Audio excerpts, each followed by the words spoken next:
Hello, hello, hello, everybody. Good afternoon. Xanaful, Relaxes, GOG, Teutonic, GG Vision, No Limit, Avalanche, Sly Guy, Akali, Legend of Kage, Tekken, Papega Legend. Hey, Mr. Grandplants, can you stop spreading misinformation that Luminary is not a minion ascendancy? There's no minion tag. Papega Legend, there's no minion tag. GDB, Poluna, Fig Newt, Mateo Tuopo. Did you see fresh drama? No, I did not see the fresh drama. No audio. What's going on? Mouse hype. Hello. Smolder. What is up? What is up? Exio Love Tea. Hello, hello. Family dead. We are his family. No, my family's not dead. Okay, so I know yesterday I was saying we were gonna go on a family trip, which we were. I ended stream, and then we were packing up to go. We basically got the car all packed up, and then my brother's wife's sister-in-law is like, hey guys, we just checked the weather, and I guess this was a more recent change, but apparently where we were going to go, it was going to be like, and this is we were doing an outdoor thing, and it was going to be a heat index of like 110, which we all kind of agreed was probably way too hot for all the kids. And also ourselves included, we were like, it's kind of going to be miserable type of hot. No, not Celsius, Fahrenheit. Celsius would be insane. Needless to say, we're freaking. We're like, all right, we'll try rescheduling it again. The awkward part is we've rescheduled this trip. This is now the second time where we've like replanned when we're doing it. Either way, it was gonna just be, I don't know. It would turn what should be a pretty fun trip into pretty miserable, and I think the kids would just be exhausted, tired from like heat. So we called the audible, and we just did something local for the day, and then so that's why I'm streaming today. And we'll try again. We've replanned the trip for like a couple weeks from now, so hopefully it'll be not crazy hot. Taking a trip to a volcano, yeah. I tried science starting with ST and some ideas from your streams. My best was 23 minutes. 23 minutes isn't bad, Plumutzer. Most of my runs were around 24 minutes, 23 minutes, around that range. I've gotten a bit faster. My campaign times in general, if I have a better like starting class and stuff, 20 minutes is like really good for me. It's just the best option I found. If you find something that you're more comfortable with playing for the Act 1, by all means send it, you know. But for me, that's just what I felt was the most comfortable from the different things I tried. I tried quite a few different things. But you might find you like other play styles. Jirochi, how's it going, man? Another thing that aside from that is like a lot of like the early game really kind of depends. Do you get like your iron rings? Do you get a weapon that has like some flat damage rolls? Like that makes the spectral throw deal like essentially twice the damage. So you could have a run where you don't have iron rings, or you get screwed on getting one with like a damage roll, and you're already having a worse time. Having socket requirements? Oh, dude, socket colors being not a problem is... I can't wait, man. It's going to be blissful. I've been practicing Cobra Lash. Yeah, Cobra Lash is decent enough. I feel like it was just kind of a little bit cooked damage-wise, but maybe if you can get a decent weapon, it's okay. Can you explain this? Can I explain this? What is this? What needs to be explained? You guys are responsible. Okay. Is this the clip I already got linked the other day where you got... Where Palstrod say that... Yes, by the way. You should take responsibility for bullying him. You've made him into what he now is. 38 minutes ago. I swear this is like the same clip from yesterday where he's like, you guys did this to him because he kept making bubble jokes or whatever. When he was using Ivory Tower, you bullied him. Okay? Balbala, you bullied him. And now see what you've done. There's been so many builds in between now and when we were on a hot streak with Balbala. There's been like multiple years. Right? Hold on, was this guy doing family stuff? We were going to be doing family stuff. We ended up rescheduling because it was going to be way too hot. We got the whole thing. We got our car all packed up and then proceeded to unpack it all. So that was a nice fun time yesterday. Zabi, what are you linking me? Is this the build? I don't know. What am I even looking at? What am I looking at exactly here? Somebody's playing Divine Ire. Okay, I'm missing the context here. So what's the context? Are you thinking about logging into Divine Ire? Is that why? Hey, Always, how you doing? Planning on going slams first. Is that viable? Slam start? Yeah, slam start's not half bad. Slam is probably my second choice after Spectral Throw into Righteous Fire. Slams aren't half bad. You could definitely do like Sunder. Lance sold his family. I didn't sell my family. How good / glasses sides character survivable in difficult maps? Survivability has nothing to do with your base class and everything to do with how you build your character. You can't click Scion and say, oh, because I chose a Scion, I'm tanky or I'm glass. It completely depends on the decisions you make with what you invest into defensive-wise. That being said, if you're talking more specifically about copying a Merkbot character, the answer is the Merkbot's going to be very tanky. Like, you get to invest like a large portion of your character power is going into defensive investments. Like, for example, if you want to scale up your Flame Link, you need life. Scaling up life makes you more tanky. You know, stuff like that, right?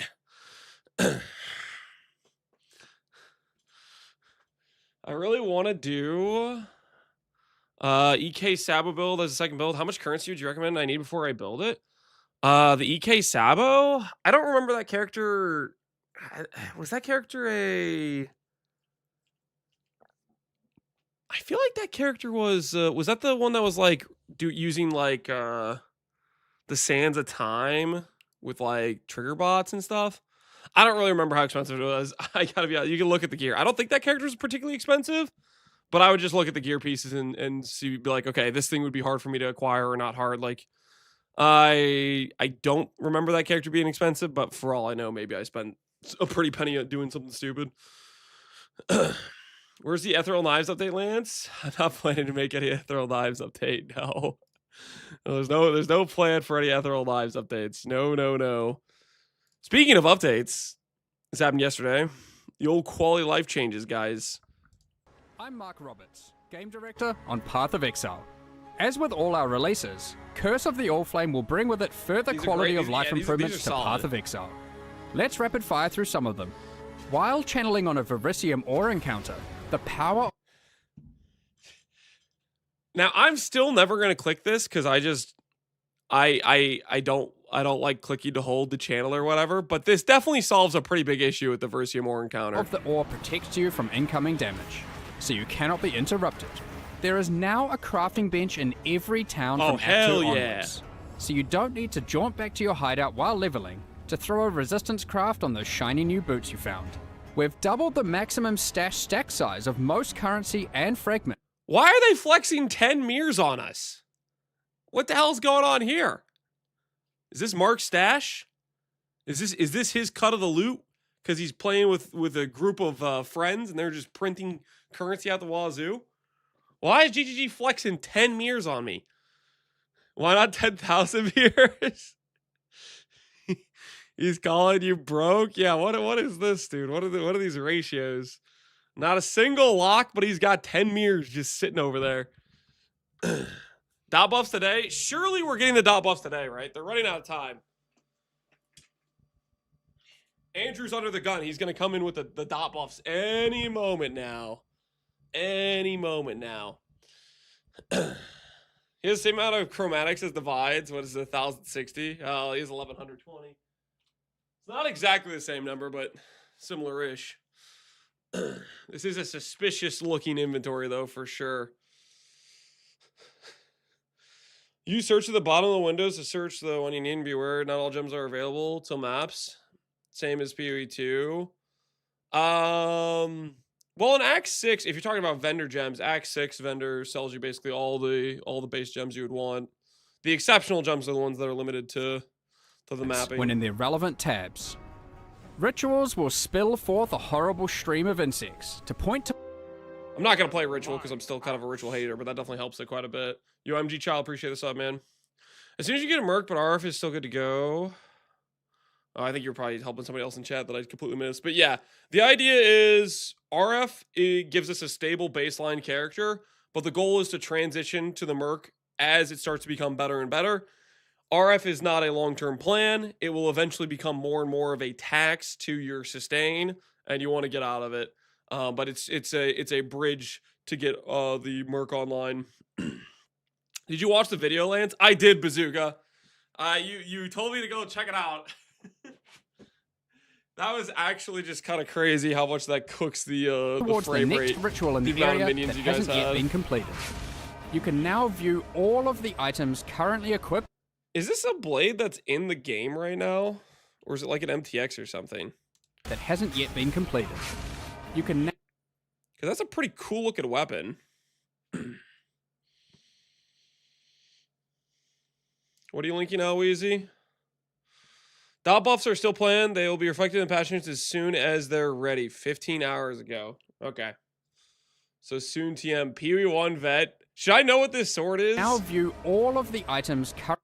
Is there like, is this a unique sword of some kind?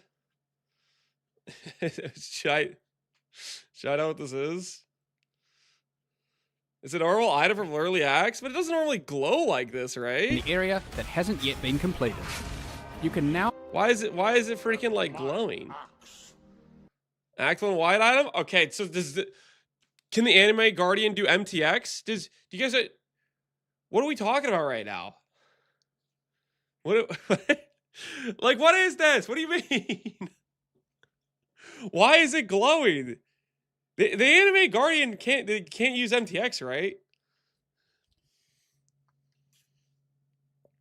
He has the drip now. Okay, he's using magic. Does anyone actually know how the anime Guardian sword is glowing? The MTX is sold separately. Okay, you guys are messing with me. Surely somebody knows what the hell this is. Why his sword is glowing. Like, obviously, he doesn't have all his other slots aren't MTX. They're just kind of what they look like normally. There's 0 knowers. This is Twitch chat. All right, fair enough. I would think maybe I was just hoping maybe somebody knew, right?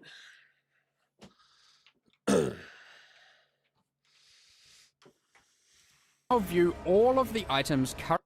Maybe if you could like click their slot at MTX, that'd be kind of cool, right? Just kind of kit out the anime Guardian. currently equipped on your animated Guardian. Check out these changes and more in our upcoming release. Not bad, not half bad. Some more QOL changes. The old classics. Is your throat okay? Yeah? My throat's fine. Is there a problem, officer?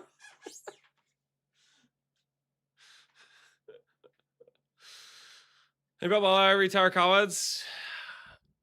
Will you please play real builds again? I'm sorry for any Balbala, or will you play? What are you talking about, dude?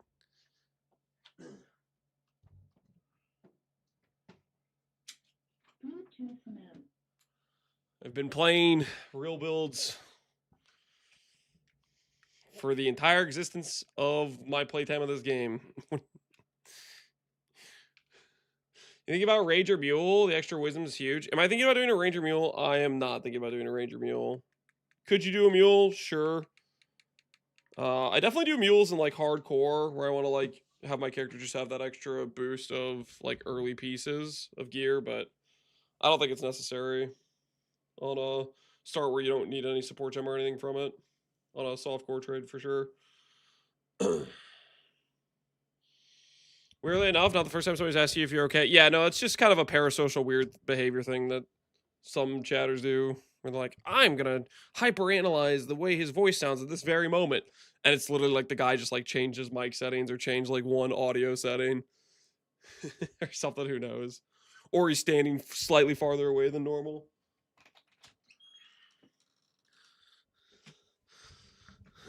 Build review, Gavinu. All right, Gavinu. What do you got? What do you got? You want me to look at your lightning tendrils of escalation elementalist? I gotta be honest with you. There's like 3 red flags right out the gate. You're holding a staff. That's red flag number 1. You're doing A channeling skill. Well, I guess that's not the worst thing ever. I mean, lightning tendrils did get a pretty nice buff. Maybe it'll be fine. I don't know. I'm just kind of a staff hater because you cook your movement skill early game because shield charge is just OP. Like eventually you can get the cast speed where Frostwing Wintry Blast doesn't feel bad, but I think it's gonna take a while before you get there. But aside from all that, what exactly are you even doing? You're going golems, linking them up with survivability, sure. Stone Golem, Flame Golem, safeguarding, lightning golem. Yeah, that seems fine. Safeguarding is actually really nice for your melee defense. 6-link chess piece. You're playing replica Winterheart for some reason. I think the biggest, like, I don't know why you're doing this. I guess you want it for a way to solve shock. Just pretty basic stuff. Yeah, okay, just going for cheapo gear. I mean, I probably would just go for a rare with like a plus level or a Dragon Fang or something like that. I doubt too many people are playing Lightning Tendrils. So Dragon Fang would probably be really cheap. Movement speed, some res. Are you playing any of the staff nodes? I really think you should consider some of these staff wheels. Are you Elemental Overload? You're not Elemental Overload. So, like, when I'm thinking staff builds, like, this cluster is an insane cluster. This cluster is also an extremely good cluster for AoE scaling. Staff masteries are really good. If you're going to go with staff, one of the better redeeming factors of staves is they have some pretty good wheels. So I'd be considering those wheels on your tree more than I would be considering, like, this mastery. Damage enemies hitting you while you're shocked is unlucky. Okay, so I guess you want them to shock you. You want to be unaffected and they have unlucky. I don't know. This seems a bit weird to me. I would probably be more inclined to do some of the staff nodes, some of the staff wheels. Golem node, Winter node, Flames node, Mastermind of Discord. That's fine. Interrupt stuns. You're doing this with the stun stuff down here. And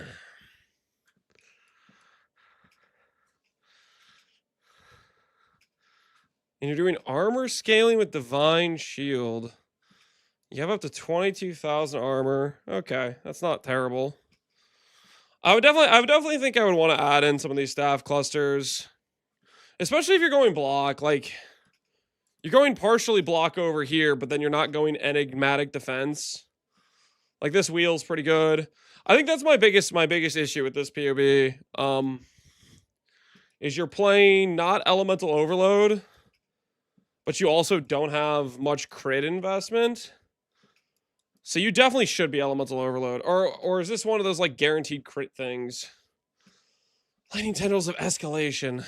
Let me think. Lightning Tendrils has, like, some weird behaviors with crit, right? Escalation. Gain. Base radius. Okay, so this isn't one that's, like, a guaranteed crit, right? Yeah, so what I would be considering, Gavinu, is you should be considering Elemental Overload if you don't want to go crit, but then also consider, like, the staff wheel for AoE and block wheel over here if you're going for block and stuff like that. Also, you should consider the new reservation node that gives more block. If you're going to go staff, if you're going to have some block nodes. Crits once every 3 seconds. Well, it's not it's escalation, which doesn't have that. So I would definitely go EO. It's a huge damage multiplier. I would go the block wheel over here. And I would consider the reservation that procs the thing out and gives you more block chance and stuff. I guess the thing about that is your socket space is, like, cooked. You don't have a lot of socket space, but that would be something I would consider.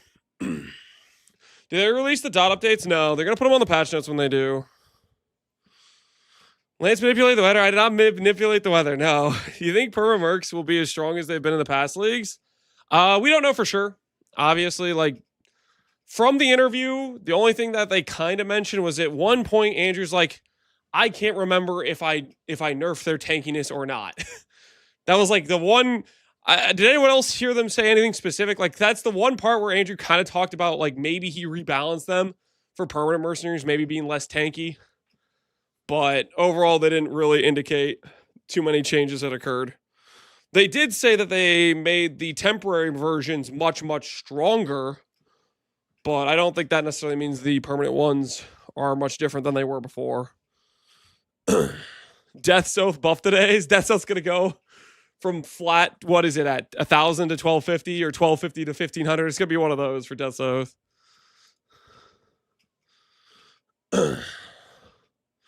Read the permanent note. It says exactly what it does. It does not say exactly what it does.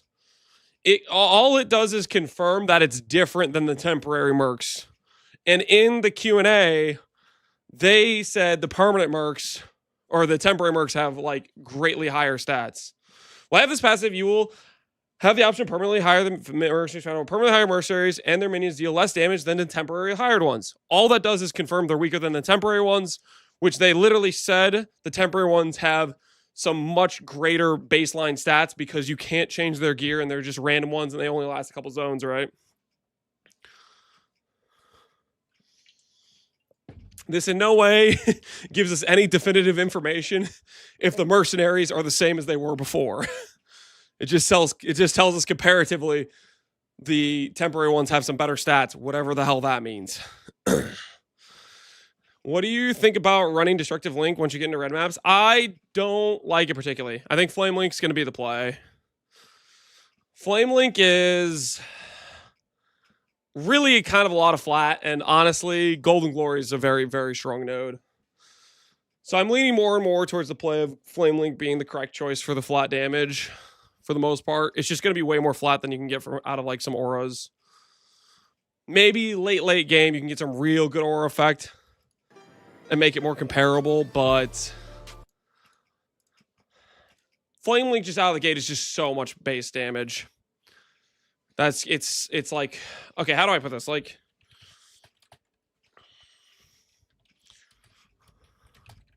flat damage auras are Wrath, Anger, Smite, right? You can have 3 of them. All their base damage is contingent on can you get some good gem levels, which getting the gem levels you can do okay with. But it's like at level 30, which require a lot of gem level gear, you're at average 250 damage from something like a Wrath, and you could get that from Anger, Smite, stuff like that. Whereas Flame Link is at level 30, it's an average of like 550 damage plus 5% of your life pool, which you can easily get 10k plus, if not more, which already puts you at 1,000 average damage. And then you add in the fact you can get link effect scaling via light radius, which is pretty easy to get. 15% from your travel passives on your ascendancy, 30% from an ES mastery, 10% from the node on Templar. Before you've gotten any gear items with light radius whatsoever, you're already at 55%, which puts you over 1,500 base damage, and you haven't even like done anything besides scale up some of your HP. Which is, I think it's just hard, like, unless you get like some really Giga Chad or effect scaling gear, I think you're just never competing with that baseline number. And then you're also going to be kind of tankier and just have a smoother progression with that. Now, late game, there might be an argument for the auras, but I think early game for sure, Flame Link just completely crushes in terms of giving the merc some base damage. Not to mention, yes, okay, let's think of it this way. They removed something like Doriani's, which you could put on the merc and get minus 200 lightning res. You know what still exists in the game, though?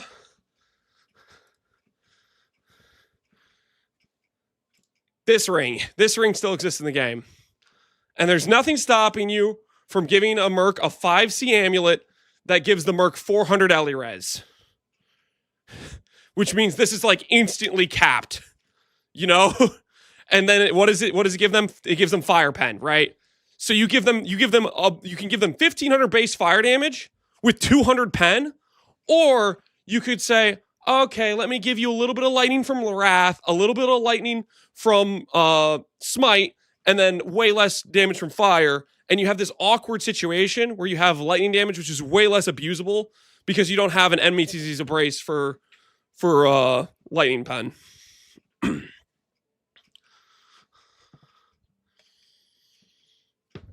Was this ring giga expensive? What is it? Like a 1 in 10 from the base one? Let me look at it. It's not going to be necessarily cheap. It's definitely going to be a high priority for Merc builds. Let's see the drop rate. Vermilion ring. Where is the dude? Incarnation of Fear. Okay, yeah, so it's like a 1 in 12 from regular Fear. It will definitely be one of the most expensive upgrades you're going to want early, but it straight up like triples your damage for your Merc. It was used a lot in Mirage League. Check the price. All right, let's see what it was like right in Mirage League. Mirage Economy, Mirage, Enmities. My guess is it would be... Dude, what? Oh, I'm searching currency. I was like... All right, hold on. I was like, what's the first 3 letters? All right.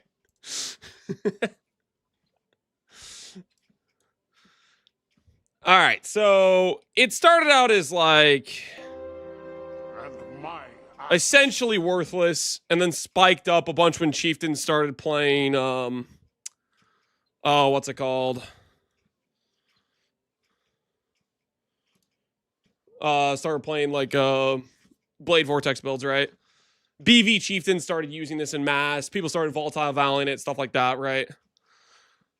It is a quest boss, so a lot of people go for this boss early. You have a lot of people that do, like, their one-time kill or whatever. I would expect, personally, if I was guessing, I would guess 2 to 5D is my guess. I don't know what you guys think it'll be. I don't think it's going to be a cheap item. It's going to be one of your first earlier premium purchases, but it is a pretty big deal for a Merc bot for sure. 5 to 10? I don't think it'd be 5 to 10. Well, maybe a little bit later on. I don't think about right out the gate, though. I feel like early on, people just don't have that kind of money. Well, it depends how early we're talking. I could definitely see it 5 to 10, like day 3, 4, not day 2, though. If you don't drop it, just drop it.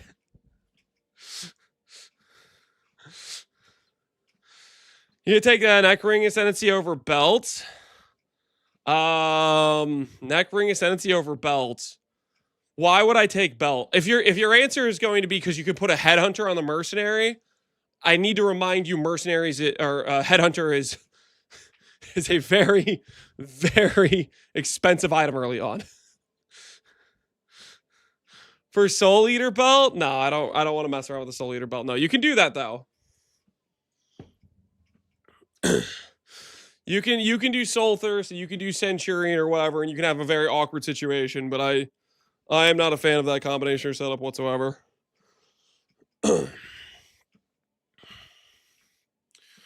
Are you afraid the Merc would die without any leech with the ring? Am I afraid of the mercenary dying without any leech?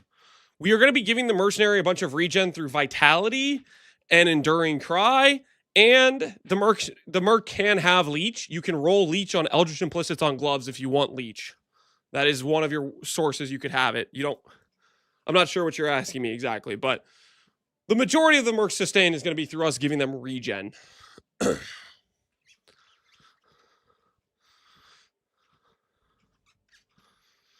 Have you seen the gameplay of Mercs running Valor's Deliriums with Ghosts easily? I am very aware that Mercs are quite strong.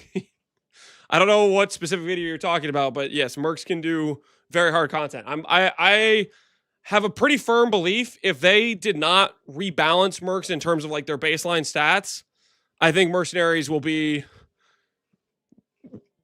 I think there's a high chance they're one of the best builds to do Valdo maps. Specifically because they get around the less damage per item equipped mod. They essentially get around one of the most build detrimental mods that you can roll on Valdo maps.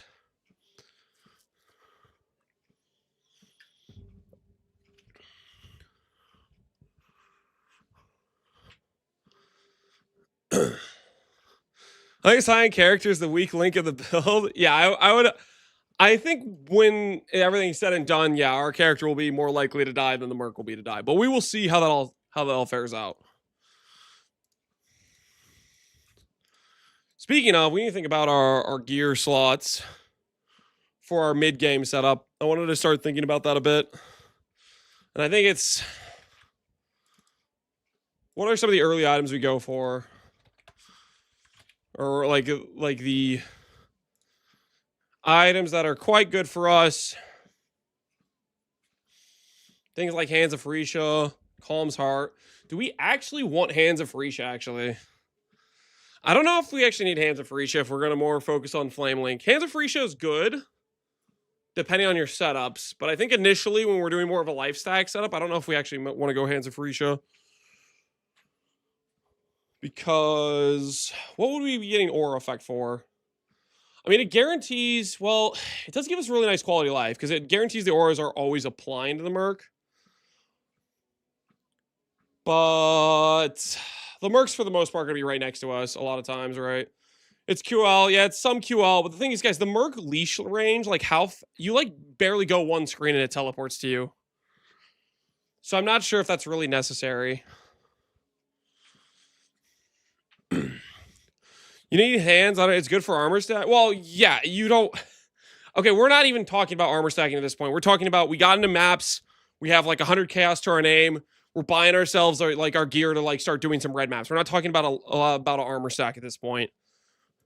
If you want to start talking about armor stack, you're talking about transferring a Graspy Mail mod onto an ideal rare chest piece. This is way, way, way down the road in terms of budget.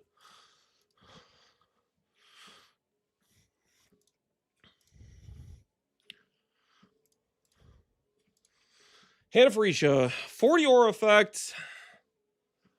It does enable the one tattoo to not apply the aura to other enemies around you.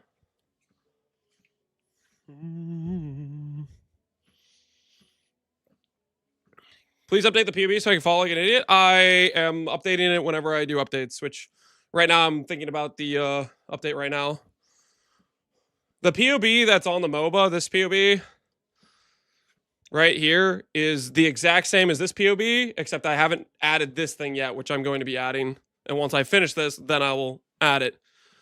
If you're expecting me to click import every single time I make one singular change and then copy and paste it over, I got bad news for you. And you're going to have to wait because I'm not doing that. I'm going to finish a collective thought of a substantial change, like adding the setup for our character for the mid-game progression, and then I'm going to update it. Is the belt worth it? That applies flash to link target. I don't particularly like that belt. You could do it. I'm thinking more of an angle where we go... I'm kind of considering Archon's tools a little bit. Because Archon's tools gives us the ability to get a minus res, shock, and chill on the enemy, which gives additional ailments, which makes taming better. Because the merc's not really going to be inflicting those ailments as much if we're giving them a bunch of flat fire and they don't have a lot of sources for it. But taming doesn't care if they inflicted the ailments or we inflicted them. This also allows us to go reverse chill if we'd want to, I guess. Or Maven Boots good for the same reason. Maven Boots is just a Scourge. Whereas this pairs it with a few other things, and this is quite a bit higher ailment effect too. The thing is, we don't want to give up too much gear power in terms of gear that gives us life, so I'm less sure about this. Reverse chill. Yeah, it would give us the ability to reverse chill our character.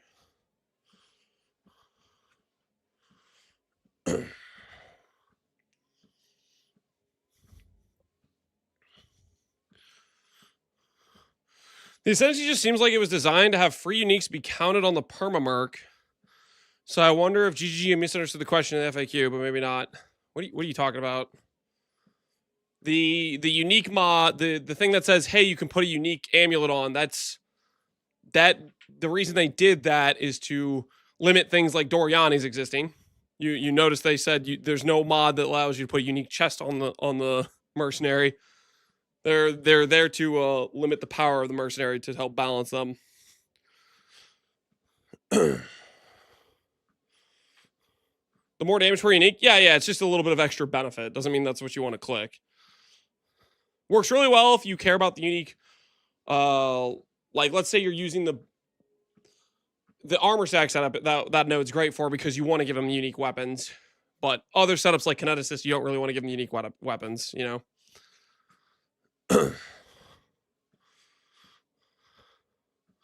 Just delete Doriani. I mean, they literally made it so you couldn't use Doriani for it.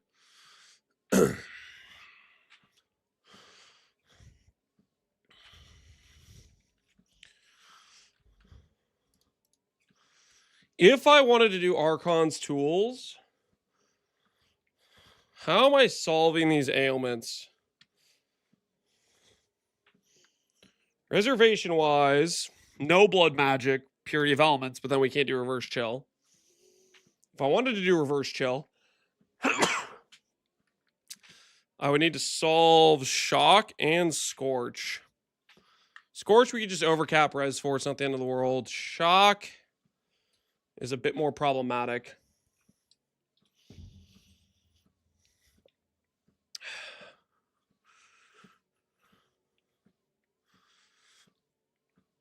Tempest Shield plus block.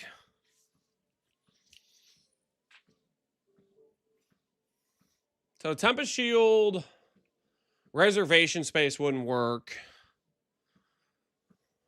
Is what I'm thinking at least. If we wanted to go blood magic, that is. I'm trying to see if there's a scenario where we can pull off blood magic. Because if we want to pull off blood magic, we have to go Skitterbots Petrified Blood, which means we need about 40% reservation efficiency. And then we can't pull off some of the other reservations. If we don't go blood magic, we could go Tempest Shield at that point. But then we could also just be Purity of Elements, which means gearing the Merc's res is a bit easier prior to getting Untouched Soul. How's your day been? It's been good, man. May I ask a new question about the RFES build? I play that now in Standard, and I got a huge ES pool, but refilling it feels slow because Eternal Youth, 50% cut. Is there anything I can do to improve that? You're worried about sustaining your life pool, or you're worried about sustaining your ES pool? The 50% reduction in sustain does not apply to your energy shield recovery. That just means you haven't invested into regen sources. Watcher's Eye, Vitality, nodes on the tree, tattoos with regen. Maybe you're missing max res. Your max res is bad, so you take more of a degen. Stuff like that. That has nothing to do with Eternal Youth. It has everything to do with throughout the tree, you've skimped on investing into regen. You know, stuff like this. Brink of Death gives a bunch of regen. A regen mod on Flask, max res, stuff like that. The new helm with life plus shock avoid. Yeah, the new helm actually seems really good for this. I wonder how expensive the new helm will be. Because the new helm can straight up be like a 500 HP helmet.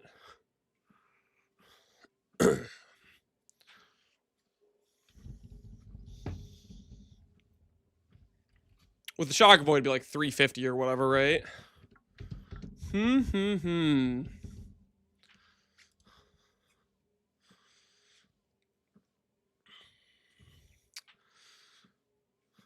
Abyss Jewels, 100x rarer.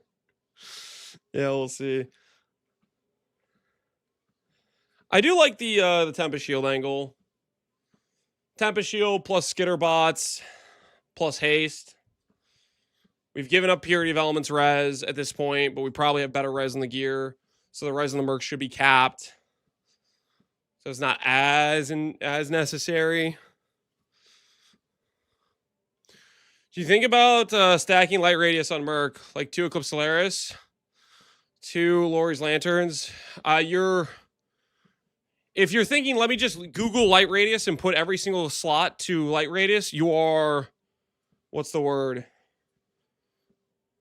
Where you focus on, you're putting on blinders and you're ignoring the whole picture. Like, for example, Nycta's Lanterns, 1 Nycta's Lantern, this is very solid. But if you say to yourself, I'm going to put on 2 tunnel vision. If you put on 2 Nycta's Lanterns, yeah, you've got more light radius, but you've also lost the ability to have shield charge. You've killed the ability to have good block, and now your character's way less survivable. Also, when you start doing this thing where you put a bunch of uniques on every gear slot, your life number disappears. And so, yes, you've established you have more Flamelink buff effect, but Flamelink, there's 2 factors. There's how much life do you have to get the baseline number, then the multiplier of the light radius.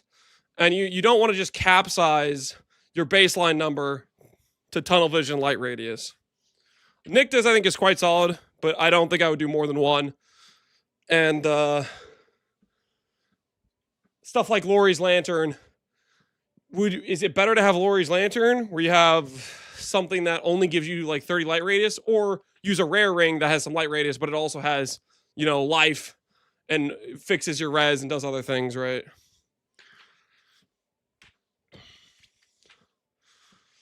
Buy the mods? What is this?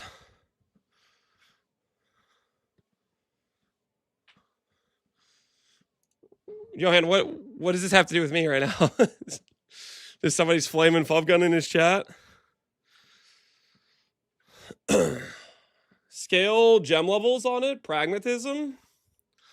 I don't think pragmatism's worth more than a Calm's Heart. Flamelink on level 40 is 850, 900 average or whatever, right? Versus Flamelink 30. I think you're getting more out of like a Calm's Heart, and you're making your character tankier doing it. And my axe. Low Chamber, appreciate the sub, man. Vol's Vision's pretty good. How much does Vol's Vision have? Ooh, light radius 20% is pretty solid. Yeah, this is a pretty solid early item for sure. 20 light radius. I mean, how much do you get normally on items? Like 15 though, right?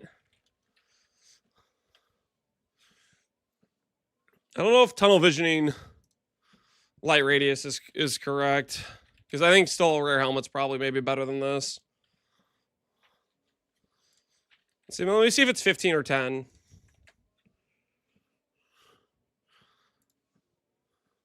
Hold on, non-unique. It's 15, right? It's 15. 15 to 22. No, it looks like 15. At least for helmet. Let me look at like rings. Let me look at a few other bases. Reflected. This will definitely be something we'll be considering. Is getting reflected items with like big life and light radius for sure. Let me see if like 16 exists. Yeah, it's just reflected items that have a higher number, right? The top end is 15. You can get 22 on a max helical. Well, you can get what you call it, Catalyst 2, right? Because it's considered an attack mod because it's accuracy.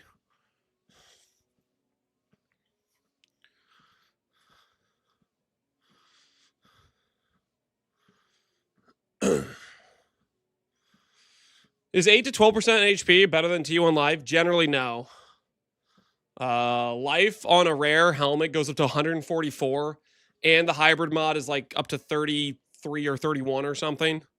A helmet, just a rare helmet with life on it, can have up to 170 life. I would.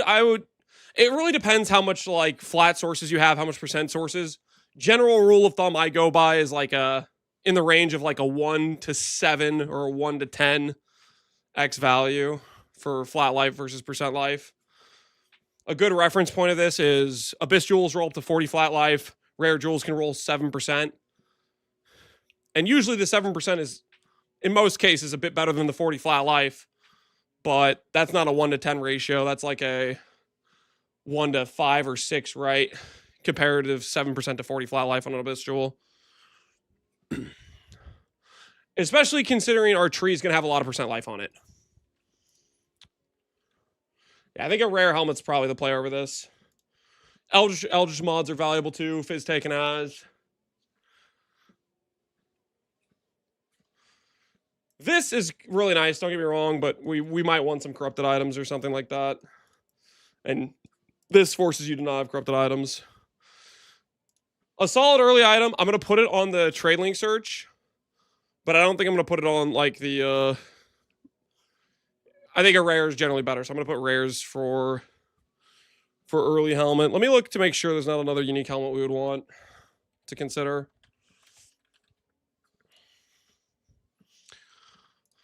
Well, that's right. I have to go to Google to get back to the wiki. You're reliable. What's your plan if Merc sucks during the campaign? We just run RF till pass. What Rolo Dage said. Backup plans are for people not confident in their builds. Yep, pretty much. That's what I said yesterday, essentially. Making backup plans is for if you don't believe what you're doing is going to work.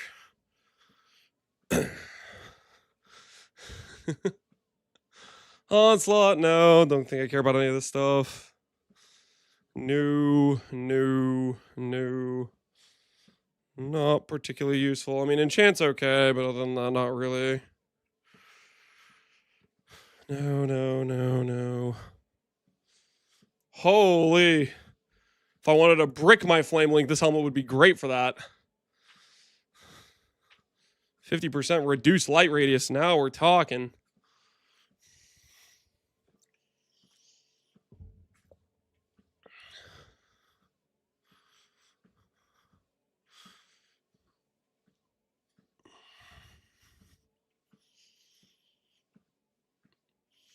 Though you still rely on Merc, so I believe it's a valid question. Your question is, Lance, do you plan on not playing the build you're saying you're planning on? And my answer is no, I'm planning the build I say I'm planning on. Believe it or not, I did not lie. I am going to play a Merc bot. That's what this build is. If you're asking for a different build, maybe look at a different streamer who's planning a different build. Like, that's all there is to it.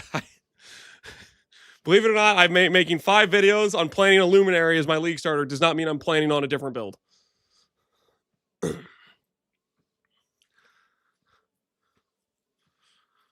It's RF parallel. Well, the RF we want to swap as soon as, like, basically this is how it's going to work. We are using RF just to level. We get our initial Merc captured. If it does good damage, we can consider swapping out of Merc. The sooner the better, right? Like the biggest limitation is early on whether or not we find like a halfway decent Merc or we find a trash one and we have to keep going through a few more zones to find a better one, you know? Hotel accuracy. Yeah, I think the rare helmet's probably just the play. Try to see if there's anything else that I would want more early on. I like the new Abyssal helmet later on, though. I don't think we're going to be too socket starved. I'm not going to put it in the POB, obviously, because we don't know how rare it is. Like, it might be a super rare drop from the Abyss mechanic, but it definitely gets us some early power. Ooh. Nah, rare helmet probably beats this, right? 15 light radius is probably more important than the 50% increased damage. This is a nice, like, item we can put in the... You know what I should be doing, actually? We should start working on the buy list. Okay, archive the Boshabi.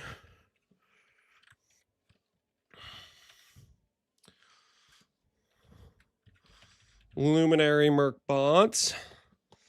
We'll grab the Scion picture.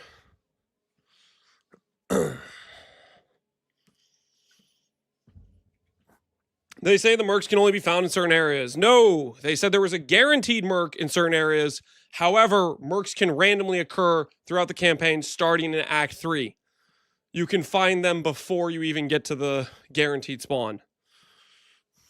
And the guaranteed spawns, they also specifically noted, cannot have a rucksack with loot you can grab, which implies to me those are intended to be resettable so you can try to farm or find a better merc. The problem is the first guaranteed spawn location is Scepter of God, which is one of the worst locations possible because it's this huge freaking zone. So we don't really want to farm. We don't want to like do a bunch of resets looking there. We kind of just want to grab the first merc and just go, and then hope we find a better merc later on. It's not ideal. Let me look at the other guaranteed spawns real quick. Let me pull up the patch notes. See if the other zones are better or if they intentionally chose just a bunch of horrible zones. Where is the patch notes? Is this new? FAQ? We'll look at this real quick. Wait, no, I'm gonna look at the patch notes first. All flame, patch notes, PoE. Because I want to look at the other spawn locations first.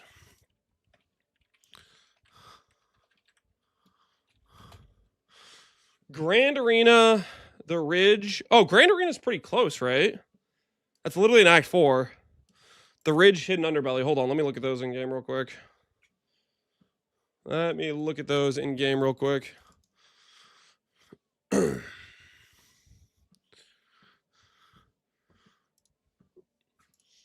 I got the Steam download ready last night, guys. I got the Steam download ready last night. So that way, if League Start shows up and it's gonna be like last PoE 2 League where they decided to give the ability to download the patch after the queue was live, we could just start it. We could just start the Steam one. You know, because freaking holy, we don't want to be 50,000th in the queue again. Not like this. Yeah, Grand Arena is in Act 4. That's kind of nice. There's another like early spawn. Is Underbelly over here?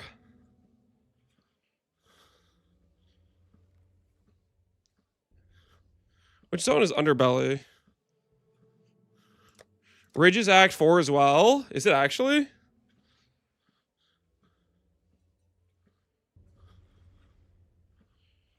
What are you talking about? Ridge is Act 6. That sounds more likely. Yeah, okay, Ridge, Act 6. That's not too far. Underbelly's the Act 8 zone, right? But I can't freaking, like, highlight it. Am I crazy? It's this one, right? Underbelly is the Act 8 hidden area. Okay.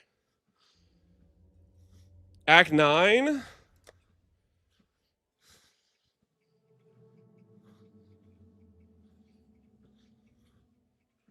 Well, there is one under the refinery as well, isn't there? Is that what you're saying? I think it's the Act 8 one, right?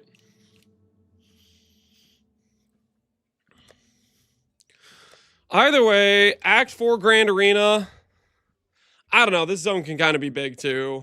Maybe this isn't too bad. Ridge is solid, I think. It's kind of mostly a straight line-ish.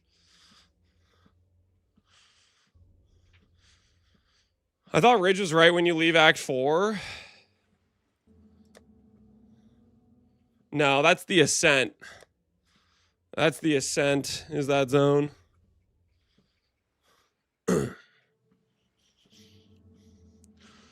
Underbelly is a small zone by a mile. Yeah, I would agree. But that's kind of nice that we get a guarantee. Okay, so like I definitely would rather do Grand Arena than Scepter of God. Scepter of God is by far the worst of these zones. So it sounds like, honestly, we probably just grab the first merc we get in Scepter of God and just bum rush to Grand Arena, right? Because like the difference in time between those two zones is like, I don't know, 10 minutes or whatever in between us, like, you know, doing Aqueduct, doing Dried Lake, Mines, boom, and then we're there, right? Right, you don't see 70% of the zone? It splits off into like 2 ways, but it's kind of like a loop, right? I still think it's way better than Scepter of God. Has it been confirmed? It has not been hard confirmed unless it was in the Q&A. But they literally say, where do they say it? Mercenaries found in these areas will not have any rucksack items. You are guaranteed to find a merc in the following zones. To me, this reads like you can reset it. They literally make it so they don't have loot. So that way it's not something you can farm for loot. Why would they do that? What's the only reason they would guarantee they don't have loot is if you could reset them, right? Like, this line makes no sense if you couldn't reset. So I think it'll be able to be resettable. The problem is the zones they chose are not great. Grand Arena is better than Scepter of God, but still not a great. Ridge is kind of big. So you don't really want to reset that. It's okay XP-wise if you want to catch up on some XP, so it's not the end of the world. And then the underbelly is actually, I think, fairly small.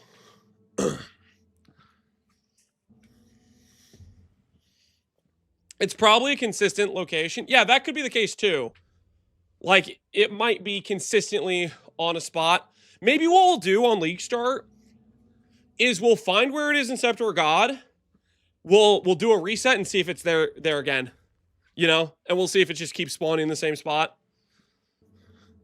Could the location? Yeah, it could be fixed. If it's like near the waypoint in Scepter of God or near the entrance to Scepter of God, that's a good situation, right? So we'll see. Can we run a Merc and AG? Yep, there's nothing stopping you from having an AG. I'll probably do some suggestions for AG stuff because it should be fairly easy to keep alive. And it's some extra free power we can get in the build. So yeah, I'll probably add some AG recommendations. What's the ideal Merc for the campaign? I go over some of the better attack-based Mercs. Personally, I can definitely recommend Many Shot with a Val Ice Shot. I think this is a really good one early on that doesn't need a ton of links to be good. Kineticist, if you have KBO clustering and you don't have K-Bolt, and you have like some okay links, isn't always just a go-to, really good clear Merc. Combatant, a nice all-arounder. I would say any of those three is a really good, those are really good starting Mercs. They all offer halfway decent single target, if not outright some pretty good single target, and then they have pretty solid like clear options early on without needing like the perfect links to be like ideal or work type of thing.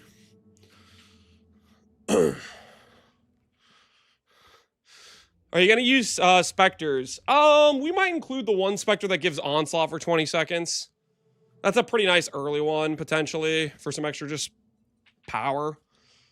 I'll have to think about it. I need to workshop how many links we have to work with and whether or not I think they're going to even survive. We're not going to be grabbing like minion life or minion res or any of that stuff. So their survivability is questionable on some of these things like Spectres or AG.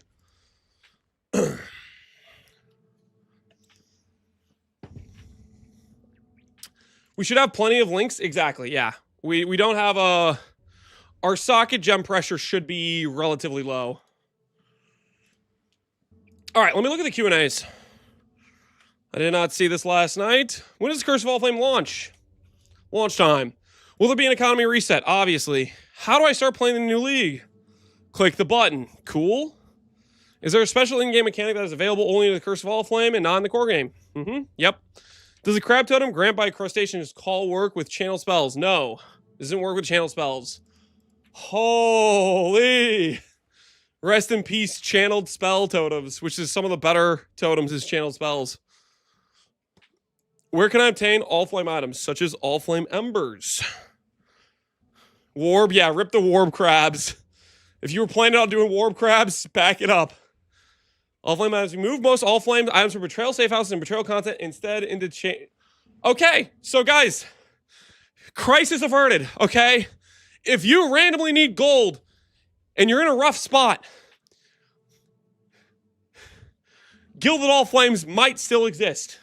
It sounds like they still exist. They're just in the regular league mechanic. Is Lance on his walk? Yeah, we're walking. We're walking over here.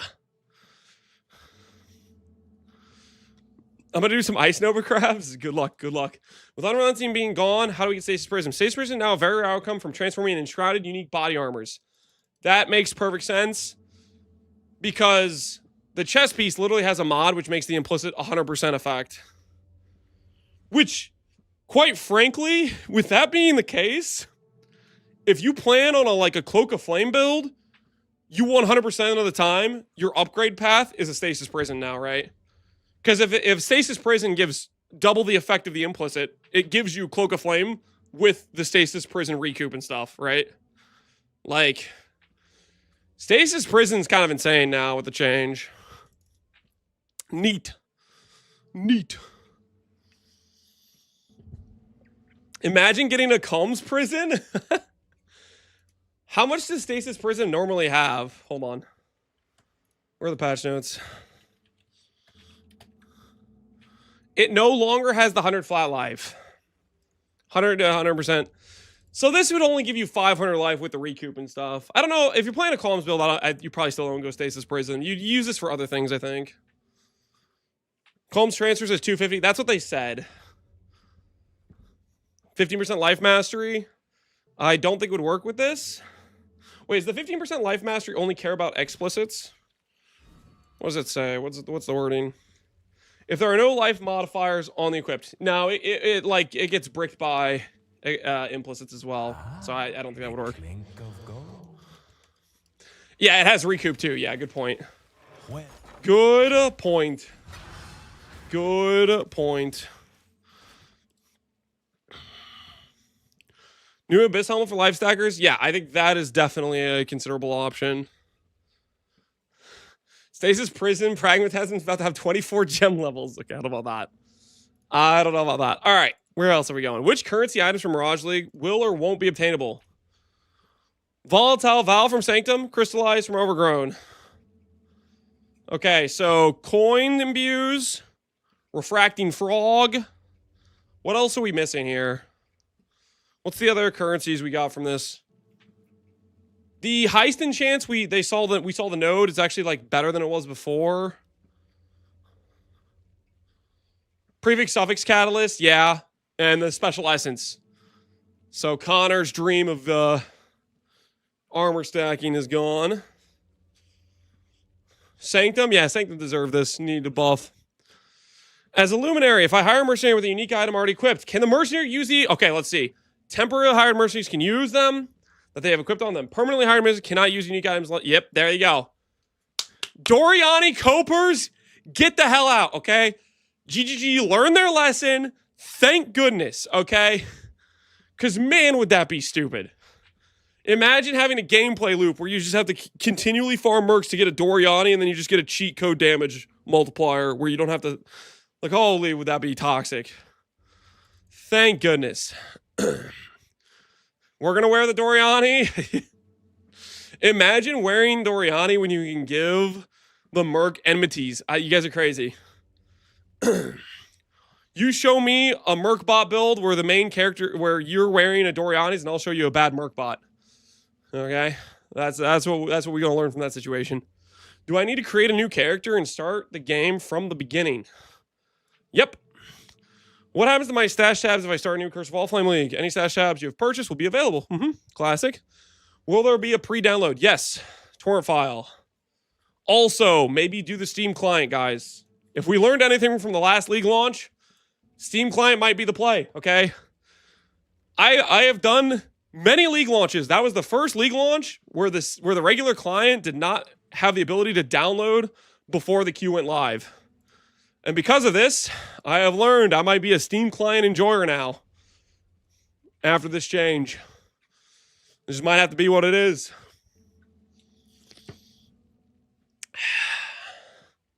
Steam client's been the way for a while. Listen, I've been a regular client player for a long time, okay? And I was a holdout. It's been fine, but yeah.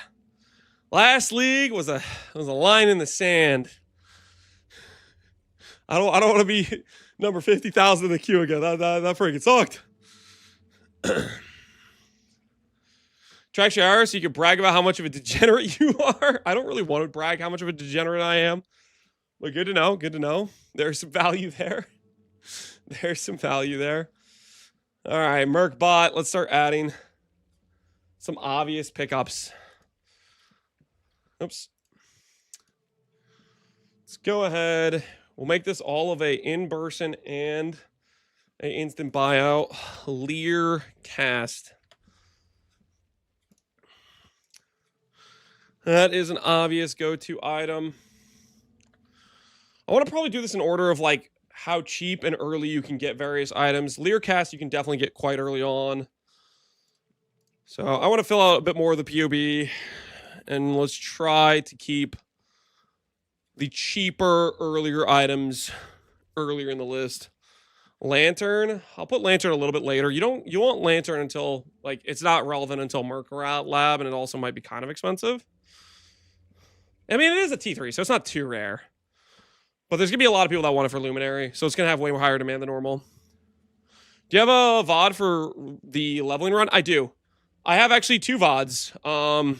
If you check the Luminary leveling video, I linked to the exact timestamp for the first time I did a run, but I did another run the next stream, which was technically yesterday's stream. Glimpse of Chaos might be a good implicit. Potentially. If it pulls that, we don't know, right? A glimpse on a Vols, that'd be kind of a funny helmet. I think the new Abyss helmet would still beat that, though. I think potentially. Craft item. Helmet. Not that. Helmet armor based.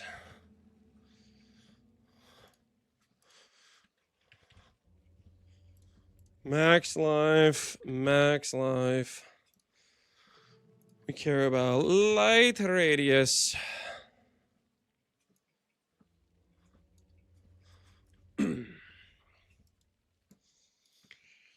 We'll figure out res a little bit after the fact, I think. The transition's pretty smooth to RF. Yeah, I feel like it's a solid one.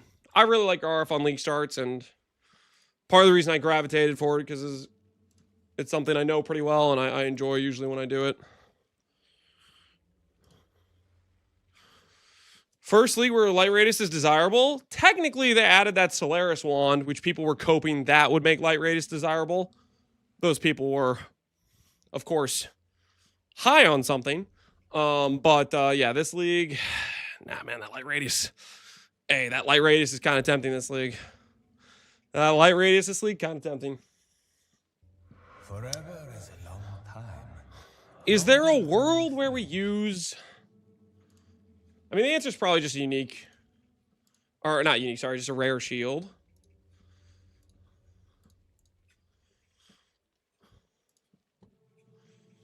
Holy, I have like too many pages open. This is going to drive me crazy.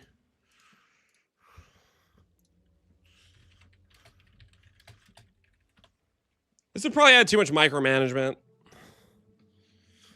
Well, I do like actually Red Blade quite a bit for the infinite Warcry power and the Enduring Cry. How rare is Red Blade Banner? Rarity of uniques. Tier PoE wiki. Red Blade is a... It's not on this. Is that's because it's like a... It's a specific drop to like a war banner or the... What you call it, league stuff, right? Duck Jai, what is this video? Oh, you got the VOD link. Oh, sweet. Whoever was asking for the VOD link of the leveling, there you go. Duck Jai found it. MBX is coming back for the league. MBX is? Yo! It's been a hot minute since I've heard that name before. Good old MBX. Aegis on a Prism Guardian.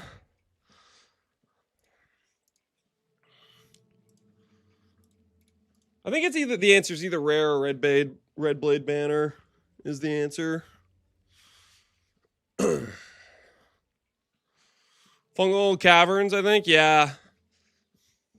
I think we could probably just put a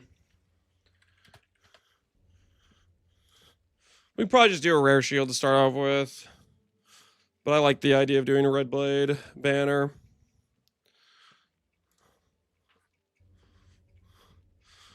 If the map's still in, I think they might have taken it out. But there's gonna be other maps that have the war bands mobs or whatever, right? How do you deal with the flame link cost? If you aren't doing blood magic, you can life tap it. You also, it might be fine to do mana wise once you start not doing any like mana related like when you start dropping righteous fire, for example, you don't really have that much mana cost, and the ascendancy point has 50% less cost on it. You can also link it with inspiration, so it has even more less cost. You don't need to put more duration or stuff like that because you have infinite duration, so you don't have to like chuck it full of like mana multipliers to make it feel better quality of life. So I think initially we'll have to do life tap, but I think once we get the cruel lab, we might be able to just not even use life tap.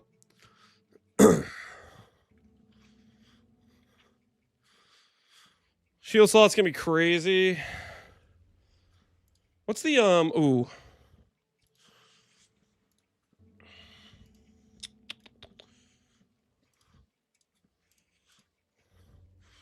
There's another one that gives like frenzies, right? Frenzy to allies, Victorios. Grants frenzies to nearby allies on hit. This would be a little bit more annoying to do, though. We'd have to have like storm brands or something. 5% isn't high. I don't really want to have to micromanage that. This is probably too bad on quality of life to be worth it. This is probably not worth it quality of life wise.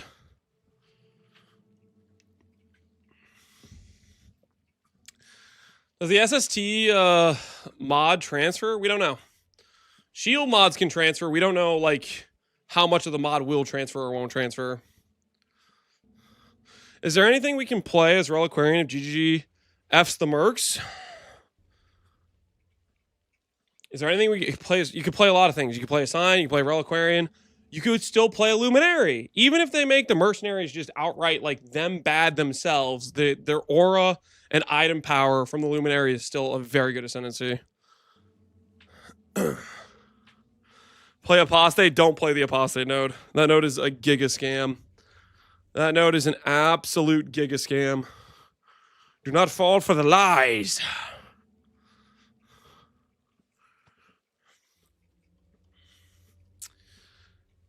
Yeah, this doesn't matter too much. I think we just do red blade banners, what we'll put on, but you can also just do a rare shield with life and block and stuff.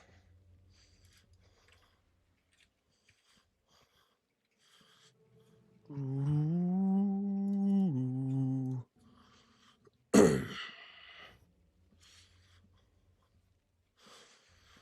What do you think of Matapia?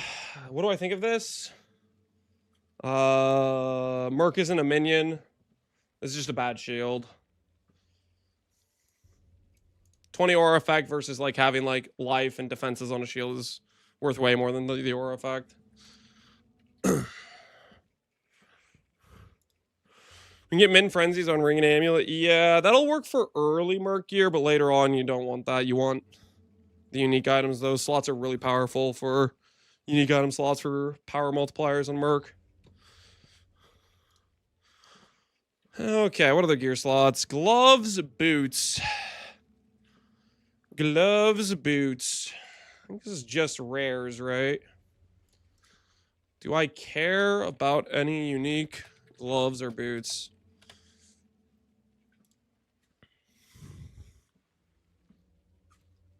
Hands of Phoresia. Hands of Phoresia I'm less convinced by. I like it a lot for armor stack later on. I don't necessarily think it's that important more early on. Does Hands of Phoresia also brick Pyroclas's Sabotage? Hands of Phoresia with a Treachery Rune? Yeah, that's fine.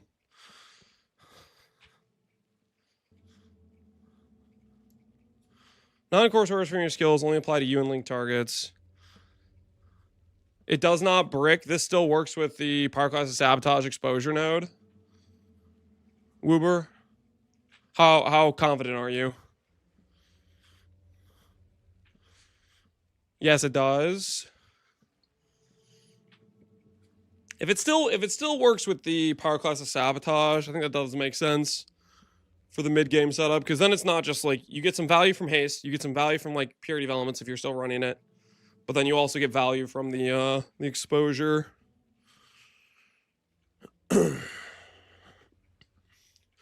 I tried it out. I still got the exposure symbol on the HP bar. Okay, cool. In that case, 40 aura effect on minus 25 is like what, 8 res? And then we still get the haste. How rare is Hand of Farisha?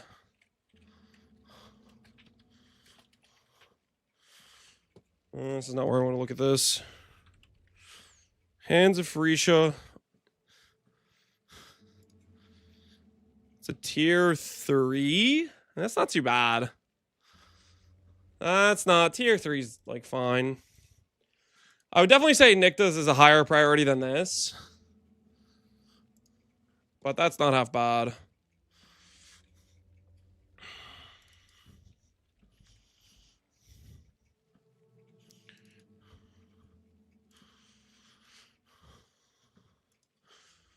This is decent early for your purities. This is that I would have to be running Val purities, which I'm not.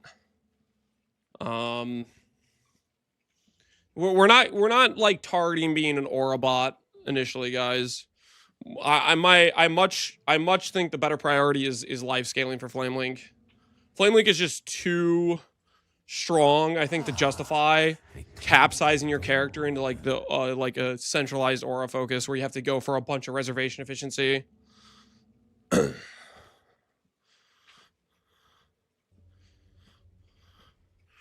How are we handling killing mercs? Warrants? Is it your AG? Does your current merc help? The current merc will fight. The merc doesn't like stand to the side and be like, well, this is your battle. No, we play unfair. He shows up and we tag team the guy. Easy win. What war cries are you using? Enduring Cry is the most important of the war cries. You can use additional ones, but the important thing about Enduring Cry is it gives a lot of sustain, which is how your merc can feel very, very tanky.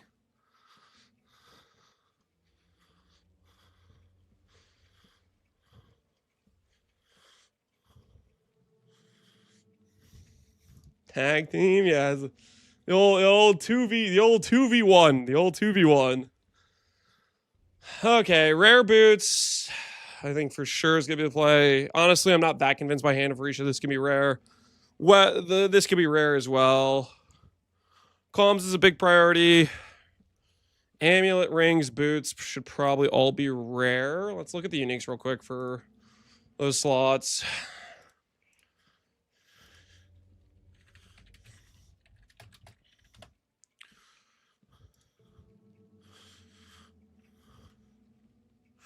Is the Hallowed March a rare Uber drop or common? Hallowed March is an Uber drop. It is not rare. It's like a 1 in 4 drop from Dread, I believe. Something like that. It's not that rare.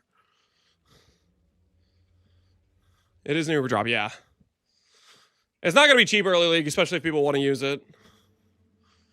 I come from the future where GGG added the minion tag to Luminary. Just letting you know, Vega Legend, there is not going to be a minion tag. It's a merc through and through. Base egg.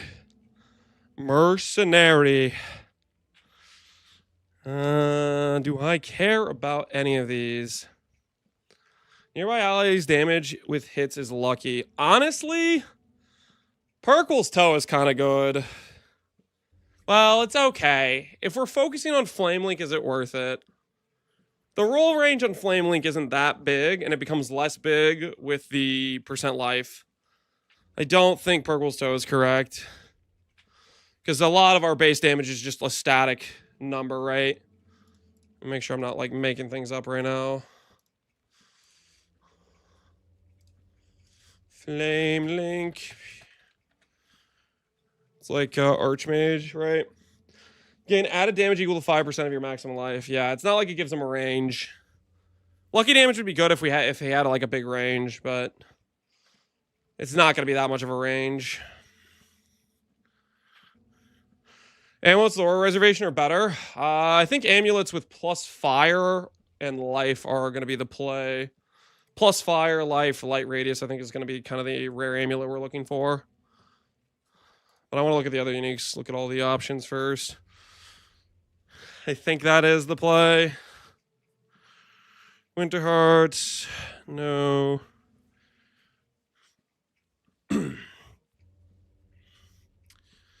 You can't dual wield rings? What do you mean? You can wear 2 rings. It's only okay. Untouched Soul. We'll have to see how many gem links we end up using, but Untouched Soul could actually be good on our character. The thing is, it's going to be really hard to get red links, so we probably can't do Untouched Soul for a while. Probably can't do that for a hot minute, is my guess. Eyes of the Great Wolf might have some worthwhile things we could use on it, but that's not going to be cheap. Ols is okay. Ols is not going to exist on League Start, though. Eternal Struggle is okay as well.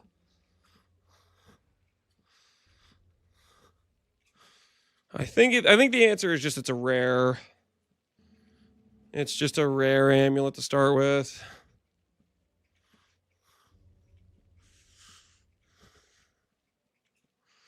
I'm pretty sure people will figure out AG tech to equip Doriani's and keep him alive. Pohunger, let me ask you a very important question.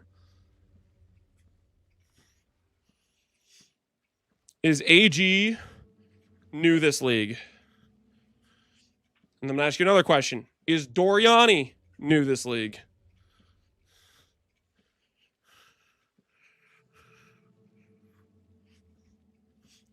I'm going to ask you a third question. Have lightning builds existed before this league? If you can answer those 3 questions, you might get some valuable information on whether or not AG plus Doriani is a good idea. People act in desperation. What's the desperation? What's different this league than any other league?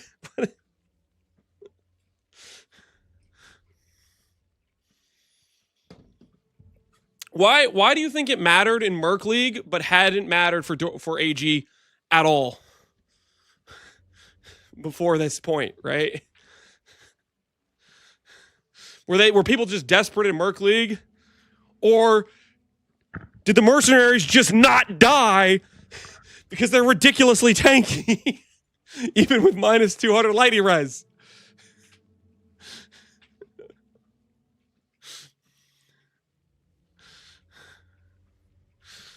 They had a Merc tag, mini tag to Merc. No, they didn't. They did not.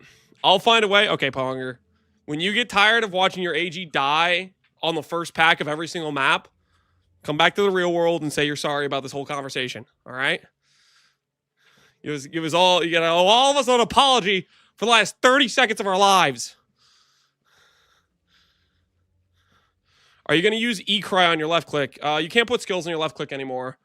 We are going to have an Enduring Cry. But you can't put it on left click.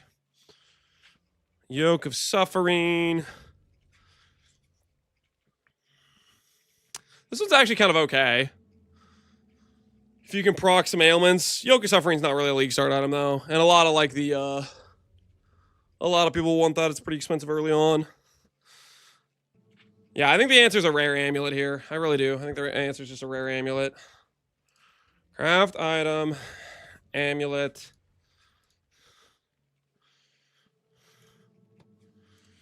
Can just be one of the amulets that has like strength dex seems fine, right? Max life, fire, spell, radius, light. Okay, we can't get light radius on this. So it's just gonna have to be useful stuff. There we go. It's an amulet with some life, a level, res, and attributes. We can't craft light radius, can we? Light radius before. Nope. No, okay.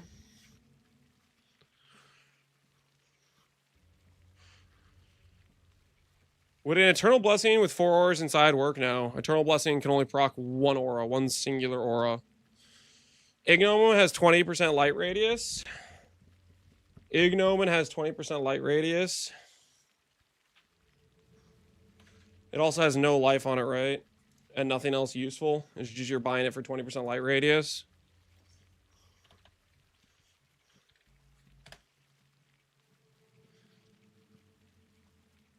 I guess it technically has nearby enemies are blinded. Not that that's like... I mean, that helps with the accuracy, I guess, a little bit of the Merc. But yeah, I mean, this light radius, 20% light radius is okay. You have to ask yourself whether or not you would have 20 light radius or, you know, 100 life, +1 fire, and res attributes, all those sorts of things. Because you're trading 20% light radius for that. I don't think that's a good trade. Would this be slightly higher damage on your Merc? Yes, but then it kills your overall gear power. It makes your res problems a lot more problematic, and it means you have less life, so you're less tanky. I don't think that's a good trade deal. It's a nice little cheap item though, I guess. If you have like a completely garbage amulet. I think a rare amulet's the play over that for sure. Honestly, I think I'm just going to put some rares in the place of Red Blade and Phoresia initially, too. Just so people understand the priority. Like, Nyctas and Calms is a way higher priority than Red Blade or Hand. Or Archons, for that matter. I think I'm going to keep this setup with just a lot of, like, rares. And then we could put in the trade search some of these uniques. I think they're just lower priority. Okay, let's craft a rare. Shield.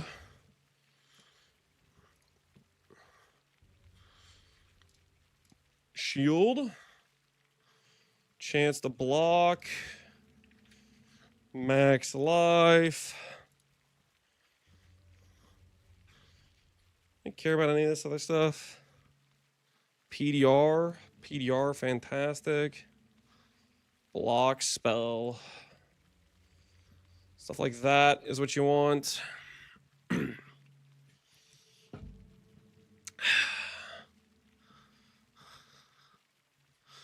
Read the title. Don't poke the bear. I'm not gonna listen. Papega, I'm letting him live for now. He's attempting to get assassinated again, but we'll let him exist. Taking the Addis Note for Infamous Merc plus guards. I think that's a Scarab. And if you're still trying to find your own Merc, like League Start, there's not many Mercs on trade yet. The Merc nodes are definitely going to be worth for trying to target certain mercenaries for sure. I imagine there won't be too many Mercs on trade if you're really fast to maps. So your initial Mercs will probably have to like kind of SSF a little bit. But by day 2, there's going to be Mercs out the wazoo posted on trade. And that's going to be way more efficient than trying to find it yourself by like a country mile, not even close. Day 1, sure, you might need to find your own Merc. Day 2, you're going to warrant it and you're going to be good to go type of thing. That being said, there's going to be an economy for these guys. So it might be worth as like a farm mechanic just to like start capturing warrants and list them, you know what I mean? For other people that are trying to do some like weird mercenary builds of like different types and different varieties. Are you going to do any more practice runs today? Yeah, we might want to do one after we get this sort of set up. I'm trying to work through different items right now. Gloves, armor.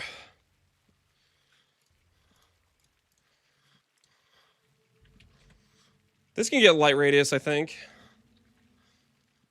It can't? I guess it's only helmet that gets the double accuracy mods. Regenerate. Chaos res. And My axe.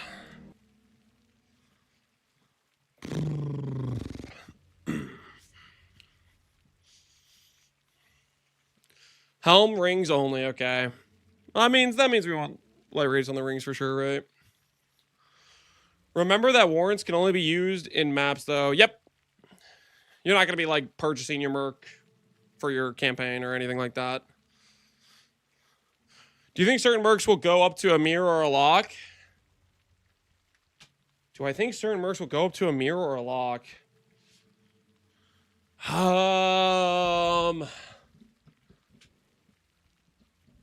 Maybe for like a merc with absolute perfect links, perfect like skills, everything's the exact ideal thing you want. Maybe somebody will pay some crazy premium. I don't think that'll be very common though. I think that it's going to be a pretty rare thing.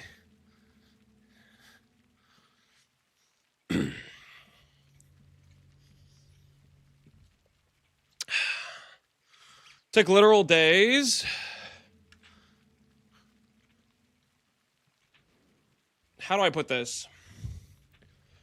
Goku, I did an SSF run where it took me multiple days to never find an ivory tower. Does that mean ivory tower is worth a mirror? Trade economy doesn't work that way, where something, just because something might take a while for somebody to SSF doesn't mean it's going to be an extreme value. It has to be a very solid combination of rarity and demand, which certain mercs with like perfect setups will be rare enough, but mercs with just like okay setups, I don't think are going to be that rare. Like when I was farming for my Purity Vice discipline guy or whatever, the amount of times I found a good kineticist was a lot. You know what I mean? The whole situation where you find a bunch of things that are good for somebody else before you find the thing you're actually looking for.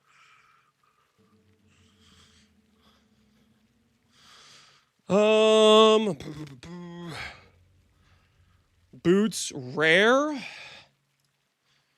Boots. I probably need to do Eldritch Implicits too while I'm thinking about it.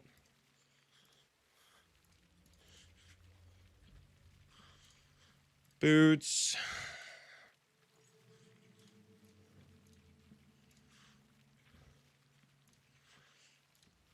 Speed.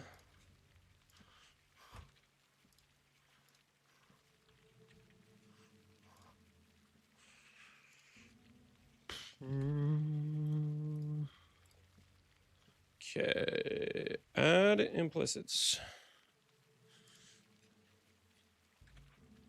Brittle ground.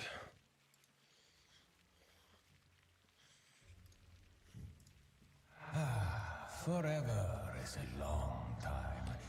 Longer than you All right, that works. I had a March to the Legion with a +2 duration, corrupt, flame link, and mines. That's double the damage gain. Okay, first of all, Pyroclast Mine of Sabotage does not exist anymore, which means those boots are a lot less valuable. Second of all, flame link is not an aura skill. Freaking not right. There's no aura tag here. Those boots are +5 to aura gems. Gem levels don't matter too much for the things we're using as auras as well. Like Haste Aura, Period of Elements, they don't get much scaling from gem levels. Wrath, Determ, Grace, those sorts of things, those get some value from gem levels. But what we're doing, not so much. Smite is an aura. Yes, Smite is an aura. Here's the problem. It gives way less base damage than Flame Link does. And on top of that, it's lightning damage. You're capsizing your ability to have good life scaling. Thus, you're capsizing your Flame Link for a damage type that's less ideal over enmities. You could use a +3 Dragon Fang. Yeah, you can use a +3 Dragon Fang. I think it would be similar to a rare. Because you have to remember, a large amount of the base damage from Flame Link is this part right here. The 5% of your life part is a very important part. Gem levels are definitely useful, but life matters too. Vol's Vision. I think Vol's Vision is just worse than a rare helmet. Rare helmet gives you 15 light radius instead of 20, and it's just going to give you more life, res. Here, we can add some implicits to it too. See if there's any useful implicits. Searing Exarch. Let's see. There might not be useful ones. We'll see. Oh, there is. There's Curse Effect we could use, technically. A Mark might be the play as well. Marks can be pretty good, too.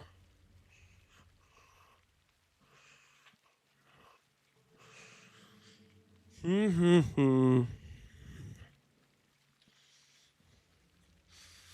go ahead and add...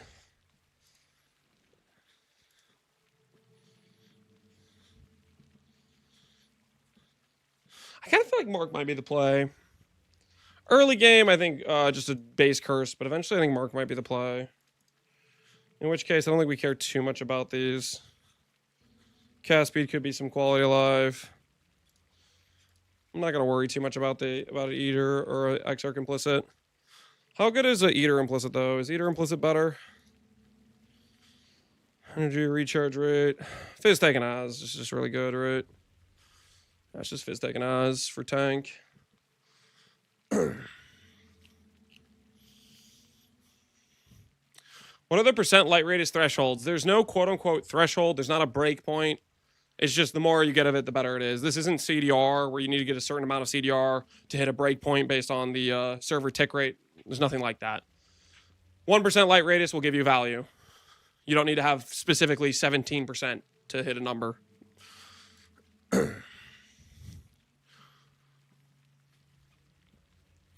What are you planning to farm on this build? My normal plan is Harvest. That'll still be fine. This Mercbots could farm literally whatever you want. Mercbots are very versatile because various Mercs are good at certain things. So, for example, I could hire a Kineticist, and I could have a character that's very good at mapping because Kineticist happens to use the best clear skill in the game. It uses Kinetic Blast, right? So I could have a Kineticist in my hideout when I'm doing mapping, and then I tell myself, oh, I want to go do a boss. And all I would have to do is just swap to like a Blade Ambusher, which is a Merc that isn't good at clear, but has really good single target. And it's as simple as like going and clicking the Merc and saying, walk with me, buddy. Let's go mess this guy up. So you have up to 3 Mercs. So, quite frankly, a Kineticist can kill bosses too. It has enough damage. You don't need to be swapping Mercs, but the point I'm trying to make is if you want to be like, I want to hyper specialize in this content, you can kind of change what Mercs you're using, and they have different like value for different content. Then you need extra gear sets. Yeah. If you want to swap stuff around, that's obviously there's more investment to do that. But the thing is, what I'm trying to say is, let's say you want to do a certain farming strat that you can choose a specific Merc based on what you want to farm, and you have the ability later on down the line to say, I want to do different things. Or you can literally, like, when you're initially, like, let's say you're broke, you can't afford 2 enmities. You have 1 enmity. You just take it off one Merc and put it on the other, right? When you're changing what you're doing. Ultimately, a Kineticist can kill bosses. So even like if you have your best in slot clear Merc, it's not stopping you from going to kill endgame content. I'm just saying you could specialize more if you want to. What faction is Kineticist? I don't know. The wiki page might say it. Kineticist was like was a tri-attribute one. Is Lance walking? Yeah, I'm walking over here. Don't worry about it. Okay. Generic gear. Ring. Does the ring matter? Vermilion ring.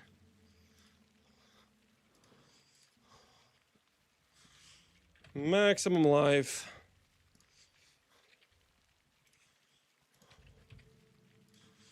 Light radius.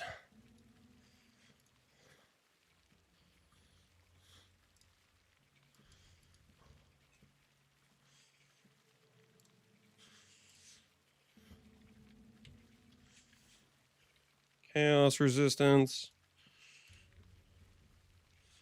Ba, ba, ba.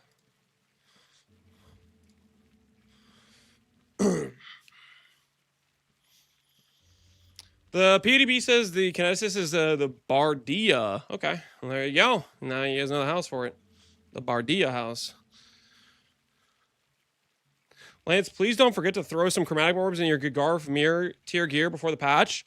I believe Marcus already did. Marcus is the one who's been like keeping keeping the Gagarv gear available for mirror service and standard. I don't log into standard, but Marcus is a standard player, and he's been I think he's been putting them on Faustus for a mirror, and I think he already recolored them to what the link colors he uses for the setup for his Gagarv setup. +5 Void Eye is probably not beating a Light Radius. +5 Void Eye. Ooh, that's considerable, honestly. Early on, that's considerable. Flame Link. How much does +5 levels get you early? I could see that for an early setup. 20 goes from an average of about 200 to an average of about 330. I mean, that's decent early. I wouldn't want this late game, but you could do this before you can get some good rare items. Also, like, you start having availability of things like Empower, things like Eclipse, stuff like that. You get availability later on. I'd rather play Diablo 4 than Standard. Don't say that, FC. Don't say that. That's crazy talk, FC. Rather play Diablo 4 than Standard? That is absolute crazy talk. That's wild. That's a wild statement. Nah, he's right. Nah, guys. I stand with that. No, you guys are talking straight crazy right now.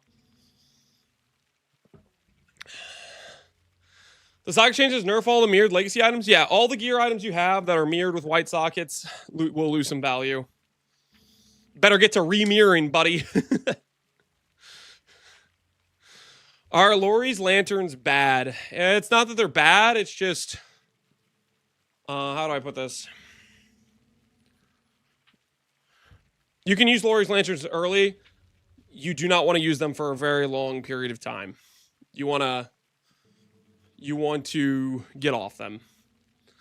Because, like, okay, if you go, I was saying this earlier, if you tunnel vision and pigeonhole yourself into I just need light radius on every single piece of gear, what happens is you go Lori's lantern, Ignomen, the Vol's vision, double Nictas. What have you done? You've killed all your life on your gear, so your base damage from Flame Link is lower. You have a higher Flame Link effect, but you've killed your survivability, along with not really increasing the base damage that much, and you've killed your movement skill. You've, like, done all these things that make the build feel worse to play. Like, some of these items are, like, I think they're okay-ish on a budget, but ideally you want to move away from them because you want your character to be somewhat tanky. And you don't want to, like... You're not really getting that much more damage over like, rares. You're breaking your res, stuff like that. Lori's isn't just light radius. If you go Petrified Blood, you get some Chaos Res. That is true. You do get Chaos Res. You do get unlucky damage. It does have some value for that, but you're also forcing yourself into Petrified Blood, which if you've played Petrified Blood, is way worse survivability than non-Petrified Blood. Not saying you can't do it. You if you really want to do it, you could do it. I'm not sure I want to do it. I'm still thinking about whether or not I want to do it. I'm undecided if that's something I want to force into the character. I don't think I really do, though.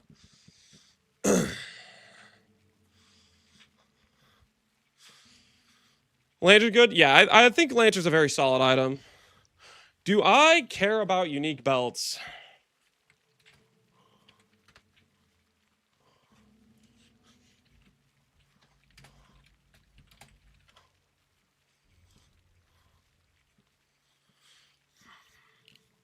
Why do you have negative res? I haven't put on Purity of Elements or added, like, proper res to the rares. I just added some generic stats.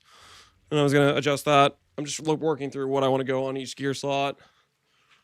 This is like a pretty early, like, mid-maps type of budget we're working with. Just something to go for initially before you start looking for, like, the more premium pieces. I kind of hate this belt. I do kind of hate this belt. Diamond Flask is good. Silver Flask is good, I guess. Early on, cheapo budget, it's not the worst. I do kind of hate it, though. I do kind of hate it, though. That belt's the play till Mage Blood? I don't know about that. I don't know about that one. It's only good for Soul Tether. I don't know about it at all, to be honest with you guys. I think I like Archon's tools more than I like that belt. Some corruptions can be good. Yeah, you could get with like 10% life, which would be okay. 10% life would be okay on it, I guess. Is Frigid Bond being considered instead of Righteous Fire? No, Frigid Bond is not being considered. Frigid Bond, that's a crazy thing to say out loud. No, I'm not considering Frigid Bond. Sunblast has light radius, does it? It does have light radius. Sunblast is kind of rare though. I think Sunblast is like a T2. Let me see.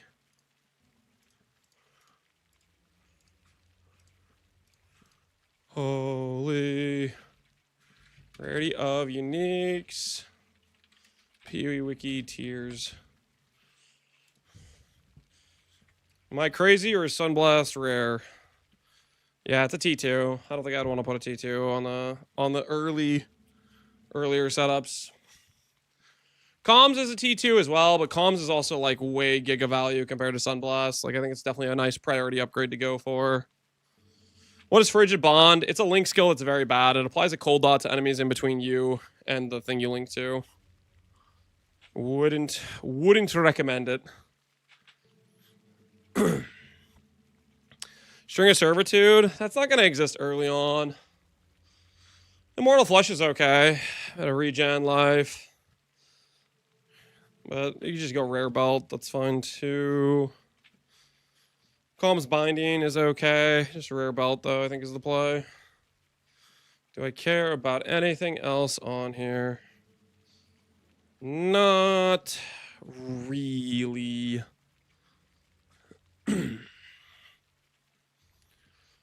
Have I seen Vortican's video? I actually did. I was, before I opened up stream, I was just checking the YouTube and that one popped in my feed. I don't think I like his setup at all.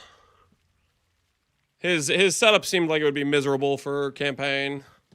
He was doing Smite into Static Strike. But Static Strike I think is okay, but his initial tree was just like 0 damage nodes, which just sounds super miserable for campaign.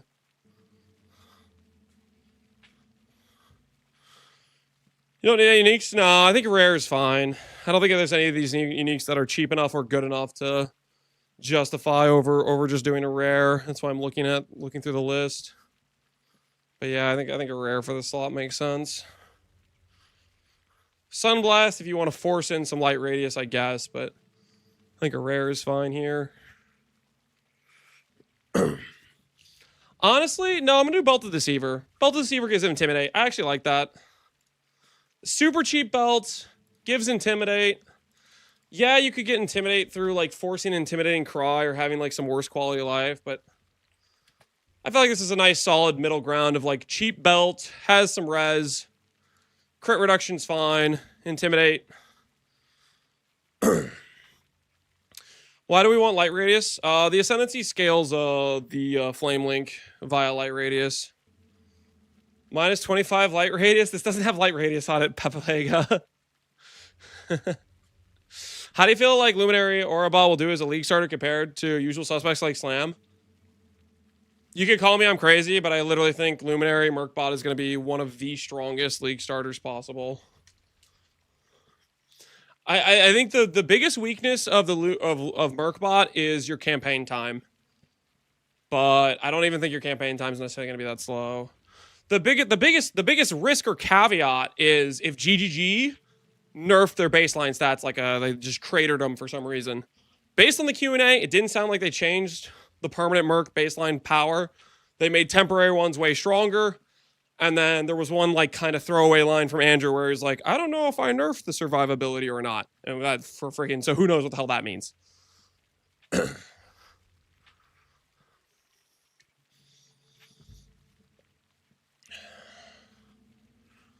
Do we power through or do we have a backup build? There's no backup builds for builds that we know are going to work. Backup builds are for people who lack conviction. We do not lack conviction.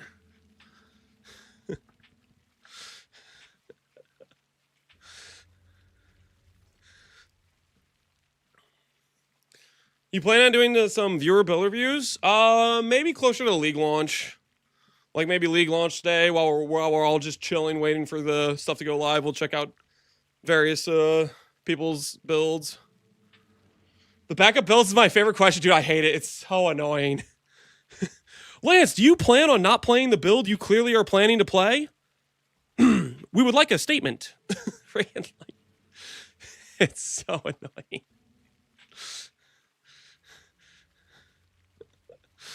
Will there be a new mercenary compared to the Merc League? We know for sure there's gonna be the Dorian diver guy. We don't all in the preview. He looked like he had a sword and a claw, and he had like diver gear. So we don't know what his abilities are and stuff. Will Darkseer be expensive? Yes. Darkseer is like a very good item in like a ton of different builds, not just Merc bots. Darkseer is always a expensive item early league. Literally, like, a ton of builds use that thing. Generics caster, +2 with malediction. Life stacker, +2 with a bunch of life on it. Build that wants to have a hybrid between defenses and damage, +2 with a bunch of ES and life. You know what I mean? Like, it's a quite strong item. Okay, I think I like this initial stuff here. Let's go ahead and do the skills.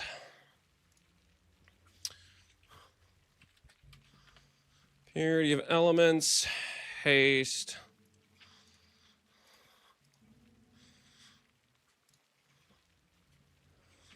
Arrogance with precision, vitality. So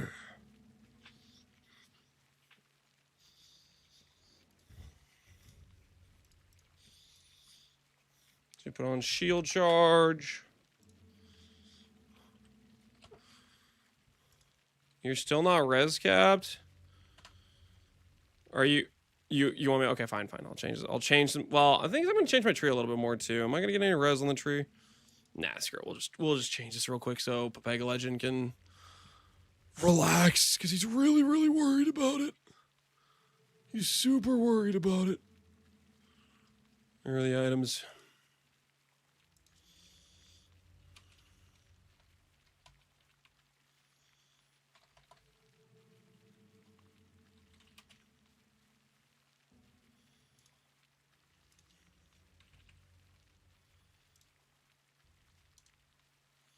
Okay, then we just need to cast res on another piece of gear.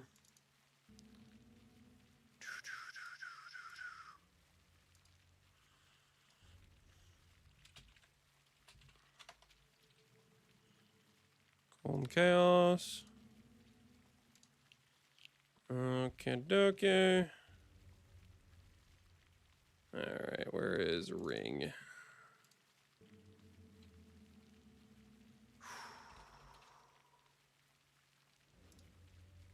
Oh, sorry, it has a golden chaos or a line on that. Do amulet. The trade boats on the river. Lightning and chaos.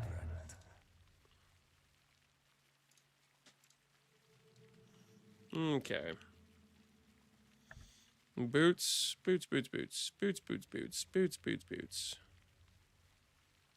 Greaves.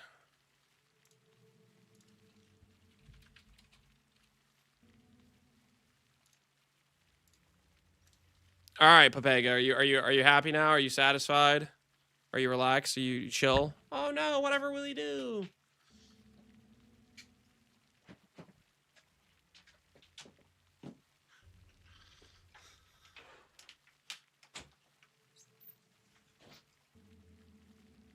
You can hover over items and click E to edit them now, by the way. Wait, I can. So if I click this and I click E. Oh, cool. Thanks for the tip. I'm definitely going to forget that, and people are going to have to remind me about that in the future, but that's kind of neat.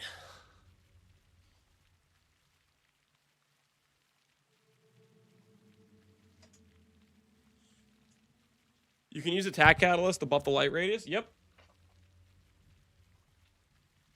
Because accuracy is an attack tag. I'm still not too sure unbanning him was the right move. You know, sometimes we may be making regrettable mistakes, Professor Che. Sometimes. How do we solve that PDR problem in the late game? How do you solve the PDR problem in the late game? Or are you one of those guys that thinks physical is like the most dangerous thing in the game when it's not? You just get, you know, more life. You can get armor. You get more recovery. You block. You defensive layers like you normally do. Okay. Endurance charge. Yep, endurance charge go a long way. All right. So we have acquired generic set of gear.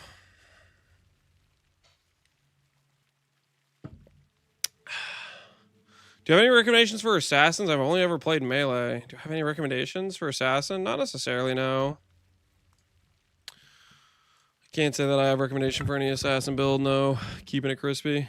Do you think Merkbot will be uber viable? Yes. I do believe it'll be uber viable. Okay, elements, haste, vitality. That seems fine.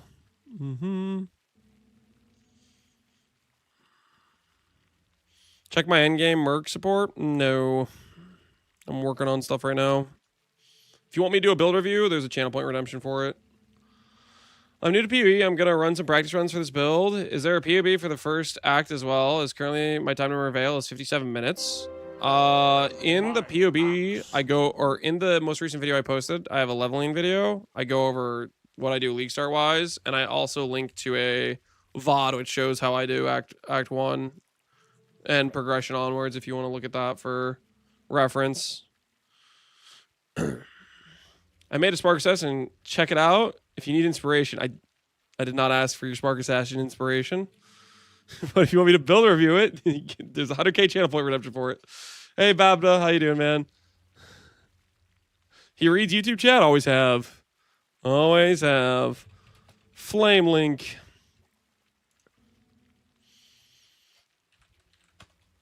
You want to go for empowers.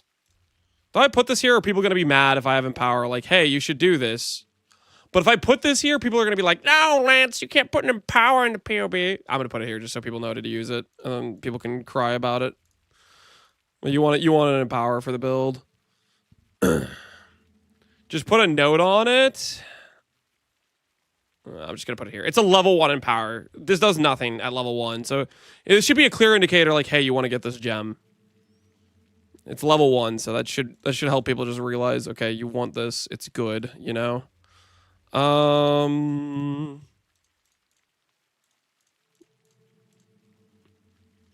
Okay. Now, question. Do we want to eventually give up purity of elements later on? Kinda yes, right? We should have the ability to afford getting rid of gear, right? We want to be able to go blood magic.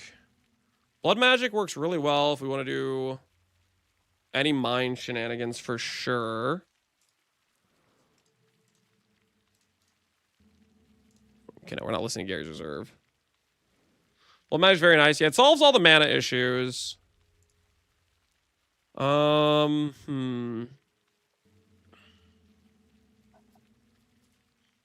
Maybe we'll look at how bad the gearing is if we do blood magic.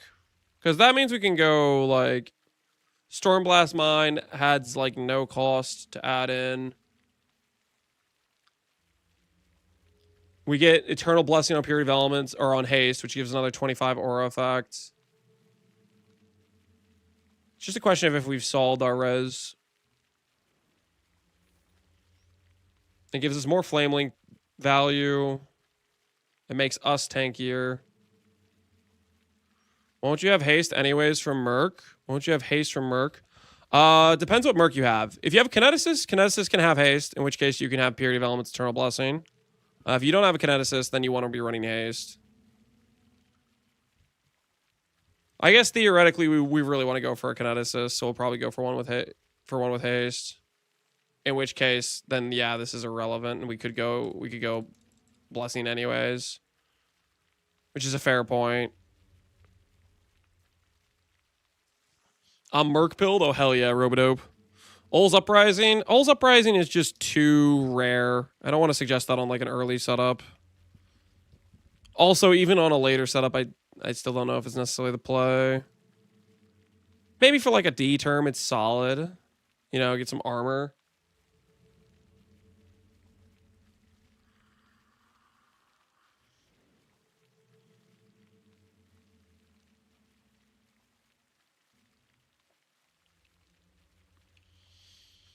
You missed the fact that I didn't type the W slur yet? I'm very reformed. Oh, I'm proud of you, man. I'm proud of you. Screw it.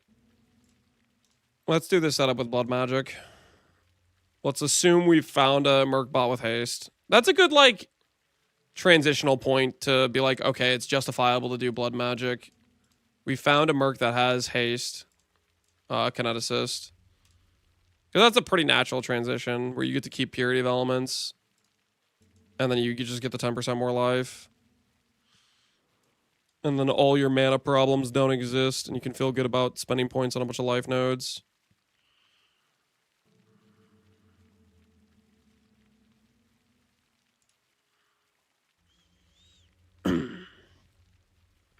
Ruin deep on a rarity merc? Yeah. People could do MF merc bots for sure if they want. Merc bots are like super strong baseline power. If you can give them proper gear, you can support a lot of things. You know, Blood Magic or no? I think it makes sense for the, once you find a Kineticist with haste, I think it's a solid transition point to it. Like, the thing about auras is we don't get a lot of, for a while, we don't get a lot of, I think auras make sense. I think a lot of the auras start making more sense when you get, like, better and better gear. You know, you start getting clusters and stuff like that, and you can scale aura effect. But I don't think I have any, like, desire to, like, force in a lot of these auras earlier on.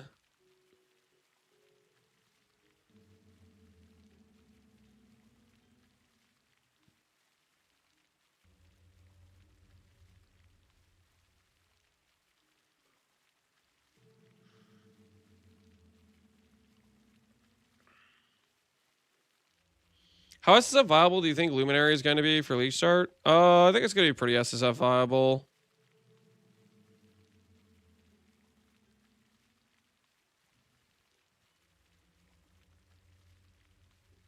Yeah. I think Purity of Elements gives the most value here. Makes your gearing easier, makes your Merc's gearing easier, fixes ailments for the time being. Do I like my pathing up to this point? I want life scaling. Am I going to be considering other stuff? Now, what was her name? Vitality with Arrogance. Should give you enough mana. So long ago. Vitality with Arrogance should give you enough mana. I'm not worried about mana so much as I want Blood Magic for the purpose of giving me more life for tank and giving Flame Link more base damage. Is kind of what I'm thinking about.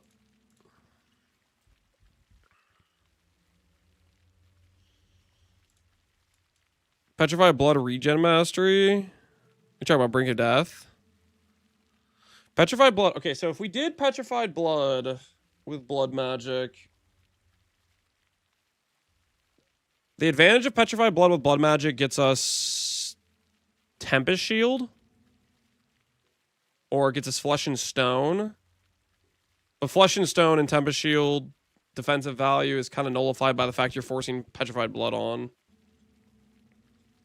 I don't think we want to go Petrified Blood. Petrified Blood feels so bad. Yeah, I'm not sure I want to go Petrified Blood. I think there's maybe some arguments for it, but I don't know if I like those arguments that much.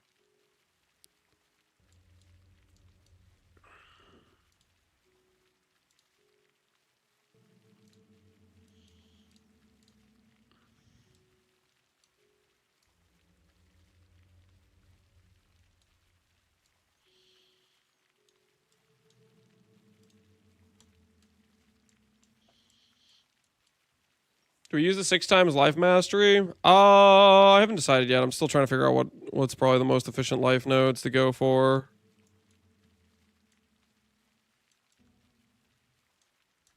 Because the answer could be I need to redo some of my pathing here.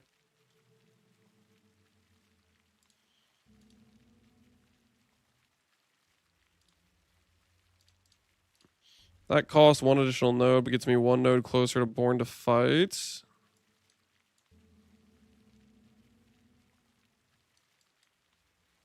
One, two. 1, 2.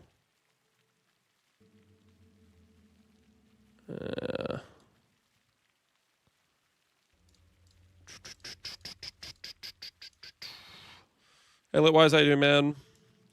No minimum power mastery? You can do minimum power mastery. Gives you a little bit more consistency, where you guarantee you'll have at least some regen. Golem's Blood? Yeah, I do like Golem's Blood. Golem's Blood's pretty far, though.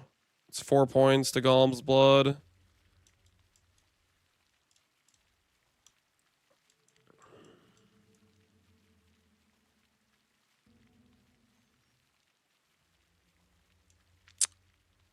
Five points through Jewel Socket.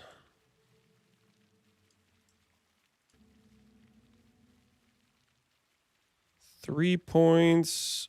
Good block nodes. A little bit weaker block nodes. Life wheel here.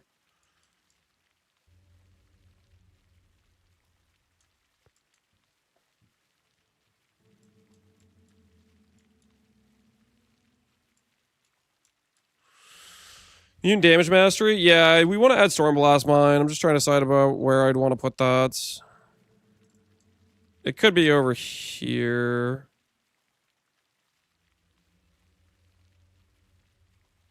Can have life mastery.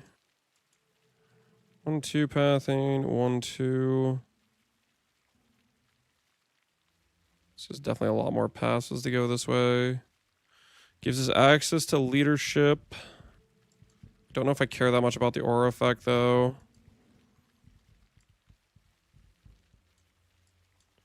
Is Victoria's influence any good early if I have the gloves to override the arrogance support? You mean override generosity? And that got patched, I believe. I believe that got patched. Generosity no longer works with Phoresia gloves. So the Phoresia gloves are weaker than they were previously. Let me confirm that, but I'm pretty sure that's the case, that they got nerfed. Oh, why would you work?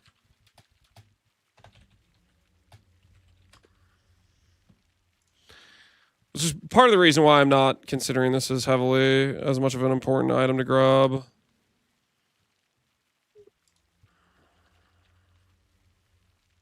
Maybe I have to look up arrogance. Arrogance causes support skills to reserve life instead of mana, blah, blah, blah, blah, blah, blah, blah.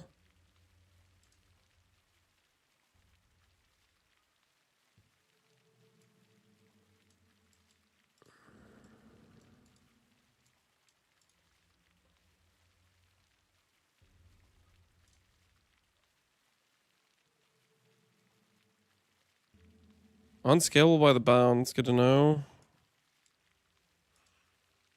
Okay. Fix the bug. Prevented increased aura effect from skills. Link target not being able to be blah, blah, blah, blah, blah. Am I just crazy?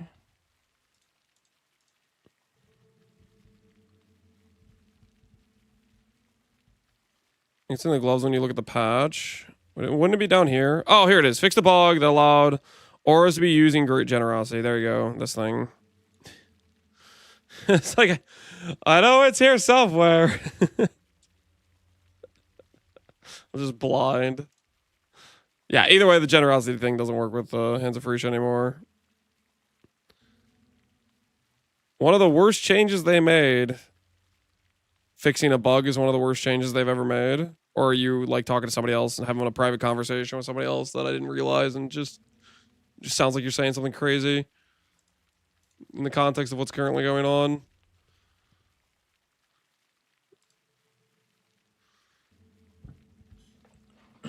Have you checked Foulborn uniques? What Foulborn unique do you think I should be checking? Is it worth ever to path Warcry Nodes on Mark? Is it worth pathing 6 points to the Link skill node? Path through Scion early attack speed to get Jewel Socket. Still let you get Light Radius, and mine cannot be damaged. Do I think it's worth pathing these nodes and these nodes? Yes, I think it's worth it. Otherwise, I wouldn't be putting them on the POB. As for the mines can't be damaged node, I'm thinking about that right now. I'm trying to decide whether or not it's worth the Jewel Socket. The Jewel Sockets become really worth it once you start getting, like, Light of Meaning and stuff, but at this budget, I'm not thinking that's a part of the current plan. This is still, like, a relatively, like, budget character.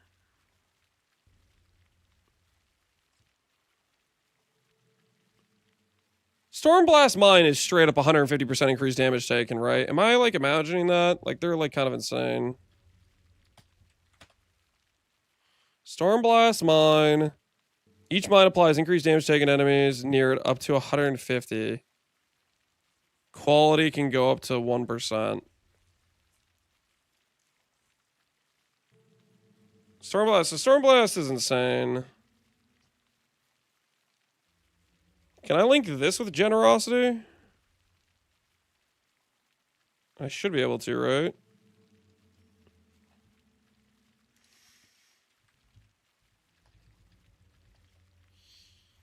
$30 quality. Well, I would need to get to 40 quality to hit a breakpoint for this, right? Generosity is ally only? It might be.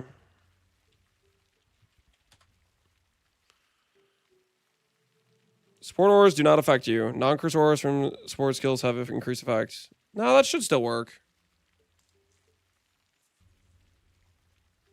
Near Templar? Is there mine nodes near Templar? Nah, it's just this wheel, right? This is the one that's, like, somewhat close. Wouldn't Portal Mine be better for double damage? What the hell is Portal Mine? I'm not familiar with the Portal Mine. That is one I have not heard of.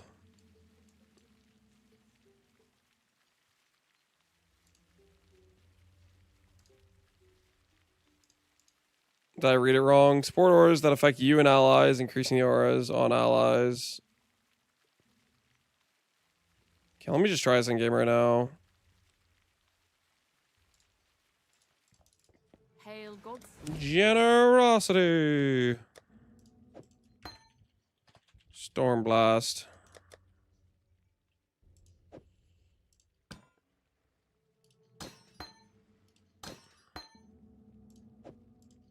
Yeah, no generosity. So that does make aura effect more valuable. Minefield gives what, +4 maximum mines or something? Minefield support gives 4 additional mines. Can have up to 3 additional, throw up to 4. So it throws 5, gives us 18 mines total. 18 mines at 4% is base 72. Our character with this tree has 26 aura effect. So that'd be around 100% increased damage taken.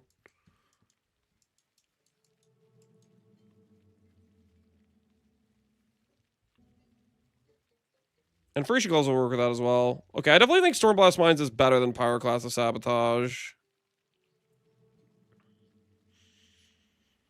Aura effect, it's just more important to have the not damage, I think.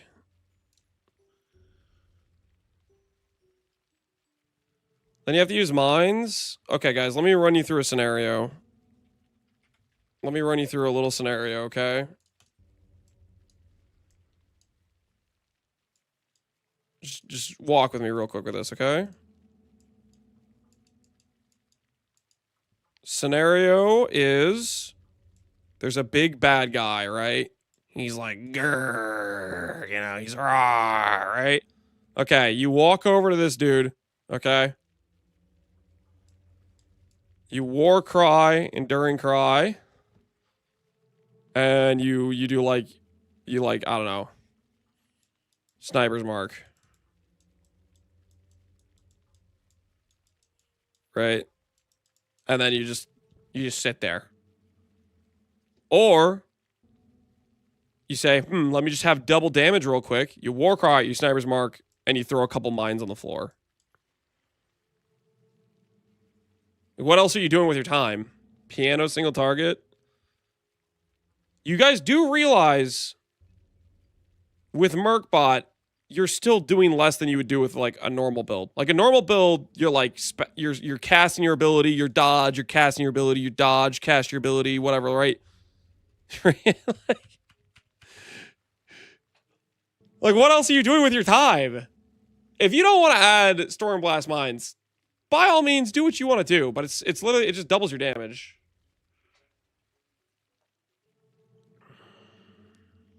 Throwing 18 mines at AFK is a lot of work.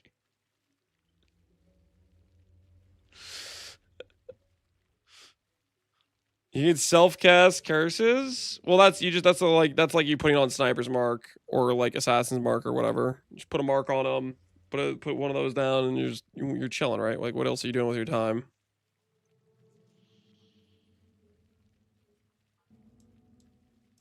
Multiple curses. If you want to do multiple curses, well, one, you need additional curse somewhere, but you also could just do like a Bane setup or Arcanist brand.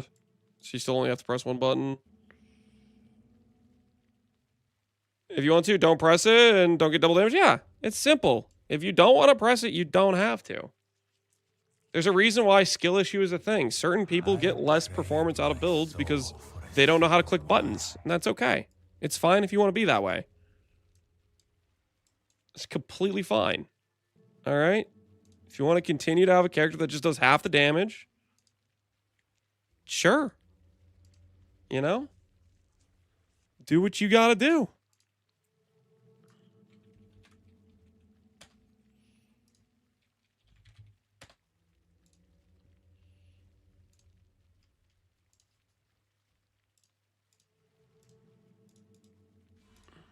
Godslayer. Remind myself. Swift assembly could make throwing it even more chill. It comes with throw speed. So you get 7% throw speed there if you wanted.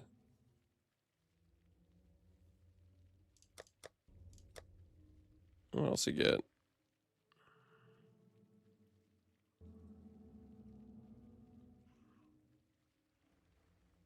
How fast do I need to click if I need to quadruple my damage? Yeah, there's something else, man. Something else. Huh? Supported spells or attacks that use bows wands instead of using that skill. You will throw a mine that uses skill for you when you detonate it. Mines cannot be used. Each mine from supported skill applies a 2% double damage to hits against enemies near it. Does that work? Do we get quadruple damage? Do we get quadruple damage if we put that? Can I put that on Stormblast? Hold on. Hold on. No, okay, I can't put it on Stormblast.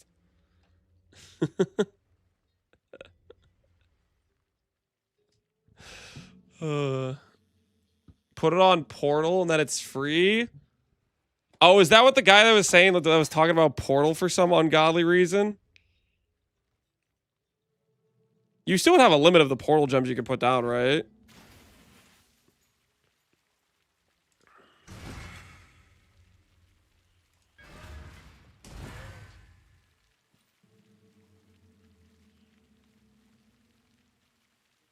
You're limited by max number of mines. Yeah, yeah. I think Stormblast is fine. I think Stormblast is completely fine.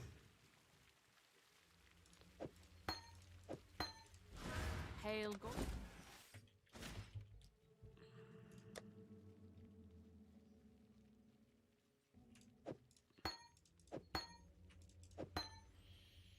Can enhance it? Yep. So enhance would take us. Okay, so we'd have 20 quality, 30 quality with socketed gem thing. Enhance with a plus level. Could technically take us up to 6% increased damage per mine. At 6% damage per mine, we'd be at 108. 25 aura effect would take us to like 130-ish. It would definitely just be Minefield, Stormblast early. And then we can put on a...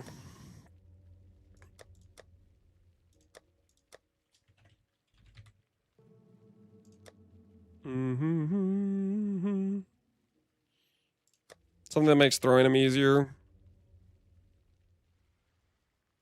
Probably just like a swift assembly is totally fine, I think.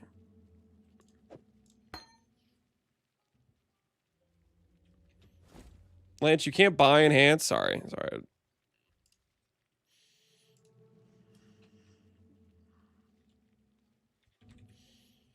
This is a link we could drop, but let's just put it here for now. As like potential options. Because we may end up deciding we want to get a lot less links in the build, and we'll figure that out.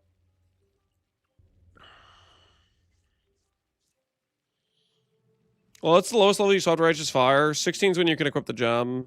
You just need to be able to have a Fire Mastery, though. Okay, Shield Charge. Vitality Precision. Purity Elements. Are we missing anything? Is there anything, like, obvious? Probably add something like a... Could be an Assassin's Mark. Could be a Sniper's Mark. This we would want quality on. Because if we put quality on this, then the Merc can generate a crit chance for themselves with the power charge on hit rate.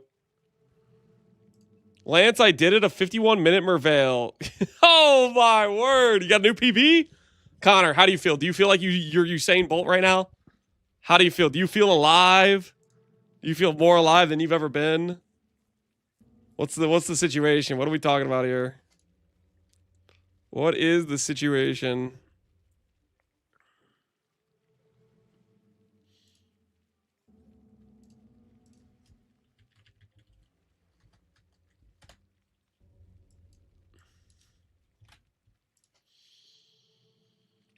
I did a 303 Act 5, though, which broke my record by 22 minutes. Statics OP. I'm on 540 pace. Dude, so you're like...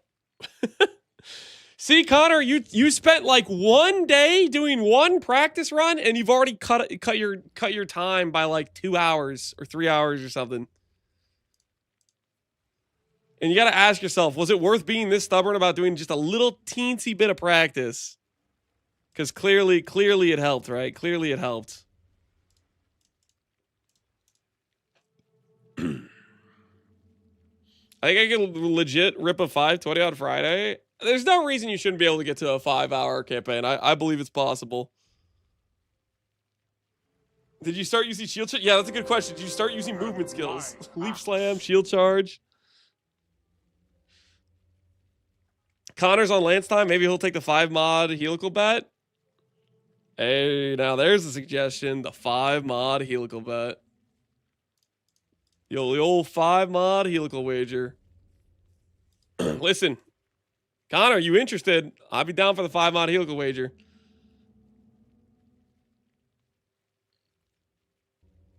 The biggest difference is this build doesn't use Shaper's Touch, so no campaign equals sleep strat. Yeah, you can't buy it right when you wake up the next day for a cheap price from the people who kept playing the game.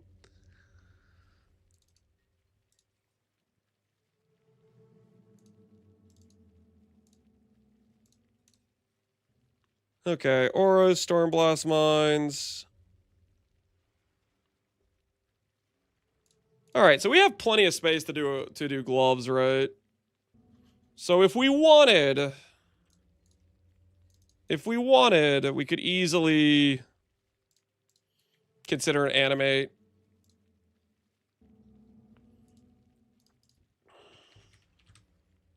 We can easily consider these for like free generation for some of these things. Shield of the meat variety.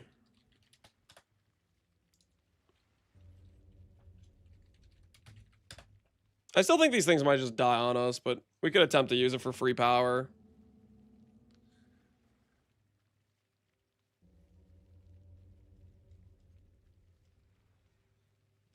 I'm not gonna bet the Lord of Spooning on pure slot machine pull. What?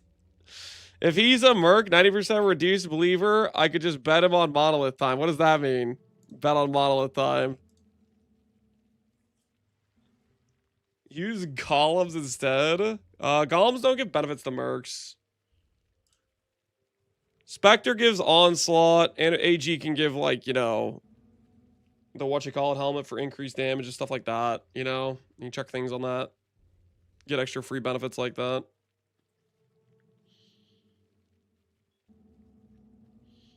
It took me 30 minutes to get Act 2 Town with Freezing Pulse. I hope it feels better on League Start. It should. It's getting buffed, right?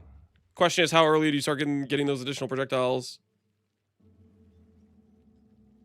Bet Connor on who beats Blasted Monolith first. Oh, is that the wager you're asking for, Connor?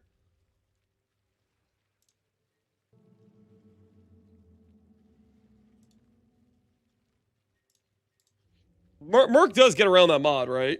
I'm pretty sure it does. You're a believer in 90% Valdo Merc? I feel like I am. I'm pretty sure it works that way. Okay, does anyone in chat know for sure, can confirm Mercs get around that mod?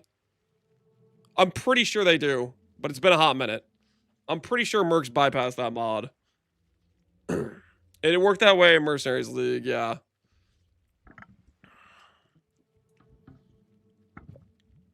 I'd be down for that wager, Connor, if it's contingent on it working that way.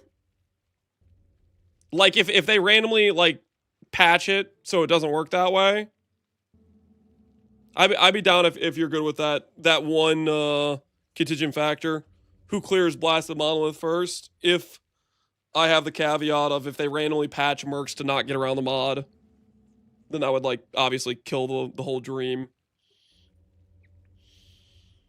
First or fastest? I'd be down if Connor wants to do just who does it first, or if he wants to do a slash play, I'd be down for either. I feel like Connor's like more like me, where I don't feel like I have to do slash played because he's not like a freaking degen. Where like Connor believes in sleeping, you know what I mean? Whereas some of these other guys, I know they're gonna play 36 hours, so it's not even fair unless we do a slash played type of thing. But Connor's like, he has an actual normal sleep schedule. He's not like gonna degen his entire sleep schedule. 16-hour Friday stream. Wait, 16 hours on Friday is kind of a... Wait, you do 16 hours on Friday? Wait, that's a ton. Wait, I do like 8 hours on Friday. Wait a minute. I might be in danger. 16 hours is kind of a lot. I do 16, 12, and then 11.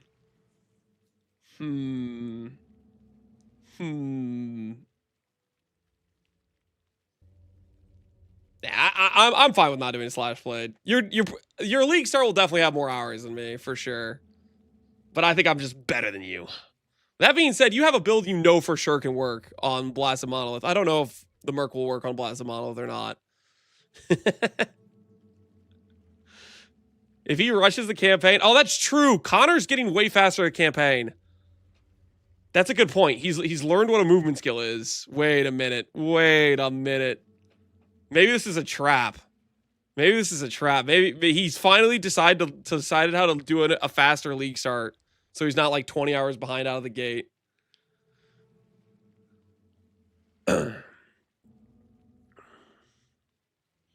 Race me both to first kill Uber. I'm down, Bohunger. I'm not gonna race you to first kill Uber unless it's a slash played, Bohunger. I already know you're gonna do like 30 hours straight. I pressed Quicksilver one time in acts 1 through 3. There's no way. Nah. You're lying. I'm checking the VOD. Press the Quicksilver one time between act. There's no way. Okay, he has a Quicksilver. He's not pressing it. I figured it out in Act 4. Are you did you actually? What? He is just not pressing it. He also doesn't know that Alira appears on the side with the waypoint. That's kind of crazy. I forgot I had it. Nope, you pressed it. You pressed it. That's one. Was that your one? You pressed it right there. Was that your one click? You pressed it. I saw it. I saw it. He does. Yeah, he does have small life, and medium.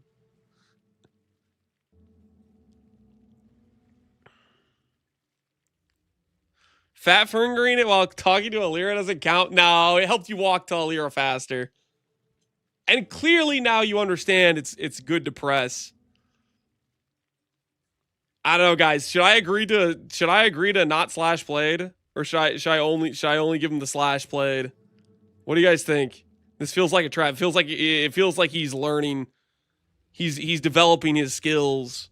I don't know if I should let him have the extra play time.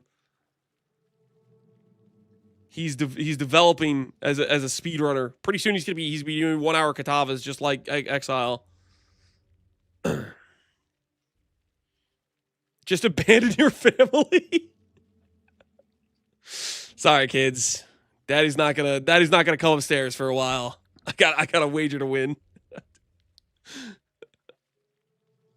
Look at the uptime. Yeah, the uptime it's pretty bad. It is pretty bad. But the thing is, you clearly realize it's bad now, which means you're going to be doing it on League Start. You start to get the you have, like, how do you put this? You have like the taste. You can smell bloods in the water or whatever you want to call it. You realize, oh my word, what is that cheater damage? What the hell was that?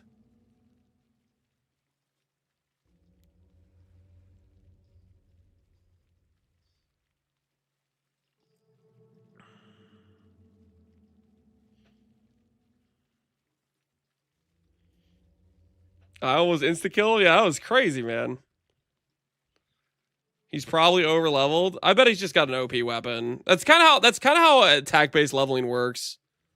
If you just get a good weapon early, you just destroy things. Oh my word. You know what I just realized? Here's the actual problem with him leveling. Is Connor has to deal with his own ability to manage inventory space. He's trained himself over years to have just nothing but garbage in here and not have to, like, swap much inventory ever. But now that he has to go through the campaign, it just fills up and then he just has garbage he doesn't need. 1 square at a time. Yeah. I end up doing this too. It feels so bad when you're like, you have to pick something up and you have to, like, swap things around. You just lose like 30 seconds.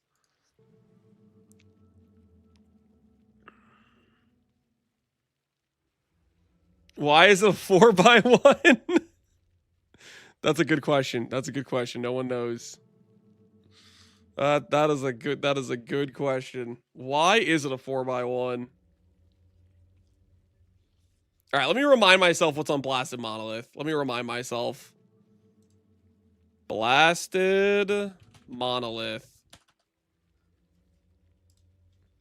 Okay, it's Progen, Progenesis, Feared, Delirium, Area, player, per item, equipped.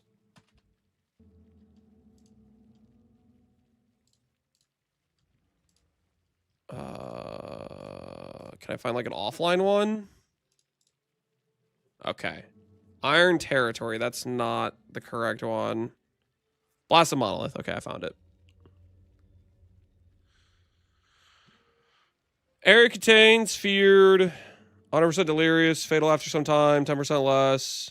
Okay, yeah. So it's Union, delirious, and then it's the clock, right? And it's Canyon, right? Okay.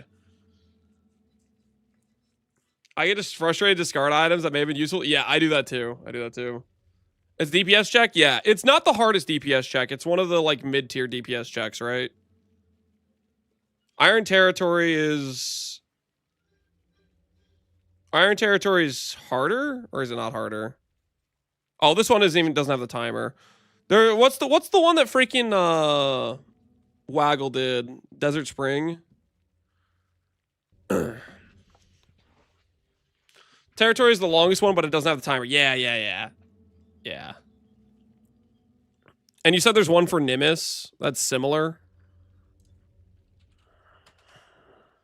The trade boats on the river were so violent. Does it not have like feared or something? 2 meter, delirious. City Square. That's ghetto. These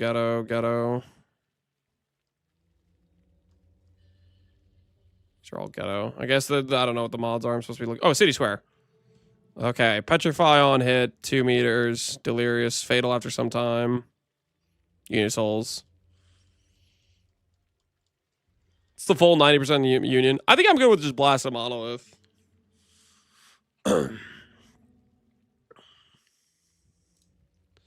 It would be kind of annoying, though, if people, like, buy up the map and then list it for, like, you know, way more than a Progenesis, and then you just have to run it at, like, a complete loss. Would be kind of stupid.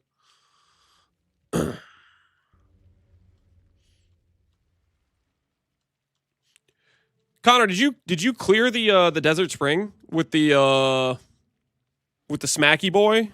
Did you clear Desert Spring this league? What was your time on it? Is Void Cyclone change charge stacker still fine for 329? Yeah. I don't think anything's bricked about that character. The thing I would say is some of the gear is going to be more expensive because power charges is going to be a heavy emphasis for a lot of these warbers.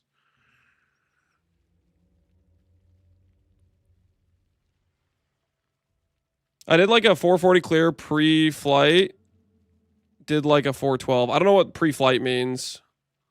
412 is pretty good though. But yeah, I'm down for Blast of Monolith. What do you want the stakes to be, Connor? What do you want the stakes to be?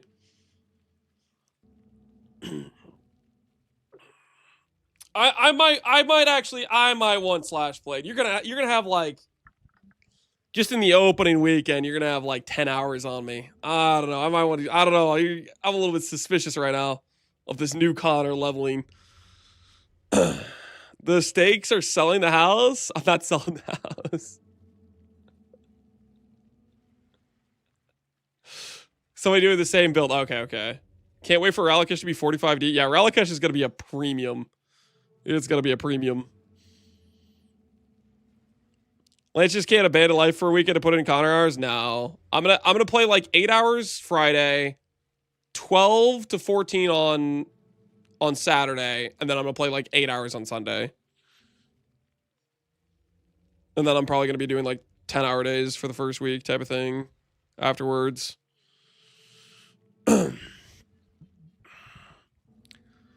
Loser has to play 6 hours of Gary's Reserve.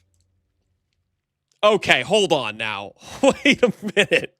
Wait a minute now. Just wait a minute. 6 hours of Gary's Reserve. That's diabolical. What kind of deal is that? It's horrific.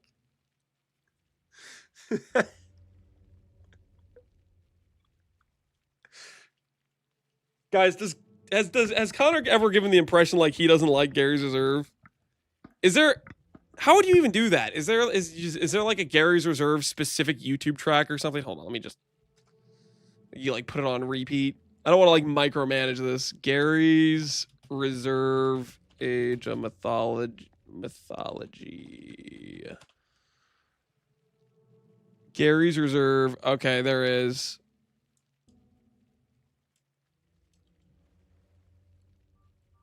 Okay, so and then you can just put it on repeat somehow. There's a way where you can like just make it just keep going, right? I think. I don't actually. I'm pretty sure there's a setup where I can just keep looping it. Right click. Oh, okay, yeah, okay, loop. All right, yeah. All right, guys. Okay, chat. I'm gonna let you guys weigh in a little bit on this. How do we feel? How do we feel about wagering 6 hours of Gary's Reserve for the loser of this bet? Because you guys are gonna have to listen to it too. You know, like you guys, whoever loses here, their chats are gonna be put. They're gonna put through the Gary's Reserve ringer. You better win though. I'm going to mute the loser stream. Just don't lose. 6 hours, sign me up. I guess technically, yeah, you could literally just swap to YouTube and then you won't have to technically listen to it. So the YouTube chatters will have a defense mechanism. All right, I'm down. I'm down, Connor. If it's slash played, first clear blasted monolith, contingent on the mod not bricking mercs. For the wager, for the deal of loser has to listen to Gary's Reserve for 6 hours on stream one day. Deal? Do we have a deal? Do we have a deal?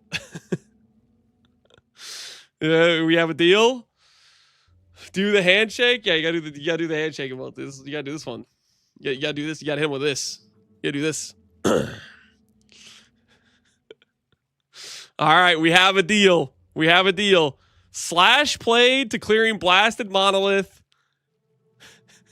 Loser has to play 6 hours of. Oh, please let the Merc do enough damage. Oh, please let the Merc do enough damage. Oh, surely it'll be fine. It'll be totally fine, guys. It'll be absolutely totally fine. Jug's a believer. I'm not, dude. I'm a believer, but I don't know, man. It's a risky bet to do a bet against something that's I have not tested, and obviously you've tested this Jug for doing blasted monoliths, so you know for sure you can do it. I think of myself as I think I can play more efficiently, so slash play should help me. The bigger question I have is I don't even know if I can be viable or not. That'll be the question to be able to like complete the map. I just hit a 41 minute Merveil with 7 deaths. Felt like my attack speed and damage was low. That's kind of cooked.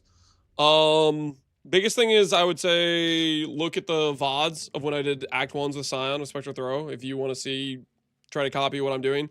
Most likely, if your damage felt low, it would be a matter of you probably have a bad weapon, don't have Iron Ring, stuff like that.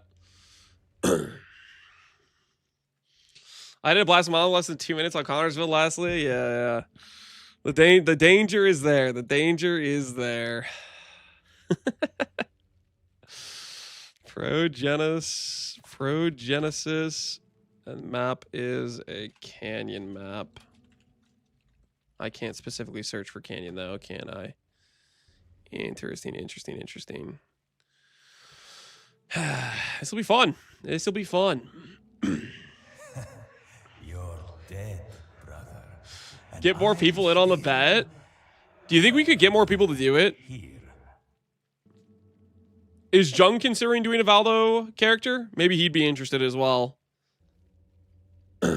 Get Farmer. There's no way Farmer would agree to that. There's no world where Farmer's gonna agree to the bet. There's no way. There's absolutely no way. Ask Karn. Karn's playing softcore, right? We'd have to break out the 24D graph again. He says vowels are bored, so maybe not. Karn said that. I mean, we could maybe we incentivize him with the little wager. Aloha might be down. Aloha, I think last time I was in his chat talking about wagers, he sounded afraid of the slash played. He like a lot of these guys who degen hours, who go the 30 hours, they're afraid of the slash played, you know? They don't want the smoke. They want their 2x playtime advantage. They a lot of times you mention the slash play, they shrivel up a little bit. They can't handle it. They're removing Canyon for this atlas. Does it affect Valdos? No. Valdo maps are ways you can access certain layouts when the map doesn't exist normally. It's for playing 6 hours of music? Yeah, 6 hours of this though, guys. 6 hours of this. Like, don't get me wrong. Gary seems like probably a solid dude, but he went too far with this track, okay? He was feeling himself a little bit too much with this track. I think we all can agree. He pushed the limits of music a bit too far. The boundaries of reasonable audio. You know, he's just assaulting my ears with too much going on right there. You know what I'm saying?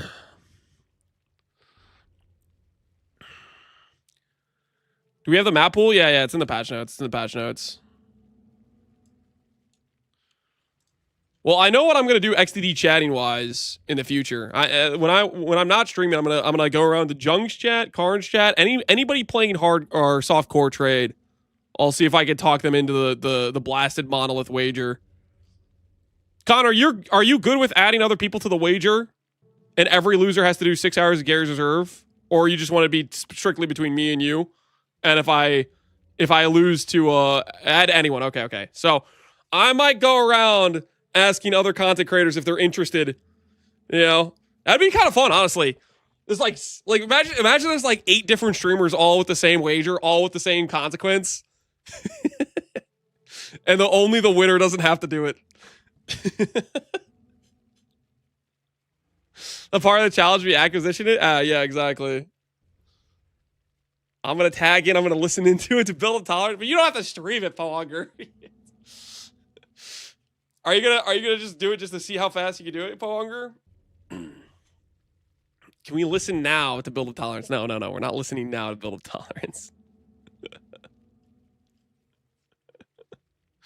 Get ready to flip the map, boys. Don't you dare. Don't you freaking dare. Dude, oh my word. Imagine this. The chatters flip the map, and then we're racing to do the map, right? So we try to do it earlier than our character might be ready, and then you fail the map, and you just lose like 100 D or whatever. Because your character's like, it's like on the edge of being able to do it, and then you like just barely fail it, then you just lose the money. Don't misfire, yeah. Holy. Just you like your clear times just like, you know, would be a minute too slow. Oh my word. I like it. What map is it? Blasted Monolith. It's the Canyon tank mod DPS check map for Pro Gen. Last 5 worlds are gonna be some 200 beats per minute heart rate. What's the timer? It's like 5 minutes. 5 minutes, and then you can like respawn 5 times and have 10 seconds each time you respawn. The win condition is picking up the flask, right? Let's say you spawn the chest, but you run out of time to pick it up, right? That's a loss, correct? Or does the chest spawn count as a win? It can't? What do you mean it can't? Like, let's say your last porter chest spawn cancels the timer. Oh, okay. So if you spawn the chest, it no longer will PK your character once the chest is spawned. All right. Okay, that's good to know. Okay. Interesting. What's the recommended DPS for those maps? Don't you need over 1 billion? How much, Connor? What do you think's the baseline number? I don't freaking know. He's the blasted monolith scientist. Roughly 2 billion. Okay, there you go. So Merc would need at least 200 million. Yeah. So it's a tall order. Okay, let me finish up these supports.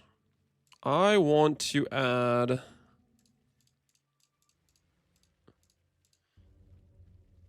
This is fine, right? Is there anything I'm forgetting that would be nice QOL? Why would the Merc only need 200 million? Because Blasted Monolith has this mod right here. Players deal less damage. This is the mod that requires you to unequip an item and then gives you 90% less damage. So it cuts your damage by 10. It gives you 1/10 of your damage, essentially. But Merc is not a player, and it's not a player's minion. So a Merc technically gets around this. Or be two-handed. Even if you're two-handed, it's still 90% less damage. If you're not two-handed, it's more than 90% less damage. It's like 95% less damage because you have to unequip an item, right? This is one of the big reasons why I think Mercbot is one of the potentially best Valdo farmers, is because it gets around one of the hardest mods for the Valdos. All right, real quick. I'm gonna top off the water. Real quick, I'm gonna top off the old hydration, and I'm gonna grab some pants because it's getting kind of chilly down here. Okay. I'm gonna grab pants and get some hydration. Okay. I will be right back.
I've returned.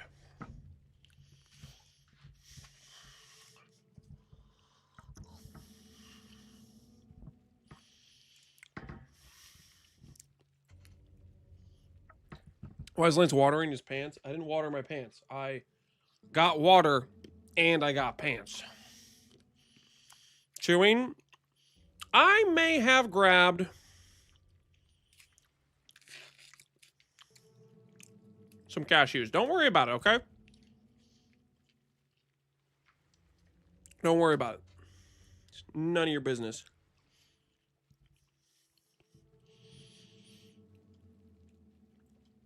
He's snacking? I don't know what you're talking about. All right. You're dead, brother. And I'm still, well, Don't think there's anything I am forgetting. Well, I'm probably forgetting something, but this works as a baseline. I think fine.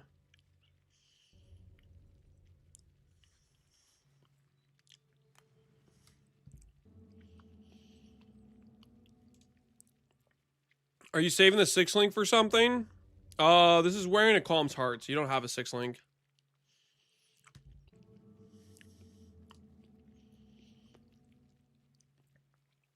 This is no chess piece.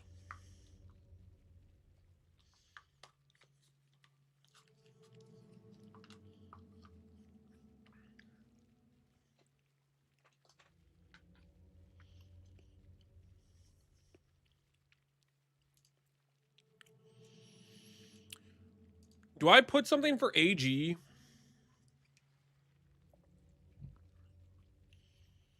Did I just make a different gear set for AG? Or can I do that somewhere else? Skills. I don't know if there's any like special place you can customize gear for it.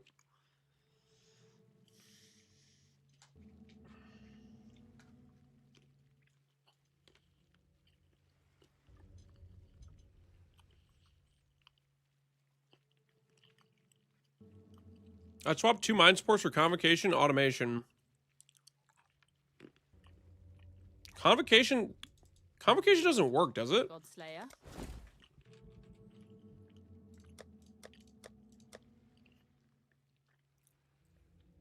Yeah, this doesn't work. It's not a minion. I'm pretty sure this does nothing. How do you integrate the Merc POB? Oh, I have no idea. I just have gear sets for the Mercs.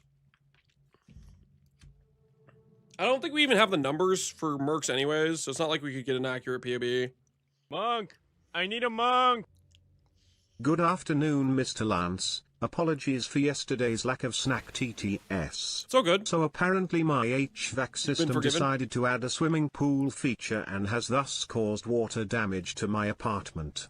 Hoping the HVAC guy the landlord contacted actually comes today, got the backup window unit working overdrive.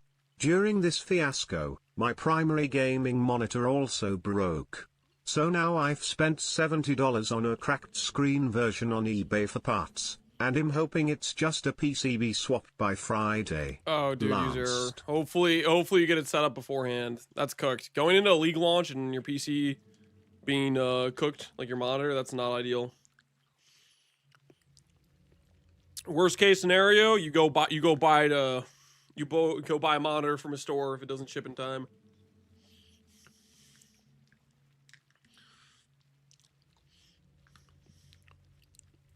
I have some backup monitors. Oh, then you're kind of chilling then. You're kind of chilling. Can't afford a monitor, but donates bits to a billionaire. I'm not a billionaire. I'm not even a millionaire. I wish. These accusations are crazy. He's a trillionaire. Not that either. Not that either. Okay, well, I'm going to make Merc gear separate, I think. Or not Merc gear, AG gear. I'm going to go over here. I'm going to do this.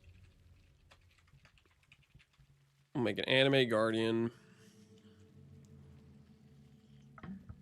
What do I want on anime guardian, guys?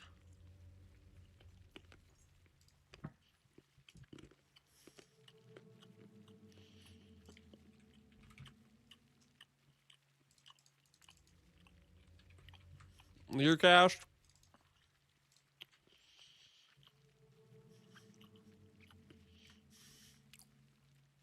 Is AG worth an SSF? AG isn't worth until you get some gear pieces you can put on it that actually give you benefits. We have them doppelgangers.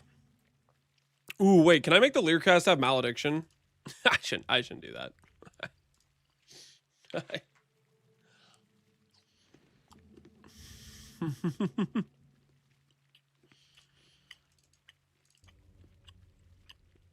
The green staff.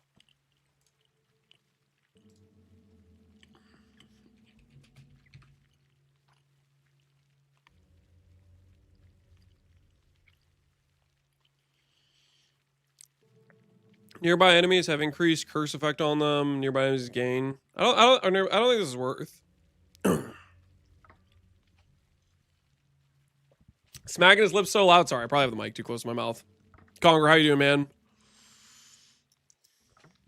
Victorios.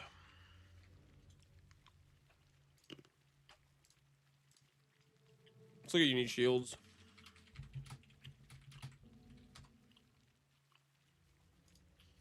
I'm good, brother. What are you thinking about starting? I'm looking for a new place to spare. Oh, you're on a house hunt or apartment hunt or something? That can always be pretty dang not fun. I'm gonna skip. Too busy IRL. That sucks, man. You will be missed. You will be missed. He had to go find AC. I don't think it's because of AC. Learcast can have regen corruption. Yep, regen corruption's nice for the AG to survive.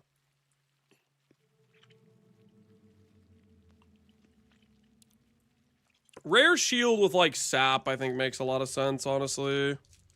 We can also get scorch from boots as well. So we got other value stuff like that going on, right?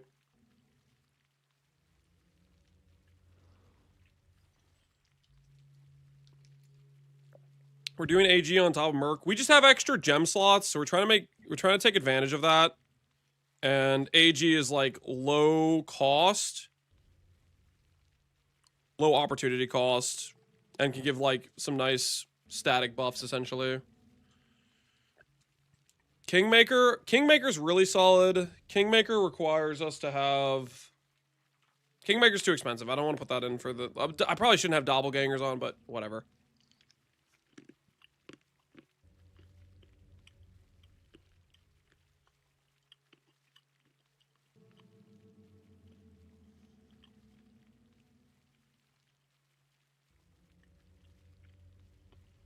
Man, do I go get a pizza? The answer is always yes.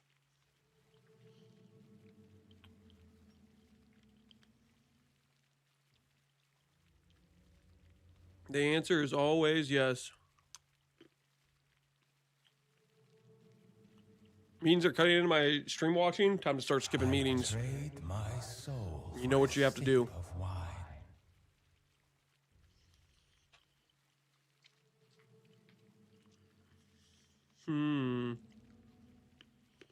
Victoria's Charity. Yeah, this one's solid early on. Has res. The thing is, he doesn't, like, AGs don't hit that often. Whereas they do get hit. You know what I mean?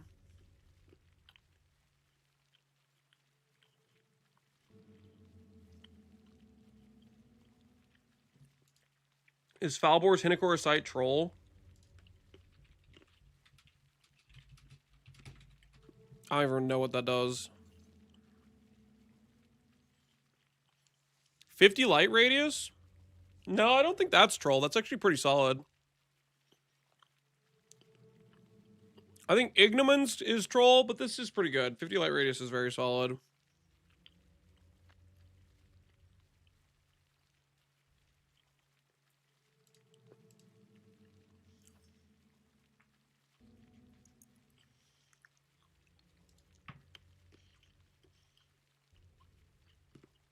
Maybe some Valborn items could be cracked on him? Yeah, maybe.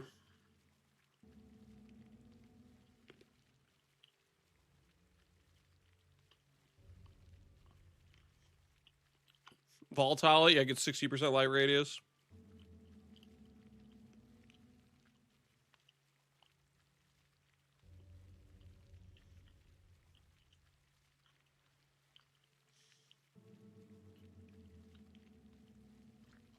All right, I think it's just a rare shield for the shield on the AG.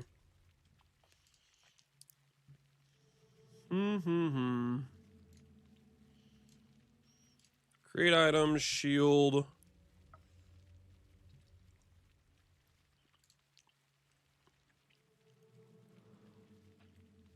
Yeah, sap shield seems fine.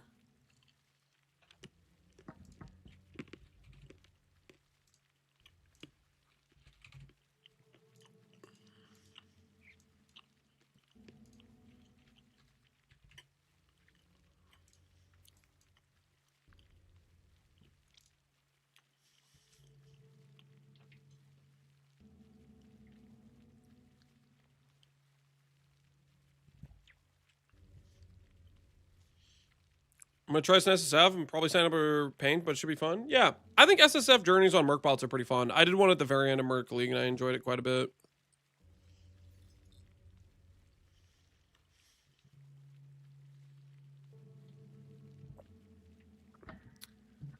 How do I turn off my unhinged support IRL? I don't think you can. I don't think you can. These I can have them just use the Scorch boots, right? To get the Scorch mod.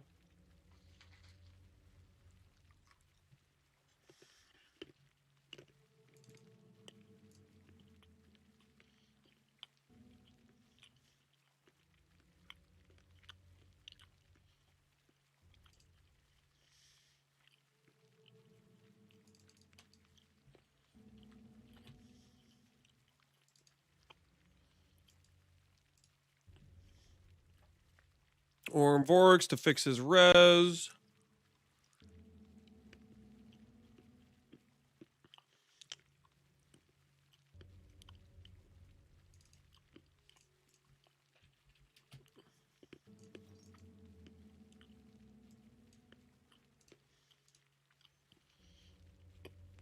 This is a Scorch shield? No, this is a Sap shield. So he'll give a Sap, Scorch.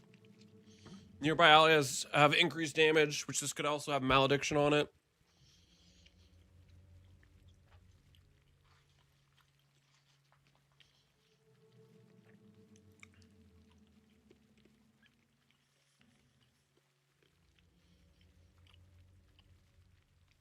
And then gloves, I think, can just be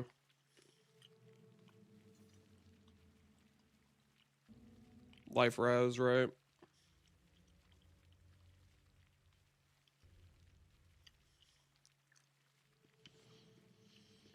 What are those unique gloves that give percent life?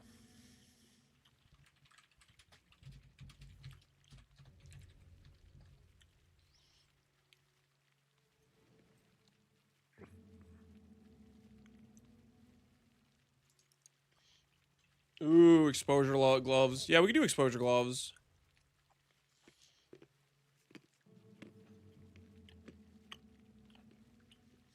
Southbound, yeah, southbound is what I was thinking of, but exposure gloves works.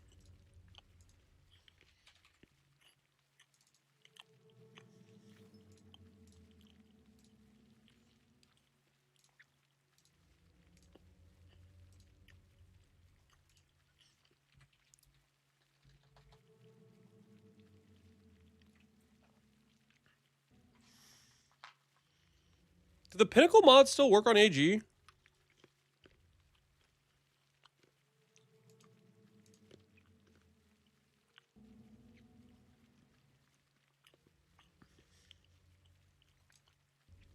So I could have, like, literally, I don't need an Intimidate on belt anymore, right?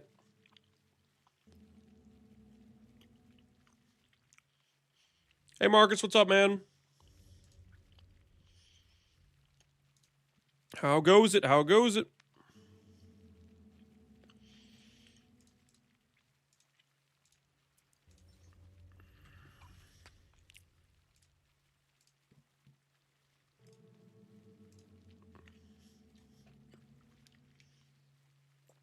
Did you merge any mists? I did.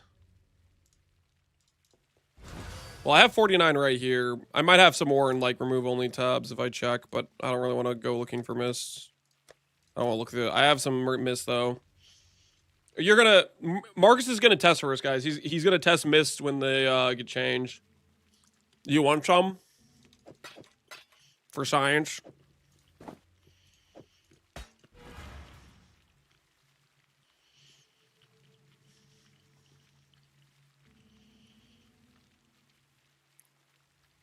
You give them for the cause. I don't want to give all my mists, but I'll give some. Yeah, I'm down to give some for the cause. Let me hold on to some because I might want to. I don't know. I might want to experiment. I bought these because I always think I might use them eventually. I don't know if I'm actually going to use them, but I'm down to contribute 29 to the cause of testing them on the change. All right, guys. Marcus is going to test. He's gonna be willing to test mists on the next league launch. So he'll give us some intel on what they did to multipliers. We much appreciate the science endeavor. You know, Aloha bringing up old drama. Are you bringing up old drama in my chat from some other drama? 1.95 max? We'll see, we'll see. It could be multiple things. They could change, they could add some weighting to make 1.5 like twice as common. They could like change the whole range. Like we'll freaking see, right? They could just change the top end. 1.0 to 2.5. That would be hilarious if they made the back scroll actually higher, but it's a lower average. There's no shot that's what that patch note meant. Technically possible, though. Technically possible. Imagine they make a multiplier that could actually make the thing like a lower number. Like if they had like a 0.8 outcome that could occur. Picture a scenario where you hit all positive, but you hit like a negative multiplier.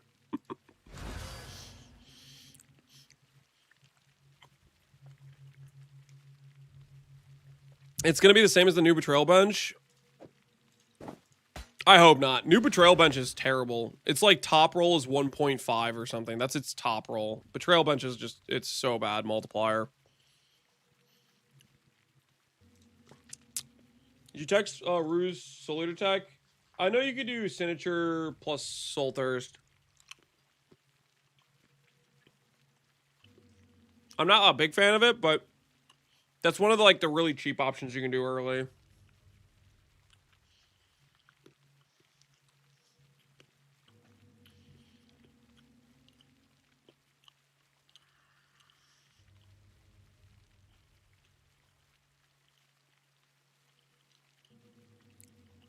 Ziz said pretty confidently, no more +4 on focuses either. Either you're speculating or already know them no. Yeah, it could be either. I mean, did he say he already got told, or like he just read the patch note and instantly just assumed that's what it meant?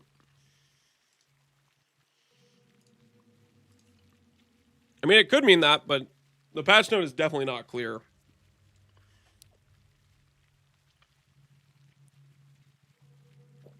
We was talking about doing Incarnation Soul Eater. Incarnation Soul Eater. Talking about the I don't even know what the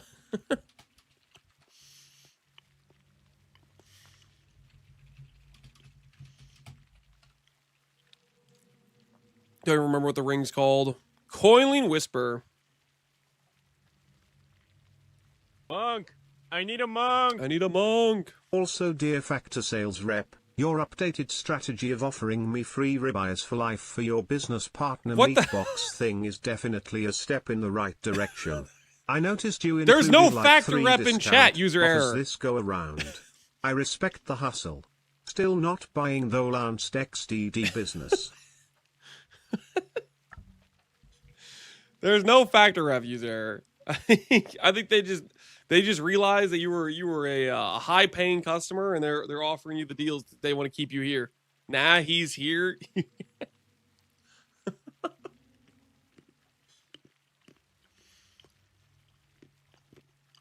So reduce saturation expire on the enemy. Eat 1 soul.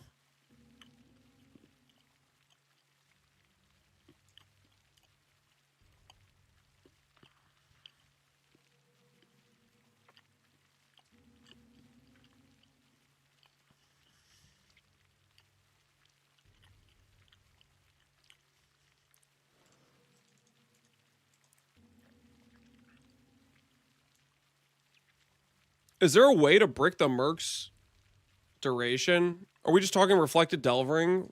Or didn't they kill the mod, or am I crazy?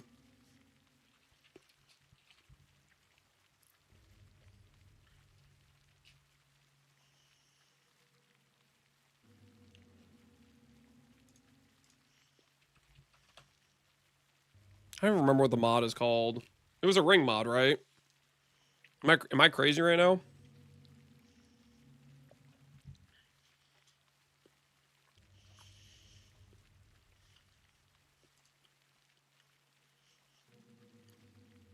It's an implicit?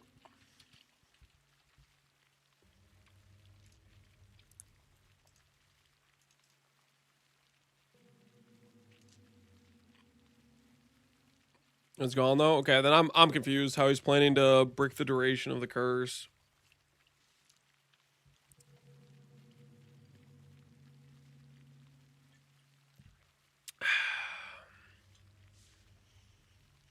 He's not breaking the duration. When 90% of your hex's duration expires on an enemy, eat 1 soul per enemy power.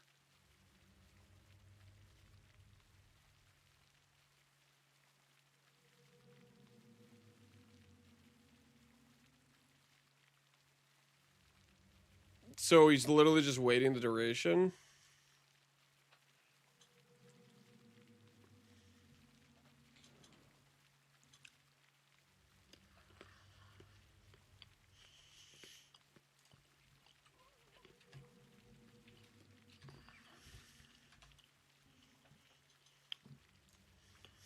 Monk! I need a monk! Good evening, Mr. Factor Sales Rep. I think you should have a polite word with your sponsorship partner. I can't believe they would pretend you don't exist when you clearly do, especially seeing as they have delusions of YouTube chat. There is no Factor Rep in chat, guys. Okay, I see what you're saying. I don't know, dude. I feel like waiting around for the... I mean, if you're map clearing, this is probably fine. If you want it to be good for bossing, it's not going to help you at all. But for mapping is fine, I think. So, yeah, I think if you want to go for more mapping focus, I don't see why this wouldn't work.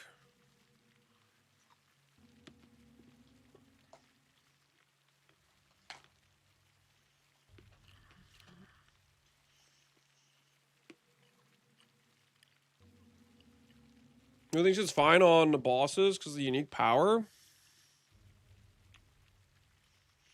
Per enemy power.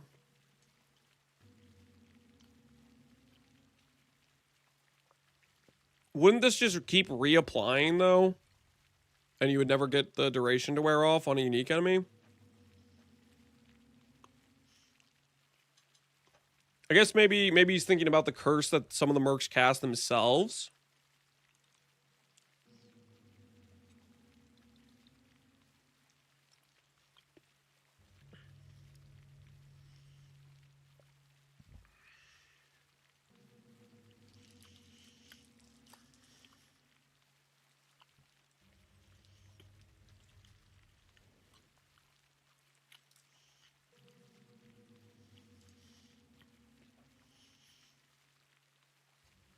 KBOC mark has ally weakness? Yeah, it self-casts ally weakness, which it might wait for the curse to expire. If it waits for the curse to expire before reapplying, then it might be fine.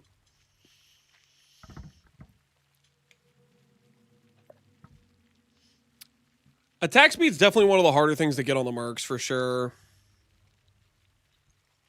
I don't know if I'd want to give up some of the other rings, though, for this. I definitely wouldn't want this over Enmities. I think Enmities was way better than this is. Could feel better than Taming, though, for sure. Use both? Yeah, you can use both. The thing is, if you use both, you're going for uniques if you want Untouched Soul, or you're giving up Untouched Soul to get Asenaths, which means you're killing your Flame Link effect. And Flame Link effect node is like more than doubling your base damage from your Merc. So like let's say you get full Soul Eater stacks. You have 200% attack speed. You've tripled the damage, but then you've required the additional wait time of the curses expiring on bosses and rare mobs, which is fine for mapping, I think, but bosses I'm less sure about. You lose rage on hit, which is a huge damage multiplier. And res is way harder to get on your character now. Like, you need way more res gear throughout your mercs gearing, so all your other gear pieces get a bit more annoying, right? You're dead, brother. And I'm still... You give up untouched, you go fire res on every non-new piece? Yeah, I think that's a lot of gear cost. Not that you can't do it, but it forces a lot of gear cost. I'm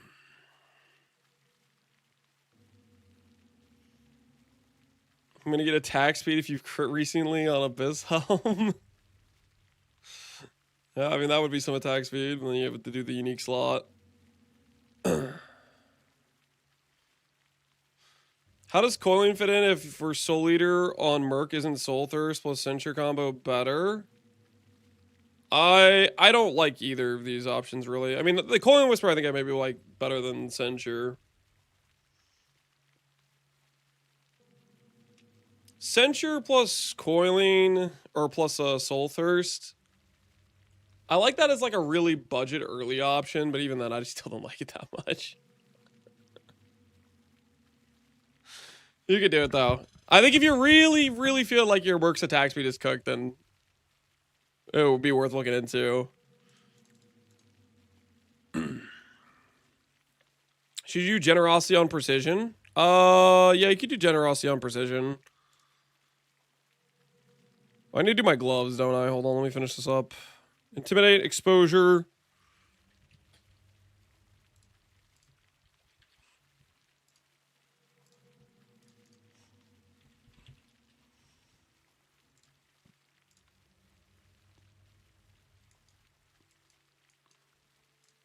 All right, there we go.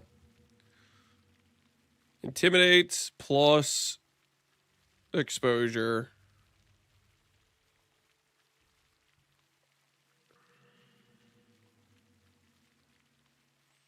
The feedback Soul Thirst on Merc League was pretty bad.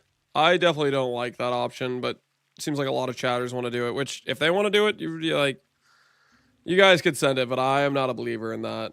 Not particularly. This definitely means we don't need Intimidate on belts, so we can swap that item, but you're not going to do Guardian for a hot minute until you feel like you have extra sockets to throw away on it. Alright, so that's some basic Animate Guardian gear you can go for. That isn't too expensive.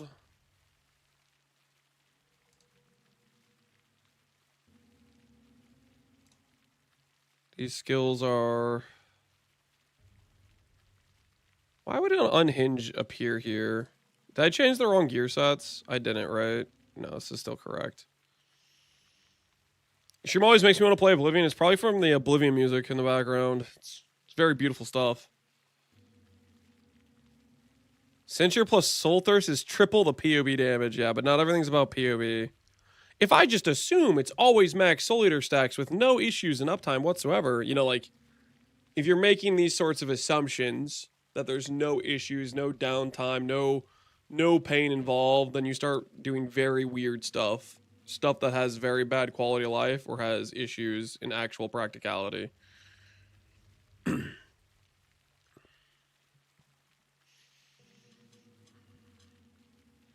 Is AG gonna die? I don't know.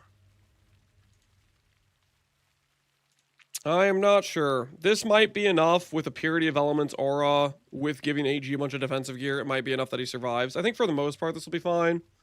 This is not going to be fine for Quad Ghost is Feared. Probably not good enough for Ubers, or some of the Ubers.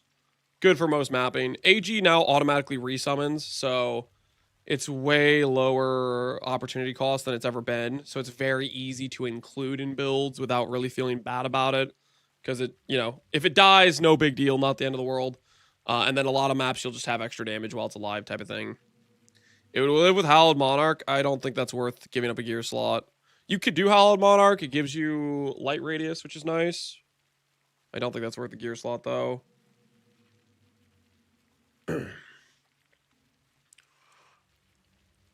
Can I choose...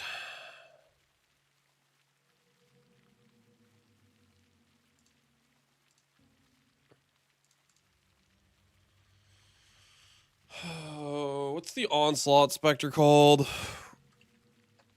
Warcaller? Dude, I don't even know what it's called. What character do I think would have it still there?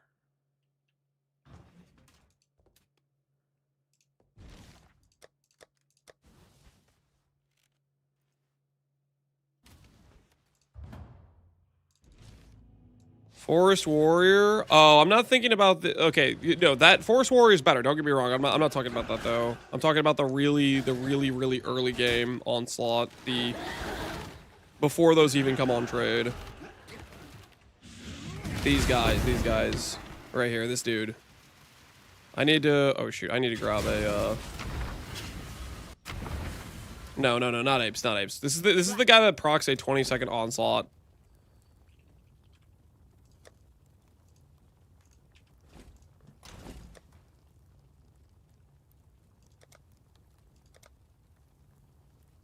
Oh no! Wait.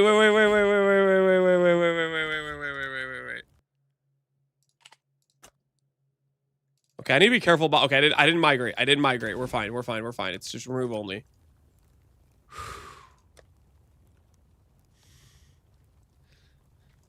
I don't know what currency I need.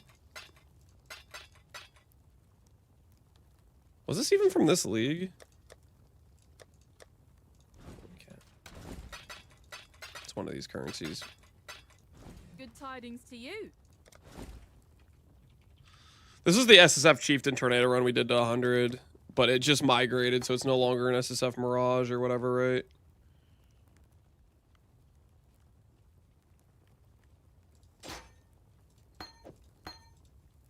Okay. Time and tide wait for no man. Oh, my portal's gone. Okay, hold on. The zone should still be there, right? Warcaller? Yeah, it doesn't look like he's in PUBB or PUB. Forest Warrior is Onslaught Aura. Do you know where you get Forest Warrior? From a ritual in maps. It doesn't exist right away. What does exist right away is this guy. Look at this. Look at this. Okay, do I have Onslaught like permanently on my character somehow? Hold on. How do I... Where am I getting this from? Do I have like a Watcher's Eye with Onslaught or something?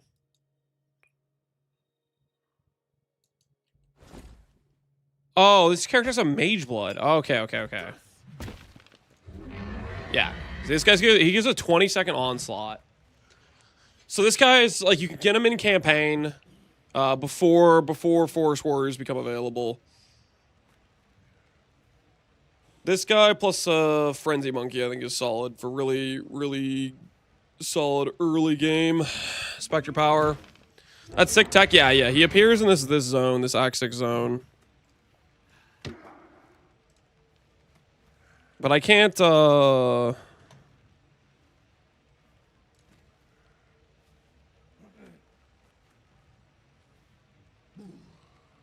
what's his name even called? I think it's just Warcaller, but I can't even like can't put him in the PADB, I guess. I'll just have to add a note section for it, I think. It doesn't look like he's an option for available Spectres. Put a note on it. Yeah, I'll just make a notes for Raise Spectre. Okay. Alright, so skill setups for mid-game, which is a blood magic setup. Let's do... I have initial campaign skills. I have the RF swap.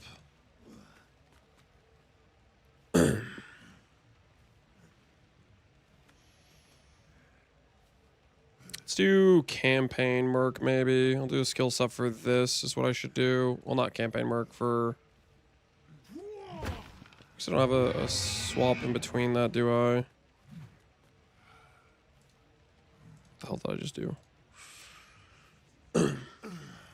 Do respectors respawn new zone, or do you have to summon them again? They respawn. So it's just some free extra power. They'll like this character, we're not investing into any minion survivability whatsoever. The AG is gonna randomly die, the Spectre is gonna randomly die. It's just, hey, I have some open sockets. Do I want some extra power? Sometimes, sure. A lot of times they'll be up there for the entirety of boss fights and stuff where you'll get the extra bonus. Sometimes you won't.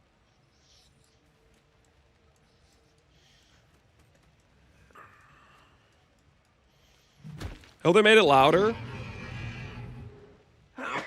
I'm pretty sure there was a patch note that said they made Spectre's noises quieter. Audio for most race Spectres should be quieter. This. Right here.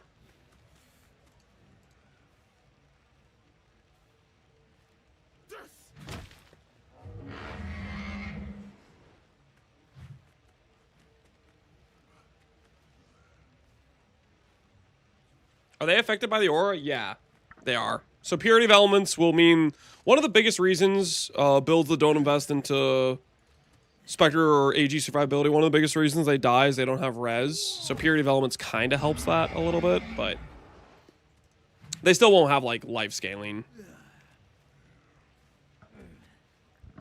How do these minions keep getting away with these buffs? Who knows, man? Who knows? Okay. So, skill setups. We have the early RF swap. We have the AG's gear. We have the mid-game gear. Skills, we have the early RF setup. Okay, I need a loadout for...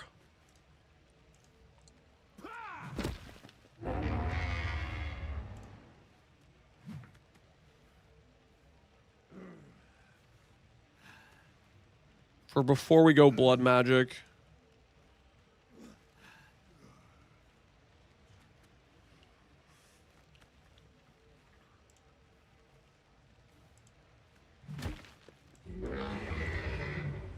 And for like right away when we swap to Merc initially. Okay.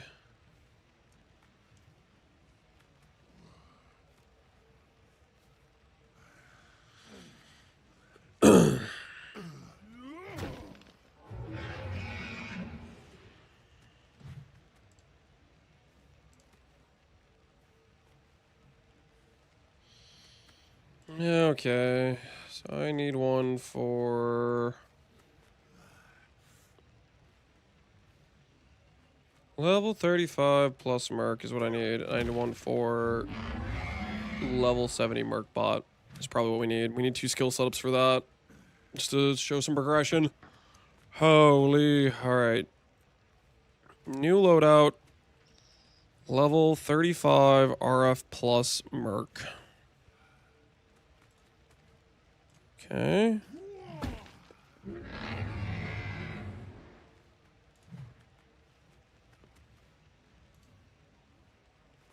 So delete the tree. If I click this, we'll use the right tree now. Choosing the correct tree now. Skills, okay. Alright, I don't want to listen to this guy while I'm doing this. Can you go Stormblast mine if you have an open socket? Yes, yes you can. Initially, with the RF, when we're still like playing hybrid RF, that won't be the case. We'll be doing Scorching Ray. But that is what the goal is to swap to. Efficacy, control destruction. That's fine. Control destruction.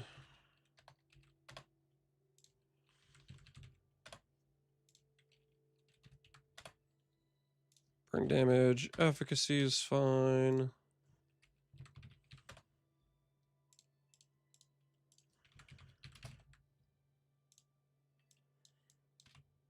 be level 1.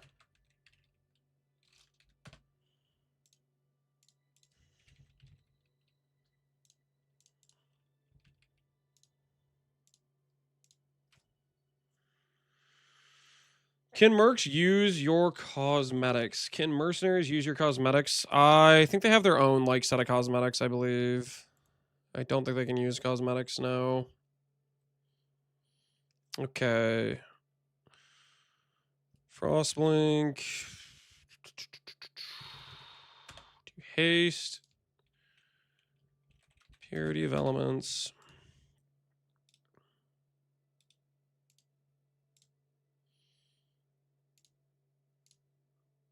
Helmets. Gloves. Boots. Doesn't really matter. Shield charge.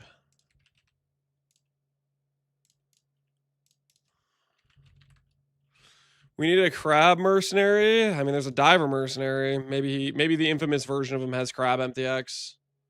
We can only dream, right? We can only dream. We can only hope. You can add this all to the mobile link. Yeah, I'm doing like a more expansive update to the POB. The POB will be updated on the MOBA, and then I'm gonna add some specific notes about like Animate Guardian and stuff to the MOBA. Add different like some more information things that I need to add. Arrogance, precision, vitality. Weapon 2, weapon 1.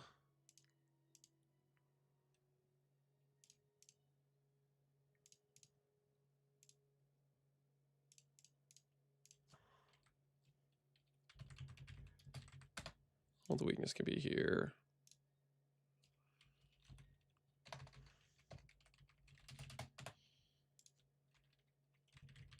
Trying to think if there's anything obvious. Oh, I know. I need to add we'll keep this here actually. We need to add our flame link.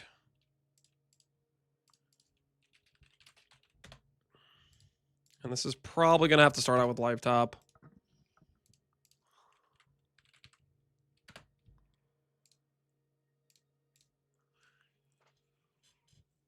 Skitterbots is decent damage early on.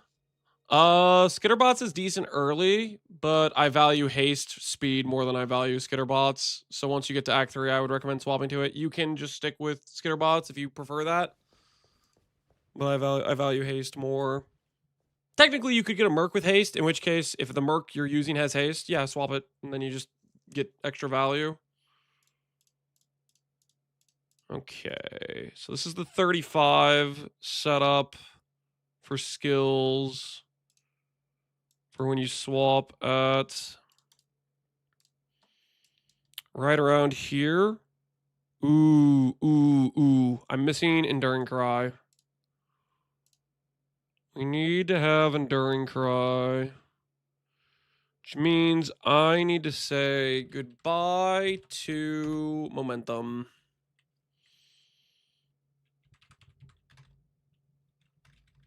It's the Urgent Orders. Yeah, Urgent Orders, the War Cry support.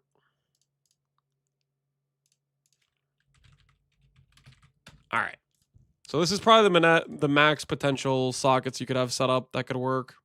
You can also get rid of Arcane Surge. And that could give you back momentum. Do I prefer that? I might prefer that. I like momentum more than I like Arcane Surge. You can get rid of Controlled Destruction, have Arcane Surge here. I like that. I hit no War Cry. You're not going to press a War Cry. So okay, a question. If you see your mercenary dying, and you could click a button that could make that mercenary essentially immortal, you're not going to click that button. You're going to let your mercenary die, and then you're going to come to my chat and then complain about how my merc died? Is that what it's going to be? Watch him drown. If he dies, he dies. Oh my goodness. Just use the built-in convocation. Yeah, you could use that button too if you want.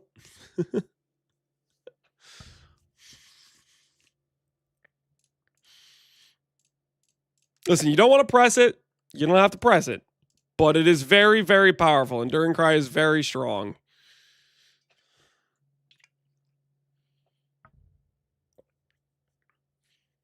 If I have to use the keyboard, I'm never playing this game. Okay. Yeah, you guys are very touchy about these things. Okay, so that's skills for that.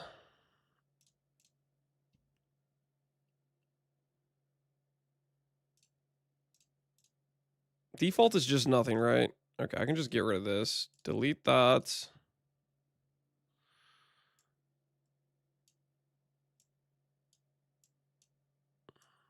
Try to get this in a more correct order here. All right. Fantastic. Monk, I need a monk. Wow, Lance, I didn't realize this was a build I would have to use my hands for. You've changed. I'm so sorry, Zwiggy. I'm so sorry about having to maybe use your hands. What do I do if my merc hates me and has 65 IQ? That sounds like a you problem. You hired a dumb merc that hates you. Maybe hire a merc that likes you and is a genius next time. That could do you some good, I believe.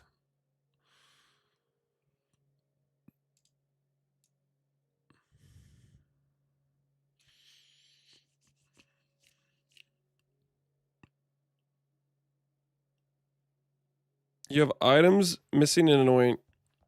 I don't want to fix these alerts. This just sounds annoying. Okay. Bum, bum, bum, bum.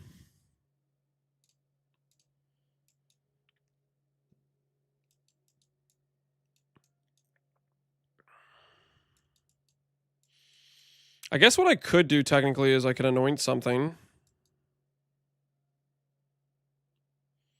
What would be a cheap anoint that I could do that would be good for the character?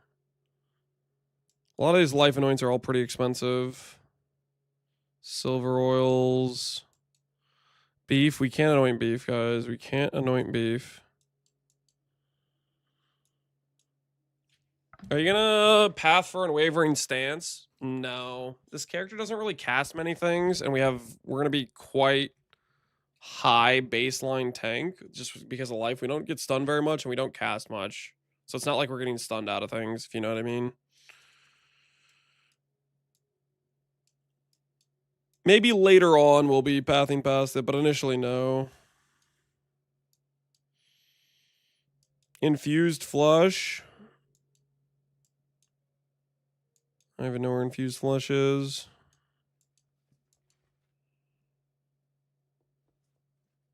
Well, it seems like pretty much all of them are silver oils. Quick step. Quick step solid. It's pretty cheap. Warrior's blood is solid. Charisma's gold. We're just trying to look at like a cheap anoint that we can do early on. That's got decent value. Pretty much all the aura anoints have like gold oil requirements. Same with like the life anoints. Ooh, you know what I bet? I bet there's a cheap block one. I bet there's probably a cheap block one that we could do. There we go. Testudo. 10 block, recover on. Yeah, that's solid. Sanctuary. Arcane Guardian's good too. It's going to be harder for us to get spell block. So maybe spell block would be better.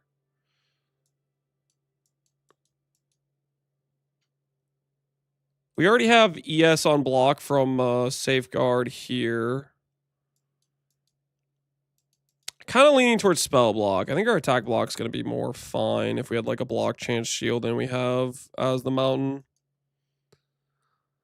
But then again, having the life on block sounds nice. We'll do Testudo. Okay. Which one isn't being mad about my decks or my annoyance? Is it this one? Is it going to say this on like all these different ones? Like if I go over to here, is it going to... I'll put it on the mid-game anoint. Why not? I'll put it on the mid-game anoint just to get it off my Amulet, amulet, amulet. Oh, I can do the thing that you guys showed me. Press E. Nice.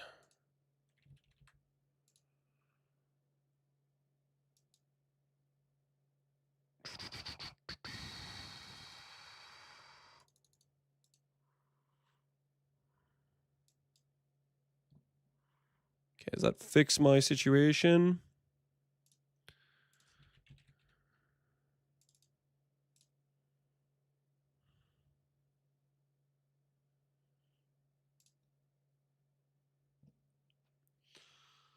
It's so close. All right, fixed. Now it doesn't say warning. Clicking buttons is for tryhards. Never click buttons. Yeah. Have you considered doing a plus 10 body armor? No, I think it's much worse than using columns is. Do you think taking a max additional endurance charge is worth for hardcore? Absolutely. Doing like this and this is very good, I think. This is like 4 passives.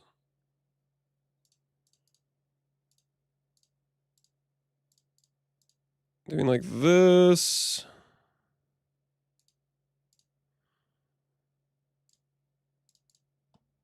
Yeah, I think that's fine.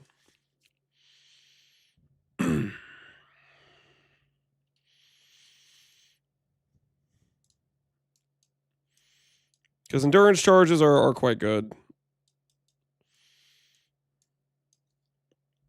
Is aggressive bastion good for endurance charge on block? You can already get endurance charges from the enduring cry we have and war cry nodes. So you don't really need endurance charges from aggressive bastion. You could do it, I guess, but there's no need for you to force that.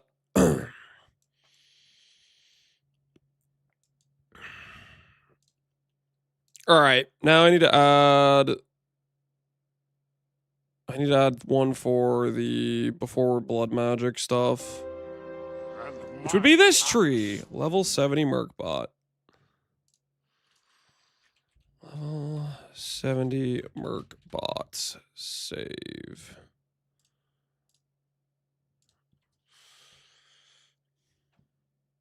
If you get stunned, does your link stop? No. No, your link does not stop if you get stunned. Okay, this is fine here. Now we need to do skills. There's no jewels slotted in the mid game. Correct. Yeah, I haven't made jewels. I mean, it would just be like jewels you want to go for is like percent life, resistance, max res, stuff like that. It's not like the jewels are not, they don't need to be particularly good to start with.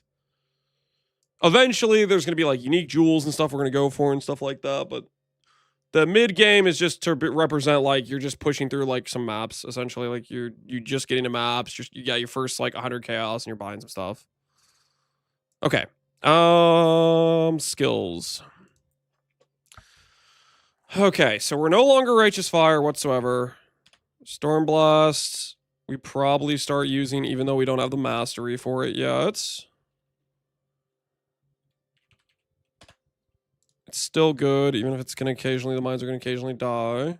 And maybe we'll find out that we don't need the mastery, but we probably need the mastery. What else? Flame Link. Life Tap.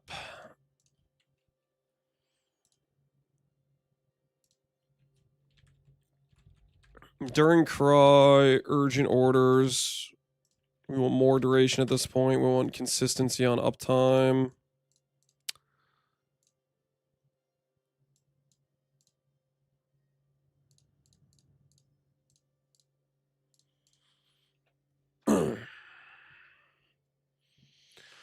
Have you been looking into Warcry cluster jewels for free onslaught and charge generation? Warcry clusters? Yeah, Warcry clusters are solid. I'm not gonna put that on the mid game because that's just like before you're considering clusters, like really budget basically. This doesn't give them onslaught though, does it? If it's only giving me onslaught, I don't think it's worth it. Let me see. Lead by example. You and nearby allies gain onslaught. Okay, hey, then not bad, not bad. No, it's definitely worth it. As an onslaught source, potentially. Daunted or intimidated, that's fine. Ooh, yeah, mob mentality is really good for us then. War cries have 5% chance to grant endurance, frenzy, or power. So we could potentially yeah. A mob mentality plus lead by example would actually be really solid for this. 109 weight, yeah. I mean, it's not necessarily easy to give these, but you still would want it. Definitely solid because we're gonna be doing enduring cry for sure. Is Lance a war cry streamer now? I just might be, man. I just might be. Okay, enduring stormblast, flame link. What are the other things we would want?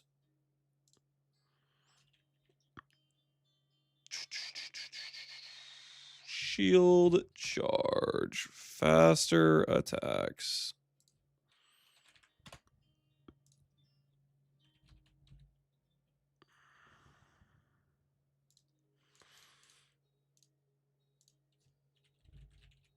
This might have to be on live top because this reserves mana, right? Yeah, this might have to be on live top before you have blood magic.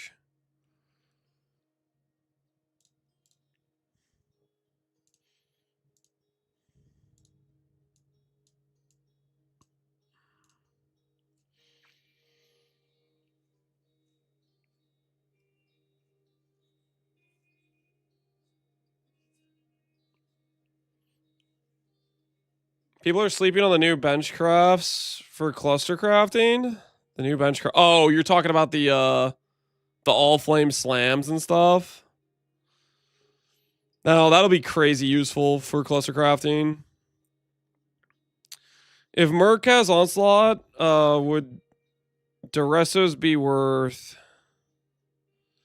If Merc has, no, you can't give them a unique gear piece to begin with.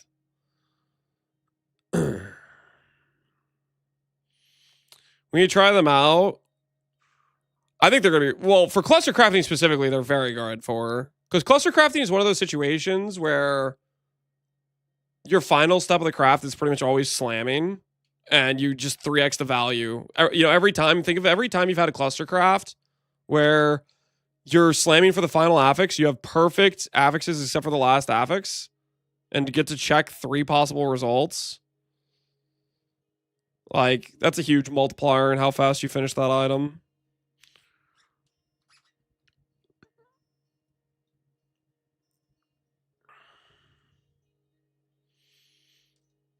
Falmer results are going to be expensive this league. They're expensive every league. Well, they're going to be more expensive because less people are going to be doing breach, I think, with the nerfs. Is the boat crafting for gear only, or can we craft jewels and clusters? I'm pretty sure you can craft jewels and clusters in there.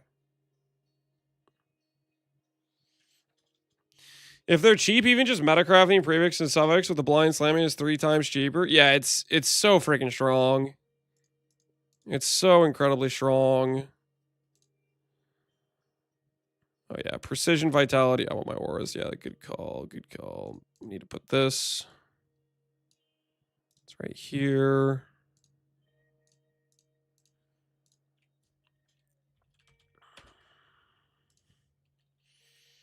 Arrogance, precision, vitality.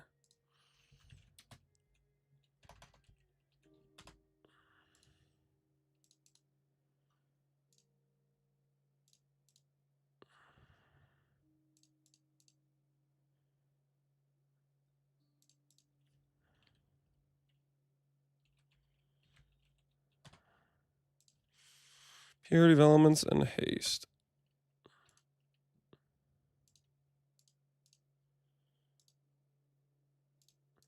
All right, so we have Stormblast Mines, Shield Charge, we have Frostblink, we have the Link, and we have Enduring Cry.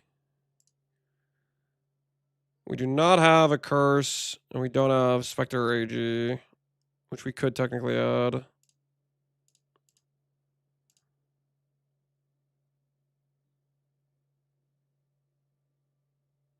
Is there anything else I'm forgetting about? I guess I'm realizing this doesn't have Enduring Cry. Which we definitely want Enduring Cry.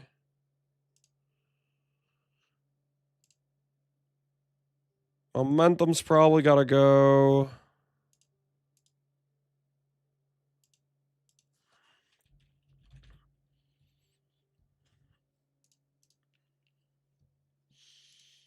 What emote is this? Moron mode? I don't know if I can have a emote that says moron mode and farmers' faces on there, guys. That's kind of toxic, man. That's kind of super toxic. What kind of friend would I be if I added this emote? What kind of friend would I be if I added this emote? A good friend? No, this would not be a good friend. Guys, as much as I love to hate watch Farmer, I do like Farmer. Okay, like poor Farmer. No, he doesn't deserve this. It's okay. He's judging you. Does he have it on his channel? He has it on his own channel? Well, I mean, if he has it on his own channel, I mean, hold on. I mean, actually, you know, why not? If he has it on his own channel, I mean, it's his emote. Listen. Like, I mean, I was about to deny, but like, he has it on his own channel. So, like, hey, listen. If he has it on his own channel, then hey, that's fair game. I'm pretty sure that's how that works. Toxic lands, people clap notes. I'm still gonna purge emotes on Thursday. Holy, how easy he's gonna the day of reckoning. The day of reckoning. Clean this chat up. Please keep honk for age. Goose says his specific votes he's trying to defend. Fair enough. If it isn't used a lot, it's gone. Yeah. You guys better start honking to protect Goose's emote. Don't purge offline chat. Yeah, I use offline chat too. I also use Lance Fish. Even if it's used a lot, it can still be gone. Yeah, yes. Be prepared for the day of reckoning. Sometimes that's how it goes. Sometimes the emotes get taken out. They get taken out. All right, where was I? We're missing Enduring Cry. Of these things, the first thing on the chopping block is definitely the AG, right? I think AG is the first thing on the chopping block. I'm just trying to see if there's anything else I would chop first. Flame Link, Assassin. Yep, 4 sockets there. Yep, want all of that. Yeah, I think AG's going. Or not AG, sorry. The Spectre's going. Bop, bop, bop.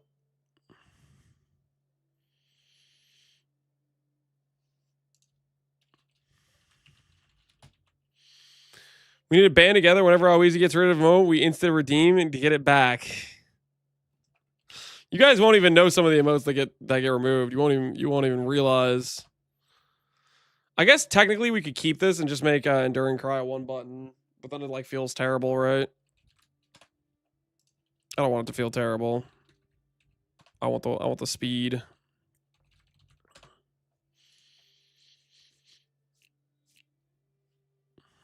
AG is definitely the more easy to protect and stronger thing over the Spectres. All right, where were we? Flameling, Purity of Elements, Haste. Yep, that's all fine for those. This is before we get a Calms. So we have extra space.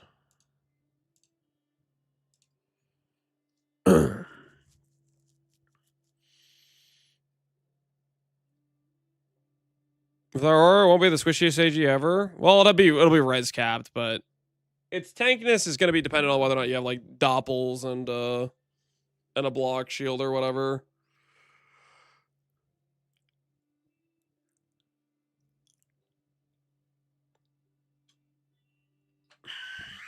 Earlier on here,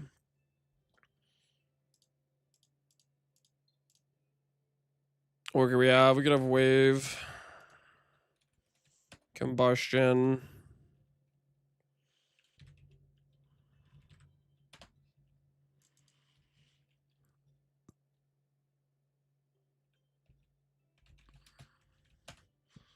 Probably still want to do the onslaught spectre early, but we'll get rid of it in due time.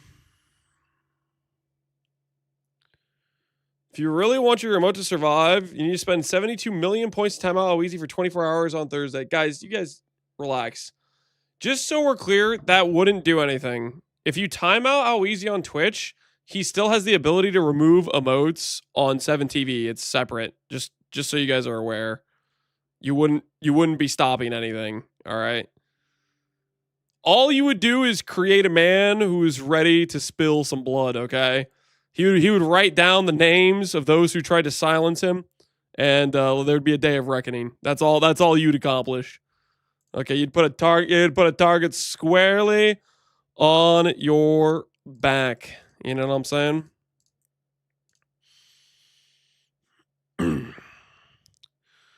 We will vote with our wallets. You might die while trying to cast that vote. I'm literally telling you guys to wait a day and a half to redeem a vote. See, guys, what a nice guy. How Easy's letting you know he's going to remove some emotes. Chill on your redemptions if you want them to be a little bit protected. You know what I'm saying? Chill on your redemptions. 1.5k effective pool. Oh, my word. Wait. You probably shouldn't play this build. It's got a 1.5k effective pool. Oh, no. POB says it has no HP. Oh, you better not play it. I'm sure that has nothing to do with the character that has no gear on it.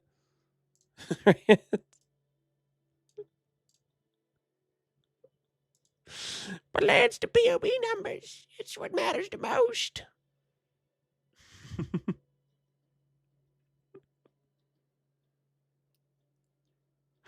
This is the run naked. Well, it's just for skill setups. I'm just trying to give an idea of what skills you can go for at the various points. Okay, so we have the initial RF swap. We have around when you're getting your merc. Towards the end of the campaign. Kind of mid-game with blood magic. Cool.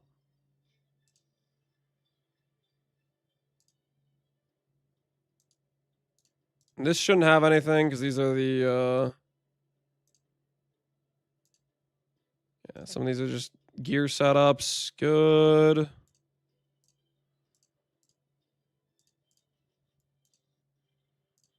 All right.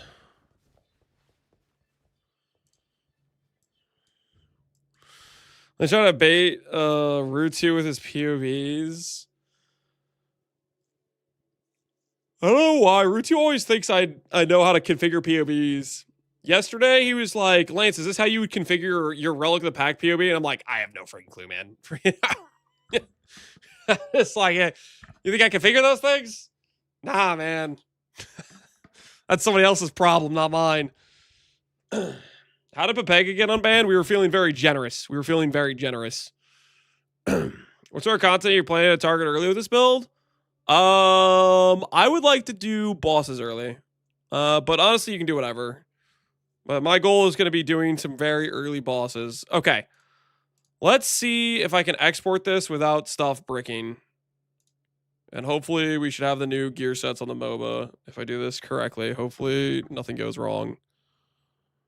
Okay, I'm going to click that button. All right, so right now we have the RF swap like this.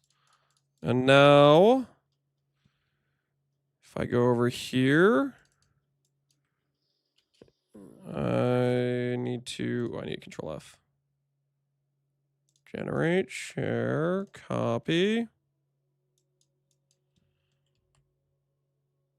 I click this. Okay. Import. Okay. I get rid of some of these things. Trash can this. Trash can this.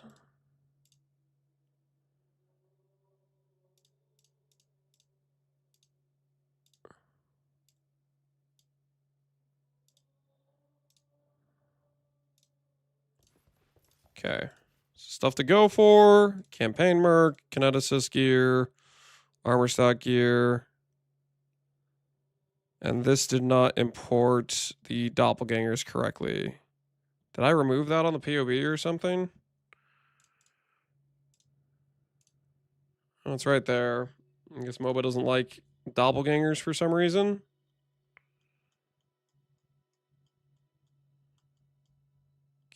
Okay, that should be right though.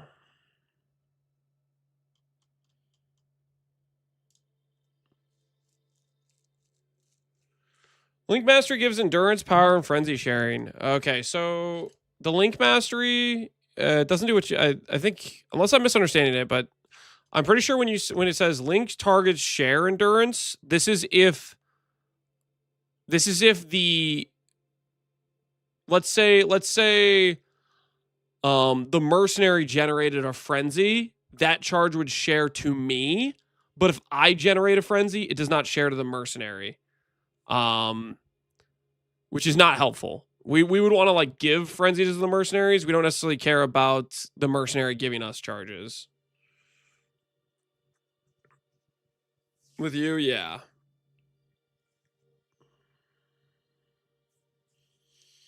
If you want to share charges, get to Conduit. Conduit's player only, right? No, it's party members. Yeah, that still doesn't work. They're not a party member. They're not a party member, guys. What if the merc uses a link on me? That still wouldn't work because this mastery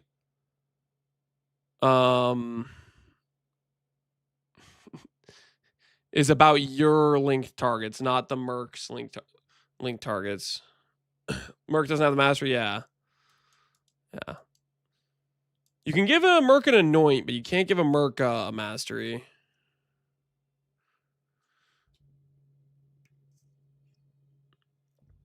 Is there a reason we aren't going for just an aura bot? Yes, there is a reason. The reason is Flame Link is OP and Enmities is very strong. The amount of flat damage you get from just generic... Okay, now I'm not saying we're not going to do some aura scaling later on. We are going to do some aura scaling later on when we do like the armor stack swap, but that's like a much more of a late game situation.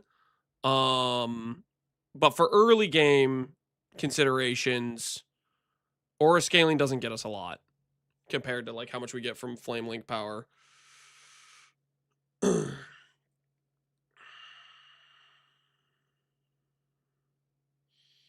I followed your Luminary build, had a good time, but I swapped to the Kineticist preset, suddenly have no damage. How do I fix that? The tree doesn't have any wand nodes for some reason.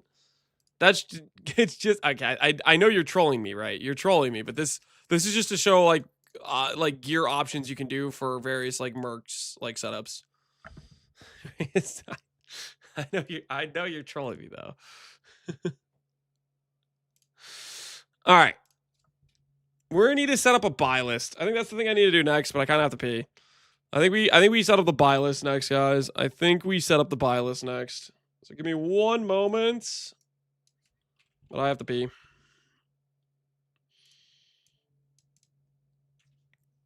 How much link effect do you have? With just like this very like basic gear, this basic gear would put us at around 150-ish link effect. Just from light radius here, Nyctas, and the tree stuff. Which 150, like 10k life with like, I don't know. This would be a flame link with roughly around, I don't know, a bit over 1,000 base damage, probably a bit more. 150 link effect would put it at like almost 3k flat that it's giving the merc, which is quite strong. All right, I will be right back. I gotta pee. You have the ES Mastery? Yes.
Okay.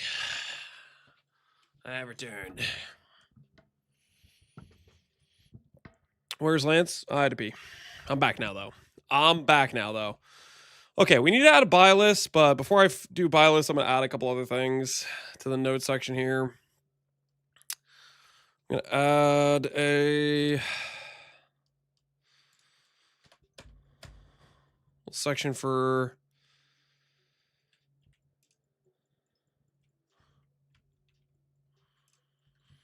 animate guardian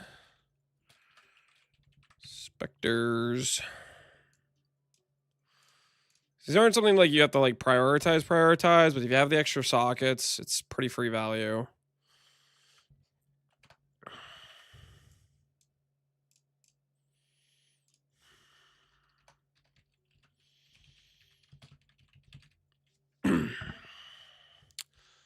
With what kind of merc will you do Waystone's bosses? I mean, I'm probably just gonna go for a kineticist and just play that the whole way through, but a lot of the mercs I listed here can work. Even mercs I didn't list here can be okay. These are just the mercs that I feel like are some of the better ones.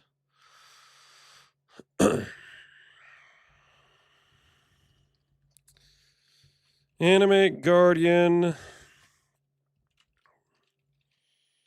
equal fairly low cost value. I'll do it like this. AG can ailments.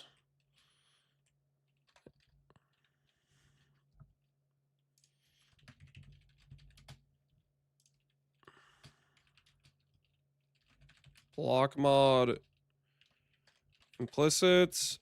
Eldritch implicit. Boots. Maven boots.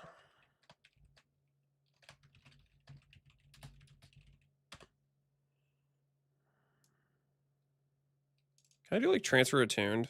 Will it know what that is if it's not a unique? Yo, it does. Hey, neat.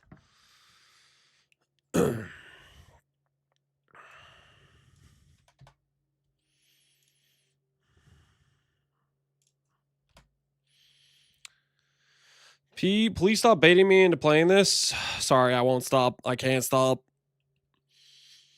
The plans are being set. They're being designed.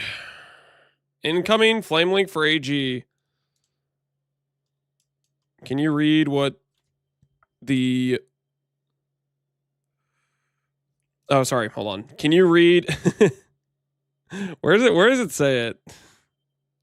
Can you read the second line of the minion defense masteries? Can you read the second line? Link skills can target damageable minions. Link skills cannot innately target AG or specters. They can only target mercenaries innately, as they're considered allies, not minions or whatever. You can't target specters or AGs without clicking that line. You lost me at read? Okay, I'm sorry. My bad. Additional ailments. Extra damage scaling. With items like Learcast. Crown of the Tyrants. Kingmaker. Just putting in some examples.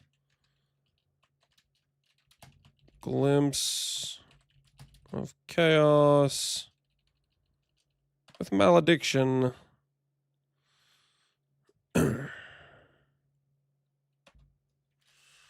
Exposure / intimidate via rare glove eldritch mods. Lance making fun of PvE players, notorious known non-readers. It is what it is, man. It is what it is. What other value are we getting out of it? That's the primary value. Survivability can be increased via items like doppelgangers, block rolls, on shield. Regen from enduring cry. Resistance cap.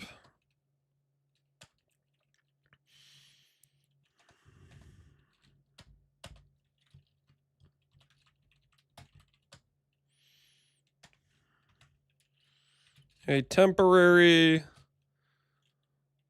source of onslaught while you have extra slots available via the war collar found in Act 6 next to Tukohama Fortress with in middle of lake where tattoo drops. How else do I describe that? Found in Act 6. What's this zone even called? It's called Karui Fortress.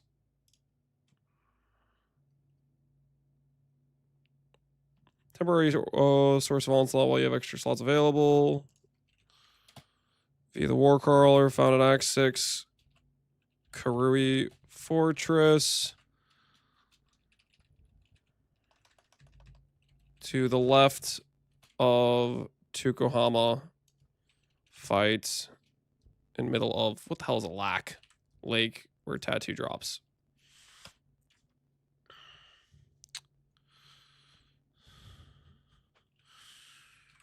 Frenzy charge generation is what is the monkey called?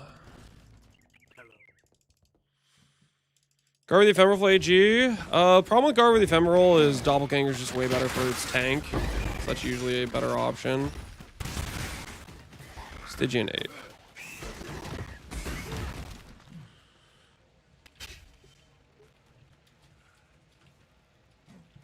Or what's the zone called? Riverways. Shape, Act 2 Riverways. Alright. Or Carnage, Chieftain, Act 7. What's that zone called? The zone is called Ashen Fields.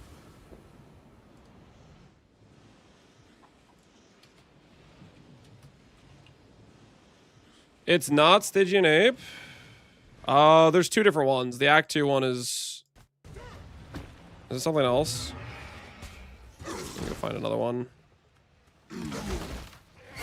It's the one that's red.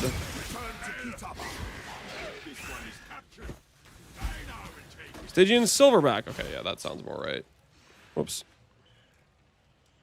Silverback. Okay. Stygian doesn't give anything. This one does. This one does. It's just a different one. It's the same thing as the Carnage Chieftain.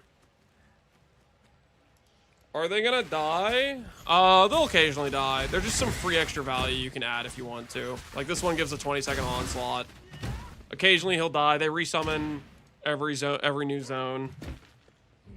It's like basically if you have an extra slot and you can add something that's gonna give you onslaught and your Merc onslaught for like no additional cost. It's just pretty free value. If you have the gem socket available. We have Purity of Elements. We are going to be doing Enduring Cry. It's like we are going to be giving survivability to them. But they'll still probably die here and there. It's just an extra little like power increase that doesn't cost us anything.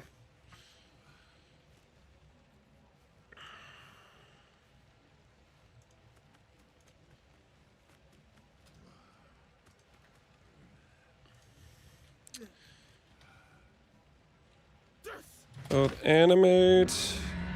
Okay, I need to not be in a zone with this guy though. It's animate, guardian, and specters are some fairly low cost additional power for the build if we can spare the gem sockets. Not mandatory, Monk, I need a monk. but good to include. Good afternoon, Mr. Lance. So as I explained in chat, not getting mushrooms was in fact the correct choice. All right, This see. bozo put the bacon and pineapple under the cheese. If I woulda got mushroom, I'd have a free pizza soup right now, but I was one step ahead. Also the HVAC guy showed up right as I got back with no advance notice, which gave me some time to prepare actual ranch dip. That's right, we're going full fat plus full flavor, custom bottled ranch this week. I'm glad you thought 5 steps ahead and decided to not go with mushrooms to prepare yourself for the amateur who would put the ingredients underneath the cheese. I guess I don't know. Pineapple on a pizza is still a crime. I don't know why people keep acting like it's a good idea. That's gotta be still a crime though, 100%.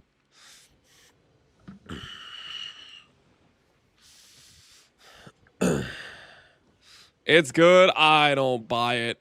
I think there's some mass gaslighting going on or something. I don't buy it.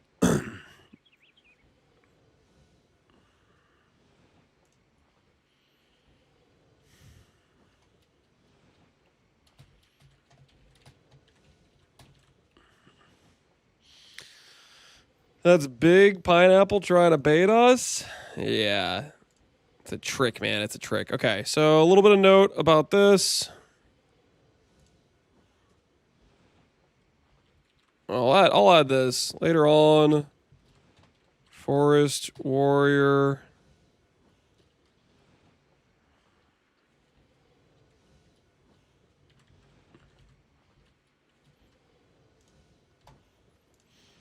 Equal perma onslaught / cull. And what else do we have? What's some of the other good ones that cost very little, but they're pretty worth using?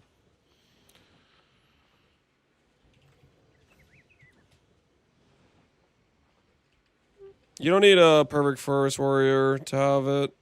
Regular forest warrior works unless they fix the bug. Perfect warlord can be decent for endurance charge.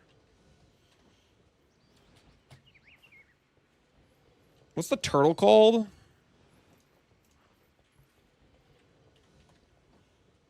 It's just guardian turtle.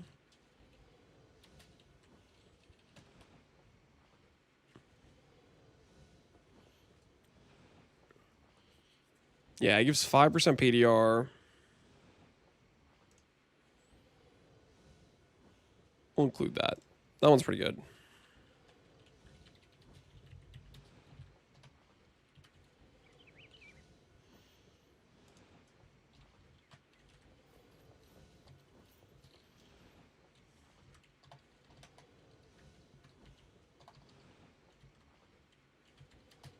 Okay, it doesn't work. I was checking to see if I could like add it or not.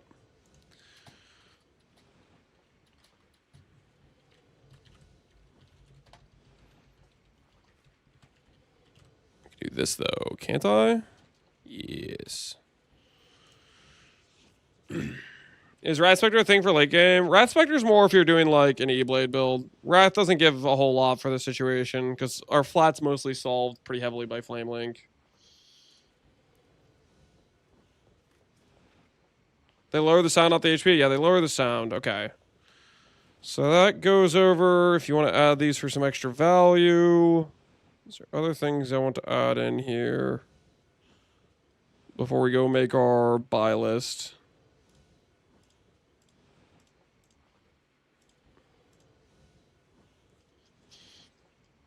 I'll probably add, you know, I should add a note section for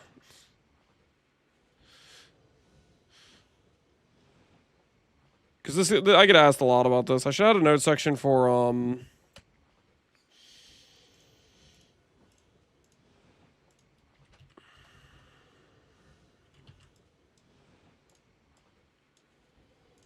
boom, boom.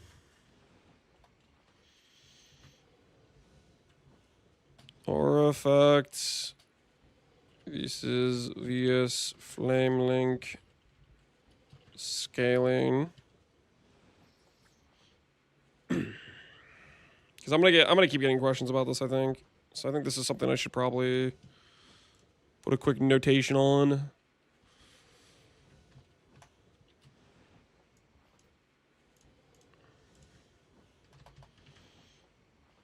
Aura scaling is initially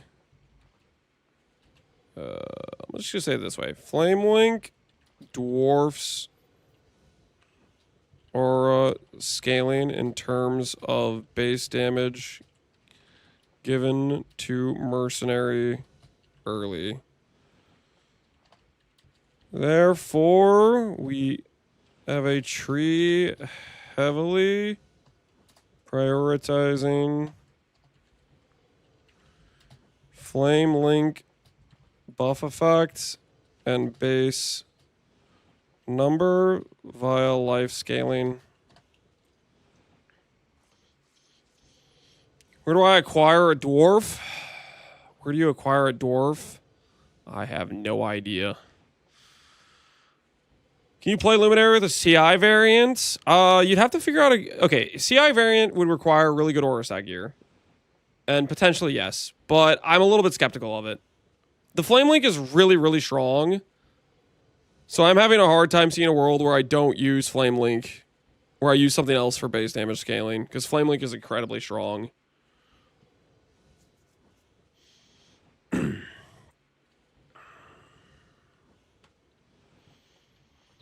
Aura effect scaling becomes much more important in Giga late game setups, like properly supporting a armor stack mercenary.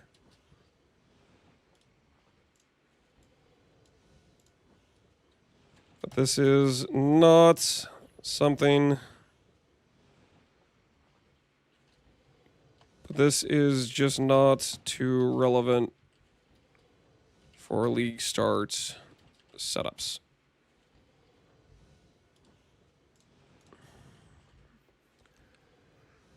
Level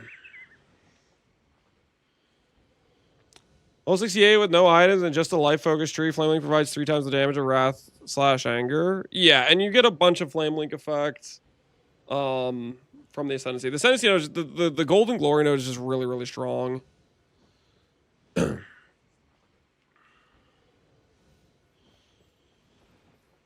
grammar joke because your apostrophe. Oh, dude, I'm sure I'm making a lot of grammar errors. That was probably one of my least favorite classes growing up. Was English class. Doesn't like the an. Fair enough. Nah, still doesn't like it. Whatever. Where do you get a Flame Link dwarf? Oh. Okay, I see what you guys are saying now. Listen, don't worry about it. Don't worry about it. I don't know why I put the apostrophe there. I don't know why. It's not important, all right? It's not important.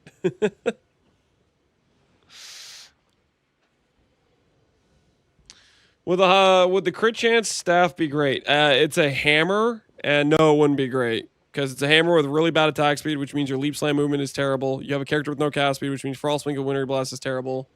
You're going to have terrible movement, and it's just way worse in terms of like base damage. And you can get Destructive Link set up a lot better without that. But aside from the point, Flame Link's just giga strong. Okay. Both Anime Guardian, blah, blah, blah, blah. This is fine.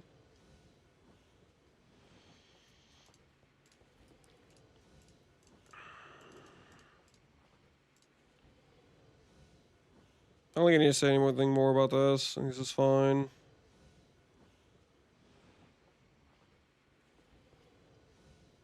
Use a dagger. Yeah, there's a lot of better bases you can use destructive play with. It's not that hard to get your crit chance up high enough.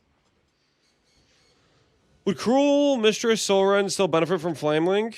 Depends how good the effectiveness is. I would imagine that would not be a good merc to use with Flame Link because that skill has such a high base damage. But if they make the Flame Link effectiveness really high on it, then it could still be useful. But it really depends on what the effectiveness on the skill is.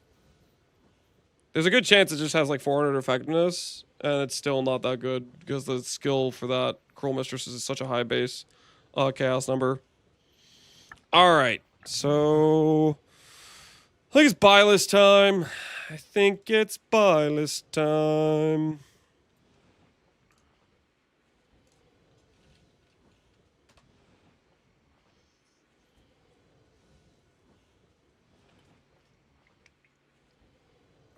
Mercs level with us. Yeah, they adapt to the level of the zone up until the end of the campaign. After that, you need to just find arbitrarily higher level mercs.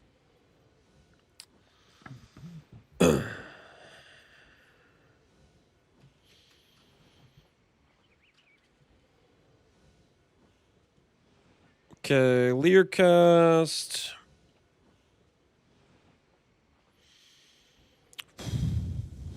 I just want to put some of the, like the early uniques here first. Is that what I want to go with? Is that what I want to do?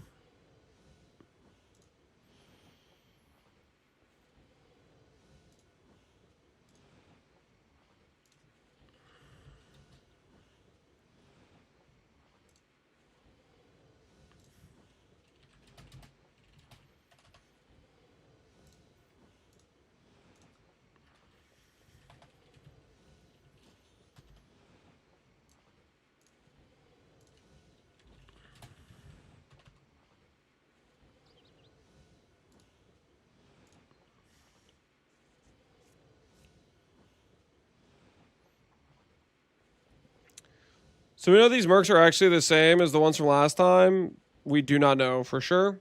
There has not been a confirmed question. Ziggy didn't ask, are the mercs exactly the same baseline stats? And we didn't get an answer that said, yes, they're exactly the same baseline stats. The way they talked about it, it sounded like they're going to be roughly the same for the permanent mercs. But at one point, I remember Andrew saying in the Q&A that he maybe nerfed their survivability a bit. I do not know if that was like he wasn't even sure if he did it or not. So it's like, who freaking knows?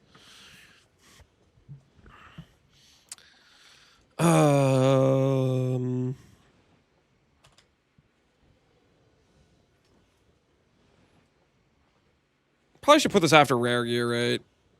Rare gear. Is there any other cheap unique I should add early on here?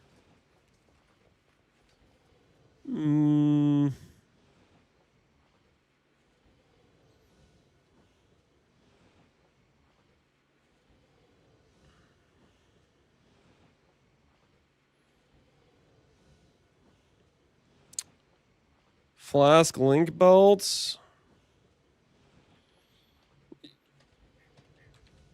Yeah, we can add this. I think this belt's okay. I don't like it a ton, but early on, if you have like a diamond flask, onslaught flask, or like, yeah, that'll make your dude faster. Sure, it's fine. I'm not a big fan of this belt personally.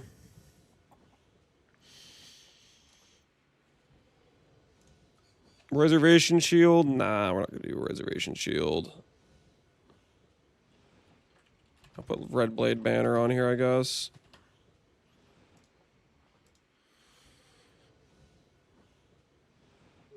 Hand of Farisha. Sure, we can add hands of Farisha.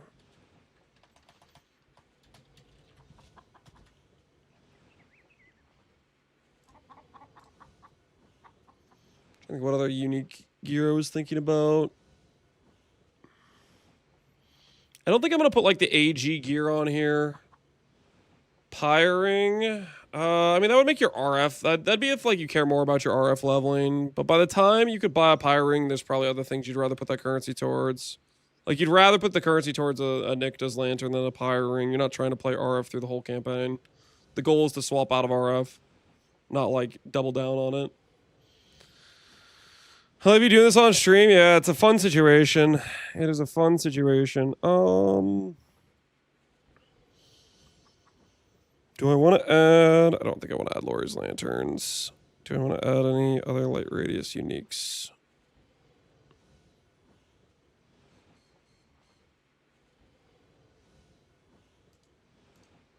I can add Vol's Vision. Vol's Vision is fine. Vol's Vision is solid enough. Hallowed Monarch? No, we're definitely not adding Hallowed Monarch.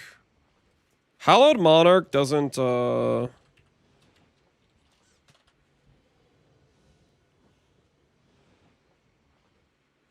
yeah, this doesn't give us stuff we want. Like, this is okay. Like, the light radius is fine, but this stuff we don't necessarily care about. This is how you end up, like, linking your AG, and then your AG dies. But your AG shouldn't die with this mod for the most part, but still. We don't particularly want this. Also, this is going to be expensive. And not going to be, like, available on League Start. I think we do our rare items next. I'm trying to think if there's any more, like, cheap uniques I want to add before rare items, but I don't think there is.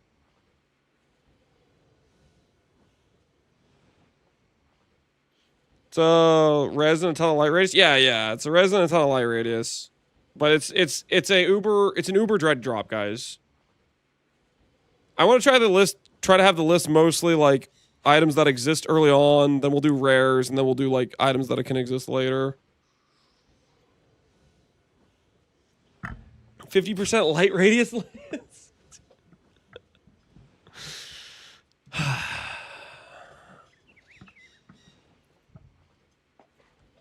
You don't die even if the AG dies with the Ascendancy? Ooh, that's a good point, yeah. If you're linked... Oh, no. No, this does not protect you. If your AG dies, you still die. This is only if the mercenary dies that you don't die. Jing Juju? No. Rare emails to play. Okay. So, time for rare items. Let's start out with the ring. I'm gonna do a mandatory light radius of 15. Is that crazy talk? To put a light radius mod as the mandatory mod before we do the weighted sum? I don't think it is. I don't think it's too crazy. I'm gonna put it on there. We want the light radius. We can't benchcraft the light radius either. So I think that's fair.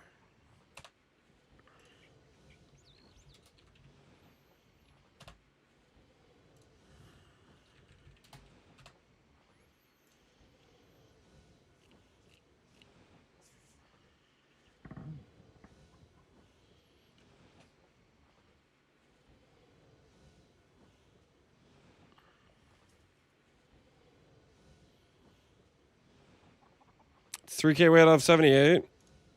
It's a 1K weight mod, right? That's what you're saying. The top roll is. I guess I could put this down to like 10%. What's the... Oh, let me check the roll ranges on this. It's like 10% to 15, I think. ADB keeps like scrolling me instantly to the bottom a lot of times.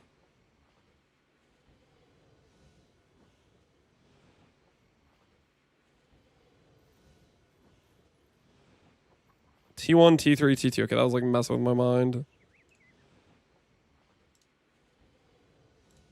Put a minimum of 10, but then we'll add it into the weighting. That should be fine, right? It's gonna be an expensive explicit. We truly live in a new timeline. Yeah, we'll see how much it ends up costing. Okay. Oh my word! You know what I just realized? Oh, I should have waited some. I should have like rare searches for like Merc gear, shouldn't I? For like rares. Oh, that's so awkward. Okay, yeah, I'll do that too. Because I need to add like you want like flat damage and stuff for your Merc gear. Okay. What else do we care about? Light radius, chaos res, all res, life. Don't really care about mana regen. Recoup, damage taken at life is a good stat.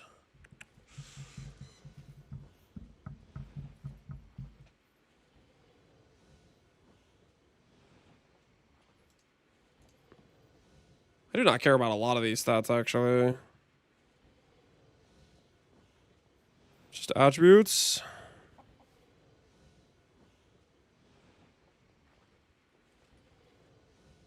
Yeah, just attributes.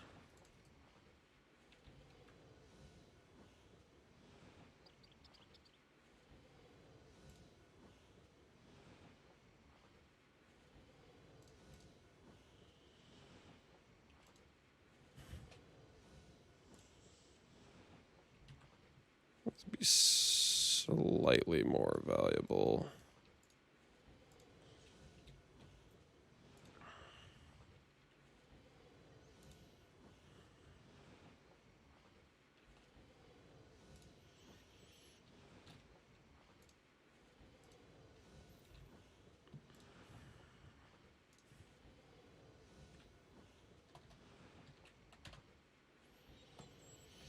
Okay, let's see what this looks like if I click this button. If I click this button, it pulls me a ring with a bunch of light radius, life. So it understands that I care about light radius, which is what I want. Sweet. Light radius, res, life, yeah. Okay. 51%, yeah, reflected jewelry with light radius can go pretty dang hard.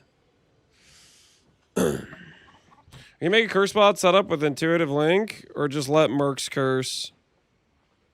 You can only have one link skill. Intuitive link is inherently one of the weakest possible links. So I'm not planning to use intuitive link. I'm going to use flame link because it's a lot stronger. The second best link is probably destructive link, but that requires some shenanigans with figuring out your base crit chance to force. Okay, is 200 weight too high? Light radius, some life. I could add in value for like empty sockets. I don't want to deal with it though. Rare ring.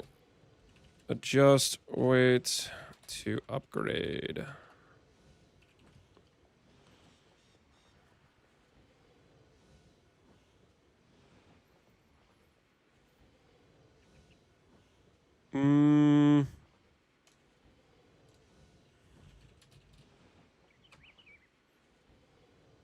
No, because it's like it forces too many things to be out of the pool.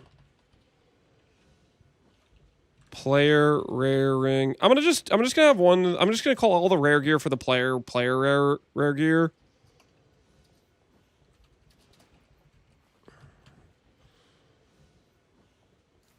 So that way they'll all have a bunch that are like player and then merc is what we'll do.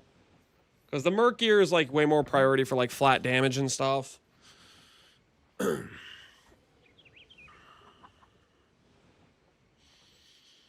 You can only do destructive link late league when you become an aura bot. Yeah, if you can solve the flat, like let's say you can get a ton of aura effect and your anger and wrath are actually providing plenty of flat base damage, then destructive link becomes a lot more tempting in that case.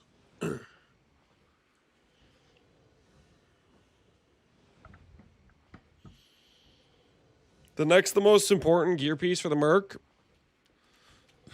One of the most. Untouched Soul is extremely strong for merc. Okay. Just waiting to upgrade for rare ring. Check.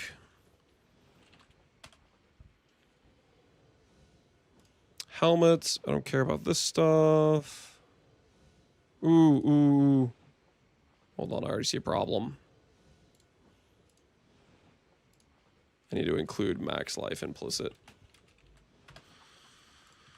I also need to include increased max life implicit for Vermilion rings. Say 8 times value there. I need to include anything else.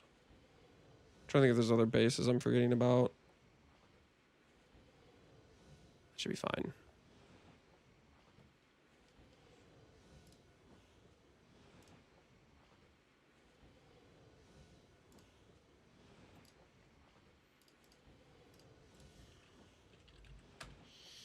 All right, helmets, light radius, chaos res, Ellie res, attribute value.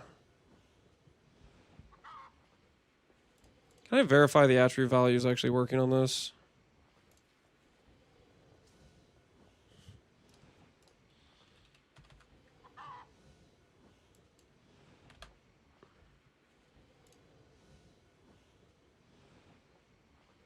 Okay. This is not working. All right. I need to do this again with pseudo strength, pseudo dex, pseudo intelligence.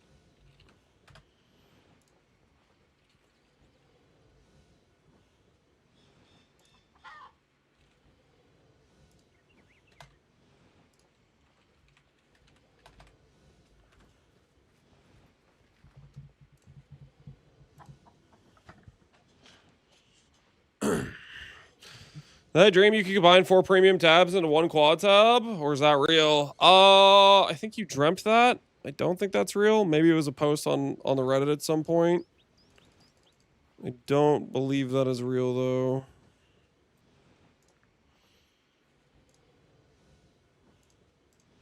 Alright, this is fine for this. Helmet. Regen. Regeneration. Life rates increased.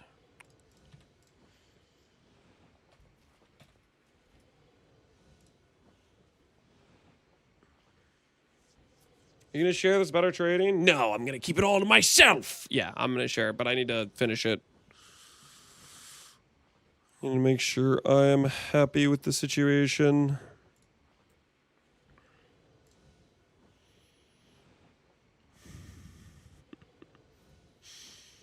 Holy, look at that light radius. Okay.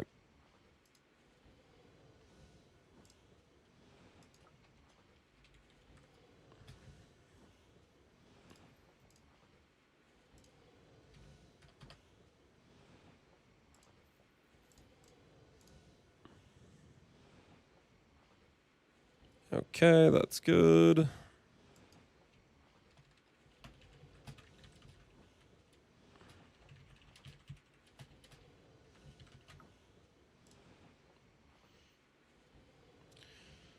Would you recommend this build to a dad gamer with 4 hours per day max? Yeah.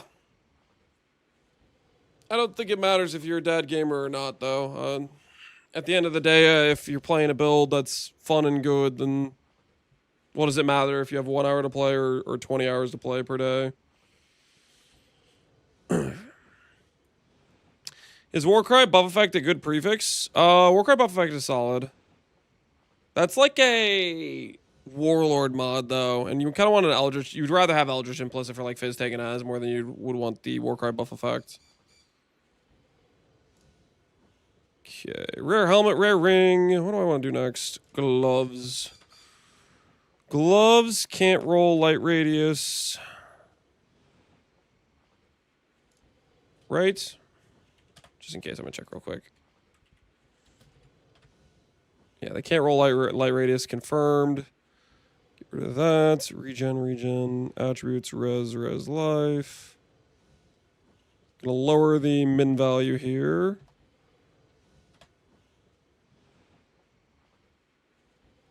Okay.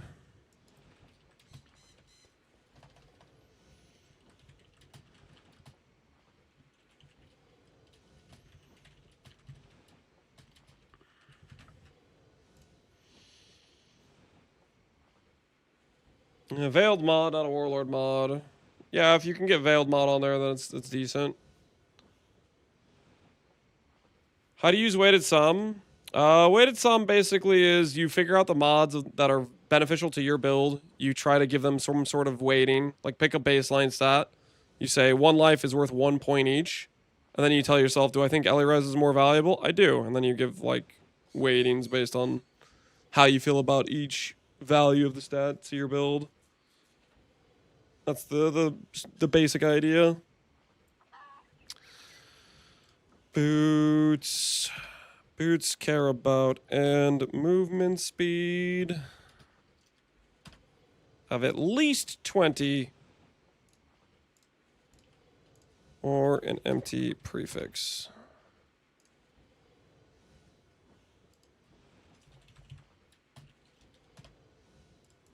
Minimum 20. Weighting worth 5.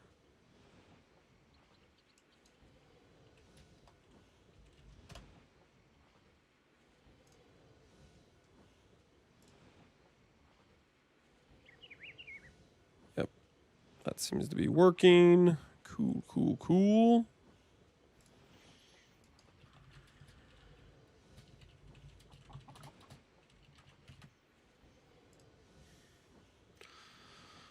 Is blood magic a bad idea for Luminary? I don't think it's a bad idea. In fact, on my later setup, I added in. I think it's fairly worth it. Like, let's say you have a kineticist with haste, then there's less reason for you to run haste yourself, obviously, because there's already haste through the kineticist, in which case, why not pick up 10% more life? It's also nice for solving, it gives you, like, back some sockets, because you don't need to life tap anything. It solves your mana entirely. Like, there's some advantages to it. You search the search results based on the sum. Yeah, this is basically a way to, like, if you click this, you can sort by, like, the lowest value on the list versus the highest value on the list. You can also say, I want a higher minimum weighting. All these things say adjust weight to upgrade. Basically, I always go through this on all my, whenever I make a guide video, I say, hey, if you're using the weighted sum search, you want to upgrade this weight when you want to do upgrades. I set it at a pretty low threshold, which should result in fairly cheap items. And then when you want to make upgrades, you change the number, basically. That's the idea.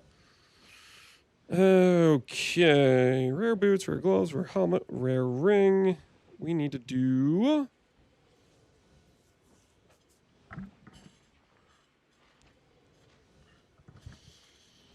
Do I bother doing one for a body armor?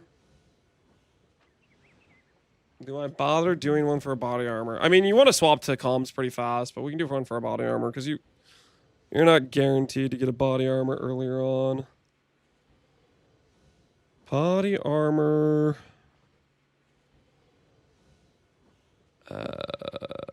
Probably should force this to have like some armor or something, right? At least like 1500 armor.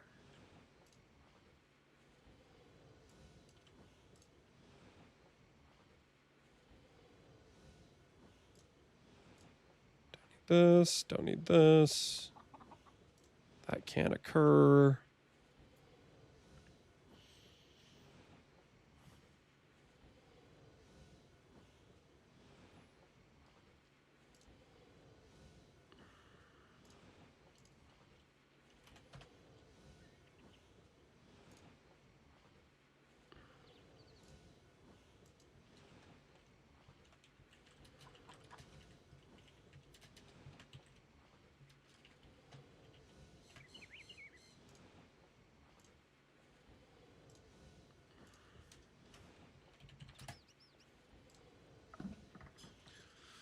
What is the price of comms on League Start? Comms on League Start is anywhere from 10 chaos to a div.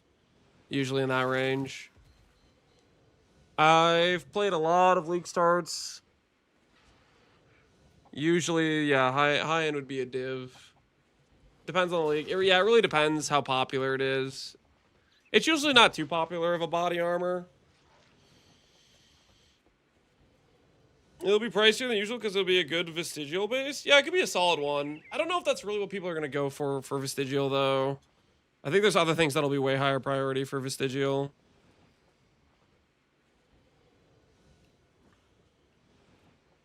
Belly is a good option. Oh, that's a good idea, actually. Yeah, freaking screw this. Yeah, let's just put Belly of the Beast as like the cheaper early League Start option. Because Belly is like 30 to 40% increased life, right? With some Ellie res, some armor evasion. Yeah, Belly of the Beast is classy. We'll put that in the middle of the rare gear, why not? Belly in 2026. I mean, it's a pretty like just cheapo early good option, right? You know, 40% life. Comes with some armor. Comes with some Ellie res. Pretty common. So definitely a good starter piece. Okay. Gloves, helmet, boots, ring.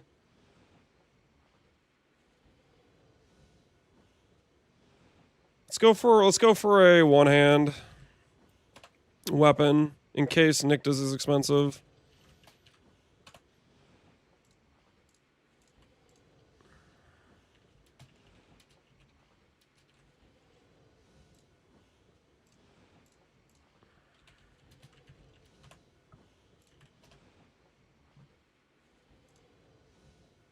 Yeah, 15 is the highest you're gonna get. I can't craft that on a weapon, can I? Think this might be expensive? Yeah. I can't craft that on a weapon. Okay.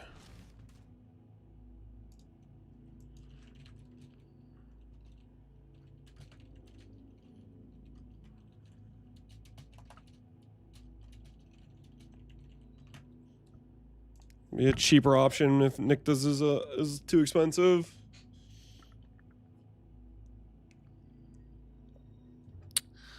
Tyrants. Ooh, level 30 smite.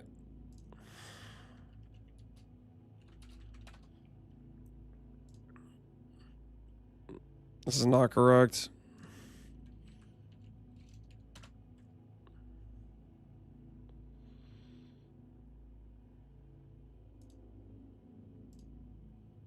Oh, this is, yeah, okay, there we go. Level 30 smite. How much flat is level 30? It's like 250, but then you have to start smiting. I don't know. I think I'd rather just have a one hand with light radius and +1, to be honest. And have to deal with this. Adding gem pressure, it also adds like another skill you have to do. I think this is just better. Having the +1 light radius, I think, is one less thing you have to micromanage.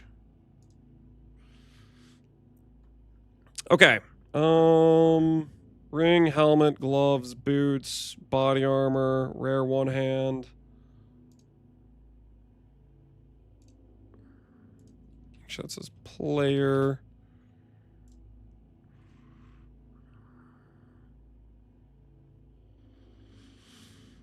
Okay, next up we need to add amulet? Yeah, amulet.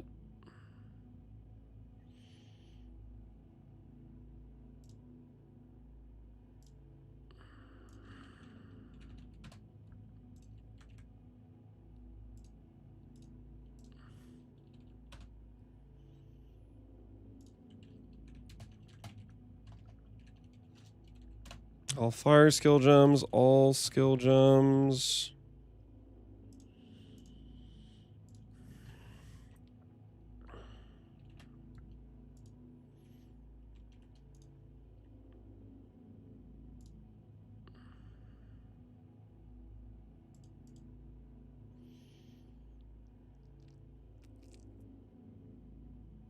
I think this is fine.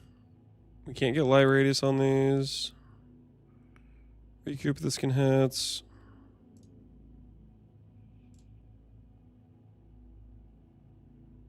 That just has value because of the attributes.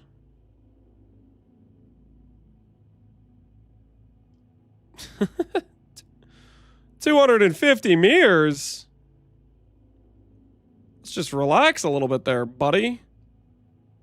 Oh, look at this guy's out of control. He has 4 attributes over this guy, and he wants 50x the price. That's crazy. These standard guys are out of control.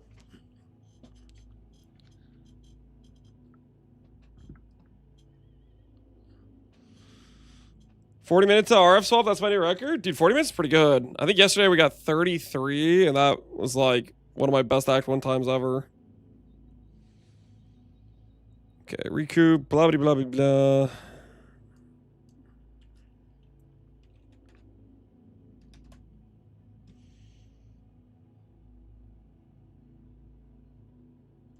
Yeah, plus this can be pretty good on these.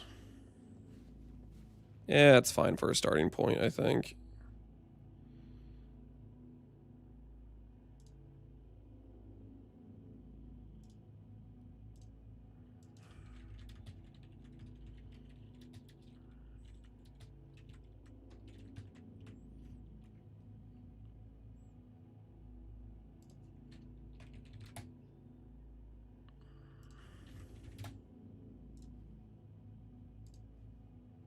Too much text.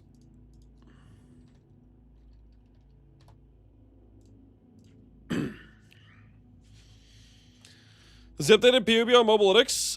Yeah, it should be. Right now I'm just trying to do the buy list. My wife won't be able to play on League Star as I usually order bot for her. As a married man, why do I do if the merc is better than the wife? What do you do? Well, obviously you have to divorce her because she's a failure. compared to your Merc. I mean, come on. Oh, that's the only option, like, clearly. Marry the Merc instead. Sorry, babe. Priorities, you know what I'm saying?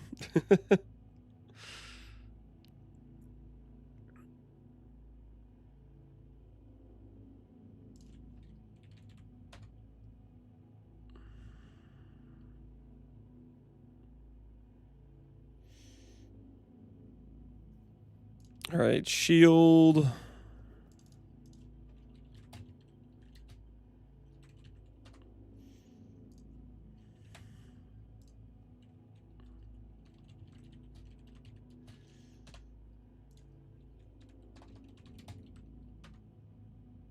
Block spell.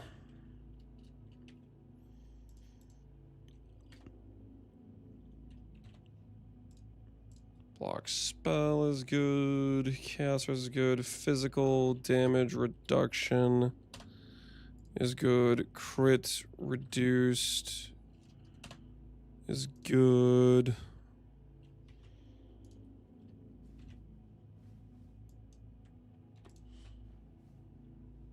Okay, let's see what kind of shield we pull up if I search this.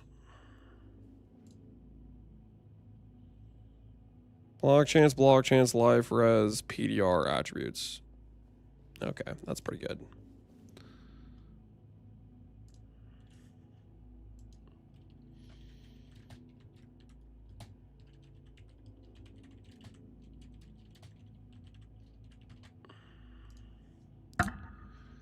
What banner reward are you picking? All res, move speed, or skill point? 40 life. I like how he gave me 3 options in the note, and the one I was thinking about picking is the one he didn't offer. I like 40 life for this character. We're going purity of elements. We don't have a lot of gear pressure. It's easy enough to cap res through gearing, so I don't feel it's necessary to get a Lyra. So I actually like 40 life for a Flameling character.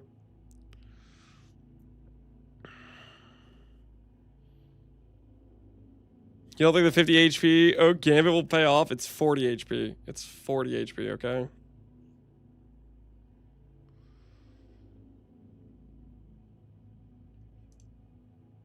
And it says 2026, so it isn't updated. I've clicked update multiple times, so yeah, it might just take a bit, or you might have cached the older version of it. Could be the case as well. I know there was issues with that for PoE2 times where I'd like update something and then some people would get the update and some people wouldn't because some people's browsers was like caching the older update or whatever.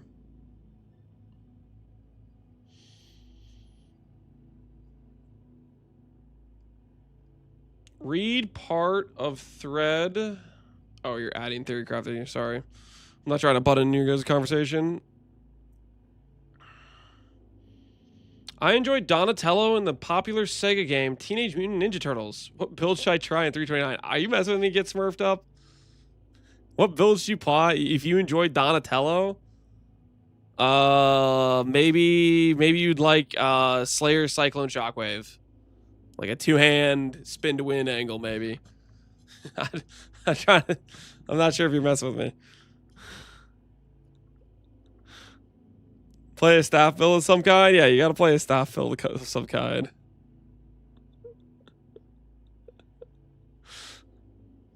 Alright.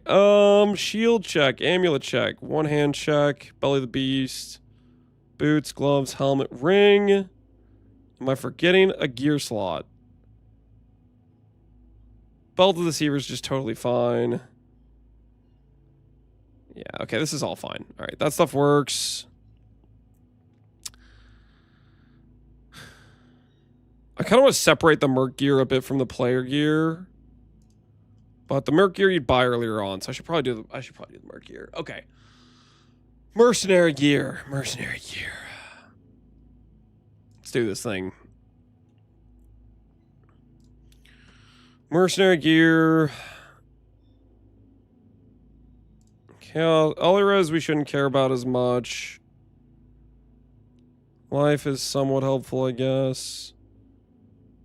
Attributes don't matter at all. Recoup is actually a really good stat for mercs. Light radius doesn't matter in this case. Light radius doesn't matter. It's all about that flat damage.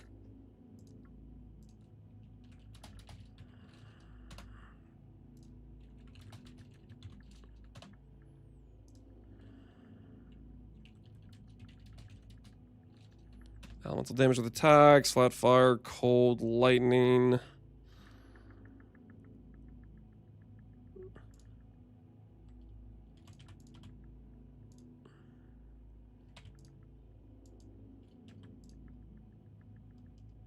See how this does.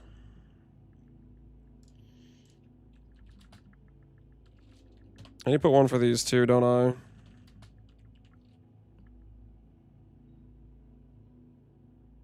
For the betrayal unveils.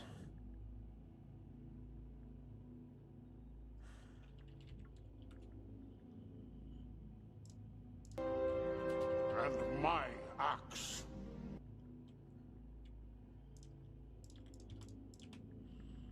Attack speed? Ooh, yeah, good call, attack speed.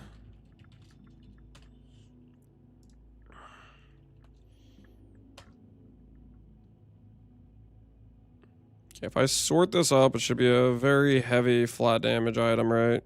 Wed, life, flat damage. Okay, yeah. Manifolds across everywhere, right? Just manifolds all the way down.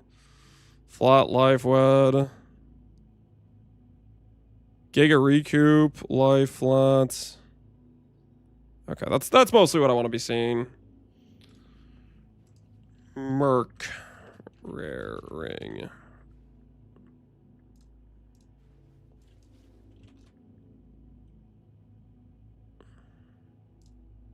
We devalue life a bit, honestly.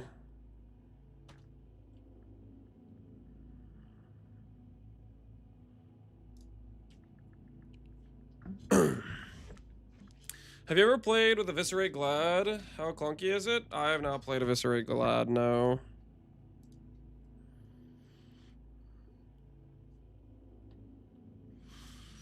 What do you think about the Reliquarian Ascendancy? Do you think it has potential as well? Reliquarian Ascendancy, I don't like it early game at all, but mid game I think you can do some okay setups. Late game potentially as well. It's pretty much carried by the Dawnbreaker notable, in my opinion. I'm not a big fan of it.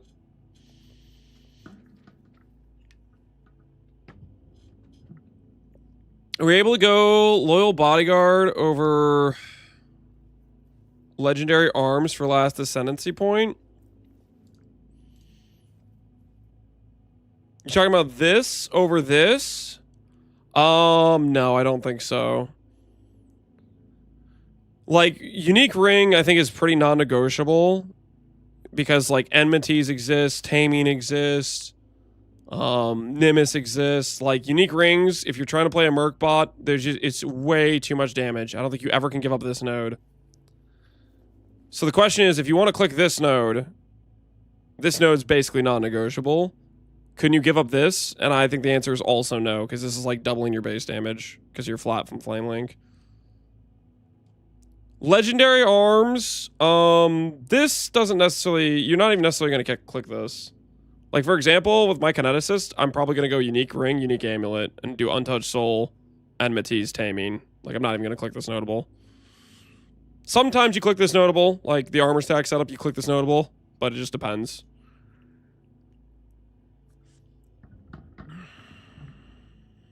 This notable, I think you only really click if you're playing a Merc bot where you are getting damage from the mercenary, not giving damage to the mercenary. Do you plan on using Soul Thirst, Censure, Benevolence? No, I do not plan on that. Can you do that? Sure. I'm not planning on it. Censure, I think, is okay. You can force in that early on, but later on when you get Untouched Soul and Enmities, I don't think you want to do that at all. That right side seems ruthless-minded. It's just for a different build. It's very good, but it's for a different build.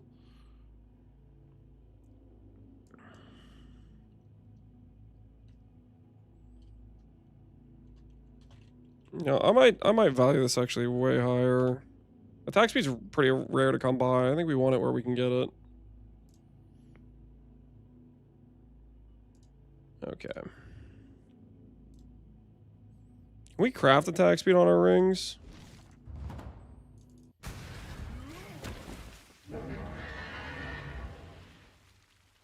No, we can't craft attack speed.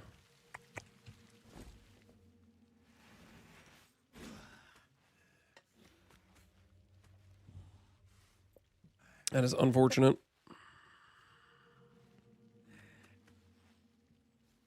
Will you reset until you get clustering merc or settle for something in X? I'll probably settle. Like if I hit a combatant with some okay skills or a many shot with okay skills, there's definitely quite a few. I'm just like, yeah, I'll just send it. I'm not gonna like reset forever.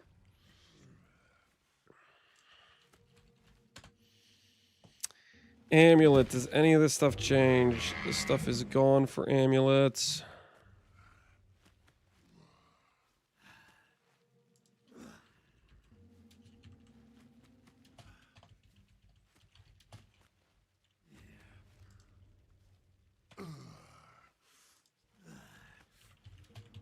Ooh, I just remember increased damage, like generic.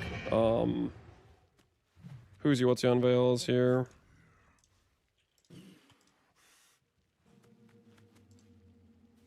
Because we can get it from Leo.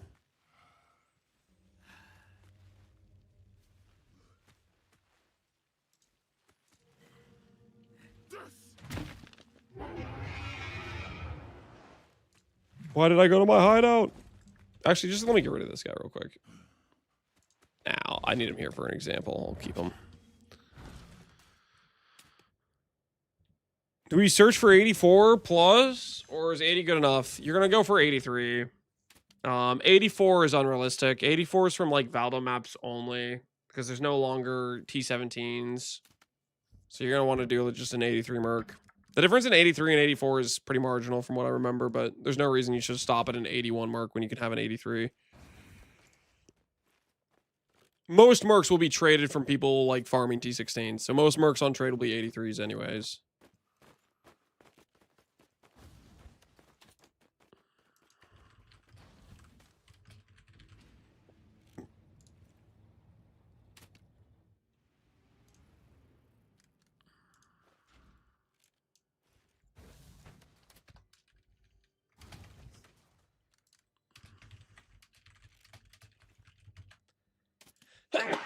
Excuse me.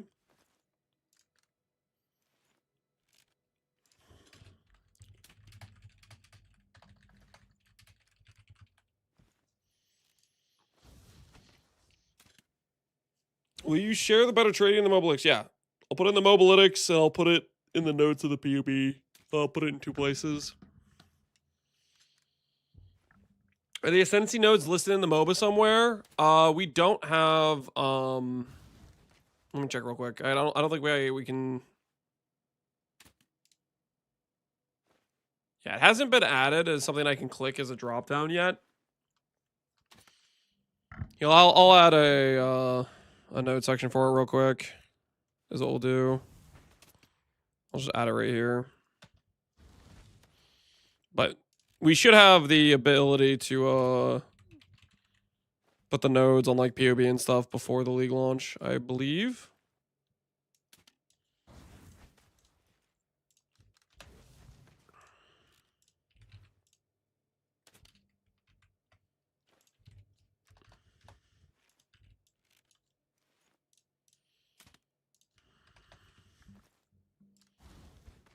Noble Blood.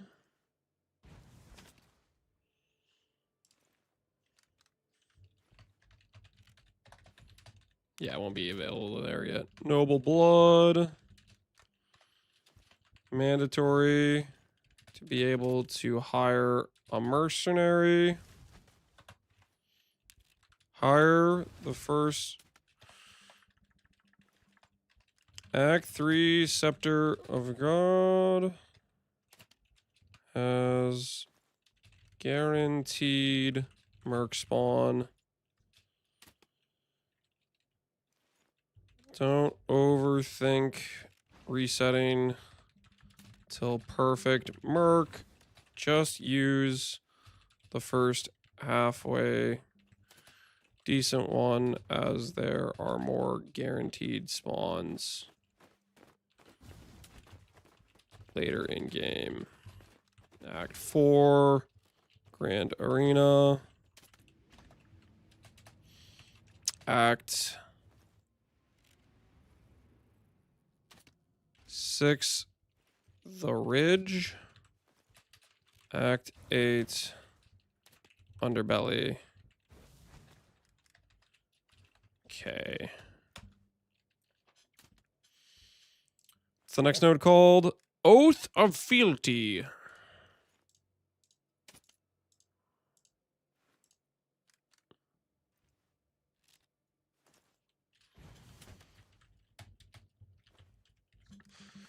Do you think this build will be hardcore viable?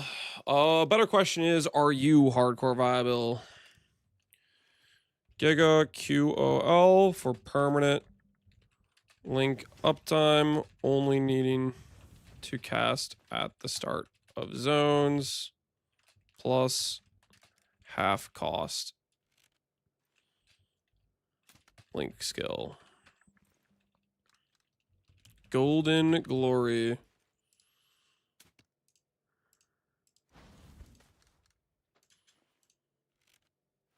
Yep, that's Golden Glory.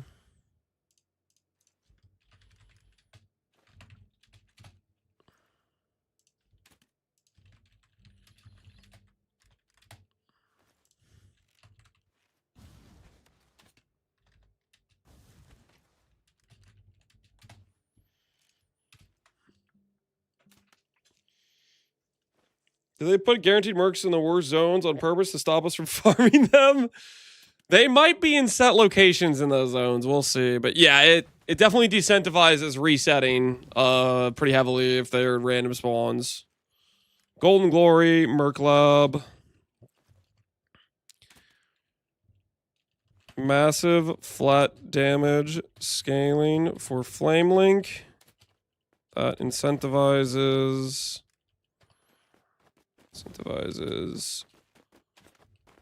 percent increased light radius investment.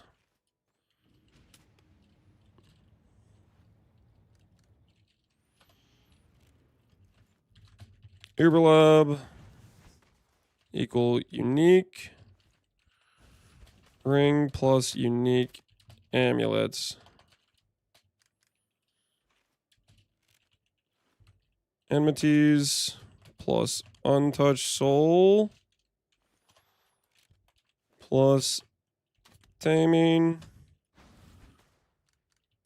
will essentially 4x the damage of most attack-based mercs. All right, there we go. We have a little section for Ascendancy. We should have the Luminary like in POB and like on the Mobalytics as well before the league launch, but if we don't, this is the order of the labs we're taking. This Uber lab is pretty contingent on Enmities and Untouched Soul. Untouched Soul you'll be able to get for way cheaper. Enmities will obviously be more expensive, but these 3 unique items on an attack-based Ellie Merc, which we're supporting with Flame Link, is like 4x damage. So it's very strong to get this lab. But every lab is very useful for this build. Will the Energy Shield Mastery affect Luminary? There's a reason I'm grabbing this. It is one of the priority pickups once you get the Merc Lab to swap to this node. Also, you'll notice I'm grabbing this node, Light of Divinity. This also comes with Light Radius. You can get 40% Light Radius from just these nodes on the tree. Your small passives give you 15% Light Radius. The gear on our character is going to give close to 90 something Light Radius. That's how we have like 150. Well, actually, we have 15 buff effect here. Yeah, we're going to have like 160 buff effect on our Flame Link, something like that. So we'll have like 2.6 multiplier on our Flame Link base damage scaling. Getting an ES wheel on a life build, are you okay? I mean, it's quite good for the character. It's quite good. Will Headhunter Merc be a thing again? Yeah, you could put Headhunter on a Merc. You need a freaking headhunter to do that, but yeah, it's something you'll be able to do.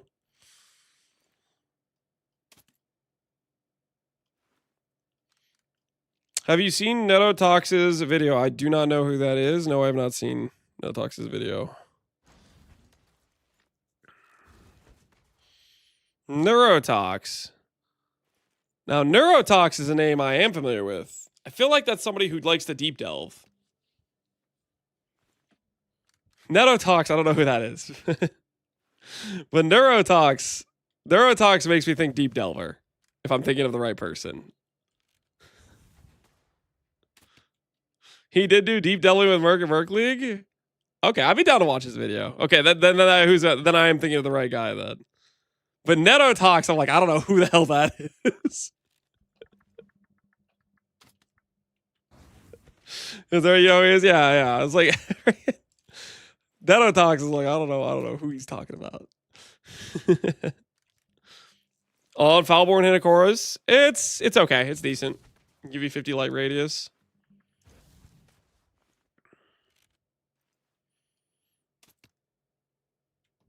Netotox, he appears to be a he's gonna be a light radius enjoyer. Holy, he's got the Lori's lantern on the thumbnail. He's got this. Oh no, is he the reason why I keep getting asked about Centure's benevolence? Screw you, Neurotox. Screw you. It's his fault, isn't it? It's his fault. Lance, did you know that these belts exist? All right, fine. We'll watch the video. I'll make sure YouTube can hear.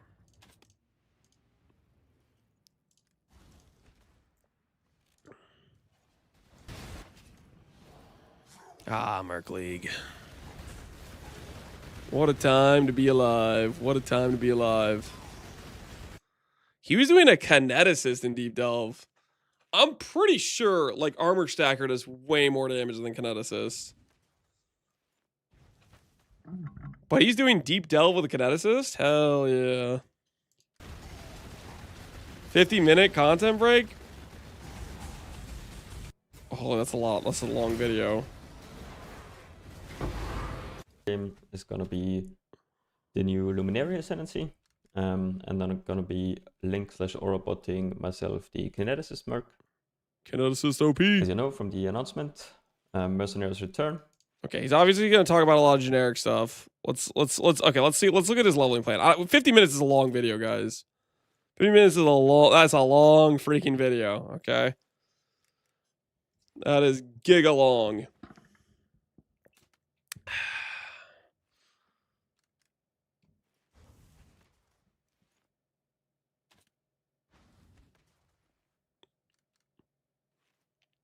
I wonder what armor masteries he's going for. Max res, probably. Is he doing petrified blood? It's working. Before we get into the basically into the real setups, Okay, so he's leveling Fizz Slams. I think Fizz Slams is fine. I want to quickly talk about the leveling part. Leveling, personally, I will be leveling with Sunder, and I only attached a very small tree, roughly, until RT. He's using Havoc's guide. Oh, is this Havoc's leveling? Sorry, I feel like I'm hearing sounds in the background. Just turn this off real quick. Until roughly level 50, and this will be when I think the Merc carry can basically take over, or mostly take over, or at least do something. Dude, the Merc's gonna take over level 28, baby. We're gonna get our normal lab. We're gonna have righteous fire, and the Merc's gonna start killing things before we even see the enemies. You know what I'm saying? Literally level 28. Merc's gonna take the wheel. Easy peasy. For gem setups, I didn't put anything in there. I would highly recommend. It says Havoc stuff. All right, fair enough.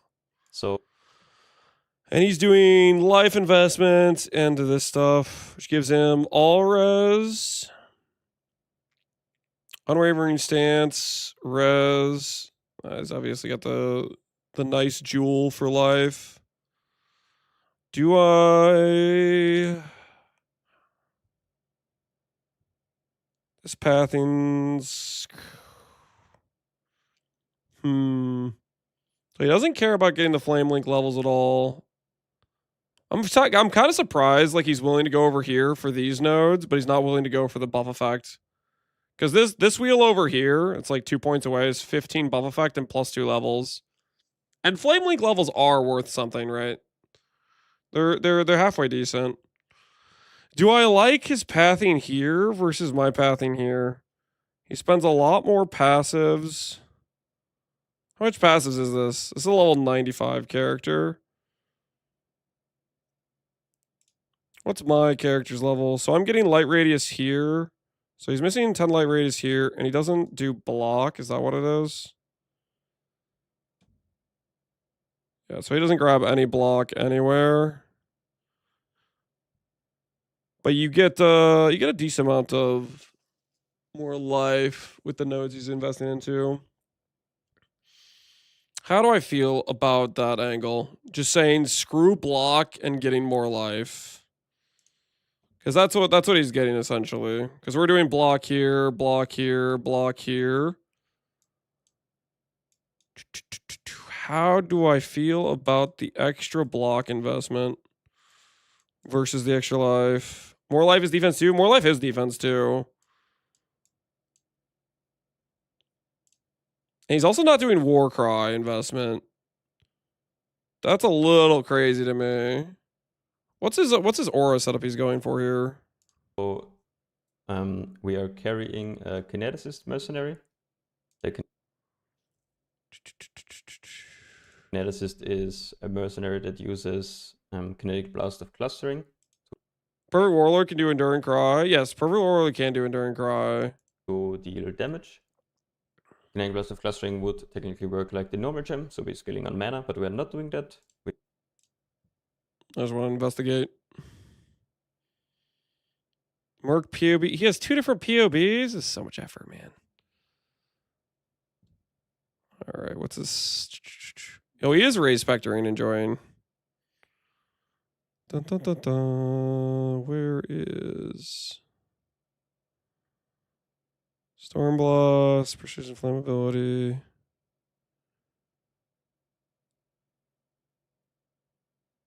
Wait, he's doing pretty similar auras as us. Purity of Elements, Precision Vitality.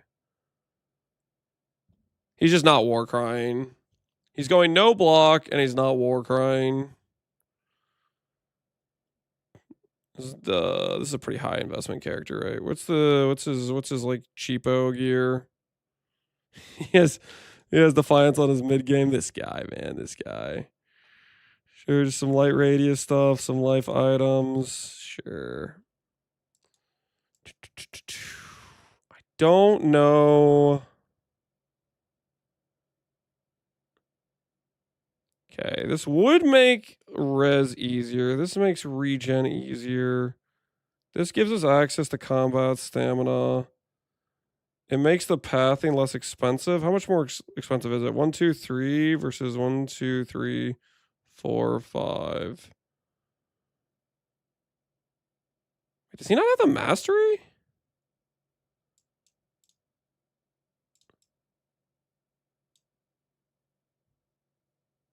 That's insane. I guess his endgame tree doesn't care about the mastery. For 3 points, 10% light radius per point, I feel like is pretty giga value. I guess his endgame maybe is like, is he CI or something? No, he's still a life stacker. That is crazy. Crazy. I like this jewel slot a lot more when you have good jewels. I'm just trying to think if I want to pay the point tax or not. Attack speed gives nice quality of life. These 3 points are pretty worthless. And it's 1, 2, 3, 4, 5, 6. It's 3 additional points. It gives us a 4-point jewel socket. It does allow us to go this side. I like that argument. I like the res more than I like the regen. Am I convinced?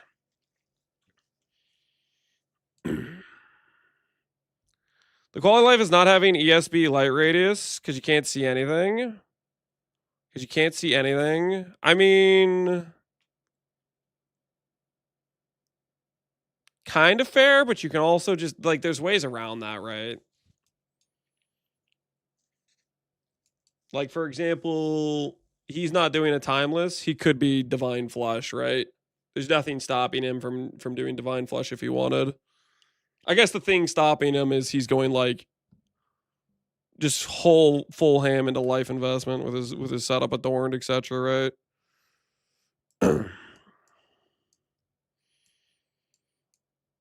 Your Merc's doing all the shooting you don't need to see. I mean, I don't disagree with the light radius thing. Like, the light radius thing can be annoying, but there's ways around it, right? You can make damage bypass your ES. Wait, if you hold on, whoa, hold on. If I have 0 energy shield, what happens if you have 0 out of 0? Hold the phone. Wait a minute. Okay, just bear with me for a second. Blood magic agnostic. Just dabble with me for a second here, okay? I'm gonna use this character to test this real quick because I'm just freaking curious as hell right now. What happens?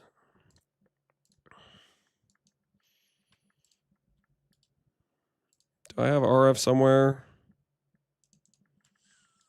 Let's go to a zone. Okay, RF is on. My ES is gone. Light radius. Okay, I need to go to a darker zone. What's a darker zone? Chamber of Sins. This is dark, correct? What happens if I grab agnostic and I go to 0 ES?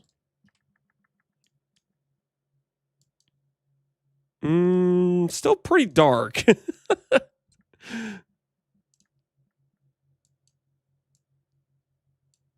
Yeah, okay. Overcap your screen's brightness? No. That's not the play. Yeah, okay. All right, so we can't get around it with agnostic. That would be kind of funny if that worked, though. It's okay, your Mercancy. I think stuff like Divine Flush works well. The real, guys, you know what the real answer, though, is? You know the real answer? The real end game for this build, and you may not like what's about to come out of my what's about to come out of my mouth, but I'm telling you, this is the real end game for the character. The real end game for the character is Shav's Ivory. I'm telling you, Shav's Ivory is the real end game. Don't be surprised when I'm rolling around with 70,000 ES, okay, with my Shav's Ivory setup, okay? Don't be. Listen, the real end game is the Shav's Ivory, baby. We're back. Listen, if they let me take Shav's and put it on Ivory, I'll make 100 bills with Shav's Ivory. I won't be able to stop.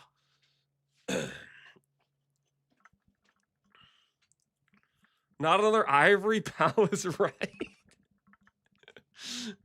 Is it endgame for Luminary Adorn dual stacking? Adorn is good. Adorn is solid.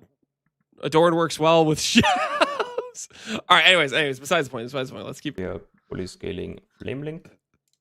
Okay, so right out the gate, looking at his tree, I like this if I can feel like I can justify this.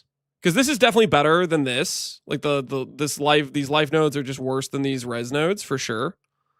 The question I am thinking right now is, am I okay with justifying the attack speed? I don't like that he didn't go for the buff effect +2. Like, that's definitely better than the life nodes over here. If he's willing to spend 4 points to go over to Golem's Blood, he definitely should just be grabbing the +2 15 buff effect that's right on this wheel over here. Max res scaling. I think I like everything about what he's doing, except the buff effects. I'm down to agree with the to live a little bit with the get rid of get rid of block in the name of higher life.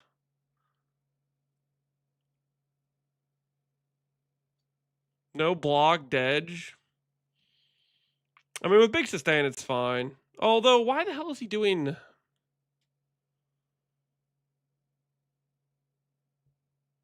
Low life regen without a petrified blood setup is weird. I guess that's what I was wondering when I was going over here to look. He doesn't... His aura setups aren't... Oh, he is using petrified? Okay. Yeah.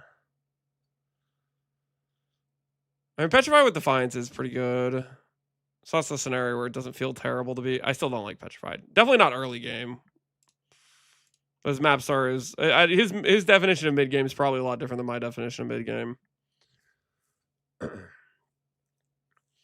He's doing petrified just to get advantage from the early lorries. Oh, the chaos res, the movement speed. Yeah, it's fine. Fair enough. Fair enough. I can respect that, I guess, a little bit more. I do like those regen nodes. I'm still not a petrified blood enjoyer though. I feel like every time I click petrified blood, the character just feels like so much squishier. Does the helmet work with the merc? No, the helmet doesn't work with the merc. I think he's doing it to protect his like specters and stuff, right? The hallowed monarch he's doing to protect his. Yeah, he's doing this to protect his specters, his AG. I think is what he's doing it for. Well, yeah, and light radius helps too. But yeah, I think it's mostly just to protect those guys. The kineticist is a mercenary that uses kinetic support animate guardian, and yeah, specters, probably frenzy onslaught. That stuff's all fine. What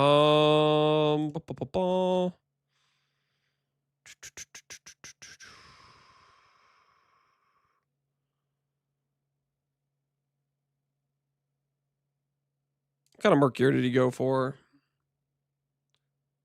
Piscator, Zeals, Soul Thirst. So he just wants...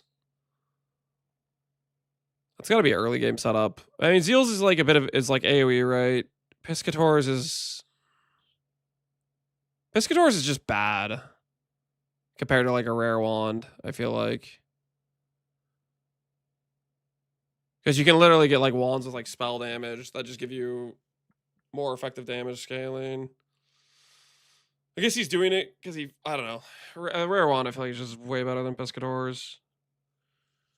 It's confirmed spell damage works. Yeah, spell damage works. It's a lot better than the LE damage from Piscator's. Every unique's 8% more. I'm pretty sure a rare wand's just better. Because rare wand, like, okay, Piscator's is what, 1.8 at 1.9 attack speed or something?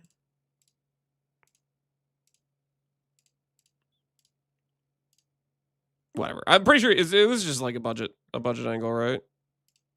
Does he eventually swap this to like... Not going unique rings is crazy. Does he have a late game setup? He eventually goes Wrathpith? Oh, that's crazy. Okay, he does add an enmities eventually.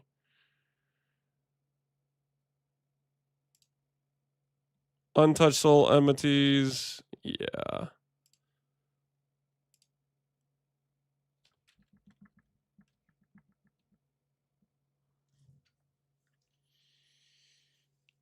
Shavs is still T0 and Ivory is what, T1 or T2? Ivory is a T3. Shavs is not a T0. Shavs is a T2. Shavs is quite common. Rupka Twizel? What the hell is going on? And my axe. And my axe, yo, Miss Cam. I'm not repeating the rest of that. Appreciate the sub. What the hell? A Simplex with Fire Leech, which is like a Delve mod. And he has a triple reflected. Untouched Soul for more life. Untouched Soul is for Giga Res.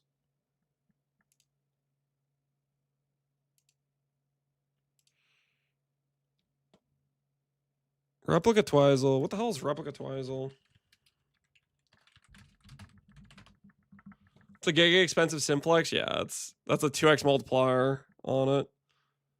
Additional proj, high attack speed, decent crit. Yeah. So it's just for this +1 proj, I guess. Interesting. Can't find your hideout place on the screen. Can you show yourself, please? I do not have my webcam on screen.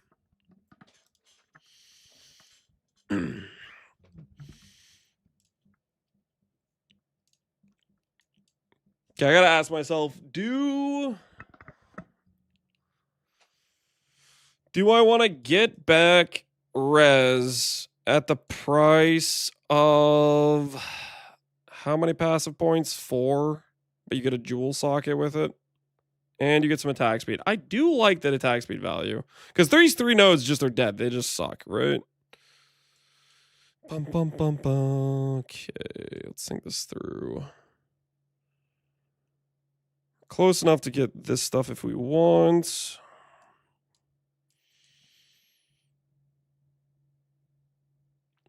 We want to bet? Yeah. We did a bet for 10 subs.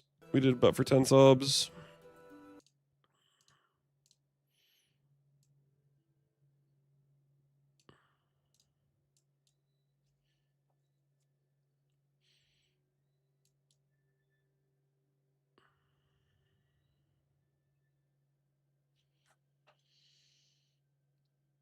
Enduring Cry is really to keep the Merc alive.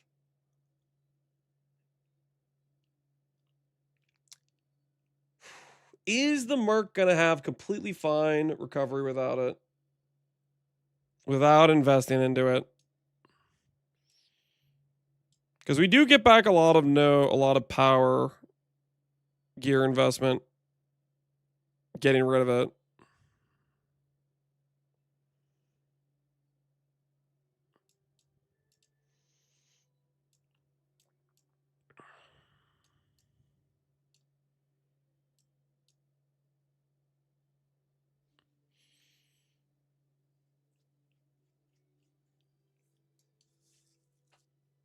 Just make sure your Merc has leech.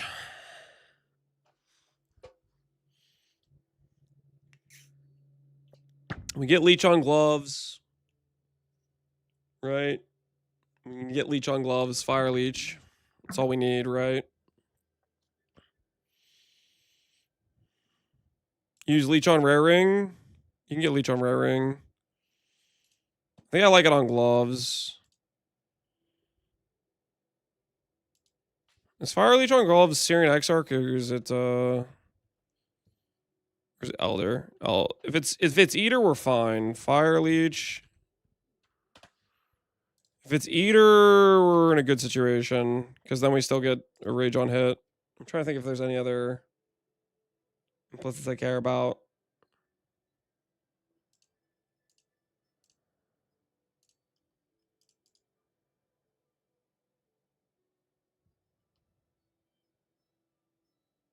Yeah, so it's Eater. Wonder why he didn't want why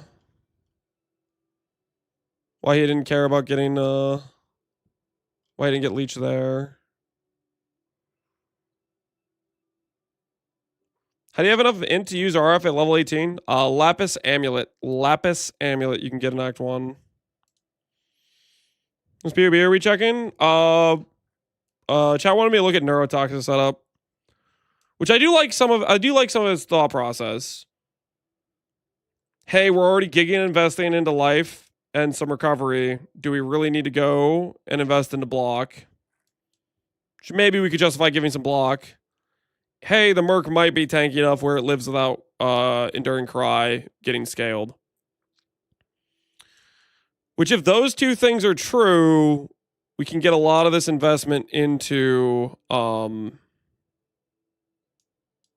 life, basically. Additional life scaling. Which I like the thought process. But I like block. I like block too. It's hard for me to justify giving up as the mountain. I can see giving up safeguarding. This is more point investment.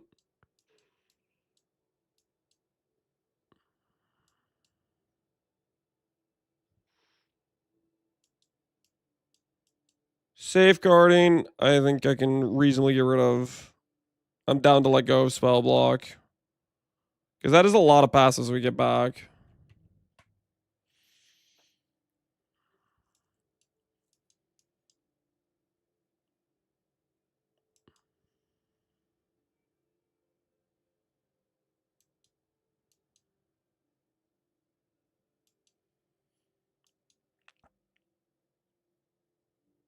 If we're okay with letting go of war cries, that's actually nice for pathing too.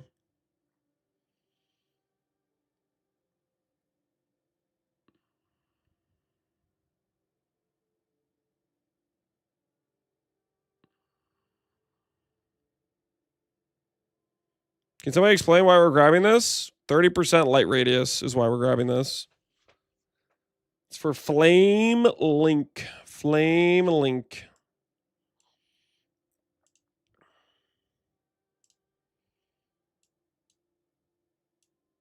Okay.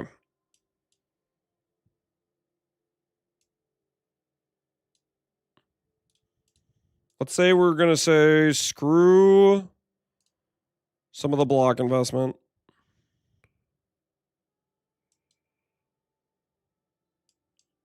One, two, three.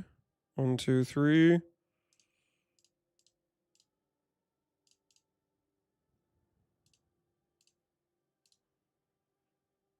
Okay.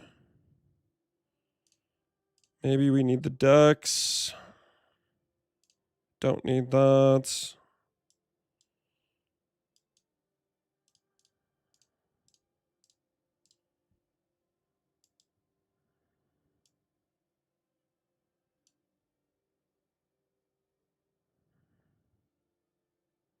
I do still want this regen though.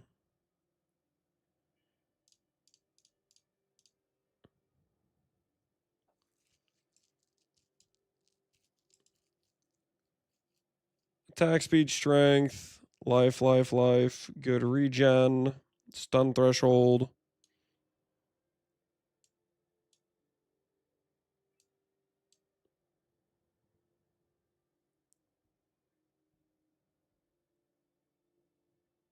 Could just go straight over.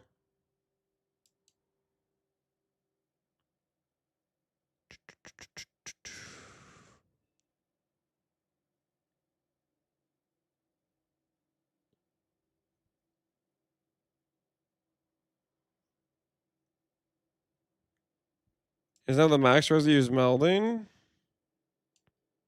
Melding. This guys, the budget level of this character, like the campaign guy, is not gonna have a melding, and neither is the mid game, quote unquote, is just representative of a guy who like is partway through maps, like he's like in yellow maps or something, right? Like that, right?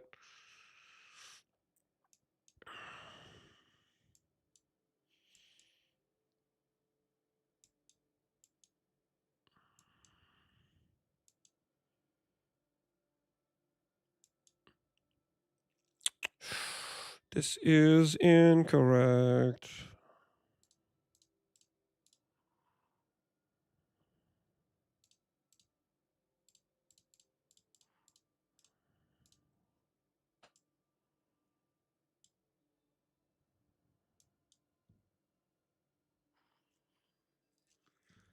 The thing is, this stuff gets a lot better for later on for Foulborn Jewel, right?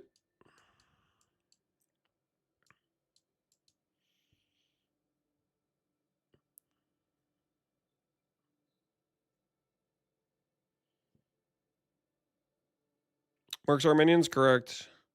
What do you think about Heist before killing Act 10 Katava? Heist used to be pretty good for some early Chaos Orbs. I believe they nerfed it like last league or the league before. Demolition is way less consistent with giving Chaos Orbs. I wouldn't recommend it as much. You could still do some, but it's nowhere near as good as it used to be. In my opinion, it's quite a bit worse.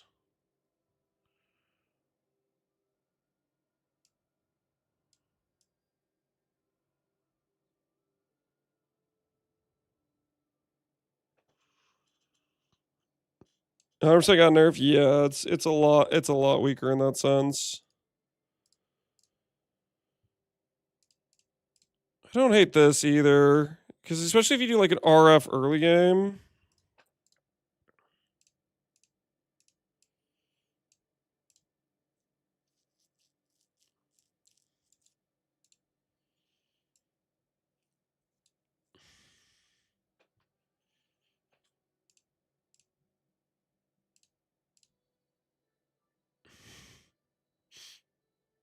The forbidden rectangle.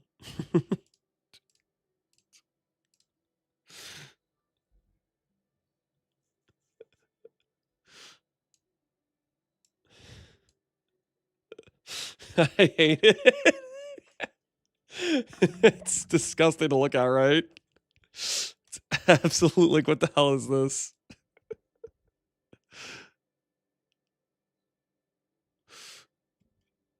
If you need a 10 decks, yeah, it's kind of what I'm thinking about. Because like earlier on, we want this. I guess you technically could like reroute to this later on and give the mastery and whatnot. One thing that could potentially give us back some of our pride here in this situation is if instead of going up here to this like Giga regen, as we path over and do this, right? The loop down. That's where this jewel shines. And then we're not doing this, but even that is still just, I guess it's partially in the zone or whatever.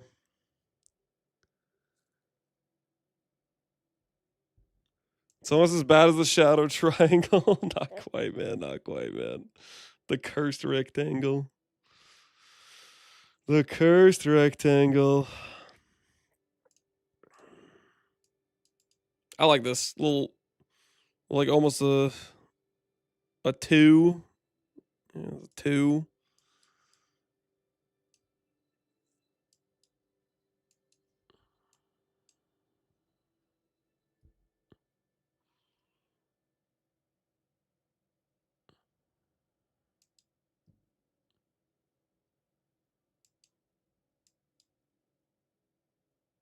It's a tree. It's something all right. It is something all right.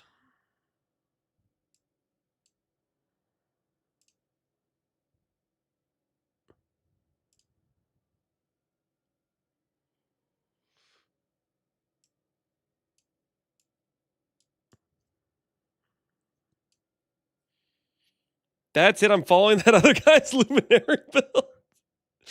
You're getting a little too offended with the situation going on here. You get a little. You can't take the heat in the kitchen right now. It's getting a little too hot.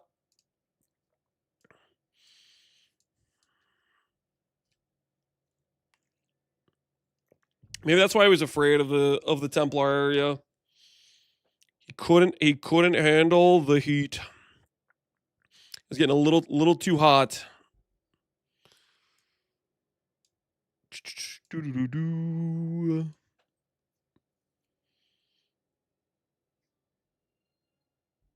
Do I see gear for our actual character? Yeah, there's some baseline gear I put in.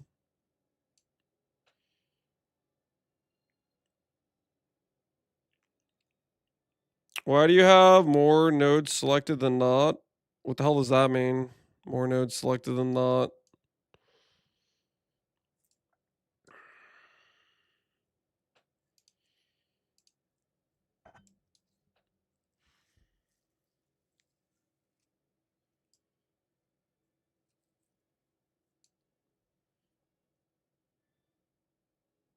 Now, does your passive tree have nodes? What are you guys talking about? Are you guys all messing with me right now?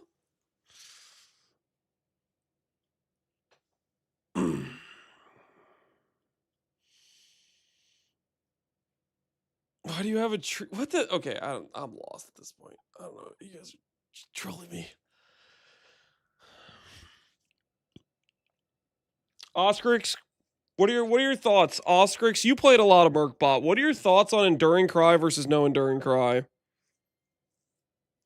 Neurotox, he's going no Enduring Cry. He's making me like, I would love to greed and not have to use Enduring Cry. What do you think about Enduring Cry versus no Enduring Cry? Want to call me chat? Yeah, dude, I'd be down to chat. Guys, we might get to chat with Oscrix. Unknown Merkbot enjoyer. I want to pick his brain about Enduring Cry versus no Enduring Cry.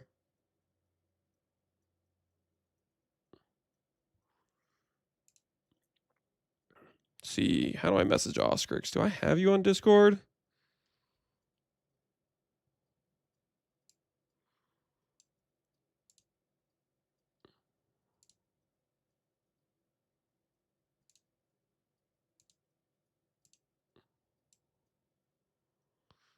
Merkers unite? Yeah.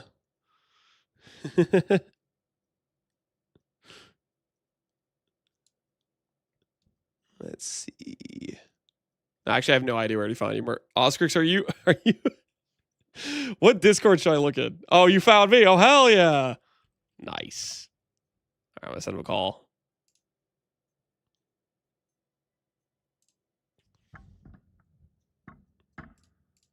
Gonna mute this background noise. Yeah, I can hear you. What's going on? Oh, doing the same thing you are, man. I'm living in POV, trying to figure out the Merc stuff. What are your thoughts on no Enduring Cry? Which I guess technically Neurotox, he's coping with Perfect Warlord Enduring Crying for him. Yeah, that's not hardcore viable. That's for sure.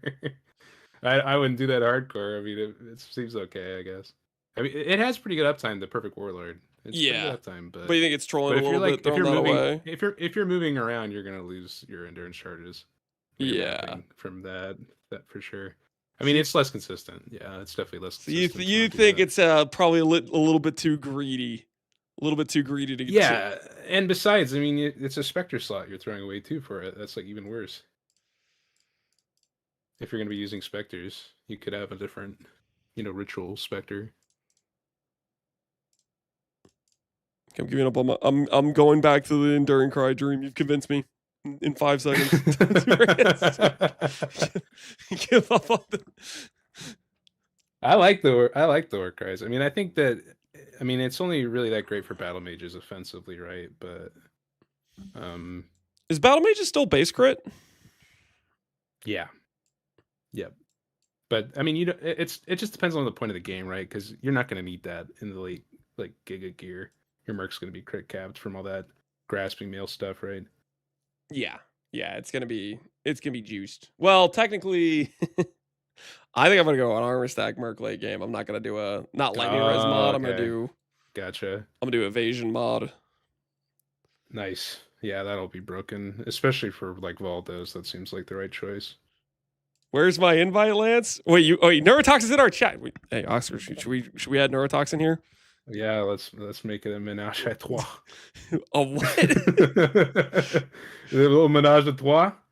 No, I don't know what the hell that is. What are you saying? Are you speaking? You never heard that term? No, you just made that up. I'm pretty sure. It's French for threesome. No, not like this. Not like this. Okay. Neurotox, do you have him added on Discord or no? I don't think I have him added. Neurotox, if you message me, then I can add us all to the same call. Holy, the Merc conversation. The Merc enjoying, yeah. Yeah, we're gonna start our own Reddit. What do you think about the armor stack Merc? Did you look at any of those setups or no? I have looked at it. I think it's really good, but like I said, I think it's like a bossing thing, right?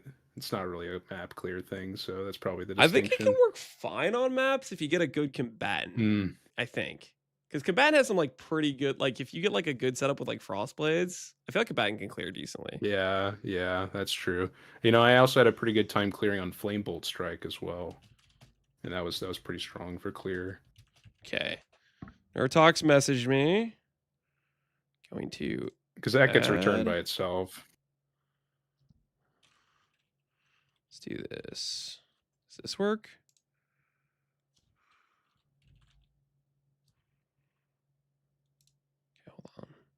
I know how to do this, kind of. Add friend. Okay.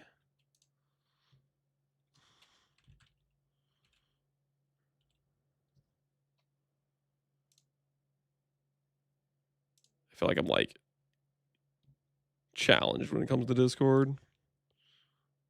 Yeah, Add to me this too. DM. Except the challenge part for everything. For me. Okay,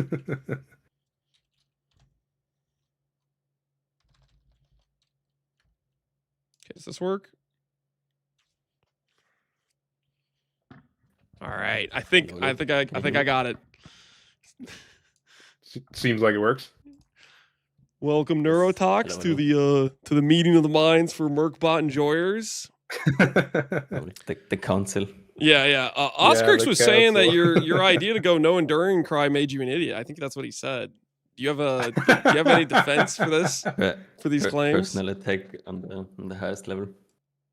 Okay, yeah, Yeah, good. That's good. It was a personal attack. Make sure that's clear. Yeah, totally. No, for the stuff that I'm planning, so I'm not planning like any Valdo stuff or not hardcore. So the Spectre was fine for me with the uptime. And I think as long as you have it on automation, the convocation, you should be in range every time when he casts. So it's good just for enough. more. Yeah, I've played with it before, and it's really good uptime. Like like you said with convocation, it is really good. There might be some times where you're jumping around where there's downtime, but yeah, in softcore, it's not the biggest deal. What was the Merc you were worried about, or not Merc? Sorry, you're saying that you were worried about giving up the Spectre cost, but I feel like I don't know what good Spectres are you replacing it with? There's like Turtle. There's like the Onslaught guy. Mm-hmm. There's 20% action speed, Spectral Leader. That's a pretty strong one. But that's not permanent, right? That guy's uptime sucks. Though. No. Yeah, it's not great. It's like 20% or something. It also is squishy as fuck. It's 20% never is what I remember multi, when I tried that guy. 30 crit multi from Perfect Pain Artist. Haste from Tiger, I guess, if you're not using haste. I don't know what like auras you have on your config. But there's a pretty decent amount. I have like a list of 9 that I'm using on Wraith Lord for one config. Yeah, basically planned only for KB Merc, and the guy has haste anyways. Yeah, it's built on. Yeah. I mean, a lot of the Spectre auras are kind of bad too. Yeah, they're like half of efficacy of like the regular auras, or like worse. I remember at one point I was trying to build a character with a bunch of the Spectre auras, and that's when I found out I think it was like 1 max res from like the purity Spectres. And they're like completely level useless. 5 or whatever. I thought I was gonna have some, one. That's the one I wanted to look at. Like, I was like, yeah, Purity Fire is pretty nice, I guess, if you can get it from the Spectre, since you don't really have it when you're using Blood Magic. Then, yeah, it does nothing at all. Yeah, it's like 30 fire res and 1 max fire, I think is what it gives. Yeah. Completely worthless. That's rough. And that guy probably has no health, too. That's another problem with a lot of these Spectres. Like, the Turtle's sick because it actually lives, but a lot of them, like, die if you're not scaling them. Yeah. Yeah. The Like Turtle also has the 5 Leader, PDR, bad, so even if like the T term's not a Right. good effect, it's still like strong. Yeah, the Turtle is nice. I think I have the Turtle as 3rd Spectre in like Giga Endgame when I can fit a 3rd one.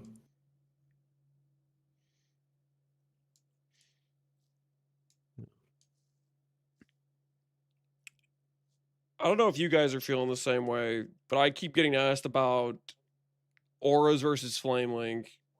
And my impression is it's not even close. Like Flame Link's just way better. No, it's not close at all. Yeah, absolutely. The auras is not the right way to go. Yeah, I checked from like last time. I had like a Giga or about like 10 mirrors or something invested, and the anger plus the Flame Link was roughly like 1k flat or something without the mines. And what you can do with Flame Link now is like 4.5k or something. Yeah. And that's How do you guys feel about the no Pyroclast versus the new Flame Link? It seems like the new Flame Link is numerically stronger and more consistent than the old Pyroclast. Really? Even with like good gem levels? I think during mapping, you're going to be stronger with this version. During bossing, I think you're going to be equal to a little bit weaker, I think. Yeah. Because I remember the Flame Link levels got like crazy if you had some plus level gear for it. Yeah, the config I had on my Merc last time was, I think, roughly 5.5k flat. So it would be a little bit more than we can get with the Flame Link now. Yeah, you can get up there. I've got one with over 6,000 for Flame Link. Nice. Yeah. How much life are you out? 25, or I think it was 23. 23. A lot of Have you light guys radius then. considered the Chevron Ivory Tower angle? Oh no! Somebody stop this Yeah, guy. He's I'm going off just about saying. You guys Ivory think Tower about it again. for a I'll little get outta bit. here. I'm out of here.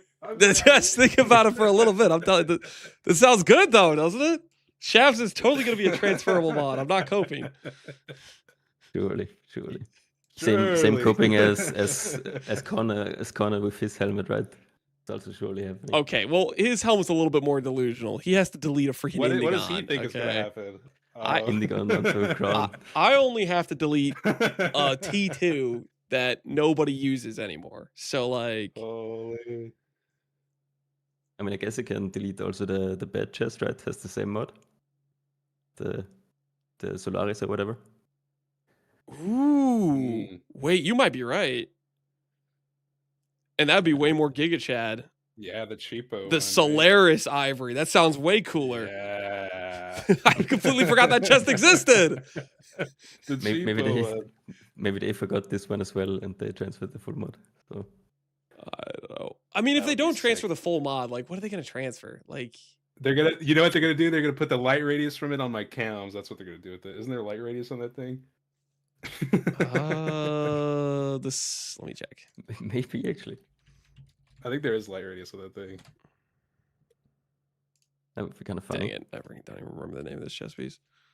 Invictus Solaris? Is that what it is? Nope. That's not what it is. Yeah, what is it called? I don't know either. It's Solaris something. I'm pretty sure. Solaris Lorica. Lorica. Okay. Lorica. Yeah, it has 25 light radius actually. There it is. That's it. I mean, 25 light radius cams, log in. I could see them giving like the reduced damage taken over time chaos because that's like kind of a unique mod, maybe if they want to like differentiate it from Shavs. Yeah, true. But Shavs, literally the only interesting mod is the chaos bypass. Maybe you get 50%. Isn't that on the timeless? Is 50% as well, right? On the keystone or something. Oh, dude, if it's like partial bypass, that would be so lame. It's if they so did that. worthless. I don't think they're gonna do that. They're not gonna do that to us, right? There's no way. I mean, it's a T1. It's still very unique. Yeah. Surely you can let. I mean, it be good. the issue is whatever the base item, the rarity doesn't really matter, right? It's just right. The rarity on what you transfer it on. That rarity is important. It's true. Yeah. Well, the good news is Ivory's a T3. For some ungodly reason, the best unique body armor in the game is a T3. So, you know, there's some upside. On the Ancient Orb calc, it was like 260 tries to get one. For Ivory? So, yeah. Oh, wait, what? Yeah. That sounds horrible. I checked the Ancient Orb calc. So many. You're good, bad, right? You're good, Lance. You're good. Listen, T3s are kind of common, okay? They're kind of common. 260. You're good. Get in the domain, Lance. You'll be good. You'll get it. Like I'm sure you'll get a stasis prison or something while you're doing it. Oh no. I mean, Calms is what? Is T1? It's like Calms 1K is T2 or something. Calms and Shavs are T2s now, I think.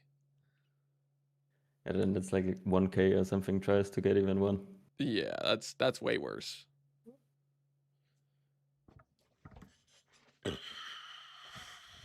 Are you going the Link Helm, Lance, in late game? I don't like. Well, I mean, Link Helm is nice. Okay, late game when like a bunch of Ubers have already been killed and it's not very expensive. 50 light radius is pretty big value, and then you also get the ability to make your like specters and AGs not die.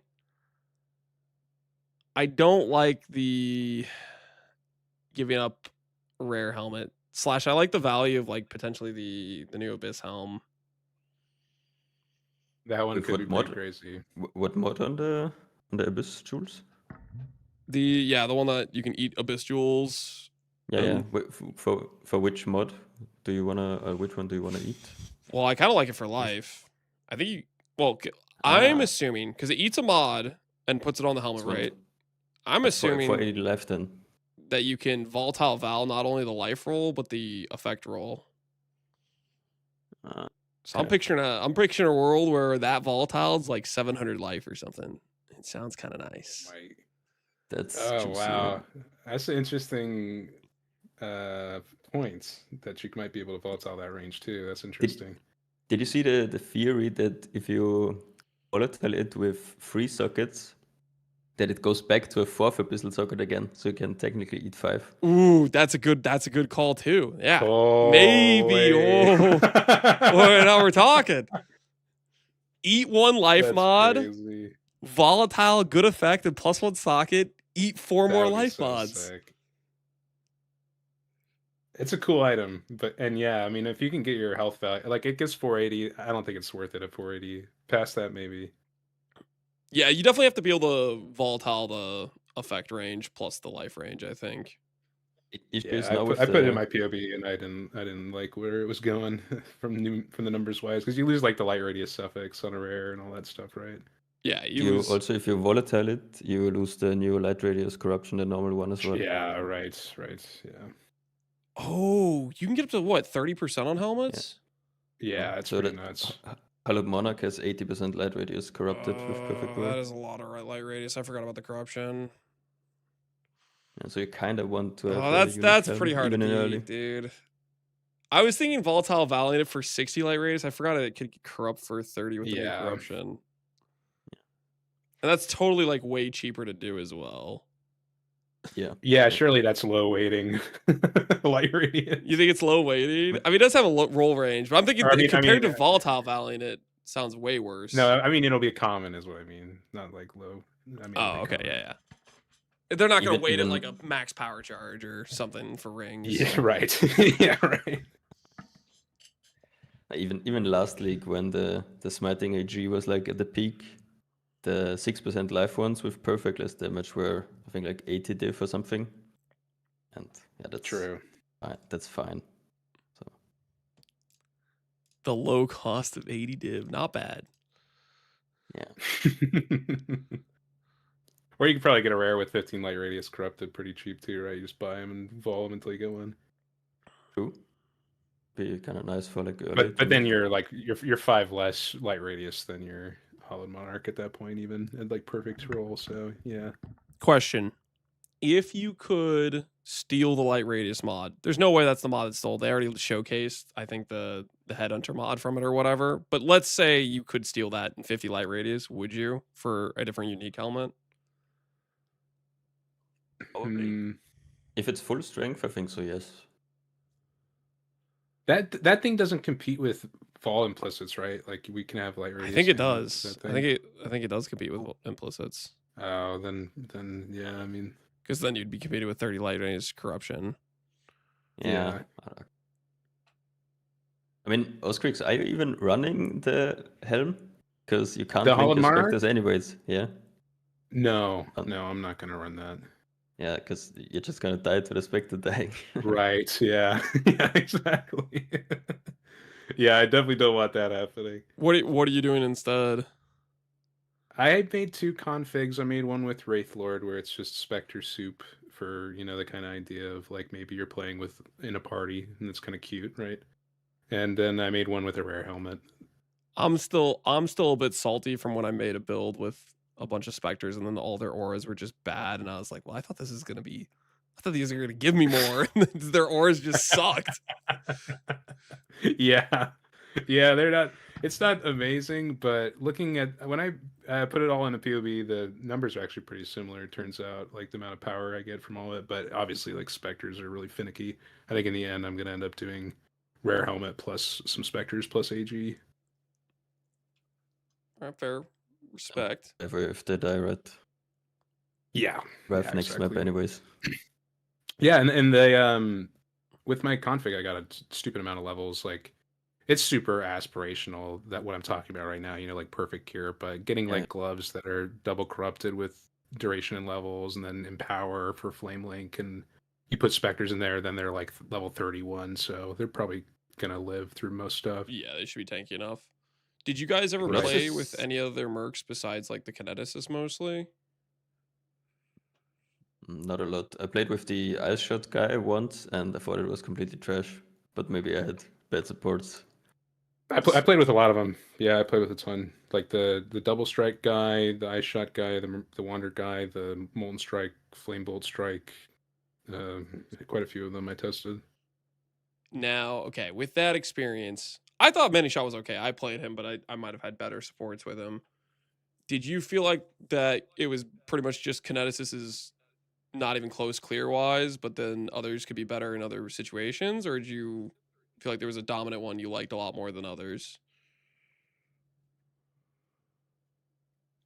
I thought it was like between the Wanderer and the Ice Shot guy. Seemed like for me, like the Vol Ice Shot felt really good for clearing because there's just clones shooting everywhere, and then the Wanderer's just nice because it's just kind of explosions everywhere. So for me, it was between that. I also like the Flame Bolt Strike melee guy though. He was pretty good. Did the Flame Bolt do decent at clear maps? Yeah, it was pretty good. You can go and look on my YouTube later, but there's like a video I made for Gauntlet like a year ago that had some footage of it. Okay, I might have to It's snoop. like Mercs for Gauntlet or whatever. Because I'm thinking a late game, I want to go an armor stack angle, and I'm just like, okay, I don't know if the Smolder Strike will be enough clear, which is why I was thinking The about Flame Bolt combatant. Strike is legit, and you get return for free, so you don't need Nimbus. It can return Link as one of the supports. Yeah. Did you feel like did you try both like the Flame Link versus Molten Strike? Did it seem like single target was a pretty big differentiation between those two, or not? The really? Molten Strike with Nimbus was definitely more DPS, that's for sure. It's like kind of like if you want to have better clear, you'd probably want to have Flame Bolt Strike. Yeah, but okay. If you're gonna do Valdez, you're gonna want to do Molten Strike. Yeah, that's kind of what I'm thinking. I'm coping with the scenario where I can still pull off a decent life stack while getting decent aura effect if I go Blade Biter and force like Grace aura effect targeting on his gear, but then he loses a little bit on links compared to Smolder Strike. What abilities does that guy do? Blade Biter. Okay, he has a bunch of like claw abilities where if you put him swords on, he can't use them. And then he has Profane Strike, which is basically just purple Molten Strike. Right.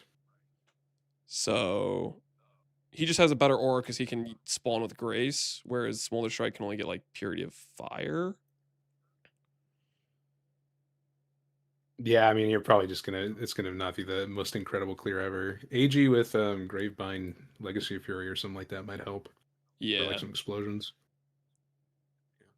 And even link Annihilation to your AG, right?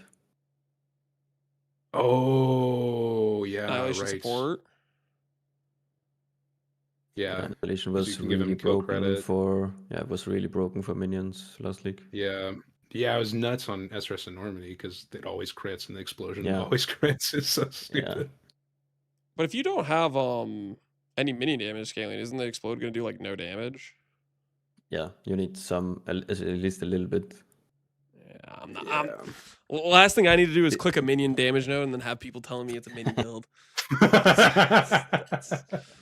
You don't want to do that, man. You don't want to. Yeah, that's a flag on the play. Even spiritual aid is a risky proposition. Yeah, no. We're gonna steer clear of that. Far, just drive all the way around that. I guess worried that you're gonna be having to run like Defiance or something on the Merc itself, if they like nerf tankiness or whatever. That's a really big question, isn't it? Like, how tanky is it gonna be? Did it sound like they nerfed it to you guys? I feel like at one point in the interview, Andrew was like, "I maybe nerfed it. I'm not sure." Yeah, I think they didn't do anything. So I think the only thing I have to know about like the context of the power of them is that like Andrew was on the couch giggling himself, talking about how he might play Flame Link Merc. So that's good enough for me. That's all you need is confirmation. Yeah, pretty much. Like, okay, good. That's all I need to really know. If the numbers guy is giggling to himself about playing it, I think it might be good. I like that. I like that train of thought. Because I deep delve in Merc League with the Merc, of course, to 6k, and on a support Merc with a support Merc with a Dory Merc, and he started dying at 4k, I think, roughly, and then I had to switch to Defiance for him to survive.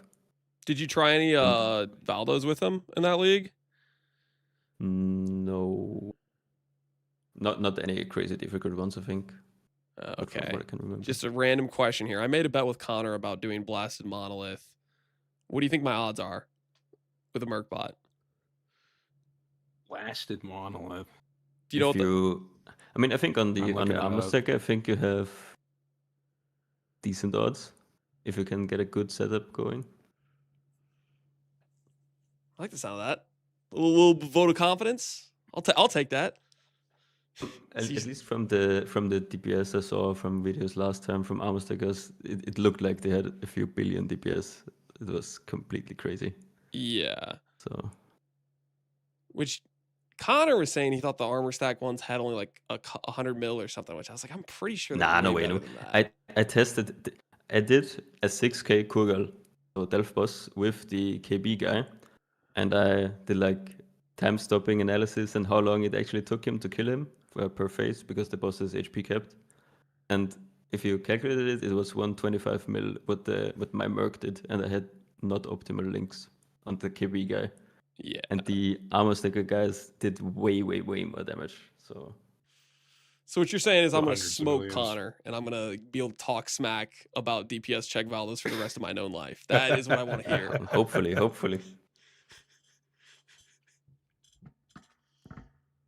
That looks like a pretty fucked up map. You see the mod? It's just all the tank mods basically. Right, yeah. Yeah, and you have a timer. Yep.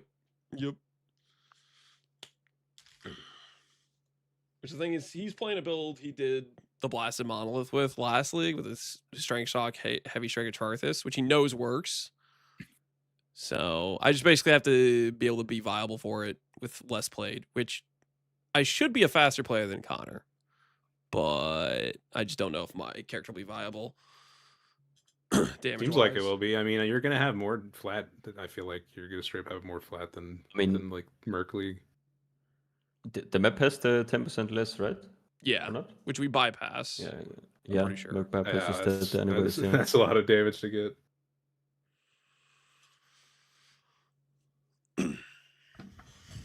Okay, I like this. You guys are filling me with confidence. Full belief in the dream. We need it. I honestly, like, everybody's been like, I don't think Mercs are gonna be good. I've been seeing so much negativity. Dude, they're just wrong, right? Those people are crazy. They don't understand. Well, I think a lot of people just haven't looked at what the Flame Link numbers mean, right? That's really what it comes down to. They haven't looked at what does it mean to level up Flame Link, get life, and then increase it with Light Radius, right? It's pretty crazy. Like, you literally have a T3 unique weapon, and you enter maps with giving the Merc like 2,000 to 3,000 flat fire. It's like right. Yeah. You enter maps with I think 9 anger auras active at once. Yeah. Is my sensei good? I don't know. Is 9 anger auras good? I don't know. I don't know whose video I watched, but somebody was like talking about anger. Like, I don't know if I'd use anger if it was 5x the value. Like, you would use anger if it was 5x the value. Shut up. Yeah, it's true. Which is more than that. Yeah. Yeah. And then it gets more and that's this white map. So it gets worse and worse and worse. All right, no more snitching. It's not good, guys. It's completely not good. balanced. They It's definitely don't bad, need to it's adjust any bad. numbers. Yeah. For the leveling, are you ever gonna reset a zone in Act 3 if you don't find a good one in the 4 confirmed ones? Like Yeah, I think I'll reset a zone if I don't get like, well, okay. Any of the like 8 usable ones or something? I might just grab one just grab whatever the first one is, and I'll reset in Grand Arena if I'm gonna reset. Yeah.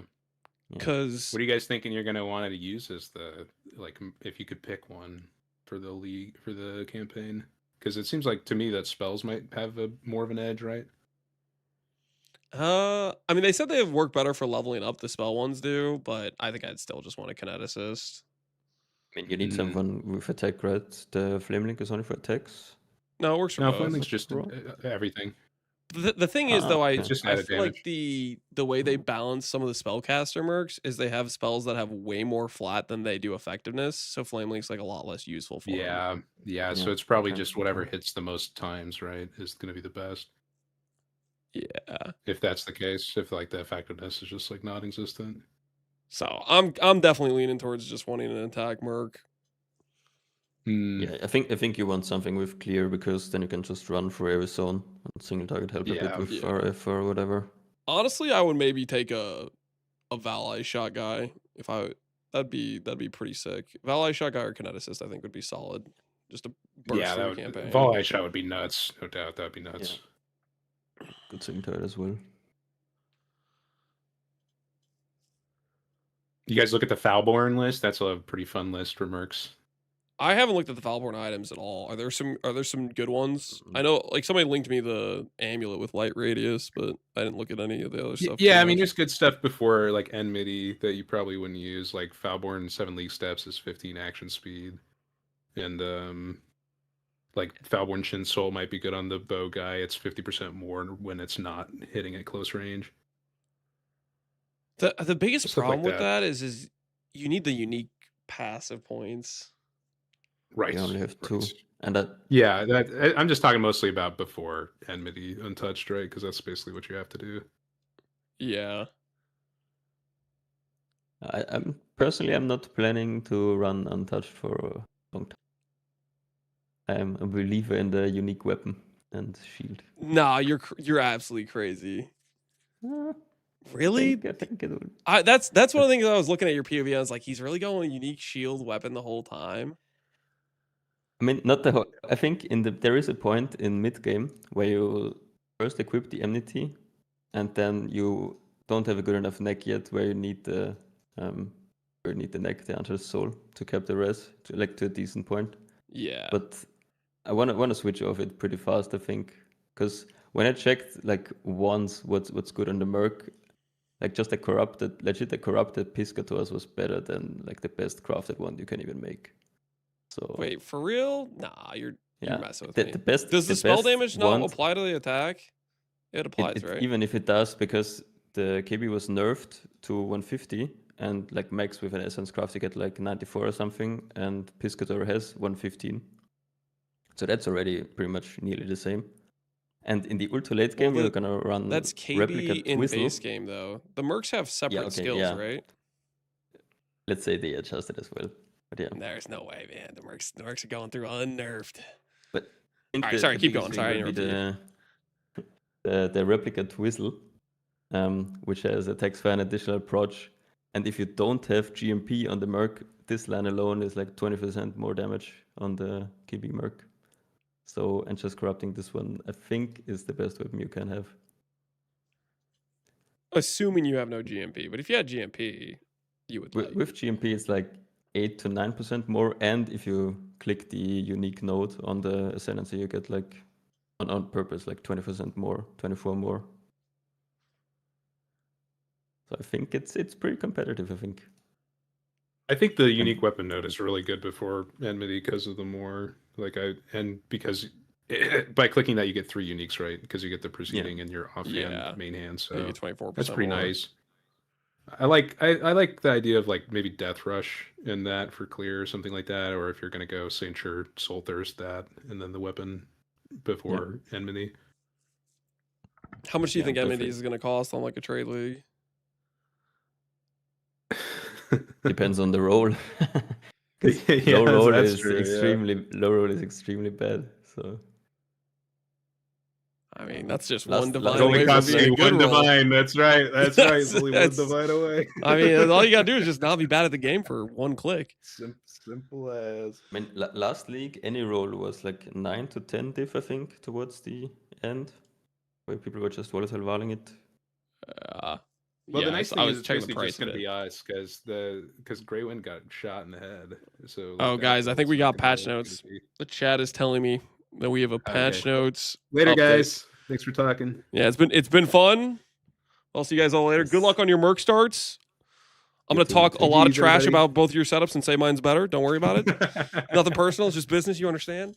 It is what it is. It is what it is. No. I'm definitely gonna yoink some of your guys' attack. I think you guys got some pretty freaking good ideas. So I'm just gonna don't mind me. Just pick this out of the shopping cart. Yeah, I'll add that to mine. Don't mind me. That's right. Yeah, we learn from each other. All right, I'll see you guys later. Appreciate you guys talking. All right, guys. That was Neurotox and Oscrix.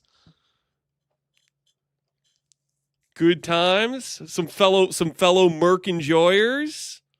Dot buffs. Okay, so wait. Where am I looking? Added an optional keybind. Can you use? Is it this stuff? There's like multiple. It's this one. All right. Let us examine. Let us examine. Believe in the DAW buffs. You're no longer required to free sign from this. Okay, sick. Enable breach dash tab to use in Path of Exile. Sick. During the campaign, temporary mercenaries can aid you in combat multiple times, up to a maximum of 3. Okay, so the temporary marks work for 3 zones. Rework the Abyss clusters. Alice tree. Okay. Reward icons are no longer visible. The domain of timeless conflict. Sure. Your rewards are no longer tracked by a list of icons at the bottom of the screen. But the small crystals at the center of the domain. Okay. A small crystal lighting up is equivalent to 3 reward icons. Note this change is also cosmetic. If all 100 small crystals light up, you can still earn rewards in that. All right, good to know. Good to know. The flame keystone, we're gonna look, guys. We're gonna look. We'll get there. Okay. Slowly but surely. Genesis tree, womb gifts, breach affinity set. The Valdo map modifiers that cause players and their minions to deal 10% less per equipped item now has Luminary aperture. Whoa, what the hell is this line? What is this sabotage?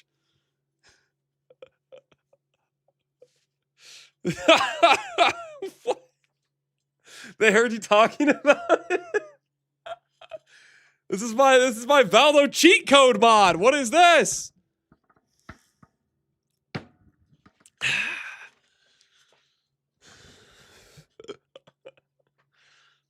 We've been spotted, boys. We've been spotted.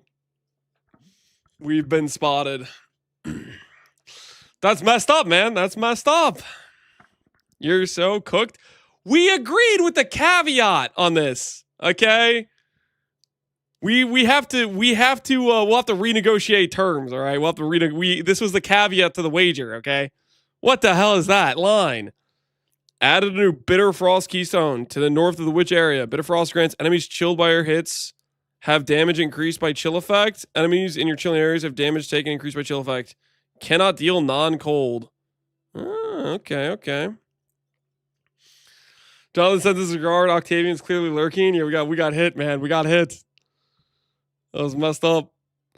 This note's pretty solid. Added a new Rolling Tempest Keystone passive skill to the north of the witch. Rolling Tempest grants 25% more maximum lightning damage, 50% more or less minimum. Cannot deal non-lightning. Okay, these keystones are pretty freaking strong, right? This is pretty strong. This is strong. What else we got? Voracious Flame Keystone to the north of the witch's starting area. Voracious grants you can inflict an additional ignite on each enemy. Base ignite duration is 1 second. And cannot deal non-fire. Double ignite. Dang. Okay, these are all really good keystones. Holy. Double ignite, 25 more maximum, and damage taken increased by chill effect. Oh, these were the buffs they were talking about. Time for me to pivot into ignite. Holy. That's kind of crazy, man. What else do we got? Bane now has 2.7 meter base radius, speed was 2.4. Increased debuff curse. Duration per curse applied, 50% from 100. And base damage went up. Okay, so like a 20% damage buff to Bane. What else we got? More damage per curse. Previously 60. Higher base damage. That's a huge buff to Condemnation. What else we got? Blight now deals about 20%. No, 10% more damage. Solid. Blight was already a pretty good DPS skill. What about Blight of Contagion? Holy, what is this? 830. This is like a 20% buff, dude. Blight of Contagion. And now an extra radius too. Oh, Blight of Contagion is such a good time, man. So another 20% buff over here. More like 15. 130 Yeah, probably more like 15. What do we got here? Atrophy, 469. This is like another 10% one. This one's definitely nicer. What else we got? Contagion as a base radius, which is now bigger. Cool. That helps out Blight of Contagion as well, dude. Blight of Contagion is going to feel really good. Your AoE is going to be massive. Death's Oath. I haven't read it yet. If Death's Oath is on this list, I guarantee you it's going to get another random 250 flat damage that means absolutely nothing. And there's going to be some Death's Oath player that's like, oh, it's good now, guys. I got 250 base damage. And they're just full of crap, and they're going to go around killing things with Caustic Arrow like they do every time. All right, anyways, continue. Contagion of Subsiding now has a base radius. Okay, yeah. So base radius changes for contagion gems. Corrupting Fever base duration is 1.5, previously 1. Base damage, ooh, that's pretty big. That's like a 15, 20% buff. Death's Aura, triggered by Death's Oath, 1600 base damage per second, previously 2L50. Okay, I was off by 100 flat, but was I really wrong? Was I really wrong, though? I wasn't really wrong, okay? We've seen this before. Every time they change Death's Oath, it's just this tiny, like, weird round number flat change, and it's still bad. Death's Oath login. You're not logging into Death's Oath, guys. You're not logging into this. Let me visualize a situation for you guys. Picture this. Picture this. A dot skill, a spell dot skill, which doesn't scale with gem levels, but instead scales with aura effect. And now here's the kicker. Its base damage is still starting at a third of the base damage of other dot skills in the same category. So you could grab 200% aura effect just to break even with a level 20 skill in the same damage category. Like, no one's ever using this. All right, stop lying to yourself. It's so bad. All right, Energy Blade can now be used if all equipped weapons are swords. Huh? What the hell is this? No, the 6 Abyssal Side Axe. I wanted to build with that later. Hold on, guys. Hold on. Give me one moment here. Hold on. Got to change something real quick. Hold on. Don't mind me. Hold on. Edit.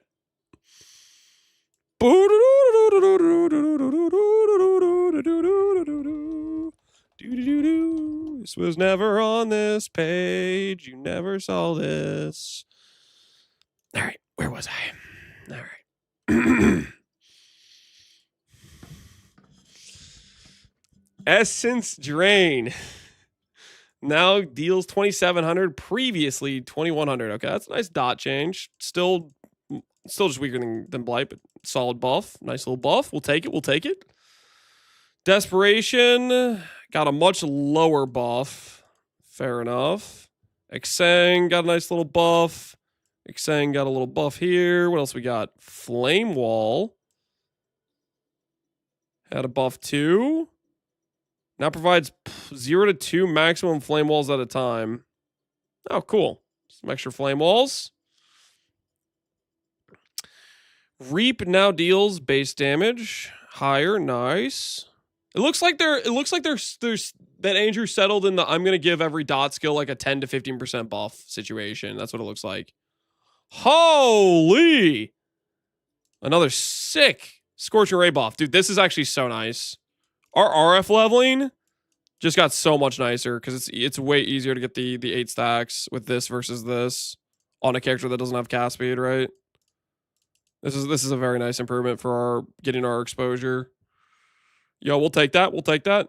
Scorching Ray of Immolation now has a base duration of 4, previously 3. Now deals. What the hell is this? Dude, Scorching Ray of Immolation is so good. That's crazy, man. They gave it 33% more duration and like 20% base damage. And it was already like literally one of the best dot skills in the entire game. That is crazy.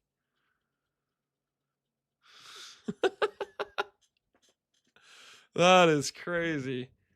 Searing Bond. Now it's maximum of 2, previously 1, so 1 extra Searing Bond, dude. Detonation can go to hell. I remember when I was like prepping for Gauntlet, I was like testing this thing, and it's the most obnoxious thing ever to play. Immolation's so much better. Jung Dono walled on POV. What are you talking about? Jung's not even in chat. Alert Jung asked for your POV. I appreciate that he thinks I have a saved POV. I do not. The character, if I have a POV for it, it was under the video that I made after Gauntlet. If I made a video, I don't like have like a folder of like characters saved or anything like that. He already left. He can find it. He can find it. Huge soul red buff and 50% mana cost reduction. Cats everywhere. Soul Run got 3,800 from 3,100. Nice 20% buff. Mana cost decreased as well. Siphoning Trap of Pain. Okay, guys, random question. Random question. Hear me out. Hear me out, okay? I see people talk about the lightning skill, the lightning spell changes. They see the cast, the mana cost nerf, and they go, this has made the skill beyond unplayable. Question: if they decrease the cost, will those same people come out and act like this 15% makes a huge difference? Will they act like this is one of the biggest buffs? Will they act like this 15% is more important than the damage change? What do you guys think? Will they act like it's just the skill is just worlds better because it's got a little bit mana cost, it's got a little bit easier to solve?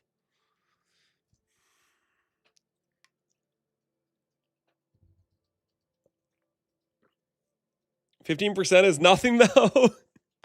Okay, let me get this straight. Is 25% everything and 15% is nothing? Where's the middle ground?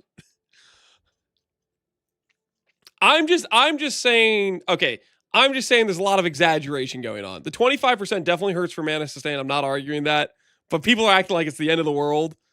I'll just say, like, let's dial down the situation. People making things mountains out of molehills. Control F Valdo. We'll get there. We'll get there. Solar and Spiral. Nice little buff here. Stormcall of Charthus. Now has 0.3 higher base radius. Cool. Effectiveness is a bit better. The dot is a bit better as well. Cool. It seems like they're in the 10 to 20% buff range for a lot of these, except for Scorching Ray of Immolation, which got way better. Cascade Rippling Thoughts of Searching Thought Unique Sword now has a critical chance of 6, previously 5. Higher effectiveness. Interesting. Okay.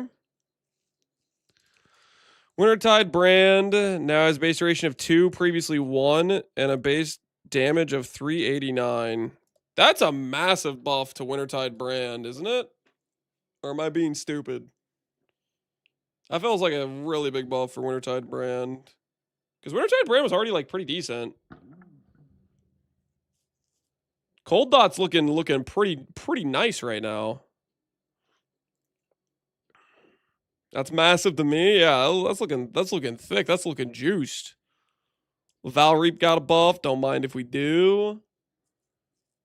It was bad. Wintertide was bad. Wintertide, I think, is one of the best Cold Dot skills currently in game.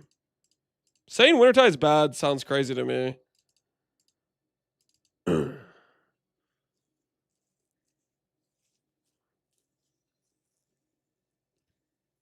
Palswat said it's unplayable before this morning. Wintertide? I don't know about unplayable. That seems kind of crazy to me. I feel like Wintertide is a pretty solid skill, and this is a really good buff for it. Frigid Bond's going to be good for my Merc build early. Frigid Bond, don't do it. Don't log into Frigid Bond. Don't lie to yourself. This is not the play. Okay, do not do this. Do not do this to yourself. Infernal Legion base burning radius has been increased by 0.4 at all levels. Hey, nice. Base damage went up too. Cool. Searing Touch now has Voracious Flame and increased cast speed. I don't know what the hell Voracious Flame is. Oh, that's the Ignite thing, right? That's the Keystone. The Squire no longer has all sockets are white. This does not affect existing versions of the Squire. Okay, cool. Foulborn Squire will now replace the block chance modifier when rolling. Ignore attribute requirements of socket gems. Okay. So it just changes what it swaps. Imperfect Memories div card has been re-enabled and now rewards a random astrolabe. Prepare to be triggered by oppressors. Yeah, you're just going to have a shared rule like you do with Headhunter or Mageblood, those sorts of things. +1 Ignite is good. +1 Ignite is kind of insane. Gladiators, Determined Survivor notable. Skill now has 40% chance. Wait, they nerfed Glad? Wait, what? That's so random. I'm just like, hey, dot buff, dot buff, dot buff. Oh, by the way, Gladiator from the top rope. Andrew jumps and an elbow connects. Like, what the? Oh, that is funny. Minus max block. Holy. Double nerf. Yes. He's like, yeah, I got another 30 minutes in my workday. Let me just hold on. Let me just add this in real quick. Holy. Gladiator. Did Gladiator deserve this, guys? Did Gladiator deserve this? More than skill, I could see the argument. Yeah, sure, maybe this deserved this. The other note, though, that's just uncalled for. What the hell is this, man? What is this? It's ruthless only? Wait, is it actually? Wait, how do you know it's ruthless only? Nothing says ruthless here. It's only ruthless? Wait, you're kidding. You're messing with me right now. Oh, it is only... All right, never mind, guys. It's not a glad nerf. Sorry, this is for the game mode that no one knows exists. All right. Not a glad nerf, guys. Not a glad nerf. Okay, we're missing the context. Is it apparent? There's apparently a ruthless specific change. Holy. It's just ruthless specific. All right, we're fine. We are all good. Holy dodged, we're fine. Fix the bug where runes of Syrian Exarch and map areas below level 83 did no damage. Unfortunate that they fixed that bug, if I'm being honest. Fix the bug where temporary minions could persist through area transitions between non-combat areas. All right, rest in peace. The temp minions.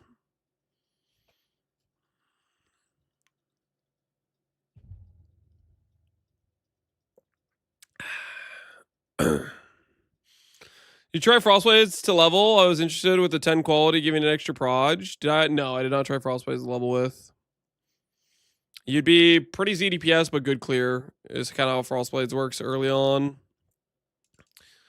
Added a new notable on Hallowed Right, which requires either Vile Bastion or Forbidden Right. Oh, they buff it?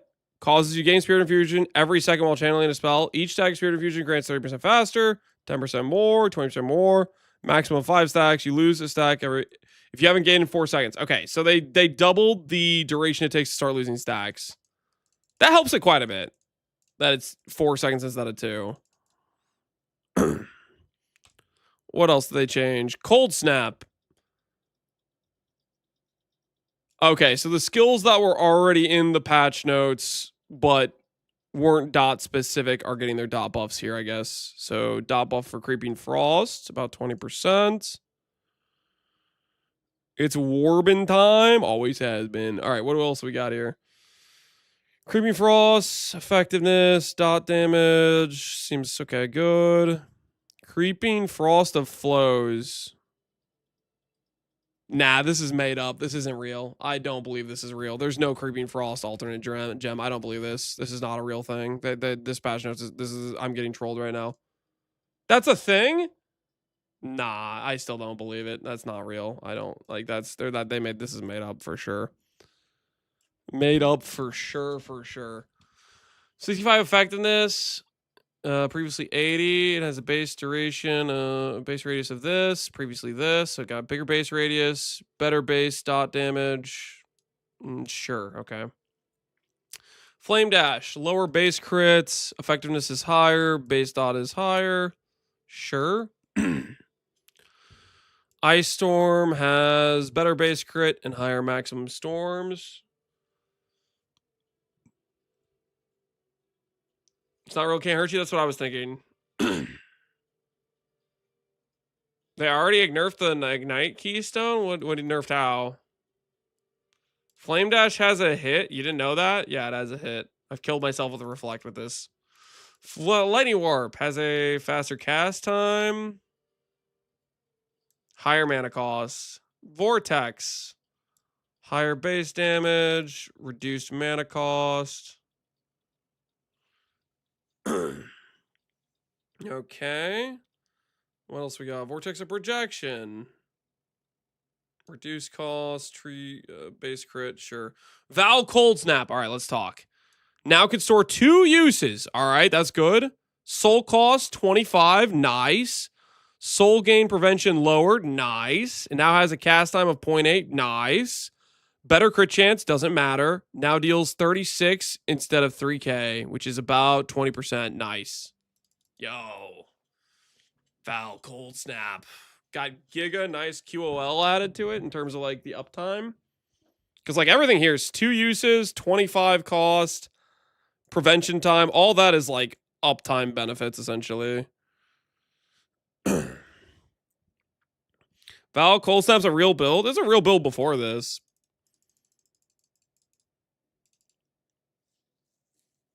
I still would say the Val Cold Snap Glad is probably still lower damage, even with these buffs, with the Wrathpith nerf, but it's closer to evened out, and the quality of life is way better, right? Latarn, Shiver Unique, 60% spell damage. Now it's Bitter Frost, plus 2 to 4, previously 2. And you could volatile that to plus 5. That's kind of crazy. Plus 5 on a staff. It has less ignite damage now? You're messing with me. Okay, if I re-roll Voracious Flame. Wait, was that there before? Was this there before?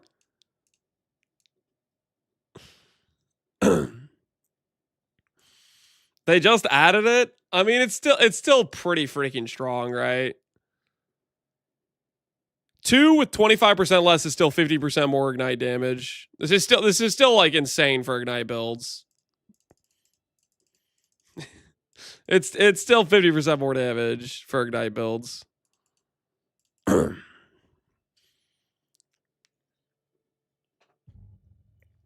But you have to hit twice. Yeah, you have to hit twice.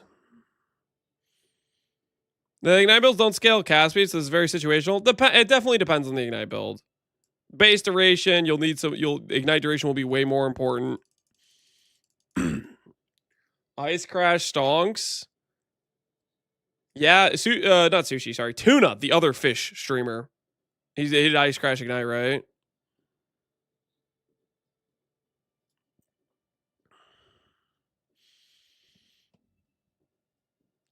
If each Ignite is dot cap, would it deal 70 million? No. No, it wouldn't. It would still just deal the 33 mil or whatever. How will this interact with Flame Surge of Combustion? Flame Surge of Combustion. Combusting?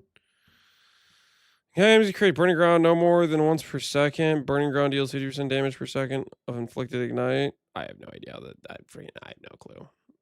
I don't know. I don't know how to read this.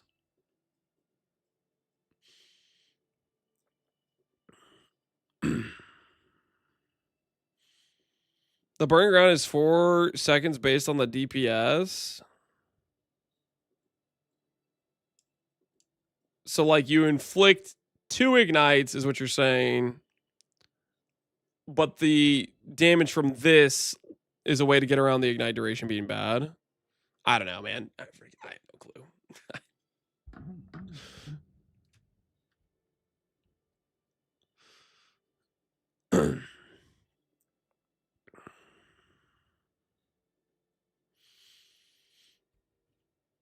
They nerfed the hit damage of Creeping Frost. Yep.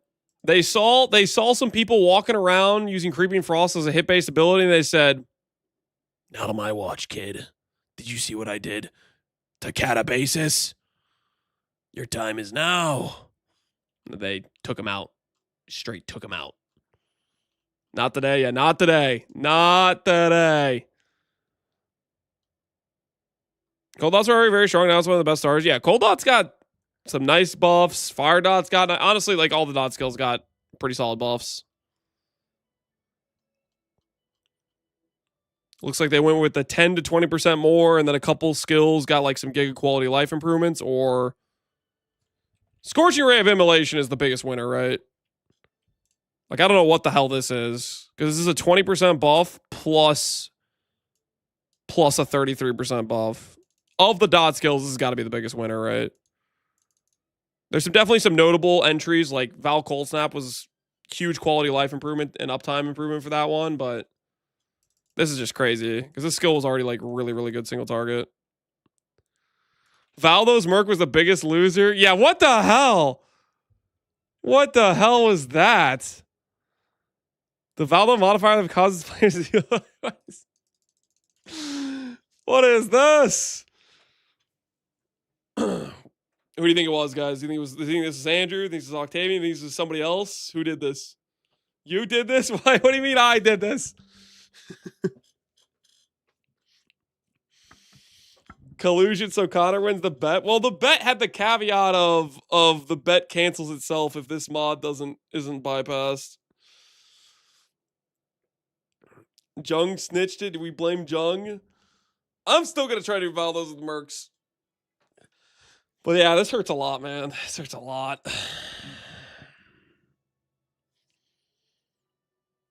You talking about adding Jung to the bet? He always gets things nerfed. Did you see the energy blade change? I did. Monk, I did see need the a energy blade monk. change. Bitter Frost Keystone plus Elementalist Shock Node plus Coursing Current, new exceptional, which has some big unga bunga damage. Cursing Currents. Support skills that hit enemies, providing increased effective chill and shock inflicted. Cause enemies to be chilled when they are shocked by your hits, and shocked when they are chilled by your hits. Yeah. That should work together, I would imagine. Is that what you're gonna be doing, Death Rage? Are you gonna be doing that with Stormbind? Well, I guess you wouldn't be unless you convert it. You're probably not doing Stormbind if you're thinking about that specific keystone. Oh, dude, yeah, Cold Dots gets literally like 30% increased damage taken, right? Or 40% if they're Elementalist. With their keystone, plus the 20% damage. Hits only? Wait, is it hits only?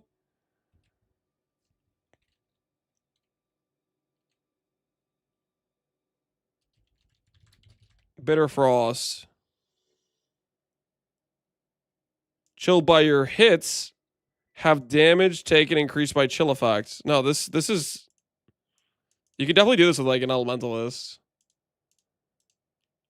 Enemies chilled by your hits have damage taken increased. Enemies in your chilling areas have damage taken increased by chill effects. Yeah, this just works, right?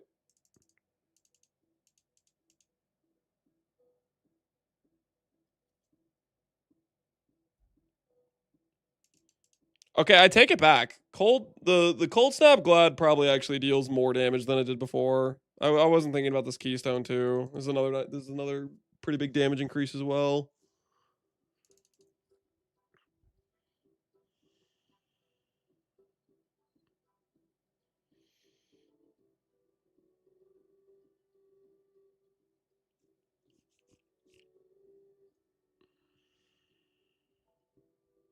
Do you chill without hitting? Yeah, like a lot of the cold dot skills proc a chill regardless of the hit. Did Lifestack change at all with the new patch notes? The new patch notes was mostly just screw Ruthless Gladiators. Merc bots got screwed for Valdo maps. Keystones are insane. What else did we get? Dot skills got 20% more damage, mostly across the board. And screw E-Blade using different weapons besides a sword. That pretty much it? Which I got a big buff. Yeah, some builds, some of the dot skills got more than 20%. 20% is just kind of like the average. Some skills got like 10%, some got 30, some got 50. And when I say 50, I'm talking about like specifically Scorching Ray of Immolation.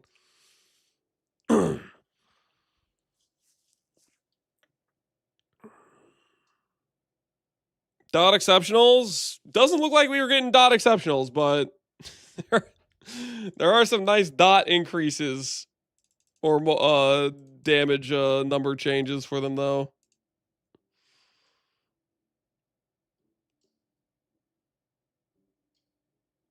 Does this mean you can now dual wield with E-Blade but keep one item, not an energy blade? Maybe. That might be possible. The weird situation with that is it could be the situation where it's like, let's say you have a sword and a scepter. It might say, oh, we can't turn on E-Blade because you're holding the scepter.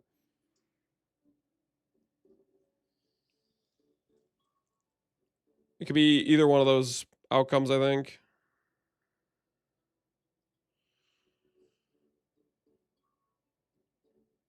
It says both weapons need to be swords. Okay, then you're just cooked then.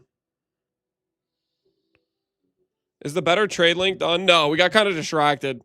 I got partway through the Merc rings, and then I saw Oscrixin Trat, and then I don't know. Wait. I was in the middle of like adjusting my hold on. I was like messing with the POBs. I should probably like fix this before I have everything be bricked. Yo, what? Oh, I need to make some decisions because I was in the middle of changing some stuff. Can you still use shields with E-Blades? I would think so. It'd be weird if you couldn't use a shield with E-Blade.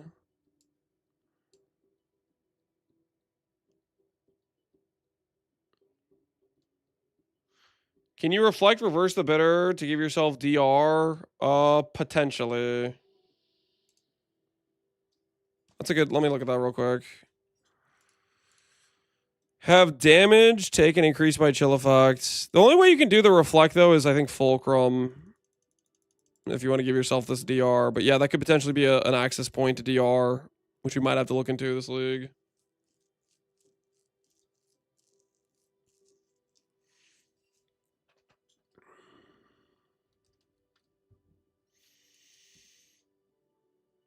Are there ways to say self-chill? Yes, there are ways to self-chill.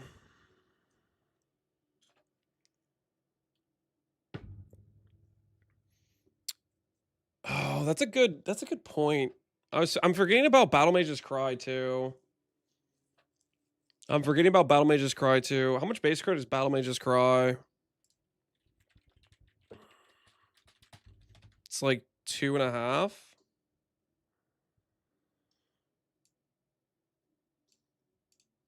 Yeah, so it's base 2,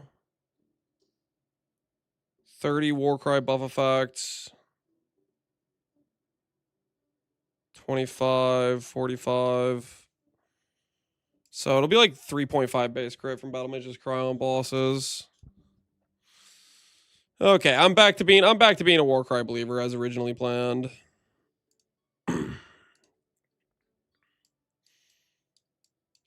I maybe can see the argument for caring less about block though. My axe. Yo, appreciate the sub, Romeo's Wiki. Let's say we get rid of some of the block investment. Could we get all masteries?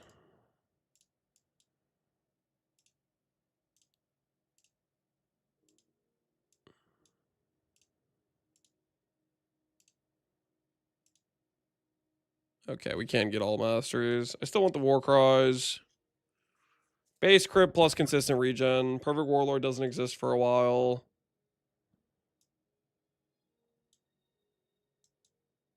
$89.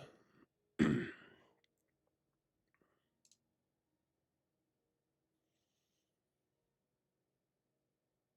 this gear is pretty mid-life, right? Yeah, no, this is particularly good life numbers. Okay. I've already seen some people on Reddit with their death oath. So help me. If I check Reddit tomorrow morning and one of the posts in like the hot category, like if one of them is some dude hyping up death oath, I'm gonna lose my mind. That better not be. That better not be what I see, man. That better not be what I see. Okay, counter argument. Do I want the attack speed?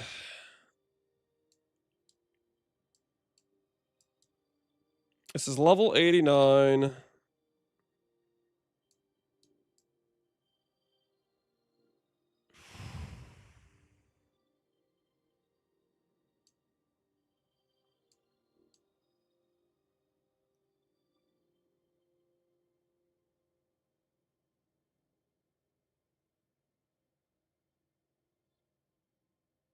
Okay.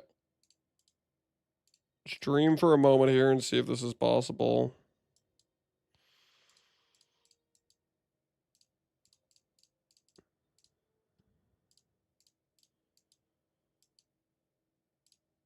Because the advantage of going down here is it gives us access to the Marauder life area, which we do like quite a lot. But do we like it enough? That's so many passives. And for being 10 levels under to 2 levels over, so it's like 14 additional passives to do it that way just to get the res. We really don't need the res that much. Nah. It's so expensive passive wise.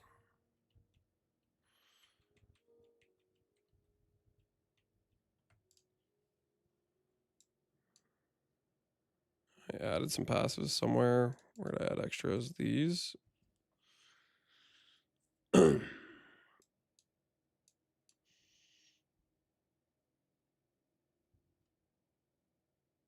What's your thoughts on Relic of the Pact? Relic of the Pact is still quite strong. It got nerfed. It's weaker than it was last league. It's still an insanely powerful spell.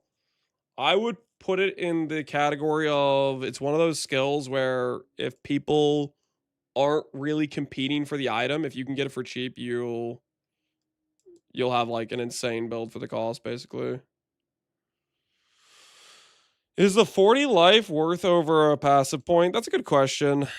Is 40 life better than like 5% per point, for example? Let's find out. Help Oak. 10796. 979. 5% life. Nope. It's worth less at this point. It's gotten devalued by the time we get calms. So, if it's worth less by the time we've gotten calms, do we want to just not deal with it and just go initially +1 passive? Or would we rather do something like get 8% movement speed? Would we rather get 8% movement speed?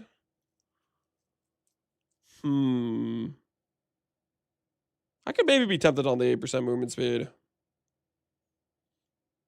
8% movement speed for 1 point sounds kind of nice.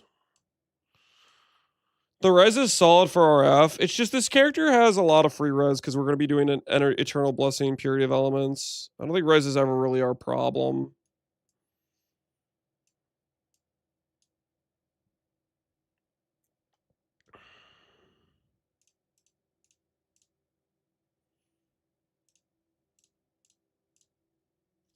$93 if we can get this attack speed plus movement speed plus jewel socket. 4 levels. Four passives, but it gives us the 5% movement speed. Similar to 8% movement speed. And it gives us how much attack speed? 8, 17, 21 attack speed. That is pretty nice for shield charge.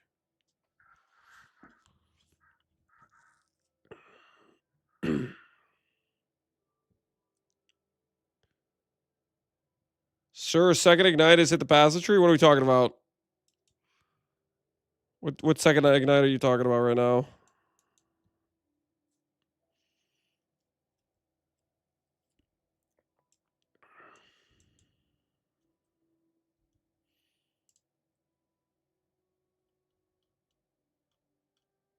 This is the passengers we've already seen, right?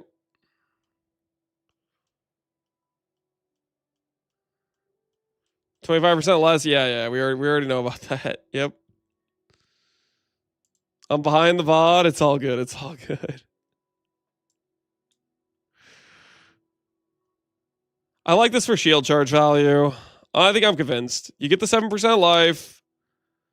You're basically, if you're considering Creighton, you're pretty much trading 4 passives, or only 3 passives if you don't get Creighton, for 20 attack speed, a jewel socket, and 5 MS.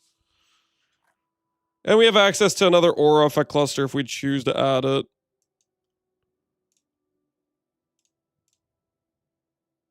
Do I care about this?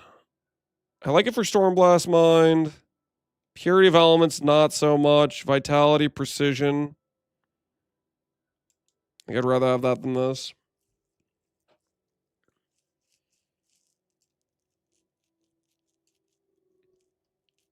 Because once we were doing Blood Magic, we no longer need the reservation efficiency. So that devalues Sovereignty as a click.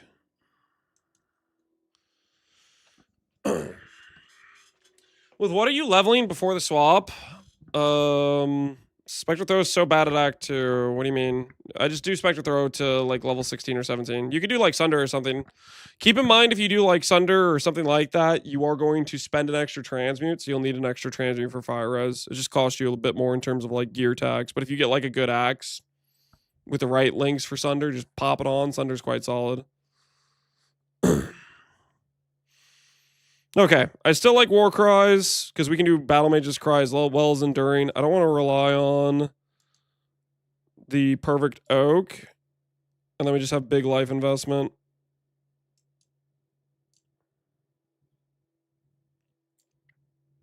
Yeah, I like that. We still have some block, but we gave up some of the other block.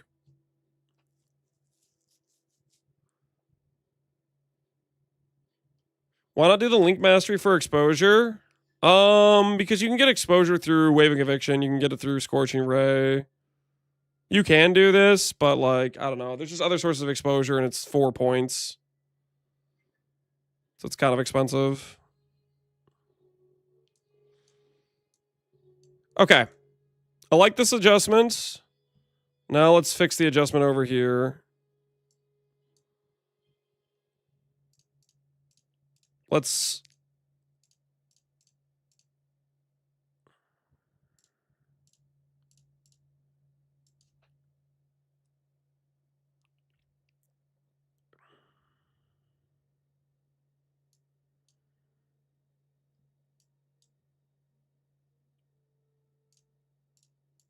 Okay, we've added the 1-point jewel sockets. Level 74.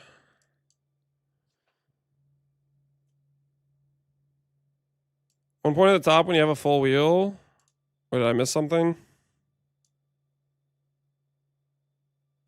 you talking about this? This isn't it. This doesn't give life. Why the mines? Stormblast Mine is just a very powerful damage multiplier. And this gives you the ability to put them down without them getting destroyed. If you don't want to have bad quality of life, and you, or not bad quality of life, but if you don't want to press an extra button and you say I don't want to deal with mines, all you do is you get rid of this portion here of the tree here, and you don't use Stormblast. It's not mandatory. It's just going to be good for if you want to get extra damage. +2 links? Yeah, you want that. Oh, you're saying if I do the mastery here. Yeah, you could. Again, this mastery is only going to give you a -10 exposure, and you get better exposure from like Scorching Ray, Wave of Conviction, stuff like that.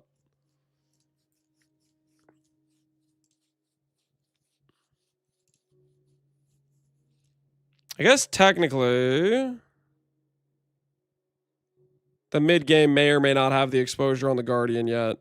So it depends if you have the Animate Guardian, whether or not you click this for the -10. Also, the -10 becomes worth a lot less when you have enmities.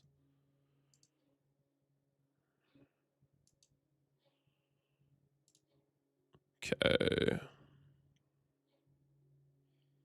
Does Bill be valuable for Val Temple farming? I don't see any reason why it wouldn't be. Okay, let's think here for a bit.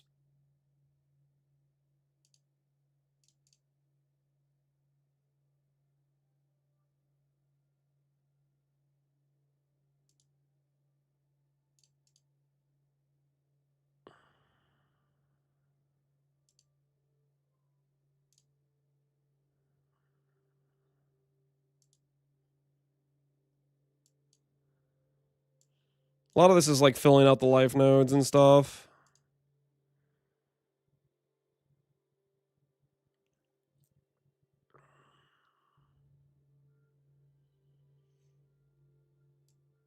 Would Icicle Mine be worth it over Stormblast? Icicle Mine is crit chance, right? Each mine applies 10% increased crit chance. I think Stormblast is just better. Like 10%. Like put it this way, you're comparing a increased damage taken stat to a crit chance stat.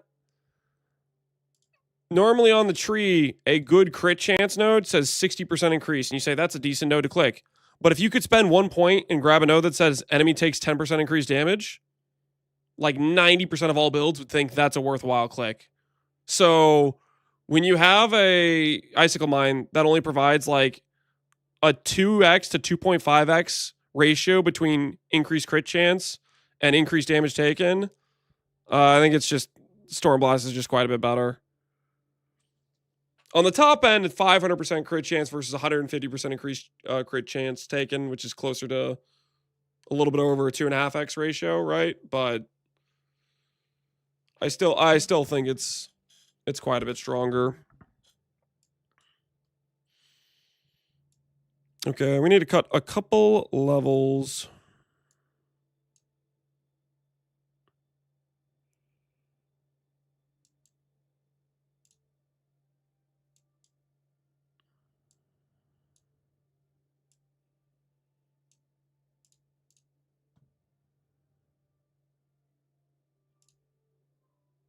All right, that's a level 70 character. Is it possible to make Val Cold Snap as a good build? Yep. I literally have videos of me playing Cold Dot Glad. I very much enjoyed that character. I played a couple leagues ago. Does the increased aura effect work for the increase in the mine? I think so.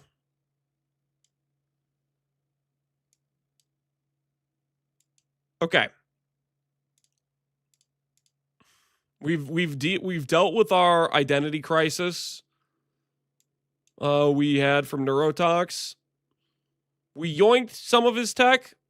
I think this feels worth it in terms of like making your character faster. I don't think I'm convinced by this pathing though. I think it's a bit too many passives. The Templar node area is just a bit too good with light radius buff effect and good life node and regen. And honestly, I don't think res is that much of a problem, so regen's pretty solid. I think I'm happy with this. And I'd rather have battle mages plus enduring versus depending on the perfect warlord, maybe for a later setup is solid, but I don't think I want to do it earlier on. Dot skills got the buffs that spells were promised. Most of the dot skills are spells, and also spells got buffed as well. Like, if you look at cold spells, a lot of them got, 1.5 base crit, which is a solid buff. That's like 10, 15, 20% more damage. And they also benefit from the new keystone, right? If you're playing a cold skill, a cold hit based, they could benefit from the keystone as well. They don't benefit as much because a lot of hit based setups want like gain damages extra and stuff like that. But still, a lot of cold builds will still just be mostly cold, right? New keystones? Yeah, the new keystones are good. Neurotox anoints the life node. Yeah, I'm not doing any life anoints are good. But we don't have the. We'll probably be anointing Golem's blood if we're going for like a more expensive anoint later on. Him pathing 4 points here is crazy to me. Overdoing the buff effect +2. All right. I like the changes. Let's actually finish doing our freaking buy list. We got distracted from the buy list. The buy list is over here. Has GGG said anything about whether Merc's damage has been nerfed changed since the league? No, we don't have any confirmed. This is what it's been altered by. We don't have anything like that yet. You just share when you're done? Yeah. I'm going to put this in the POB, and then I'll also put it in the in the MOBA as well for the buy list.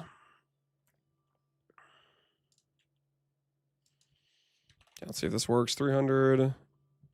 Flat damage. Damage recoup. Fantastic. Recoup. Flat life. Maybe I'm a bit overvaluing recoup. I'll put it a little bit lower.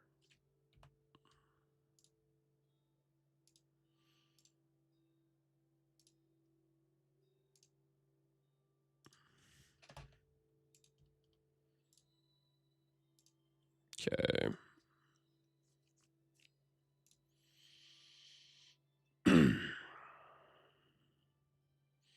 Should I get baited by you, Oscrix or Neurotox? I think if you follow any one of our setups, you're probably gonna have a good time. Like Neurotox's setup, I think looked very solid, and I haven't even seen Oscrix setup, but Oscrix is a very good build maker, and he of the three of us played Merkbot the most. Like, I didn't play Merkbot until literally after Gauntlet, and I'm pretty sure Oscrix was playing Merkbot like almost the entirety of Mercenary League, right?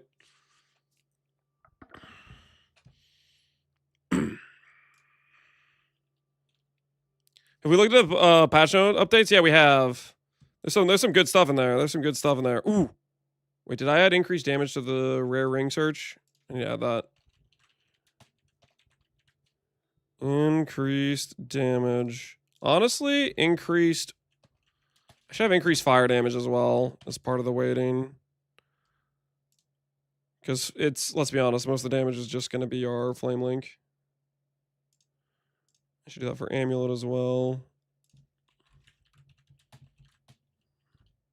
Technically, with Rancors, you can swap Cold or Lightning, but for these trade link searches, I don't think that's relevant because you won't be buying Rancors at this point.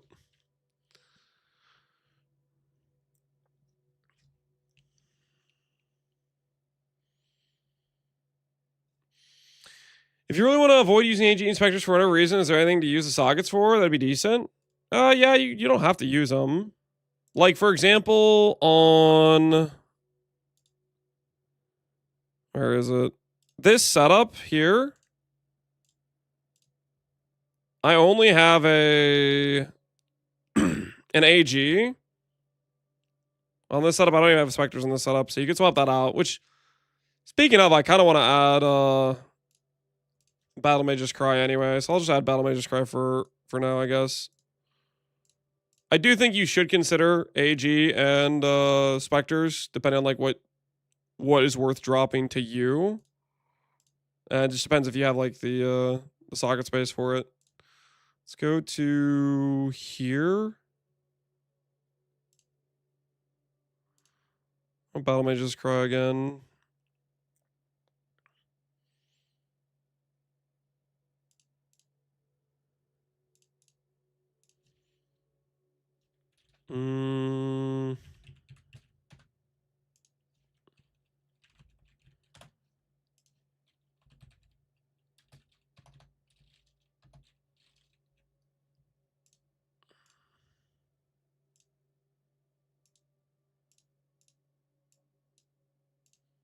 Set this down here. This body armor. Battle Mage's Cry. Okay, that's fine, right? Alert? What are you saying, alert? I think I'm gonna get canes. Do you want me to pick you up something for dinner? Oh, I'd take something. I'm good with that. Whatever you're picking up. I'm good with whatever. Can I ask what's the music in the background? It's Oblivion, just Oblivion soundtrack. It's just Oblivion soundtrack. All reliable. Culvers, ooh, yeah, I'd like Culvers.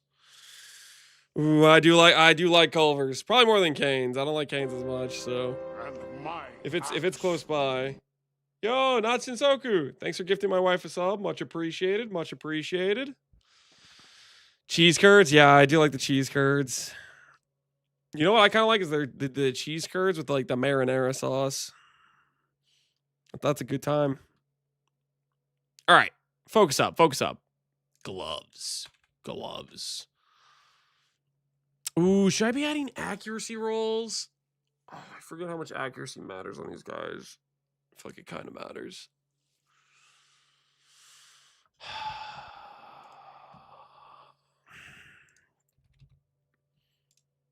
What do you guys think? How much does accuracy matter? What do you guys think? How much does it matter? I'm gonna add accuracy on all the trade searches. I'm gonna add it on to all the trade searches. I should respect the accuracy. I don't want to, but I should. It matters. This means if it's a 400 accuracy weight, this will give me 400. Devalue life a little bit more.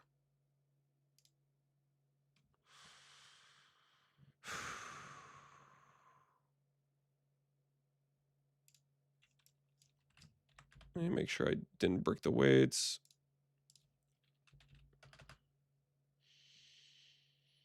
Do you get accuracy on Untouched Soul? You can get some accuracy on Untouched Soul. If you have excess res that you don't need, then yeah, you can add it in. Okay. This. Put that in there. Go over here. Devalue life a little bit more. Add accuracy in. I'll go over here and save. All right, accuracy's been added. Now to add other items to the pool.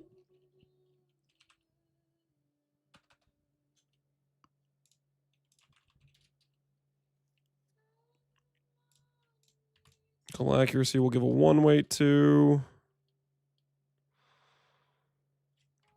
Helmets does not roll flat damage mods. Can't roll wed. Can't roll attack speed. I think it can maybe roll proj damage, but I'm not 100% sure. Can't roll percents.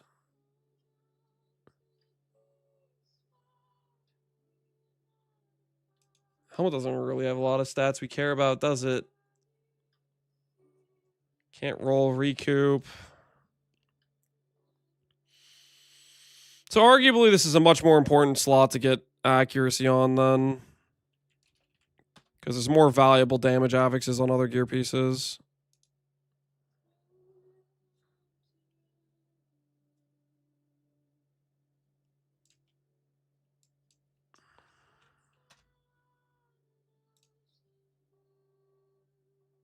Accuracy, life, chaos res.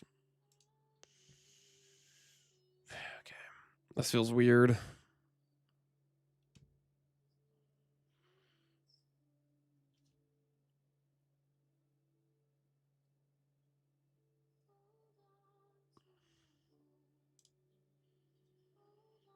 Is Flame Link the only good Link skill? It's just way better than every other Link's or every other Link skill, pretty much. Yeah.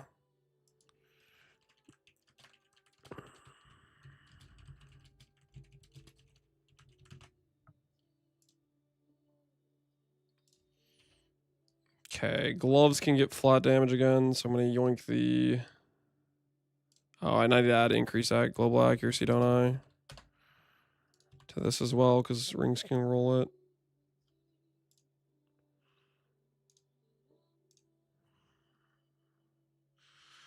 You think that flame golems have some potential with the changes to minions that pause before attacking? I think they were good before. You can look up I made a flame link, or not flame link, sorry, flame golem build in I forget how recent this was. It was a couple leagues ago, but you can look it up. Flame golems can be quite a fun build.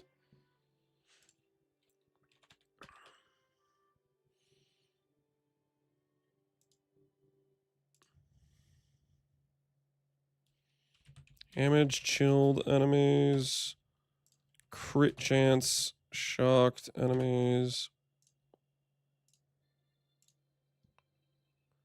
What mods do I put that? This is 1. Put this at 1.5, I guess.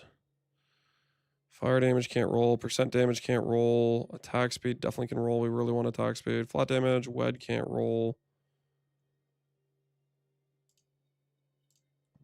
Okay, chaos res, sure. Okay, damage, attack speed, chaos res, damage while leeching. That's more or less what we would want to see. Those are the types of mods. You know what? I'm realizing I maybe have chaos res overweighted for Merc gear. I think is what I have going on here. I don't think I'd want to see chaos res overseeing accuracy, right? I'd rather see accuracy is what I see when I search something like this. So that chaos res devaluing is what I should do on Merc gear. Like, it's valuable on Merc gear, but damage is more important, I think. Have you checked Oscar's version? We're going to look at it. I want to finish this buy list, though. We looked at Neurotox's setup earlier.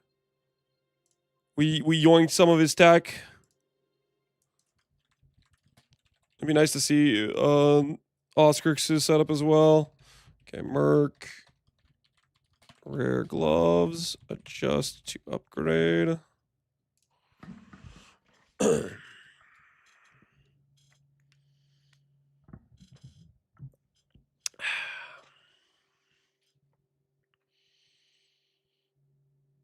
The patch notes is up. Yep. Did you look at it? We did. Okay. Gloves, helmet, amulet, rare ring. Let's do boots next.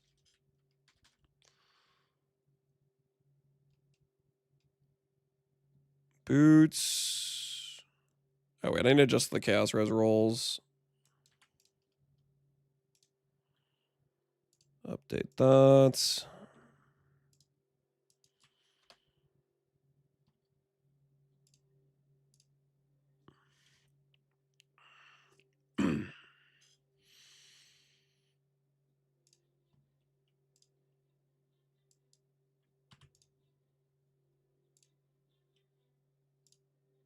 Okay. I think we fix those.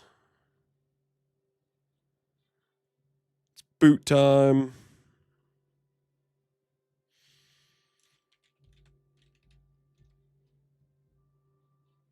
Can't roll any of this stuff.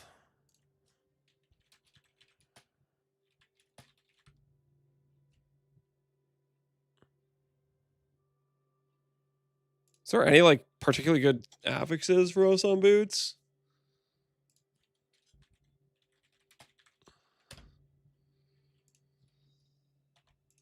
Not really, right?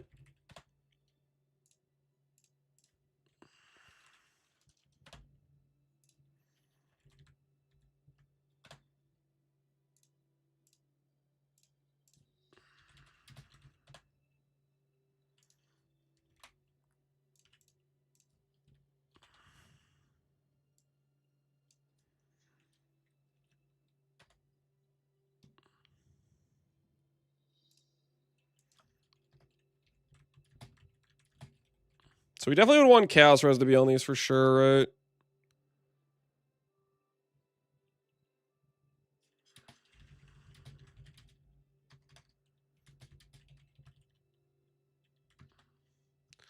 I wonder how Double Ignite would affect early league builds.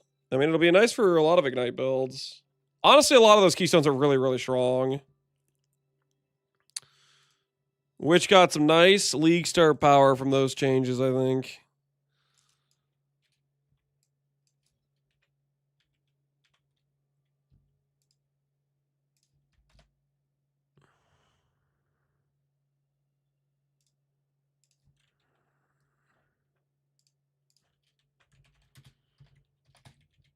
Honestly, I'm just going to search for boots that have open suffixes. You want to craft like hybrid chaos. Like you want chaos plus hybrid chaos is what you want. I do like the idea of crafting Onslaught, though. Onslaught mod would be pretty cool. You'd feel like you needed Censure of Benevolence a lot less if you're Merc out Onslaught.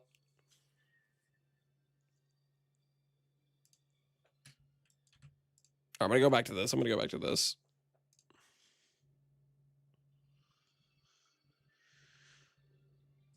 Think we should set up multiple regexes for multiple swaps? No, I don't. The regexes you need for like your initial gear in Act 1 is the main part where you even need a regex. And then after that, it's mostly just gems. Like, oh, I want to make sure my regex shows control destruction, elemental focus, like some of these like starting gems, flame link, stuff like that. Whereas like you don't really care as much about specific link colors and this type of gear and upgrading your weapon. Like there's a lot of micromanagement in Act 1, but after that, it just you need way less. So, and it's mostly just like some gems. And it's not a big deal if you have like, for example, let's say you highlight leap slam because you initially are going to grab it or whatever, even though you don't need to highlight it because you get it from the after killing Brutus. But it's not a big deal if leap slam gets highlighted when you pull up your regex to buy your gems.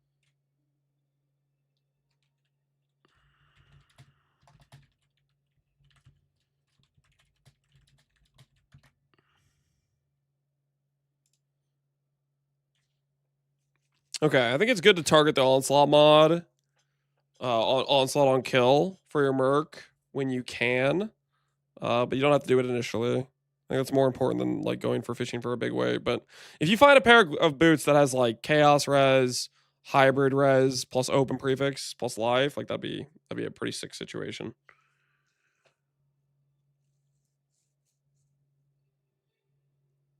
Did that skill already have great damage potential? Yeah, Scorching Ray of Immolation was very good. Very, very good. And it got a massive damage boost. Okay. Boots, gloves, helmet, amulet, rings. We are missing belts, body armor. Yeah, belt, body armor, and then weapon slots, which I'll do a few different searches based on sword base merc, bow base merc, and wand base merc is what I'll do, I think.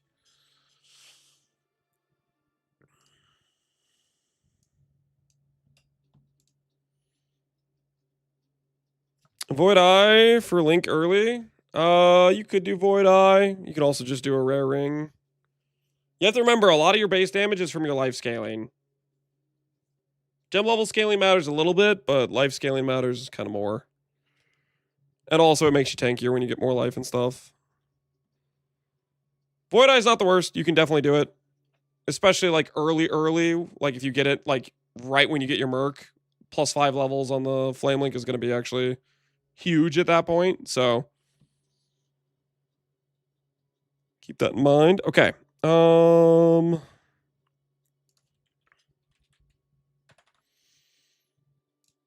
what do I care about for belts?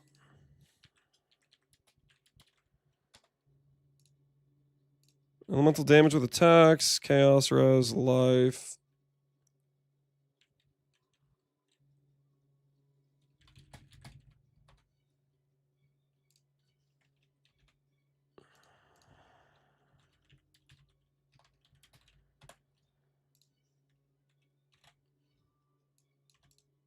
Pistol socket is worth weight.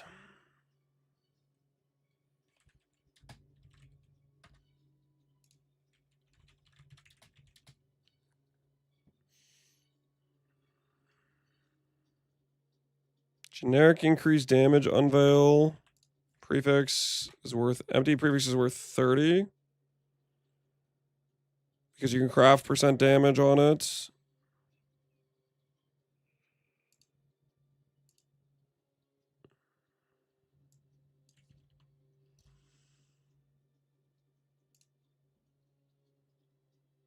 Ooh, % life. I should add that to the possibilities.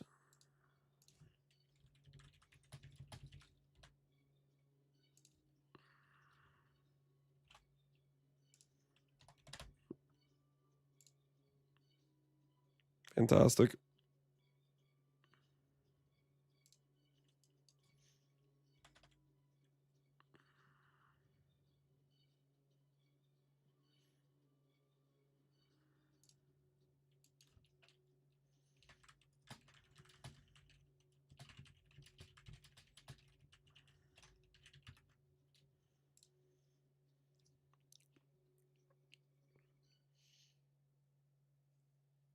Be on the POB on MOBA? Yeah. I'm trying to work my way through the buy list to get a whole setup done, but I'll put it in the notes section of the POB and I'll put it on one of the gear sets on the MOBA.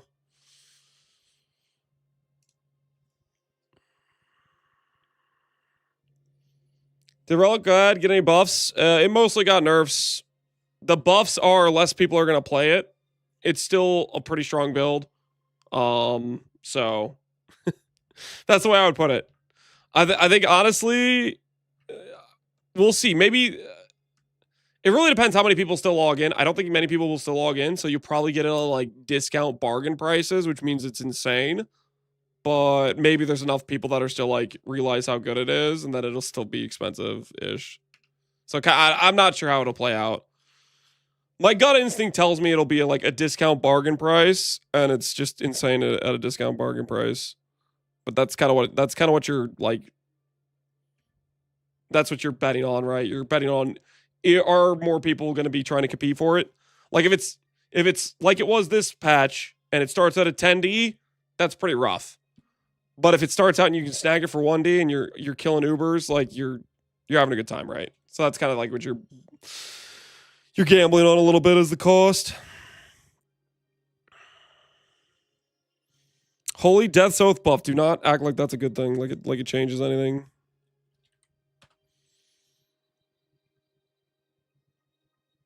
Body armor can't have WED.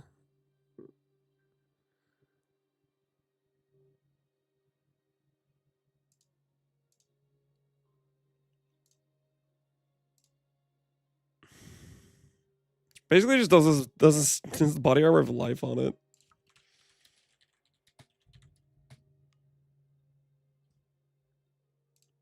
I actually need to put regen onto this because regen's actually pretty good for mercs. I actually should have been putting more of these stats in. Actually, now that I think about it, it's actually pretty good. I wonder if this is permanent with me, if I'm considered unique, and the regen ES just constantly works for merc.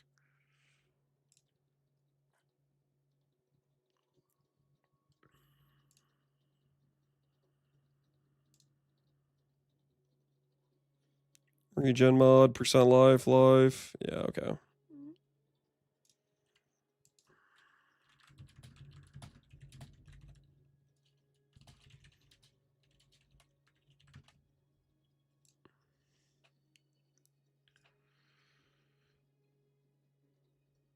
Okay, I need to go back and add regen everywhere.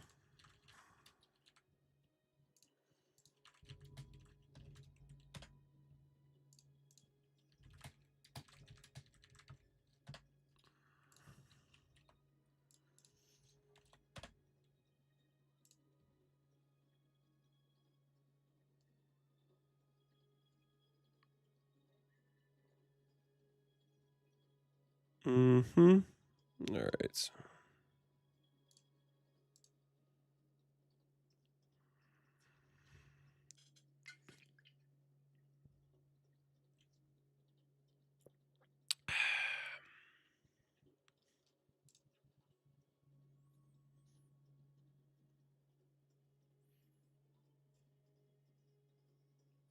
Is Rolling Tempest node insane for EB? Rolling Tempest is good for basically any pure lightning build. I can't wait to take on a 0-5 levels before than I usually would. Better practice up, man. You better practice up. Would you ever give Death's Oath an unbiased look if it got buffed? What do you mean by unbiased look? What is that supposed to mean? Unbiased look? Like when I see the change that it went from 1250 to 1600, you want me to just turn off my brain and not assess the situation of how bad that base number is, and then just log into it anyways? Is that what you mean by non-biased? Just turn off the brain so I don't think about it too hard about how bad it is? Yeah, no, I'm not doing that. No can do.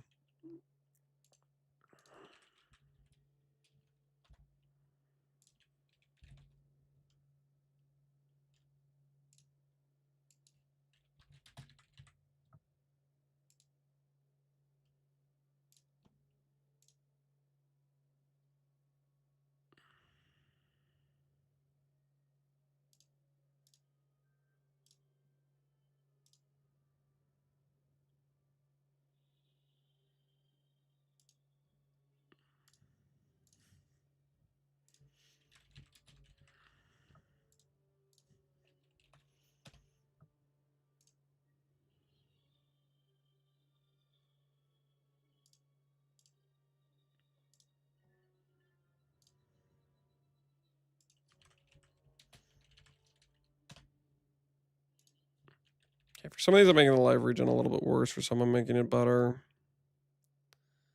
Yeah, accuracy still wins out. That's what we want. We've added to this, to that. Do I add it to amulet too? I got to amulet too.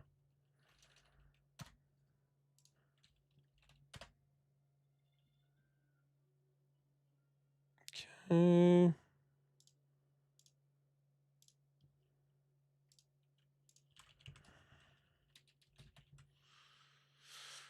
Is cord belt gone? Cord belt is gone as far as we know for now.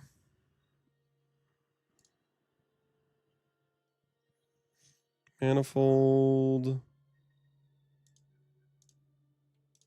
All right. Okay, body armor check. It shows up with percent life, flat life, regen. That's kind of what we want to see there. That's good. Boots, chaos res, movement speed, life regen. Cool. Belts. Percent life, life, chaos res, wed. Good. Gloves. Damage, attack speed, accuracy, life. Good.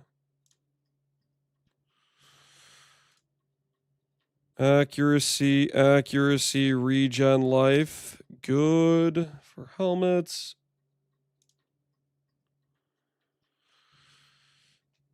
Isn't the 150 ES belt mod insane? Yep. Definitely one of you should be your go-to benchcraft for a belt if you have an open suffix. Oh, that's pretty funny. 2,000 accuracy, 200 wed. That's pretty funny. Okay. Yep. Yep. Ooh, crit multi. We definitely should have crit multi. What do I want to weight this at? 4. Yeah, crit multi. There we go. Crit multi.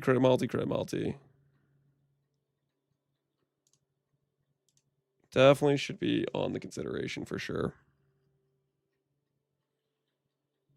Okay. I think that's all good. Now we just make some weapon merc searches, I think. Oh, dude, how do I make a weighted sum for weapons?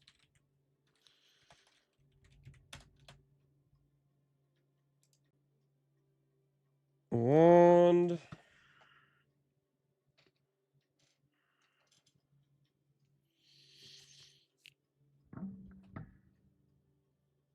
Late game, do we want to try to get apostate and ES gear for life stacking? Late game, do we want to go life gear for stacking? You could. That's a potential option. Trying to think if there's any reason that wouldn't be something you could do. I think you could if you wanted to. It will give you more life than Calm's Heart. Late game on it, I think. The thing is also you might want to consider Enshrouds. Enshrouds might be something to consider as well. There might be some really good possible outcomes. I think late game, if Ivory can get shavs on it, I think that's what we're going to go for, if that's possible. You share? Yeah. I need to like finish stuff though.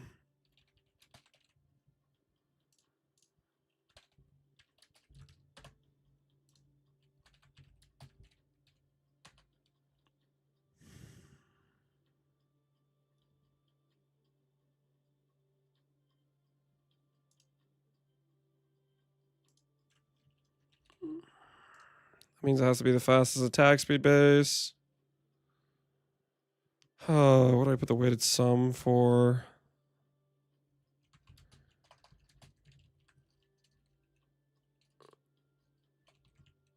Increase critical strike chance.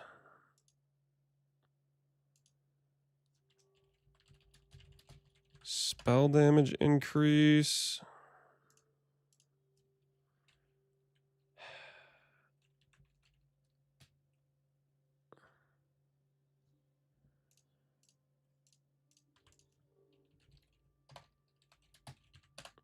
Just need at least one empty prefix or one empty suffix.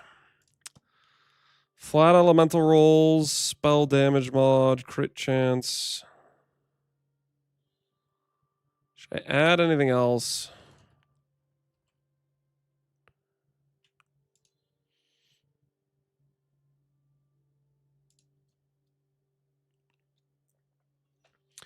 For gig end game, do we just do normal ore stack for armor stack? I think you're still gonna, no matter what, you're gonna want some life stacking component because Flame Link's just so much base damage. But I'm not 100% sure.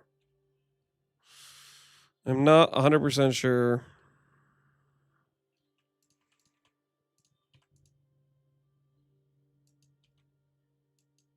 Let's see, what does this turn up?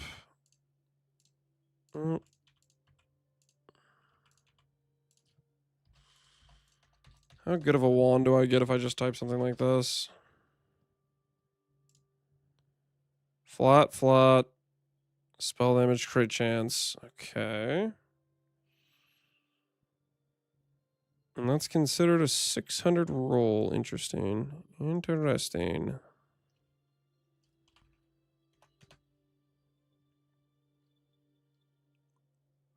Empty prefix. Okay, this is probably a nice budget starter option.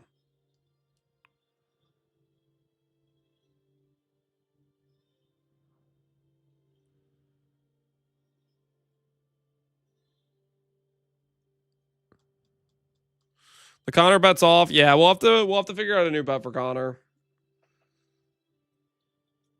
Because it was contingent on that mod not being a brick for the Merc bot. And now it is, which is pretty dang rough.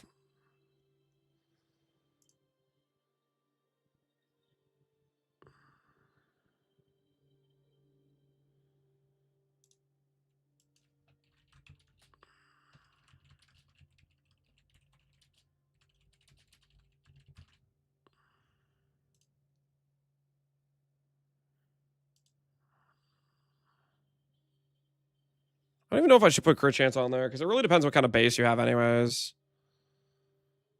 So this feels weird having that on there.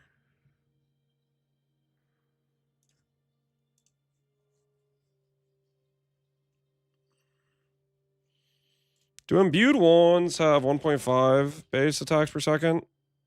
Oh, they have 1.6.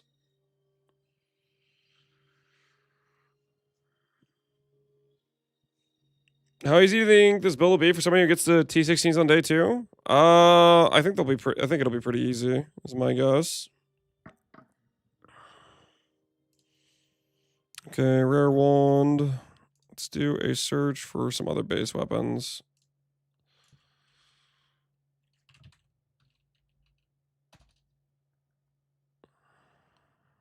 This is fine.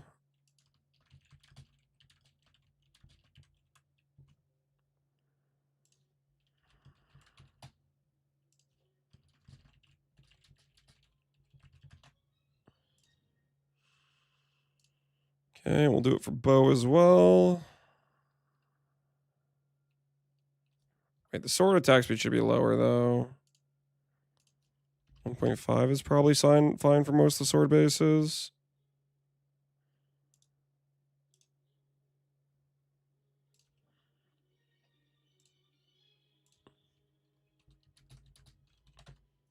You look at the different bow bases. I think 1.45. 1.4 for spine bows. Is that what it is? So 1.4 base is probably what we want then. Okay, we'll start 1.4 base for bows.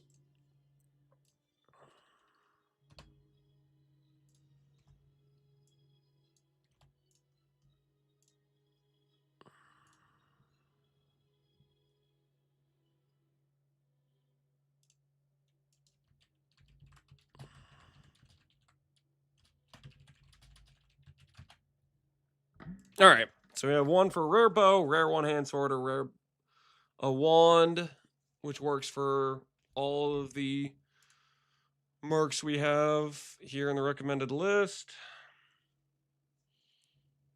Is it still looking good for RF for one of the easiest respecs? I think it's a quite smooth respec, but you could play. There's other things you could play if you want to. No, I'm definitely gonna go Righteous Fire for my setup. Can Mercs have 6 links? Yes, they can have 5 support gems, I believe, at the highest end. Have you seen the Filter Blade overhaul? I haven't. The website performs a lot better. That sounds nice. I always use NeverSync's like baseline filters. All right, what are we forgetting right now, guys? What are we forgetting? I think that's all the Merc gear pieces. Merc shield. Shield, maybe. Yeah, shield. That's the one thing we're missing right now. Snacks? We can't start thinking about snacks, man. That's crazy talk.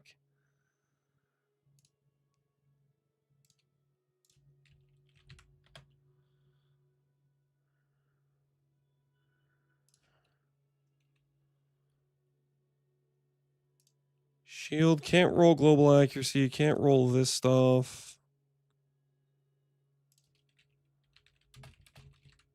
Can roll spell damage. It can roll fire damage increased. Okay.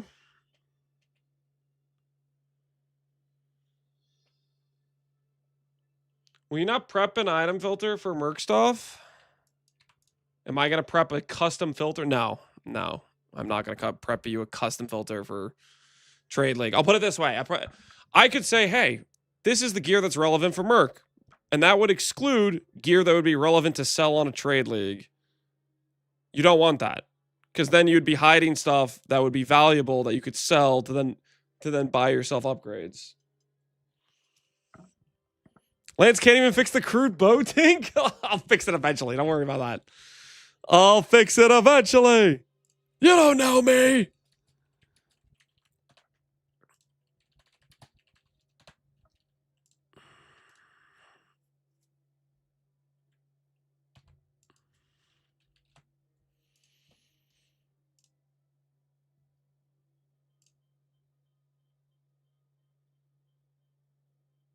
Yeah, okay, that would be a pretty good Merc shield.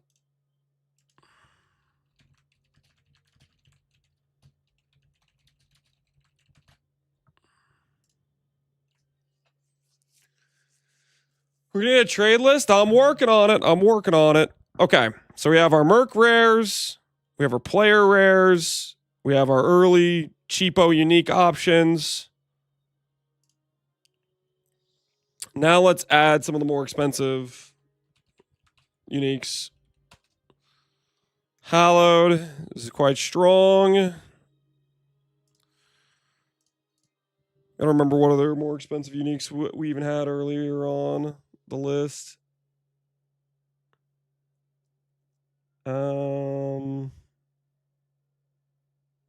Enmity. Gotta have Enmity. Gotta have Untouched Soul.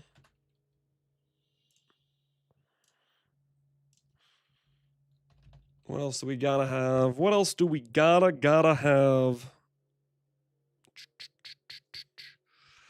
Darkseer. I like Darkseer too. It's a good call. Good comms.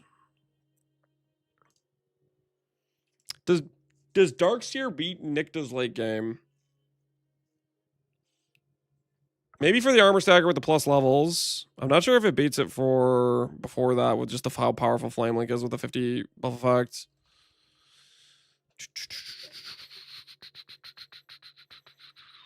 What else do I want?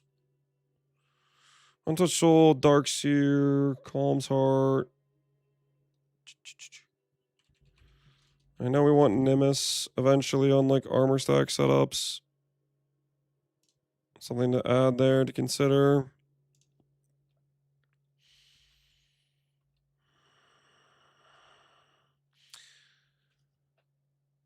If you drop the link effect for more uniques, it should be better at least. You don't want to drop the link effect. That node is just so incredibly strong. I don't think you ever drop it. I'm having a hard time see where you can get anywhere competitive amounts of flat with how good that is. Taming, yeah, Taming, good comms.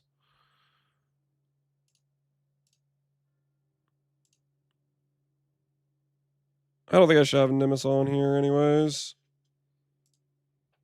Because that's not for like giga late game.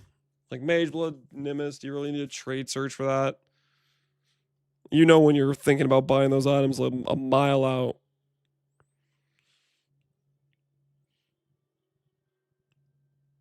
What's the 10 plus chest? Pragmatism. I think it's just worse than columns though.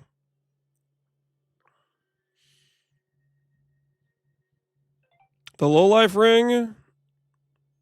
Here, you know what? I'll put low life ring, but I'll do it if I'm taking off this.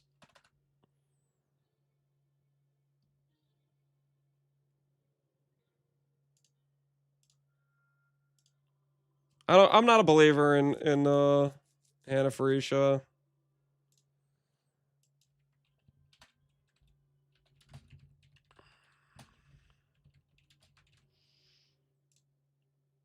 I'm not really a believer in Lori's either, per se, but you can do it. You have to force in Petrified. Fireborn Red Dream. Ooh, yeah, we want that for sure. Passives, life, increase, radius.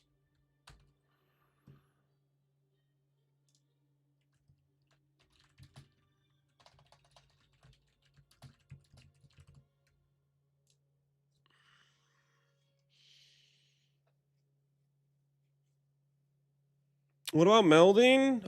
Late game you could do melding. You need to have like better overcap res to do it. Melding is like if you swap to like a mage blood and stuff. I guess you could technically get it earlier though. Depends how much extra res you have like sitting around. Adorned. Melding.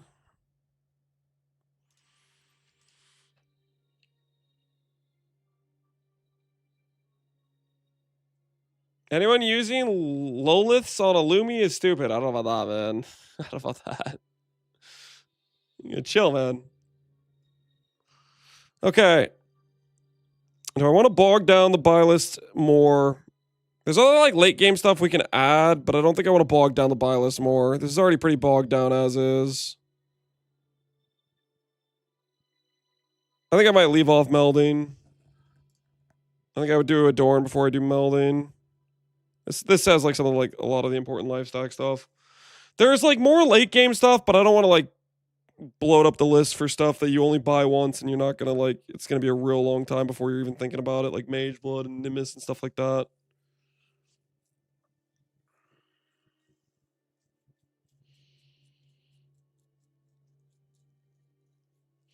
Crowder Rare as Liberatus? That's definitely what I prefer. That's why I have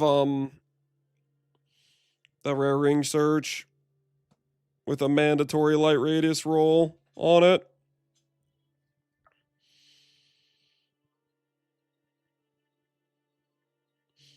Would you do melding with Adorned? Melding, you need like extra res throughout your gear. Like Adorned, you can just pop on if you have some like decent magic jewels. You just pop it on, you're good to go, right? Melding, you need to like have other res concerns solved. It's not that we don't want to do melding. I don't want to keep adding more things to this list and make it like this entire, like it's already pretty long as is with Merc rares and player rares. I don't want to bog it down more than it already is.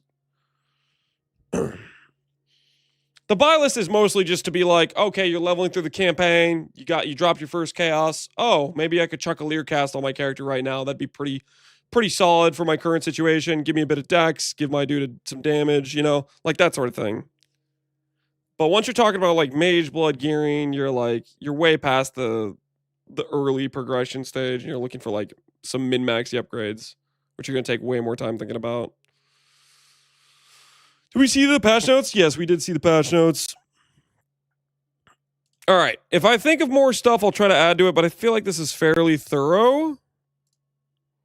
So let's add that to the note sections of the POB.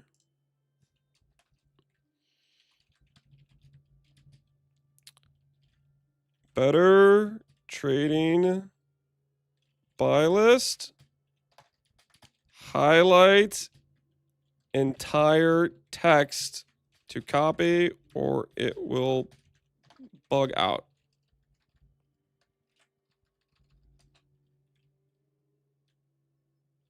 Do not tell me this doesn't work. You messed something up there. Get a little face in there too. All right.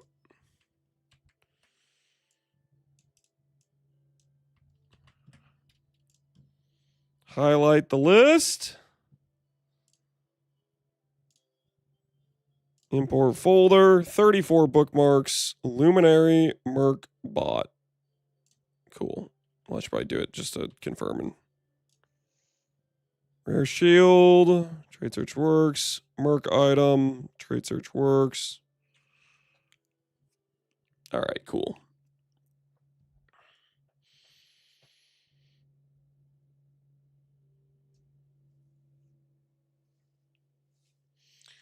People tend to not think for themselves. The more you put on the list, the more likely these people aren't having their priorities straight later on. Yeah, that's the other problem. If I put Nimbus on here, people are gonna end up, saving up to buy a Nimbus when they should be buying an Enmities, which costs way less and does more for the build, like stuff like that. Yeah, so it's like I don't know. I don't want to bog it down too much for that reason as well. That's a good point.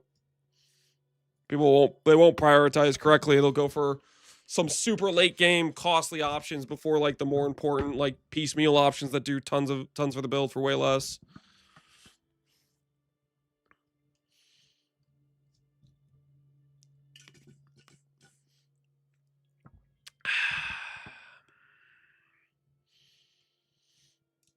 Okay, I also want to do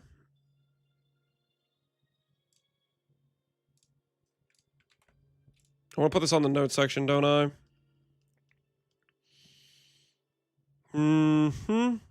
I'll put it on the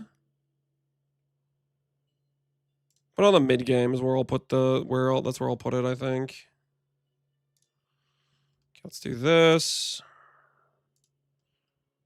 Gear section, better trading buy list.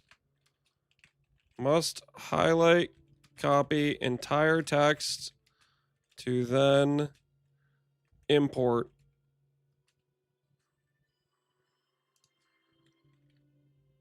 Better trading extension buy list. Okay, that's that. Okay, update. Then we'll POB import, which should have our tree changes we made. The gear sets. I don't think I've bricked anything here. War cries. Less block. And we have the earlier trees. Do I actually want to go these block nodes? Let's do this so it's a little bit more congruent. Less changes happen.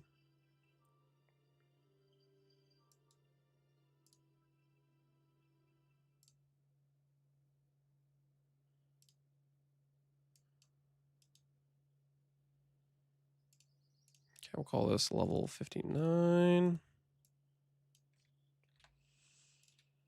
Okay.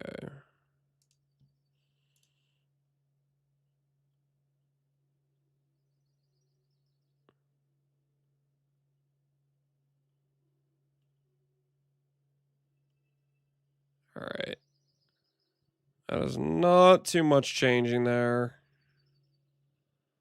Should be a relatively straightforward swap there.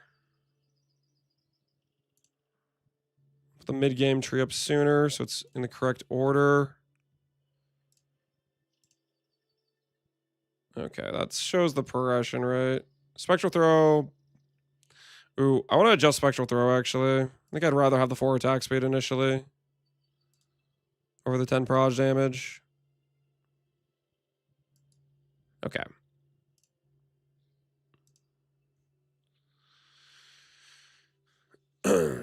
Is life just good enough? Do we not need block or something? I think we might be able to get away with just life. Well, I'm not doing entirely just life. I'm still doing this block wheel here because as the mountain block wheel is just insane. And you can still get block chance on shield. What I'm letting go of is some of the spell block, which I may live to regret. I'm getting baited by Neurotox. He basically went no block, and I'm like, you know what? Maybe we could just greed some more life. Because if you greed more life, you get more damage. Your character gets less tanky overall, but you get more damage. So if we can get away with greeting it, then that's kind of a good scenario. So we're gonna adapt some of the partial greed. I looked at the change in pathing to go this way, and I didn't think it was quite worth it. It becomes more worth it once you get Foulborn Red Dream, but you can't get that for a while. So that's when the Marauder area becomes more valuable because of like Diamond Skin, for example.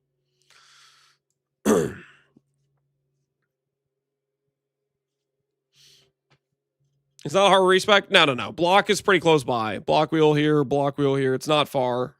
But I'm just trying to keep the trees consistent. Okay, so Spectral Throw start. Righteous Fire turned on at like level 18 or so.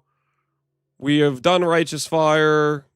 Getting some leveling. We're working our way towards doing Merc Lab.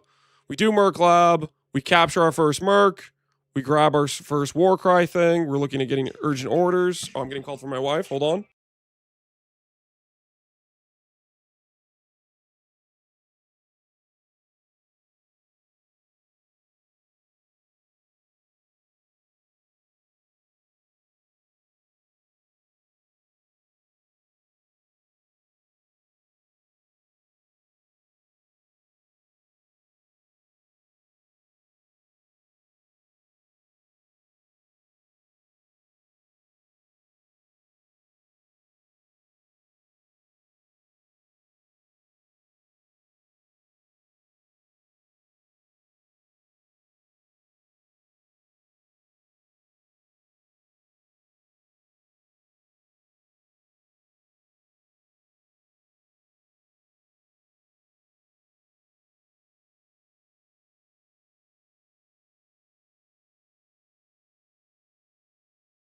Yeah, I'm back. Is the wife in the POV? No. Merc Lab at 35. No. Mercenary, like the first time you capture the Mercenary, Scepter of God. So anyway, still Righteous Fire around 59, and then we're transitioning out of Righteous Fire. Honestly, if the Merc ends up doing well, like if we get a good Merc, we can swap before this point. You can like jettison the damage nodes and start going for more Merc bot support earlier on. I'm just giving that as an option. I guess the one question here is with this setup. Okay. Level 70. We add in mines. Can we get away with these mines with only 12% reservation efficiency? Maybe not, right?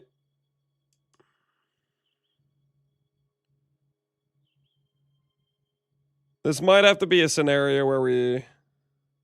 Well, it should fit if we have these nodes, right? It should fit reservation-wise, I think. Mines eat up a lot of reservation space. If you do portal mines instead, I'm not doing portal mines, guys. Stop saying portal mines. No. Will you do an endgame POB? I'm not going to do a late endgame POB. I like to leave some level of mystery for myself. I also don't like to configure things. Okay, I'll put it this way. Let's put it this way.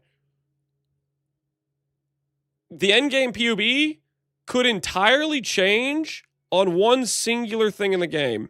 Like, for example, if Shav's Ivory is possible, the best in slot late game, I think, is going to be with Shav's Ivory. If it's not possible, then it would be an entirely different setup. So, like, I don't want to put a bunch of time into making some, like, pseudo endgame for, like, multiple different contingencies of things that could or could not exist, when I'd rather just, like, be like, okay, this thing exists in the game, let's build around it type of thing.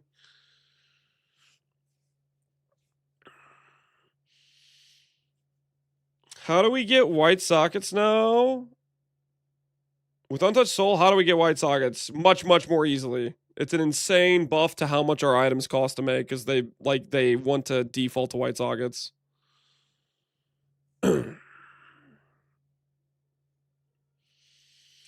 What do you think about doing blood magic, petrified blood? Blood magic, petrified blood.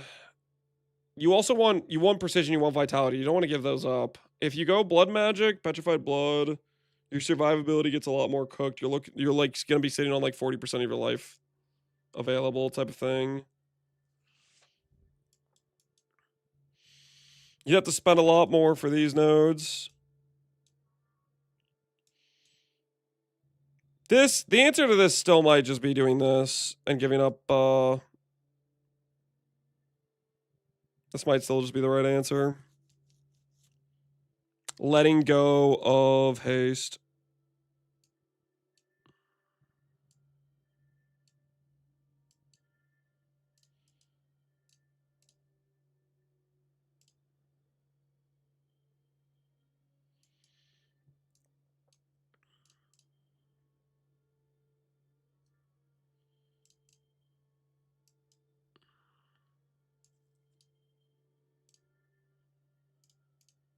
Mm-hmm.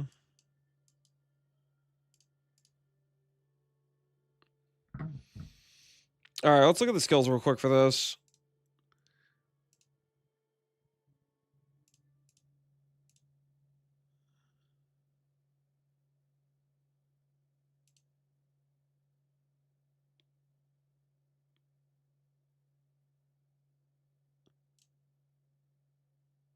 Okay.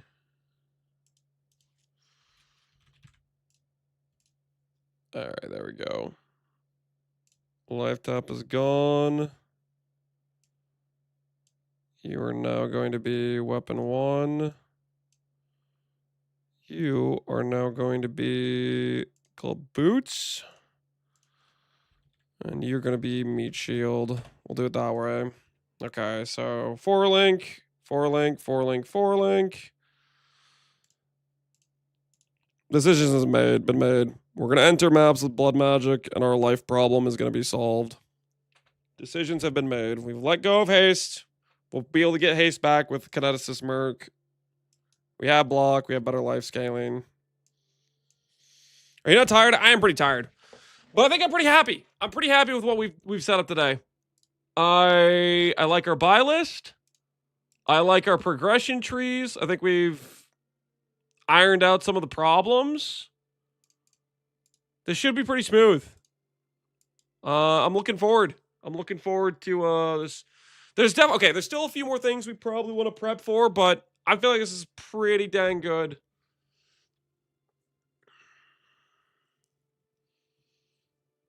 I did not see Stormblast quality. Did it get buffed in the patch notes or something? Yeah, I mean, it's increased damage taken with it, which is good. Upload, yeah. I need to do the import of the POB. I was just fine tuning it a bit. Okay. Let's go ahead and import, export. Copy this.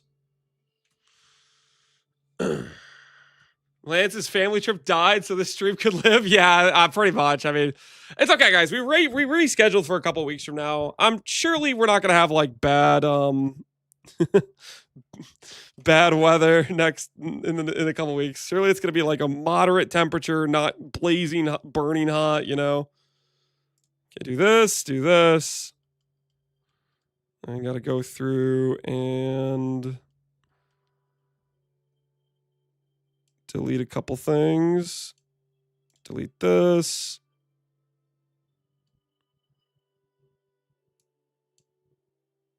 Delete this. All right. So, campaign merc, example gear, kineticist, armor stack, animate guardian, which still doesn't import the doppelgangers correctly, so I'll have to figure out what to do with that. Buy list is below the mid game, and it's in the notes section of the POB. All right. I think this is solid. We're going to call it here for the day, guys. I'm pretty tired. I'm starving, but I'm pretty happy with our current angle for the character. Tomorrow we'll maybe do some actual like proper, more like League Start practice runs, maybe iron out a little bit more of our theory craft, but We can examine like Oscar's setup, see if he gives us any more improvements we can make. But we're gonna call for the night. I will send you guys over to let's see who's streaming, who's online. Connor, Jungron, Fub, Aloha, Void, Leggy, Ben. Is there any world where Oscrix or Neurotox is streaming right now? Oscrix isn't streaming. Dang, is Neurotox streaming? Does Neurotox even have a Twitch? I have no idea if he has a Twitch or not. This I don't think this is even the correct.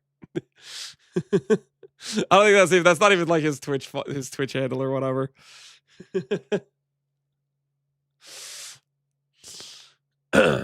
Can you share us the flipping list? I mean POB. It should update pretty soon. It's Neurotox HS, but you don't stream, do you? I don't know if you actually stream Neurotox HS. You wouldn't be live if you're in my chat right now. Hold on, don't mind me. I'm gonna follow you. I don't know if you actually ever stream, anyways, but I can turn on. Do you want to stream Neurotox? I'd host you if you're gonna stream. If you want to do any like showcase any of your theory craft for your build and stuff. Guys, Neurotox might boot up. Oh, yo, he's doing it. All right, guys, I'm gonna send you guys over to Neurotox. He is setting up a pretty cool setup for his Merc. And make sure to give him a follow. Check him out. If you're not familiar with this guy, he's kind of a Giga Chad. He's one of the best deep delvers there is. Let me go ahead and send you guys over to Neurotox. Give him some love. I appreciate you, by the way, Neurotox, coming on and chatting with me and Oscrix. Very cool indeed. So anyways, give Neurotox a follow. He creates YouTube videos. I don't know if he streams too often, but he's streaming now. And so I'll catch you guys all later. Have a good rest of your evenings, everybody.